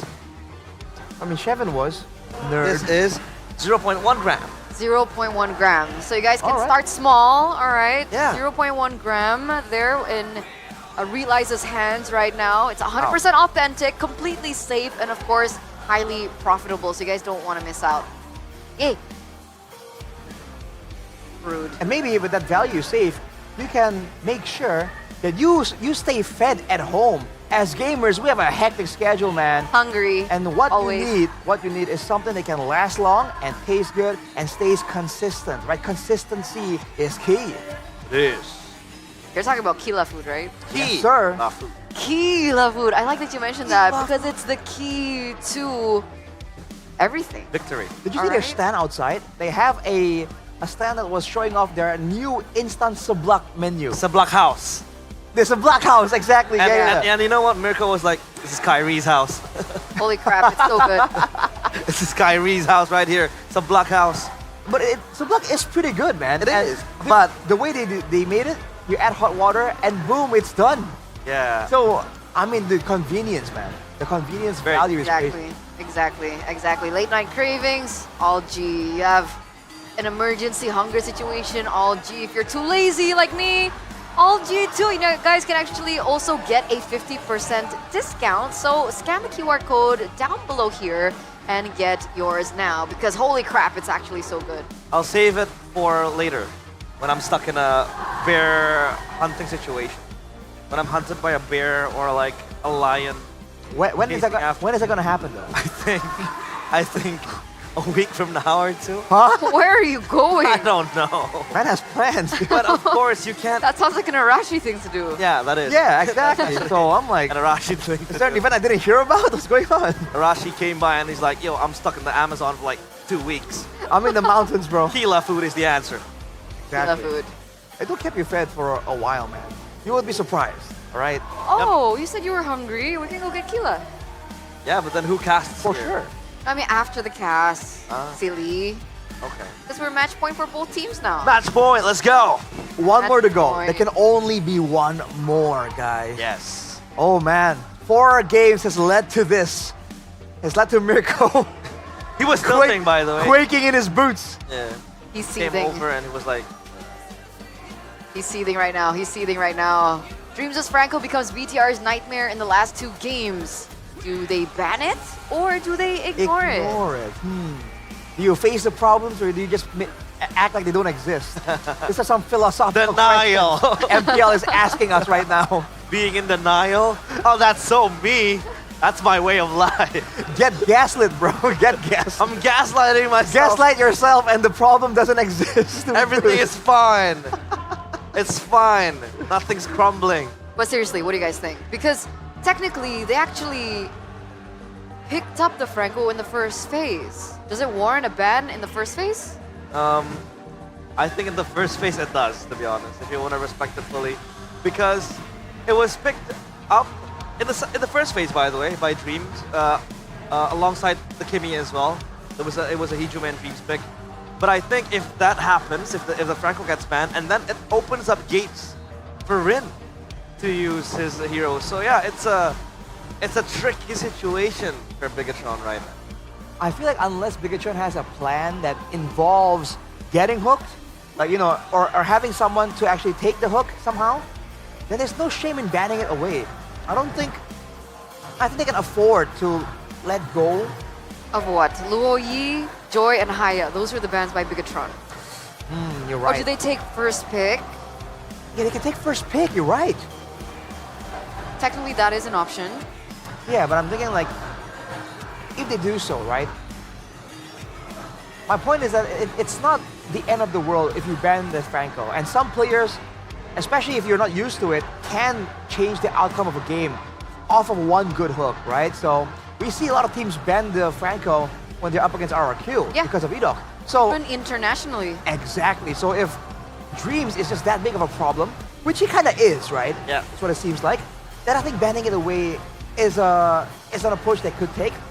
I think that I feel like they should have taken that approach for the previous game, right? Knowing it's a bit of a problem, experiment by taking it away, and then you have one more chance to try something else. Okay. But now they're at the end. They're at the end here. Right. But face value, what are we looking at? So let's say BTR take first pick, right? They go what? Haya, Joy, and then Franco? Or do they go, yeah, Haya, Joy, Franco, and then pick up the Luo Yi? Is that the... Yeah. Is that what we're looking at? I think that's a way, right? Because at least now you have Luo Yi. Okay, scratch that, sorry. Alter Ego first pick. Ah, okay. Doesn't even matter then what we're talking about. All right. Okay, but still, the same question goes. With BTR on second pick, do they go Haya, Joy, Franco? They might let go of one of the big macro tools, the chip or the Luo Yi, and then trade whatever hero Rin really wants, right? Which they, in theory, would really want for that. That could be an option. But I don't think Alter Ego would let the chip go, right? Because this is a scenario where BTR want to take out the Franco. But then they might. You can force them to let go one of the macro tools, I guess. And so even though, so you're banning the Franco, man, this is getting complicated. Right? What do you think, Realize? It's very tricky. We'll just have to see the draft, I guess. Okay. I guess we'll have to see it unravel on its own. What does Coach Tazi have up her sleeves? Her back is now against the wall. No. This could potentially be the elimination match for the Red Robots, who have come so far. 2 games in a row being able to go back-to-back wins.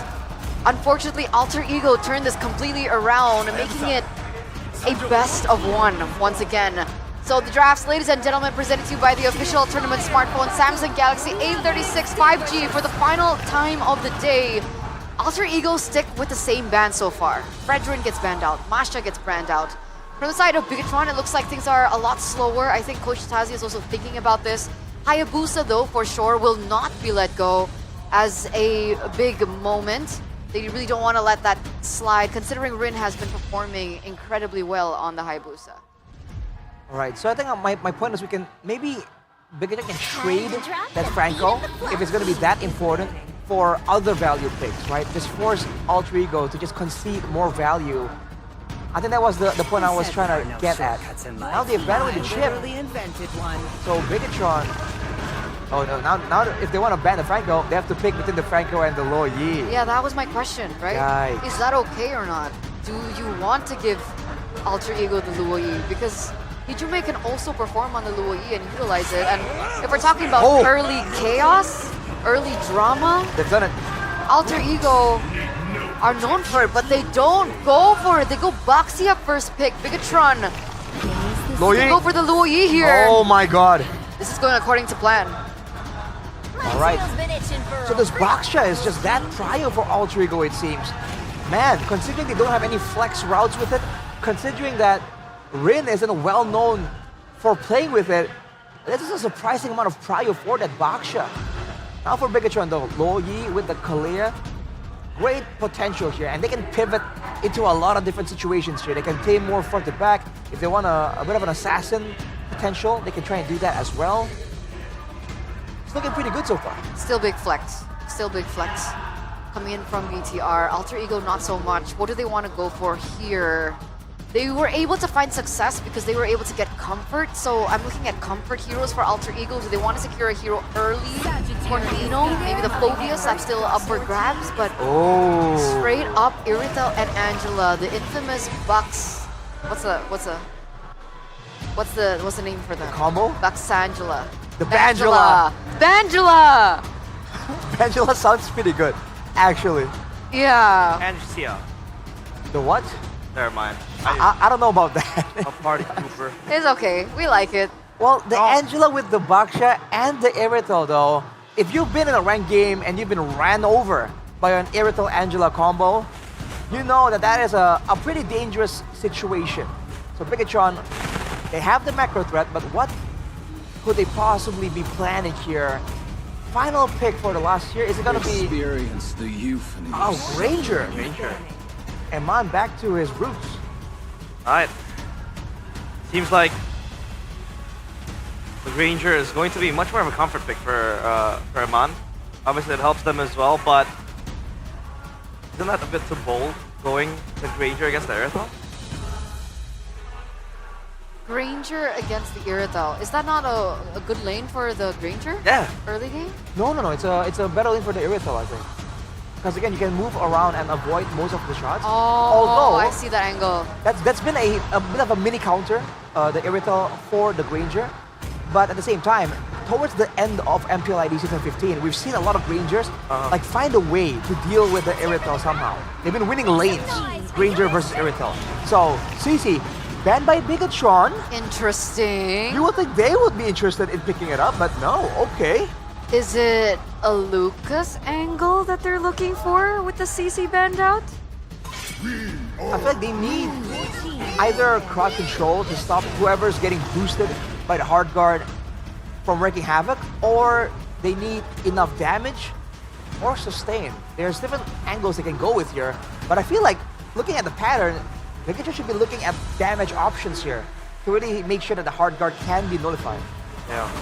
I mean, sometimes you gotta fight sustain with sustain, right? And quite a few times you go the Florin if you see the Angela, but I think that could be far-fetched at this moment. The Phobius ban does come through. It just denies Nino of a strong pick, a strong lane as well for him, right? With the Phobius.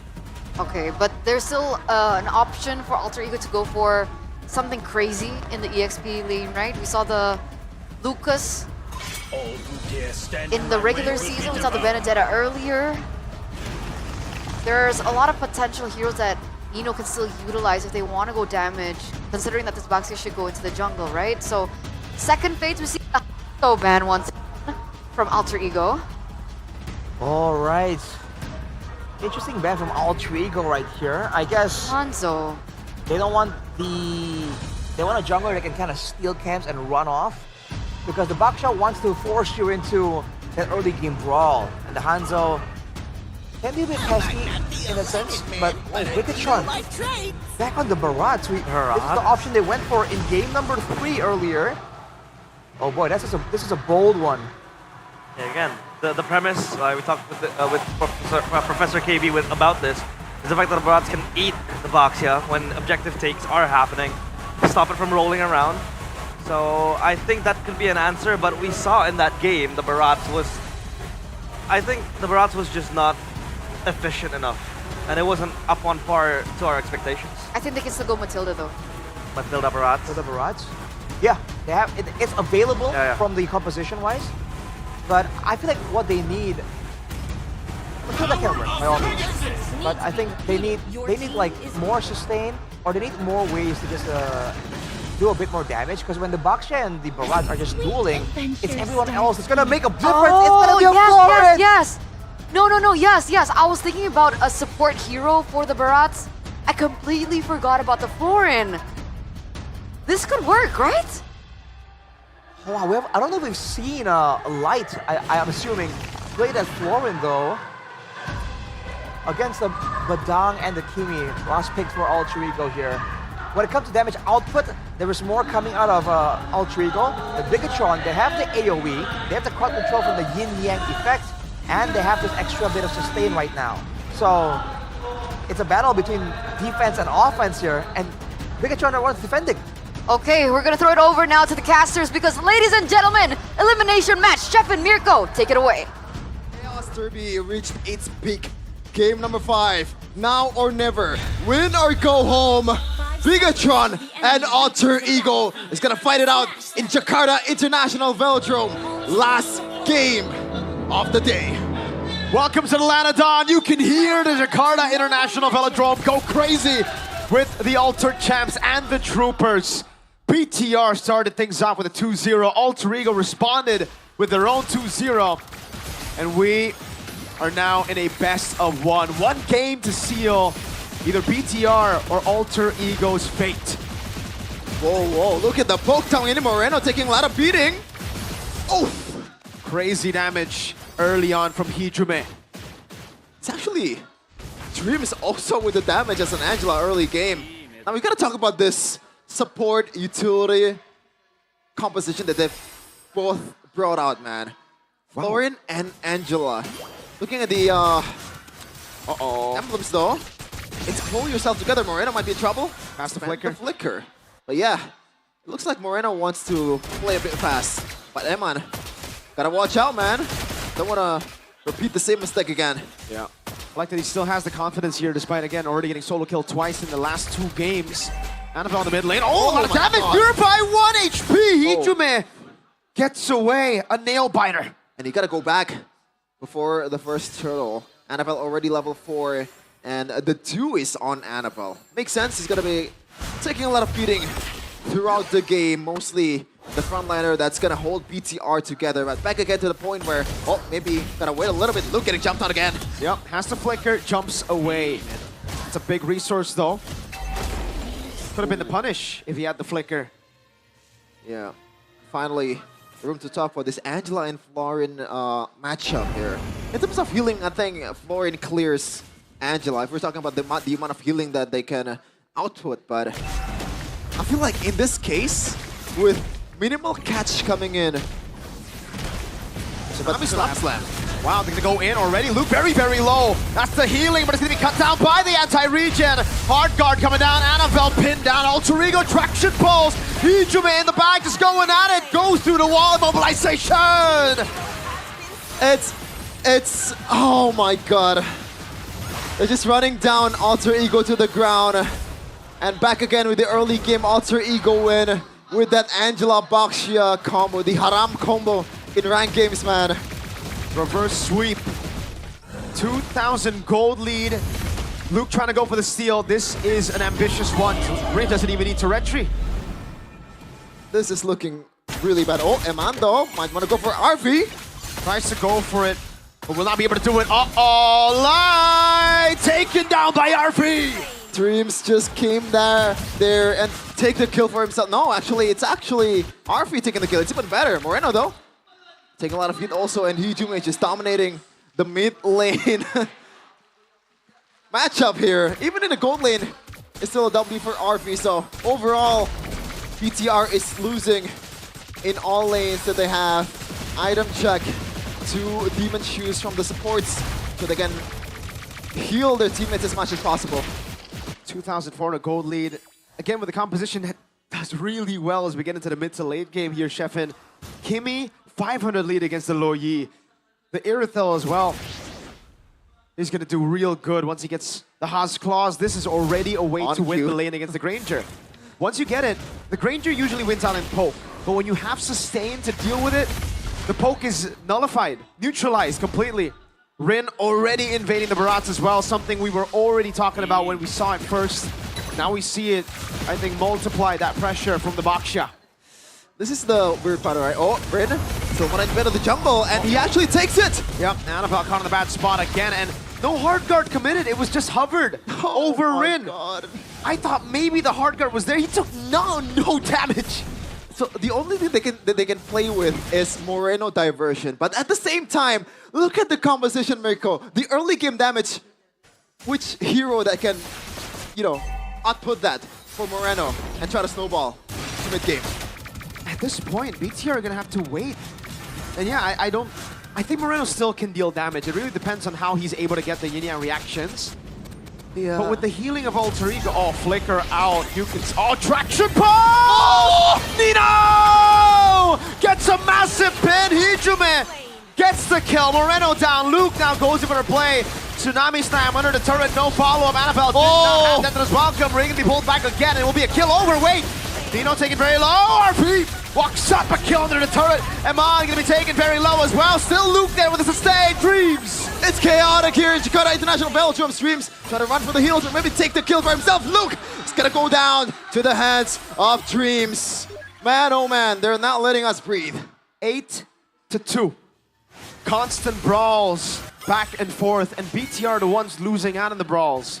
No shutdowns, you gotta understand. No bounty. And Alter Ego, they are happy to oblige in a brawl battle early game. Hijume spots it out. Gets the immobilization down, and the Yuna reaction does not land. Free turtle to Alter Ego. And again, the problem with this Lua you pick, Annabelle getting pinned down to the wall. Twist crack. That's what is welcome, unable to be used up. He actually does in the end with the Bloom coming down to heal, but the healing won't be enough. Not in the early game with a 3,700 gold lead for Alter Ego. There's no other word to say it. They fell off hard. BTR, just what happened? Is it purely because of the draft? And speaking of the draft, I want to go back to the point of Moreno. Usually you want to pair up the lure you with a set. Something like a Tig. Something that can complement this very aggressive composition, but you have a Florin, which basically does not much of a set. It's just there to heal them up and try to play passive. So they can't really go half on the offensive side. Oh my god. Faction pulls. Luke trying to get them to the wall. Being pinned down again. Annabelle has nowhere to go. The Dino is stuck. Extinguish. The Bloom comes in to save him just for a bit, but it's a 5,000 gold lead and the anti-regen is there. Even though, yes, you bypass the anti-regen with the healing, they just deal too much. Alter Ego are shredding through Annabelle. 0 and 4. Same story with Annabelle and Baksha the first time in the series. Let's take a look at the gold difference though, especially on the gold lane. 1,400 already. Mid lane, 1,402. This is the Kimi power. Once you snowball, once you're able to clear the lane much faster than your opponent, that there's really no way for you to stop them from farming. And really for Alter Ego, all they need to do is play it slow at this point, right? There's really no rush. Luke, an attempt here. Tsunami Slam actually catching him under the turret. Denton is welcome. Not enough damage, I believe. Oh! In the back line, able to stop the damage from coming in, and Rin is just tagging it all. Zarfi wreaks havoc in the back. Yaman forced to flicker out. Mind you, that Rin was in the turret aggro for a solid 40 seconds. That is how ahead Alter Ego is right now. 1k gold difference per minute. This is some prime Onyx stuff from Alter Ego, the dark horse of this competition. BTR in shambles. 8,000 gold lead in 8 minutes. You called it, Sheffin. This does look like a crazy stomp, and BTR have no way to deal with it as of yet. They can have the healing in the late game, they can have the diversions in the late game, but can they even get to the late game is the big question. Alter Ego don't want late. They want to do what BTR did to them. They want a game that goes only for 11 minutes. And they're on track to end the game by 11. Ladies and gentlemen, I'm not a BTR fan, but in a way, I'm also kind of sad to see this. This is just a breakdown in its ultimate form.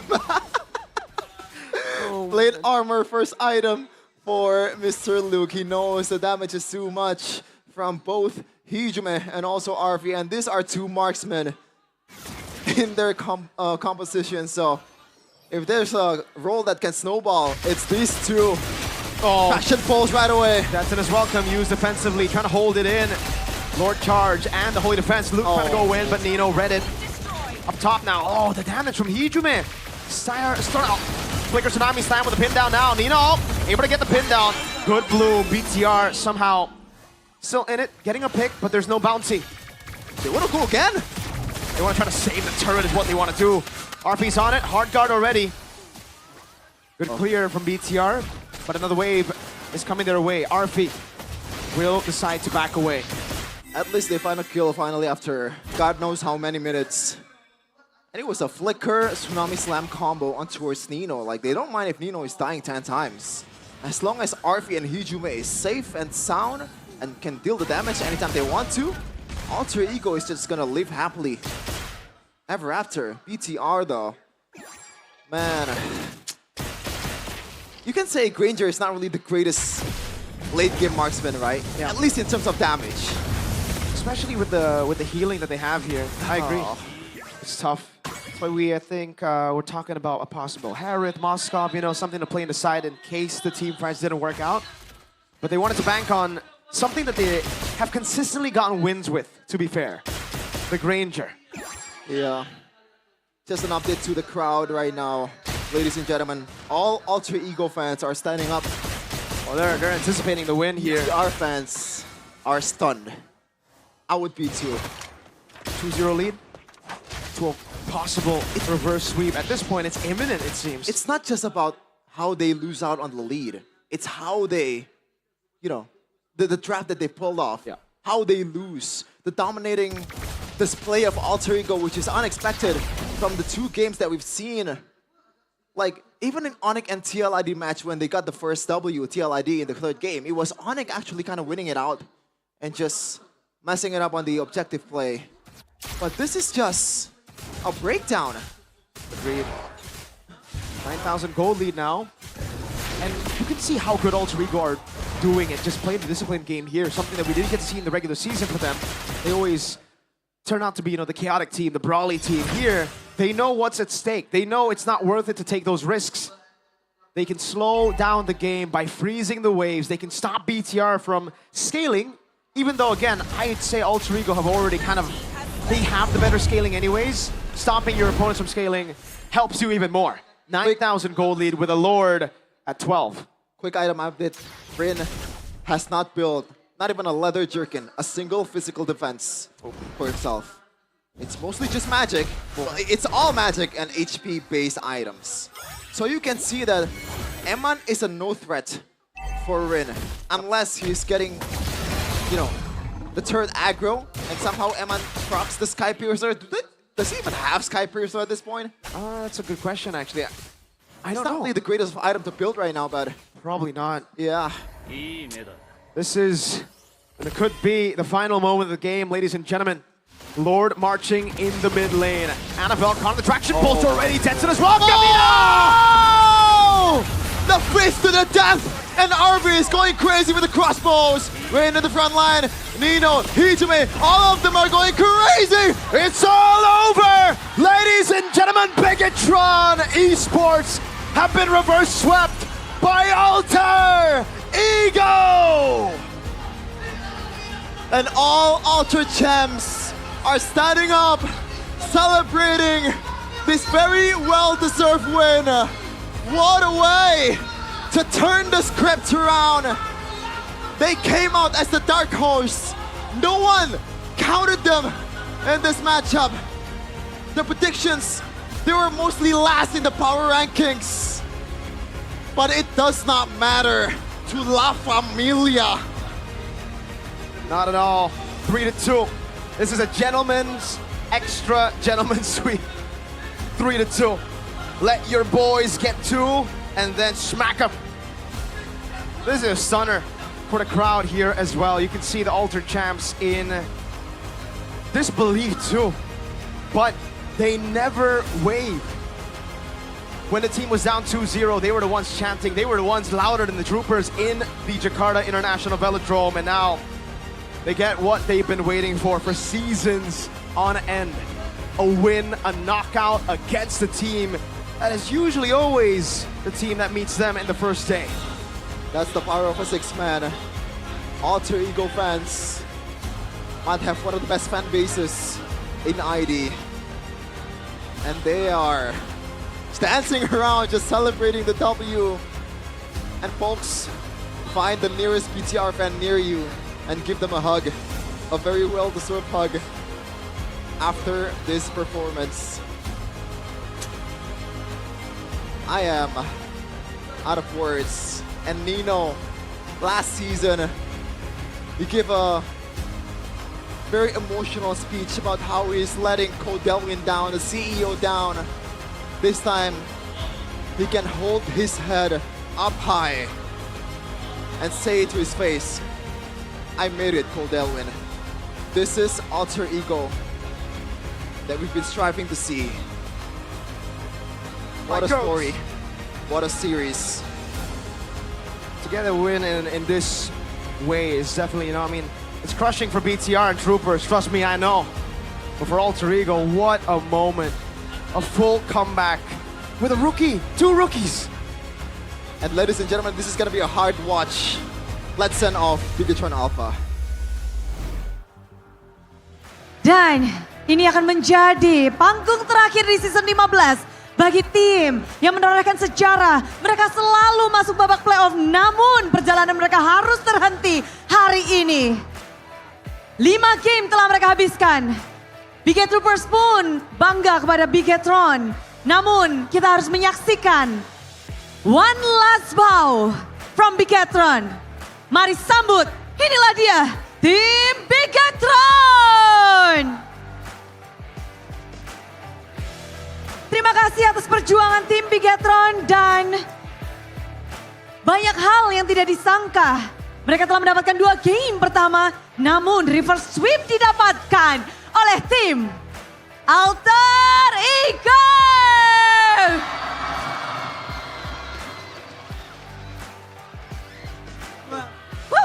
Kemenangan yang mungkin Alter Champs juga gak nyangka karena Bude pun udah siap-siap tadi.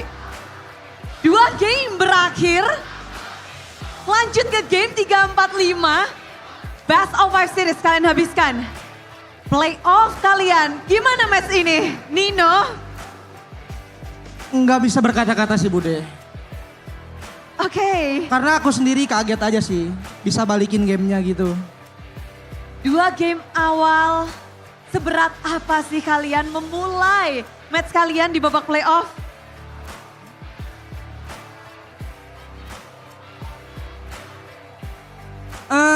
Yang pasti nggak tahu sih, lutut juga udah lemes sih Bude. Kalah game 1, game 2, cuman ya balik lagi, untung punya tim yang mentalnya kuat banget.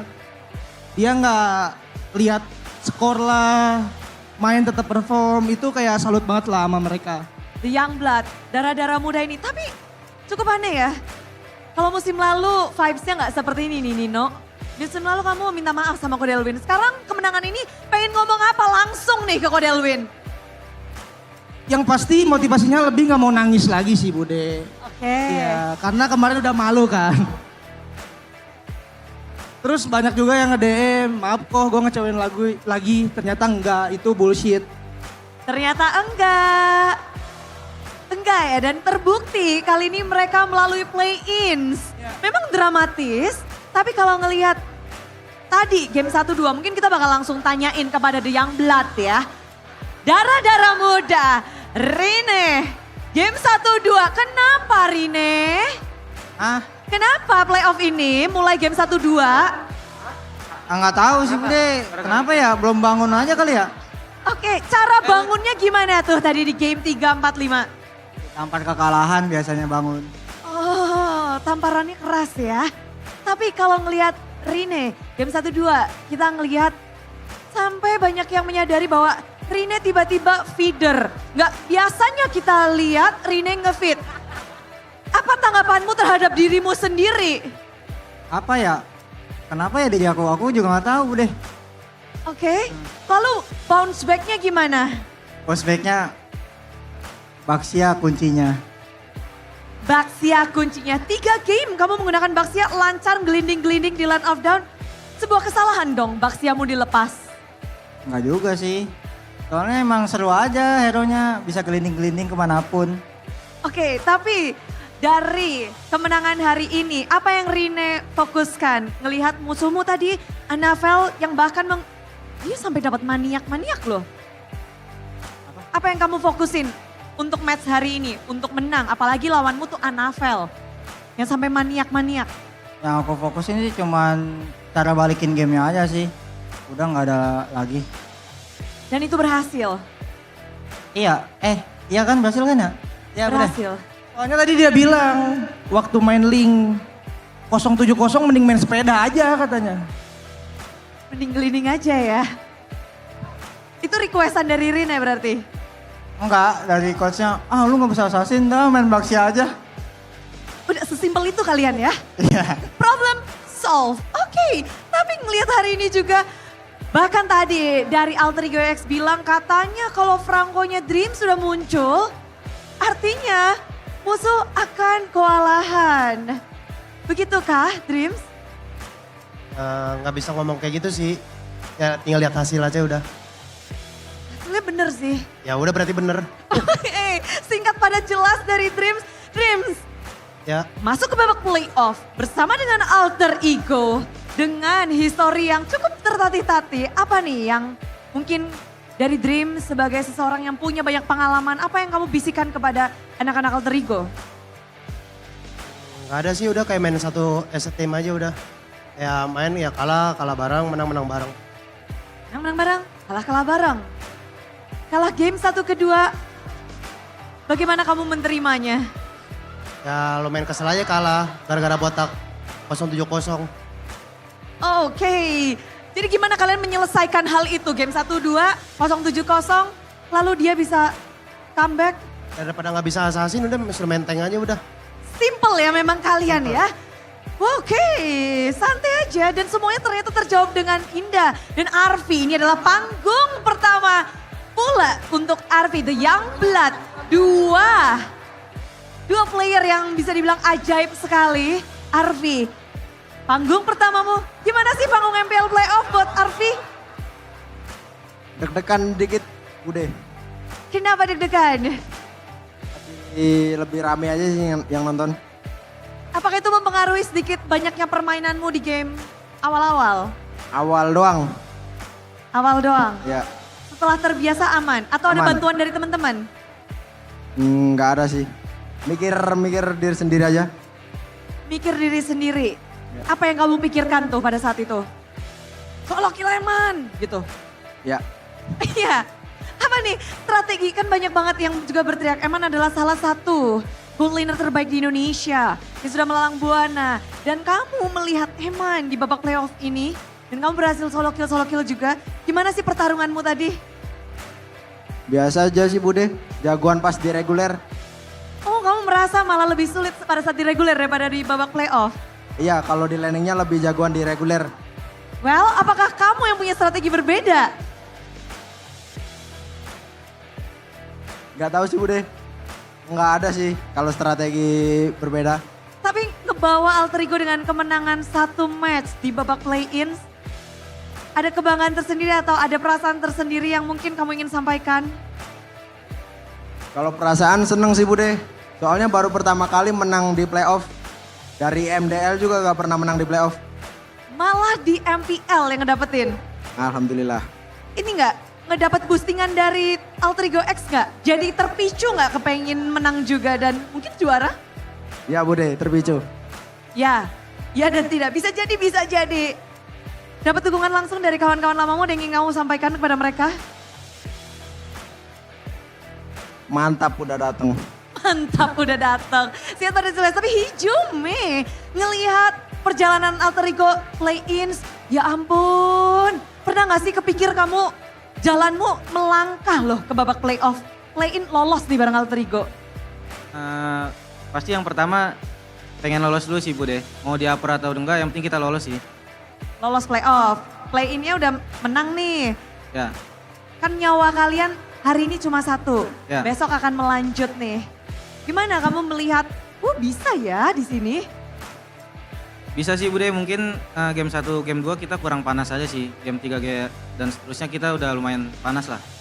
Jadi cukup pemanasannya itu game 1, game kedua? Ya bisa dibilang gitu. Oke, kalian berdua pernah punya history juga untuk kita ngelihat bahwa menjadi perwakilan di Indonesia MSC. Kepengen gak sih bawa alter ego sampai ke titik itu? Pastinya pengen banget kan, apalagi alter ego gagal MSC gara-gara ini kan. Ya. Berdua. Ya makanya kita ini banget lah buat MSC. Jadi memang goals kalian, play-in udah kelar, apa nih? Sesungguhnya apa sih goals alter ego? Apakah nggak kepengen bikin Bapak CEO yang lagi nobar di depan marah-marah, atau pengen ke MSC, atau ada goals tersendiri nih yang bisa di-share ke kita? Goalsnya pasti kita targetnya juara ya Bude. Cuman gimana caranya kita yang penting lolos EWC dulu, baru step by step aja sih. Step by step, dengan performa kalian yang seperti ini, kira-kira mulus gak sih Hijume? Bisa dibilang sih terseok-seok sih awal-awal. Tapi aku pernah ngerasain di posisi ini juga, jadi ya bisa dibilang belajar dari pengalaman aja sih. Oke, lihat tuh, ada yang lagi nobar-nobar rame-rame, lihat gak tadi? Itu di festival di depan ya? Bersama dengan Vandik. Kenapa kamu kabur, Rine? Ini ngelihat Kodelwin langsung nobarnya di Jakarta International Velodrome loh. Demi nobar kalian. Dan menang. Kasih tahu ke kalian gak sih? Nggak tahu sih Bude harus ngomong apa. Kali ini beneran lemes. Lemes? Ya untungnya nggak nangis aja kan. Kodelwin, Nino nggak nangis di sini. Ngedapetin kemenangan. Alhamdulillah. Oke, itu pada happy banget tuh lihat di situ. Halo Ko. Senyum ya Ko, senyum ya. Senyum dong. Walaupun sempat bikin deg-degan 2-0 tapi kayaknya Kodelwin tetap bahagia. Bahagia pastinya dia. Senang. Tapi next step kalian. Lawan kalian di depan mata adalah juara dari regular season tim RRQ. Bagaimana kalian hari ini kelar? Udah siapin buat besok belum sih kalian? Pikiran kita udah besok sih Bude. Ya, terus yang pasti untuk juara regular season tuh emang pasti iya. Cuman kan kalau playoff menurut Nino tuh beda turnamen gitu. Jadi ya udah main aja. Main aja. Kalian berarti melihat RRQ seperti apa di babak playoff ini? Belum lihat sih Bude. Oke, cuman berarti kalau misalkan di regular gitu aja season ya? dia monster. Cuman ya kita belajar dikit-dikit lah buat lawan monster. Baik, dan kemenangan hari ini lolos babak play-in, gak ada air mata. Apa yang ingin kalian sampaikan terhadap kemenangan ini? Alhamdulillah nggak nangis. Itu aja sih Bude. Singkat, padat, jelas. Iya, soalnya belum ngomong ke Other Champs karena mereka besok harus nonton lagi kan. Oke, gak ada pesan-pesan untuk kalian karena besok mereka harus datang lagi. Dan semua support juga sudah didapatkan. Dan terima kasih sekali lagi untuk Alter Ego dan juga Bigatron pertarungan yang begitu memukau. Tapi kali ini Alter Champ bersiaplah untuk menyambut kemenangan dari tim Alter Ego.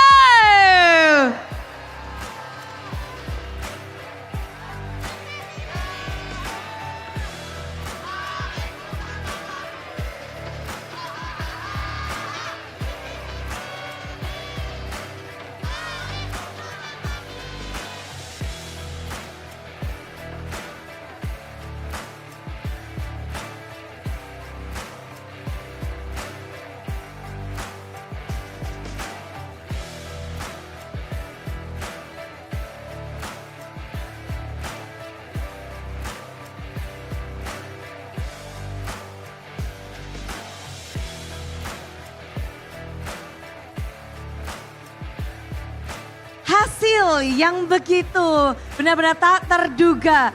Semuanya terkejut-kejut dan lumayan shock. Tapi tentu saja kebahagiaan ini belum berakhir karena akan ada kebahagiaan berikutnya dari GoPay. Akan ada bagi-bagi GoPay di sini. GoPay hadiah GG. Caranya gimana? Ini sama kayak babak regular season. So buat kalian pastikan sudah punya aplikasi GoPay. Yang belum punya download sekarang juga unduh di smartphone kalian. Karena sebentar lagi kalian cuma tinggal scan terus dapat. Dan buat yang bingung, inilah dia cara untuk mendapatkan GoPay hadiah GG. Dan nanti di layar besar ini akan ada QR yang bisa kalian scan. Jadi ketika kalian sudah download, buka aplikasi GoPay, lalu buka kamera, lalu tinggal scan aja QR yang ada di layar besar ini. Udah pada siap untuk ngedapetin GoPay? Sudah siap? Yang ada di festival, yang ada di dalam Jakarta International Velodrome. Oke. Kita bisa reveal sekarang untuk QR-nya. Ready? Inilah dia, GoPay hadiah GG. Tada! Langsung semuanya nge-scan. Congrats yang udah dapet. Dimanapun kalian berada yang udah lagi nge-scan. Jangan sampai lewatkan karena setiap ada MPL di situ pasti ada GoPay hadiah GG. GG match-nya, GG juga GoPay-nya. Dan pada happy-happy di sini, semuanya tentu bisa merasakan kebahagiaan dari alter ego. Namun memang pertarungan ini begitu close game. Banyak sekali aksi-aksi yang ditampilkan dari kedua tim. Bigetron dan juga alter ego. Seperti apa pertarungan terakhir mereka? Mari kita langsung lemparkan kepada panelis yang ada di sono. Monggo.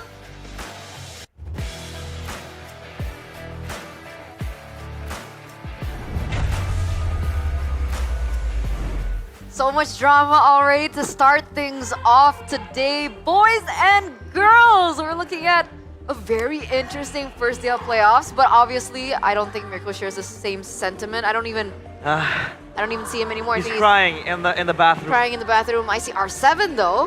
Whoa, on the other hand. R7. Yep. R7's in the building. Oh, R7 there. Watch party earlier on with Bye, Anthony. R7. Hi, R7. That's the real R7, by the way, cute. waving at us. Mr. Rivaldi. I'm There's sorry. a fake R7. Dude, I was I mean, starstruck, dude. The people at home could Aw. think, yeah, because he's a gangster. Rush is crying. He's starstruck. I saw him in the mall once, right? From a distance. And I froze up in the middle of the mall. Like, it's him. That's so cute. He's a very cool guy. Get a picture with him later. Maybe. Sometimes the guy to do that. And you guys can actually do that too if you guys head over to the venue, all right? Come Still have over. a few days ahead of us. If you want to see Nino here, you see him on cam. Sometimes he walks around the venue. He will at some point. You guys can actually catch a sneaky pic with Mr. Nino Man because, ladies and gentlemen, he is the player of the match. Presented to you by the official tournament smartphone Samsung Galaxy A36 5G.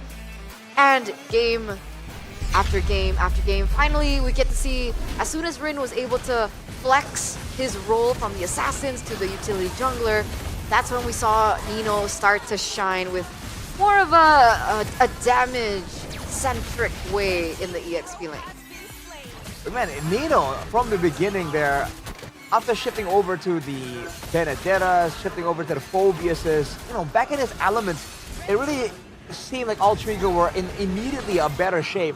Oh man, look at this traction pulse though. Oh man. They were having so much, they were pressuring Bigatron so much, they're forcing Bigatron to group up together.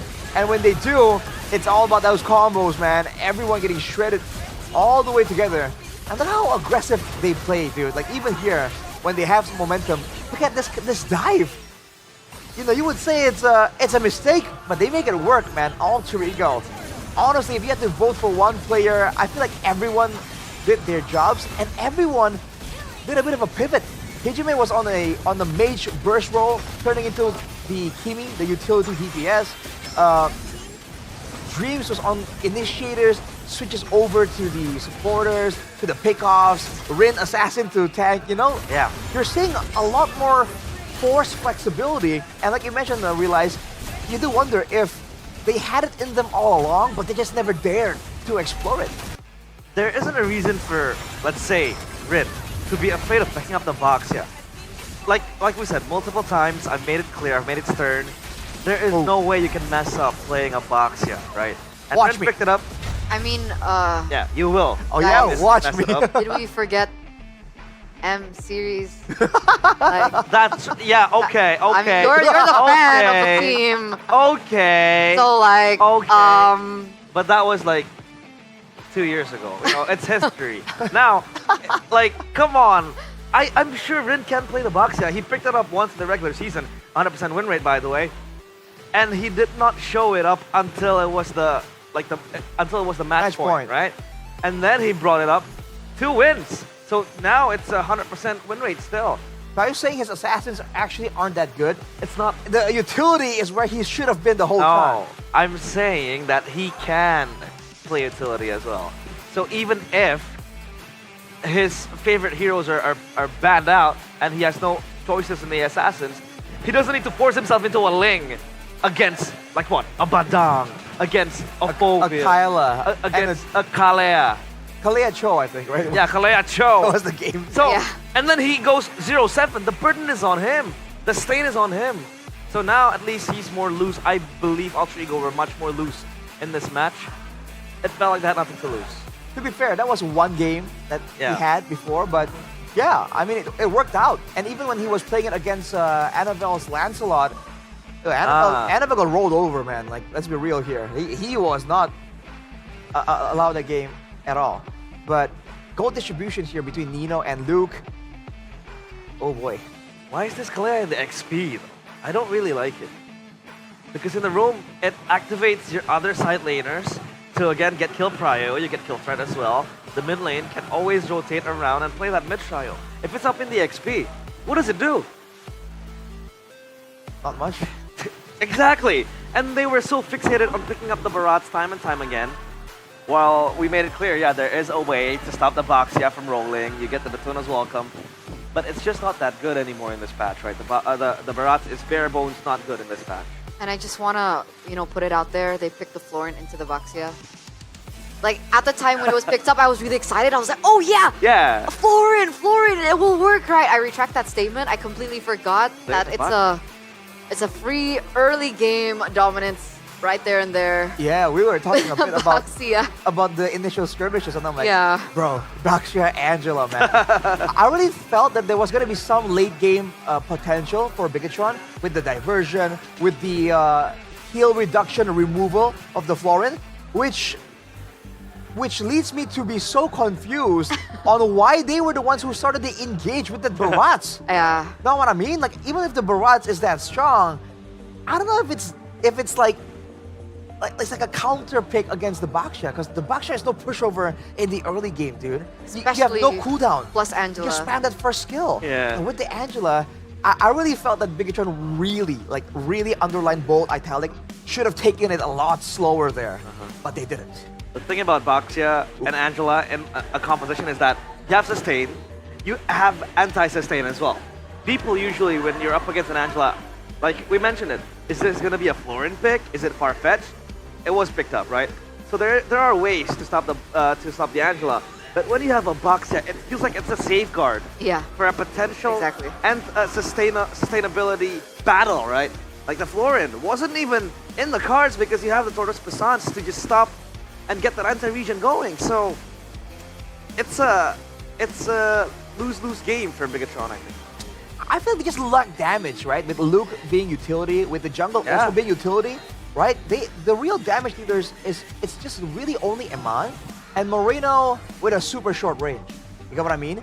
And afterwards, because they weren't able to actually do enough damage to be a real threat to the Angela or Boxia, right? To that combo. Well, they had lost all control, and then the diversions, we didn't see a single impactful diversion because there was no control on the map. Yeah. Right? So I feel like there are some factors that on its own maybe wasn't gonna lose Bigatron the whole game, but together they kind of clicked in the worst way possible for Bigatron.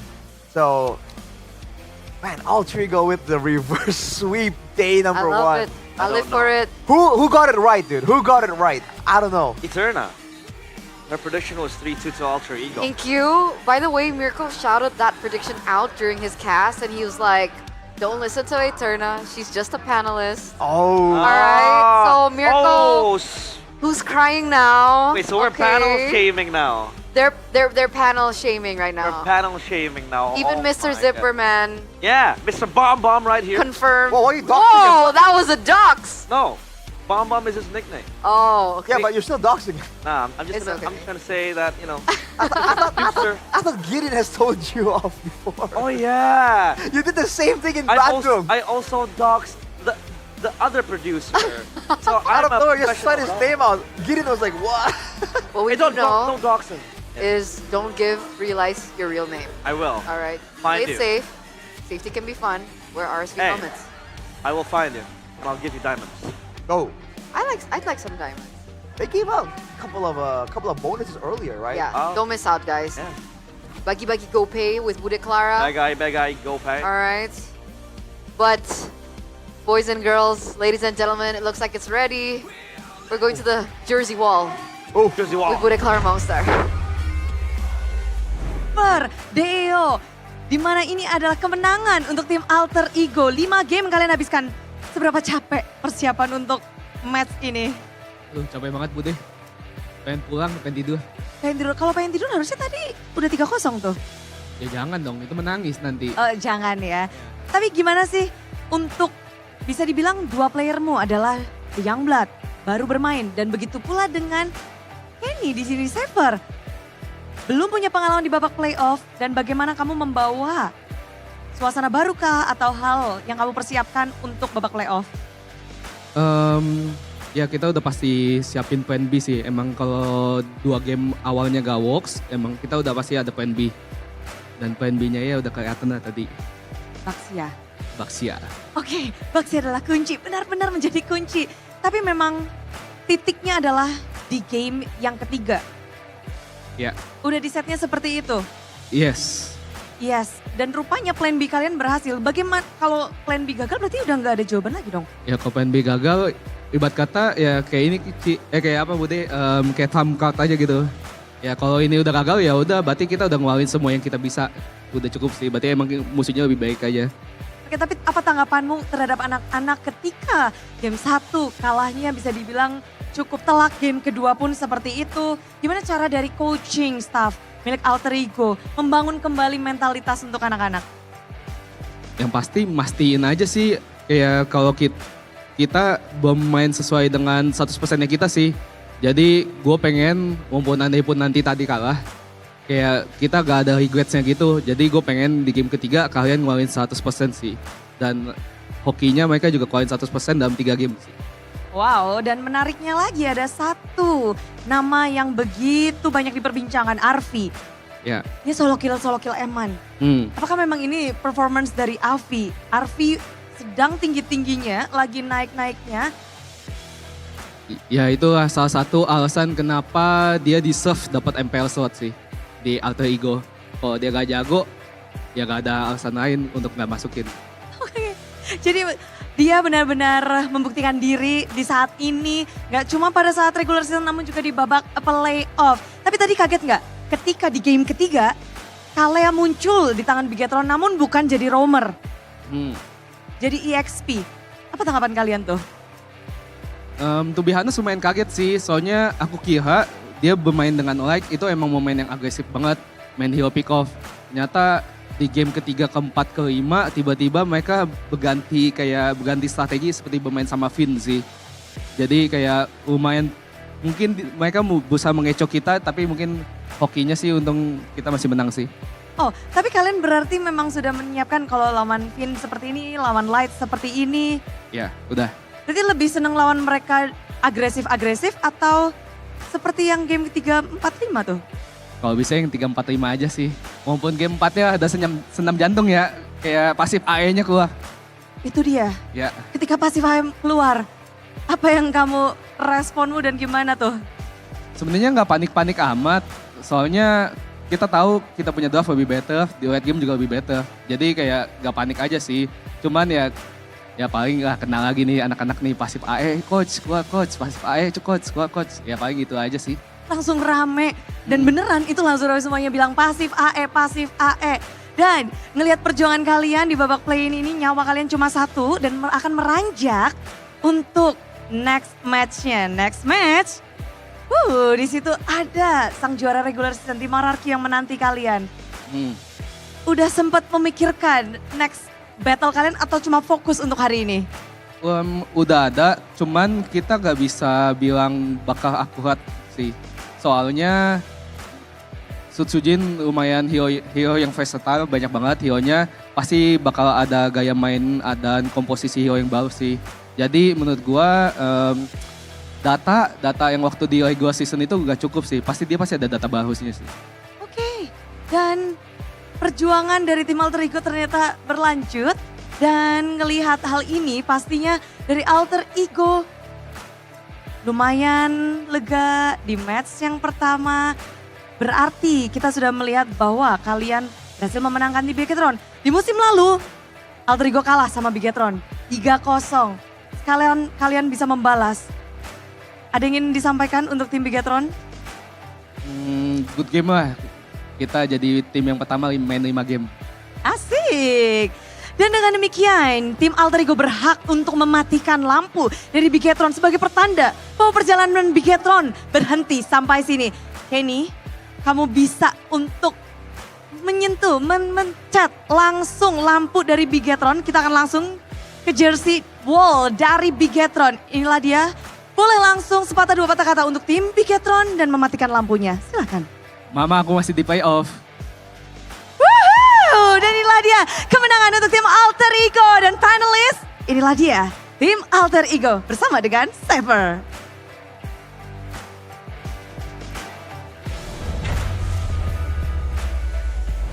He did the line! He did Mama. He did the line!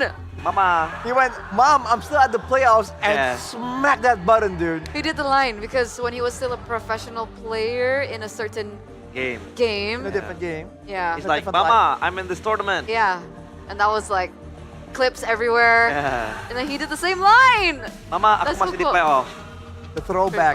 It's pretty cool. Congratulations, man. Congratulations. That was full credit to everyone involved in that game, dude. They required everyone to just squeeze out any bit of effort to get it done there. It was a reverse sweep, day number 1, when it looked awful, when a lot of people have already written out Alter Ego. We saw an Alter Ego supporter run past here, and he was like, and then afterwards, when the comeback began, he was like, Which is like the Do exact you want me opposite to of Miracle. spill what he said?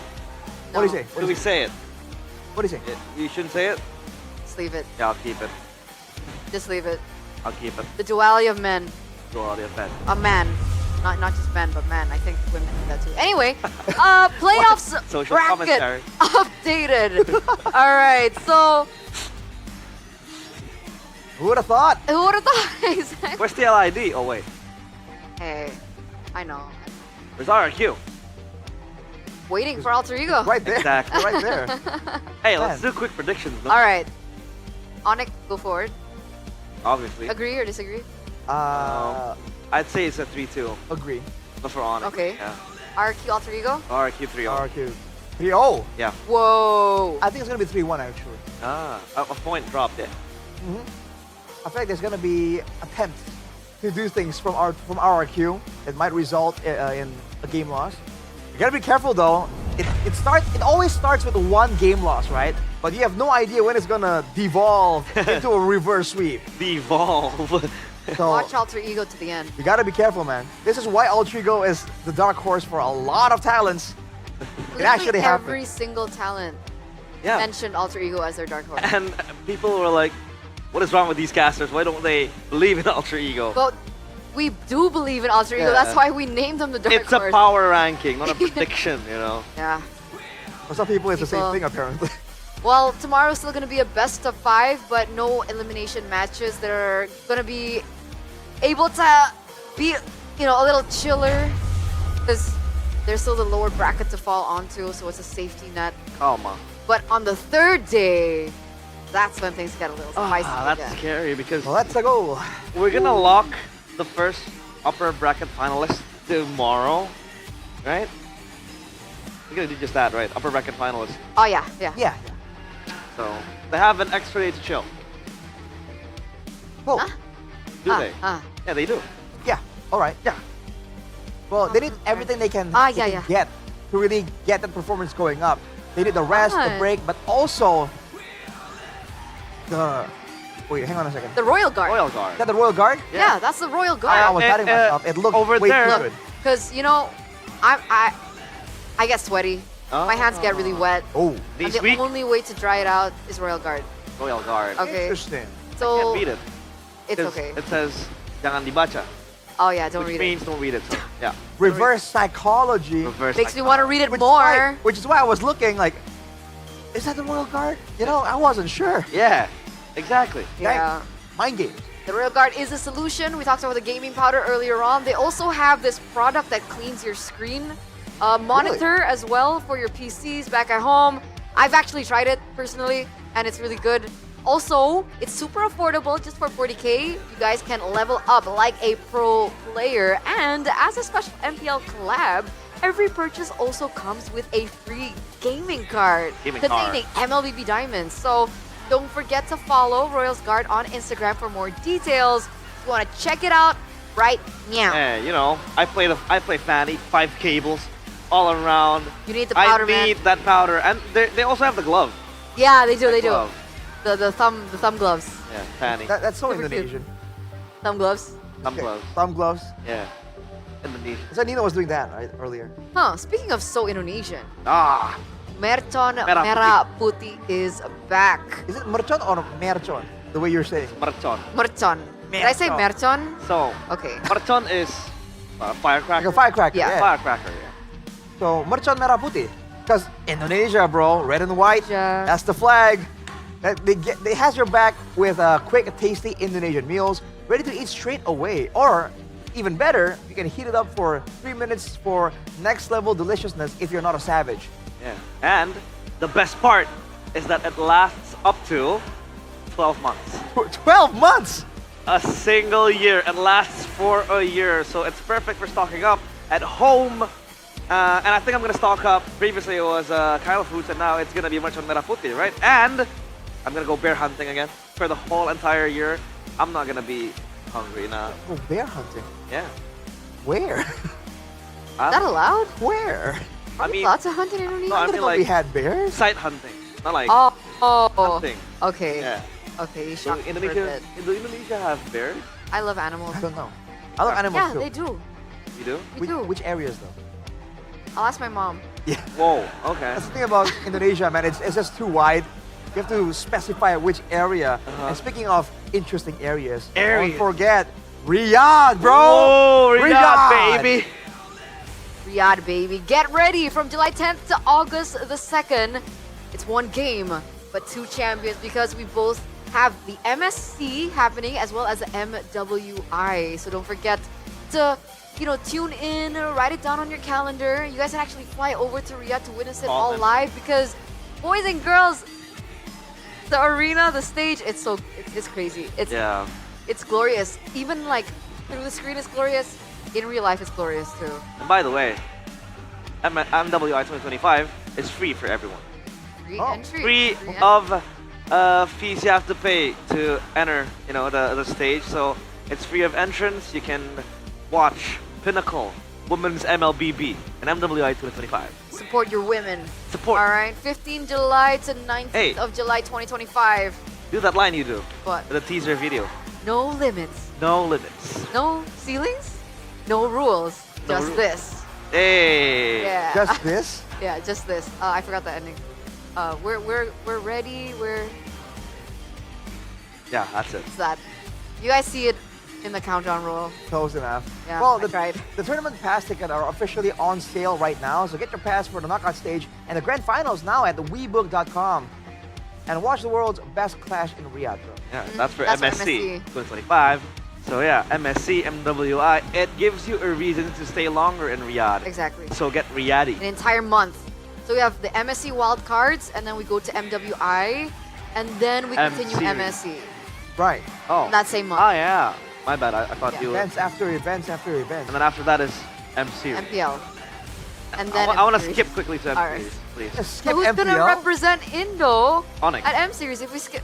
Right. And then they choke. Yo! Yo! Do I jump? Do I jump? Do I jump? Do I jump in this bush? Do I? Loncat kan? Whoa. The Yeah, we don't bilingual want slander. to. We don't want to talk about that. No, we don't. We don't want to talk about that. But what we do want to talk about. What? What are you talking about? Thank you for waiting for my pause. That was really sweet. We Because I won't- thought you would like. It's called a pause cast. So we wait for that, yeah. I mean, we want to know. We're intrigued. How much do you want to know though? We're flabbergasted. Bob smacked? About 15,000 rupiahs worth. That's not much. Yeah. That's not much. It really isn't. It's not. I think. Yeah, that's not much. Yeah, I mean, that's it. Not. Wasn't all that curious. All right, so they're not curious. Fine. I won't tell you then. Wow, how stingy, bro. You can't even spare 15K for your friends. Fine. Could have used that, you can use that money to get some of those Naruto Naruto. skins, bro. Be Ninja, Be Legend. Obviously, the collab has been out for quite some time. I was able to acquire the Sasuke skin. Okay. So whenever I play Suyo and I get all or like go for a Lord Steal, I go Sasuke. You actually? I do. Wow. And like, oh, and by the way, Wow. for each and every character that you get, like for Naruto, Sasuke, there is a special animation that you can get. Oh really? Like in the emote area, you know. So for example, for Suyo, it's Sasuke doing the Chidori. That's super cute. Yeah. Really? Hang Yeah, on. there is. I must have missed out on that. Wow. That's why. Gotta check it out. Interesting. Well, I guess that's part of the game, right? And you can, join in with the battle emotes as well. Keep it fun. Keep the banter going. Poo, sapu. Can you do the Plus. Can you do the Team Liquid ID one? Santai, bro. Look at that sticker. Reminiscent of TL ID. No, I can't. no, I can't. I give up. Oh, can did really well. Arashi. This is your time to shine. Oh, Empress Zetian's Zetian. coronation ceremony is about to begin. So watch the Path to Ascension cinematic trailer and share it in the joyous moment right now from the 18th of this month, I believe. Yeah. The 4th of the next, in complete tasks to get that new hero Zetian for free. For free, gratis. Just making sure, because I have a friend an Indonesian friend that speaks Mandarin fluently, and every time I try to speak Mandarin and I butcher like the pronunciation, he gets mad at You hard. gotta need something else. Yeah. That's true. Exactly. Zetian. Zetian. 你好吗？ Zetian. 我的好朋友。我不知道. But what I do know is that playoff tickets are still That's smooth. available. Buy your tickets through the GoPay app right now, ladies and gentlemen, or through the official MPL ID website and get free diamonds. Remember, you still have tomorrow and the next day and the next day and then the grand finals. And it has been super fun, especially now that you guys know that there's so many fun activities that is being held in the MPL ID Festival. There's concerts, there's activities that you can go to, there's booths with free stuff that they're giving away if you guys can actually complete it. We saw the Sucro booth earlier on in the broadcast, the hook challenge. Yeah, the if you Franco get hook it, challenge. exactly, you get free merchandise from Sucro and you get free Sucro as well, which is amazing. So imagine all the other free things Oh. that you guys can get your hands on. Free things, and also a picture with Arashi. Picture with Arashi, Or Eterna. with Realize. Or Mr. Producer. I don't know his Producer, name. man. I don't know his name. I don't know his name. He's learning. He's evolving. Okay, it's good. Mr. Process. You have to trust the process, man. Trust the process. Like, Alter Ego are trusting their process. Remember, this is a team full of rookies Yeah. against veterans. Veteran. That's wild, dude. It's wild. I love it. The What a way to kids. start the first day of the playoffs. Like the amount of plot twists happening today. Yeah. Insanity. I can't wait I don't for believe it. tomorrow. We're I going don't straight believe it. into that next match. All right, you guys ready? Geek? I'm ready. Geek and Onyx? Right now? Ready. I'm ready. I'm kidding, guys. We're going on. We're going to sleep. Ah. All right, we're going to let the players rest. I was ready. All right. So, ladies and gentlemen, thank you so much for tuning in to the English panelists and the desk on behalf of Stefan and Mirko as well earlier on, and me, Eterna, alongside with Arashi. and Realize. we're signing out for the day. Another action-packed day tomorrow with more MLBB MPL ID playoffs action. I wonder what we're gonna get tomorrow. We're gonna get I just Axton. wonder. But what? Are we gonna see maybe another crazy pick come through? Khalid mid. Surprise Julia, picks. jungle. Rizla mid. To Rizla mid. Please. That's not that crazy then. But I guess we'll see. So we'll see you tomorrow, boys and girls, ladies and gentlemen. We love you. Goodbye. Hari yang pertama, tentu beragam perasaan muncul di hati semua superfans. Tentu saja kita pula, karena dua match yang berlangsung hari ini, ada duka, ada pula suka. Pastinya Bude, karena kita telah melihat dua tim yang langkahnya telah gugur untuk bisa mewakili Indonesia di MSC 2025, Bude. Dan kita sudah melihat tadi adanya tim-tim yang berhasil untuk melaju esok hari. Dan kita akan melihat apakah konsistensi mereka bisa membawa mereka di babak playoff ini dan bisa mengamankan tiket menuju MSC. Benar, perjalanan mereka masih panjang dari 6 tim tersisa 4 tim saja. Tapi kita tidak boleh lupa bahwa perjuangan dari tim Piketron tadi 5 game mereka habisi. Mereka berjuang sekuat tenaga, namun apa daya, perjalanan mereka terhenti. Begitu pula dengan tim Liquid. Sayang sekali mereka berusaha untuk bounce back, tapi tidak dirasa ternyata lawan mereka terlalu kuat. Dan tim Liquid pun harus berpuas diri di hari yang pertama. Dua tim telah usai perjalanannya. Betul sekali, apapun bisa terjadi. Juara bertahan di musim lalu belum tentu bertahan di musim ini. Jadi kita akan melihat apakah yang akan terjadi di hari esok. Dan pastinya seluruh kesuksesan dari MPL Indonesia tidak luput dari support para sponsor. Karena MPL Indonesia Season 15 powered by Bunton, supported by PBSI, presented by official turnamen smartphone Samsung Galaxy, official e-wallet GoPay, official dari sponsor Head and Shoulder, official coffee partner Good Day. And of course, our partners in esports ada Telkomsel, Dunia Games, dan IndiHome. Our advertiser dari Kacang Sukro, Hotband, dan our suppliers ada RSV Helmet, UBS Gold, Kila Food, Royal Guard, Mercon Merah Putih, Imaginary, dan our venue Jakarta International Velodrome. Yap, ini akan menjadi lahirnya sejarah baru. Karena esok hari dua tim yang telah berjuang hari ini akan melanjutkan perjalanan mereka. Menantang tim-tim yang berasal dari upper bracket. RRQ dan Geek Fam mereka sedang menunggu dan lawan mereka rupanya sudah ditentukan. Ada tim Onyx yang akan menantang Geek Fam di esok hari dan juga akan ada tim Alter Ego yang menantang tim RRQ Hosi. Kita akan melihat di hari esok apakah kedua tim ini akan bisa mengalahkan tim-tim yang berhasil mengamankan posisi mereka di upper bracket. Tentu saja semua yang ingin bertahan di upper bracket, tidak ada yang mau turun ke lower bracket. Nyawa mereka memang masih ada dua. Namun semua yang ingin memberikan yang terbaik. Hari ini kita usai. Bude Clara dan juga Alisa ingin pamit undur diri. Dan pastinya tetap di MPL Indonesia Season 15. We own this!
dan terus berlari, terus ke arah puncak tertinggi. Ku takkan berhenti, hanya sampai di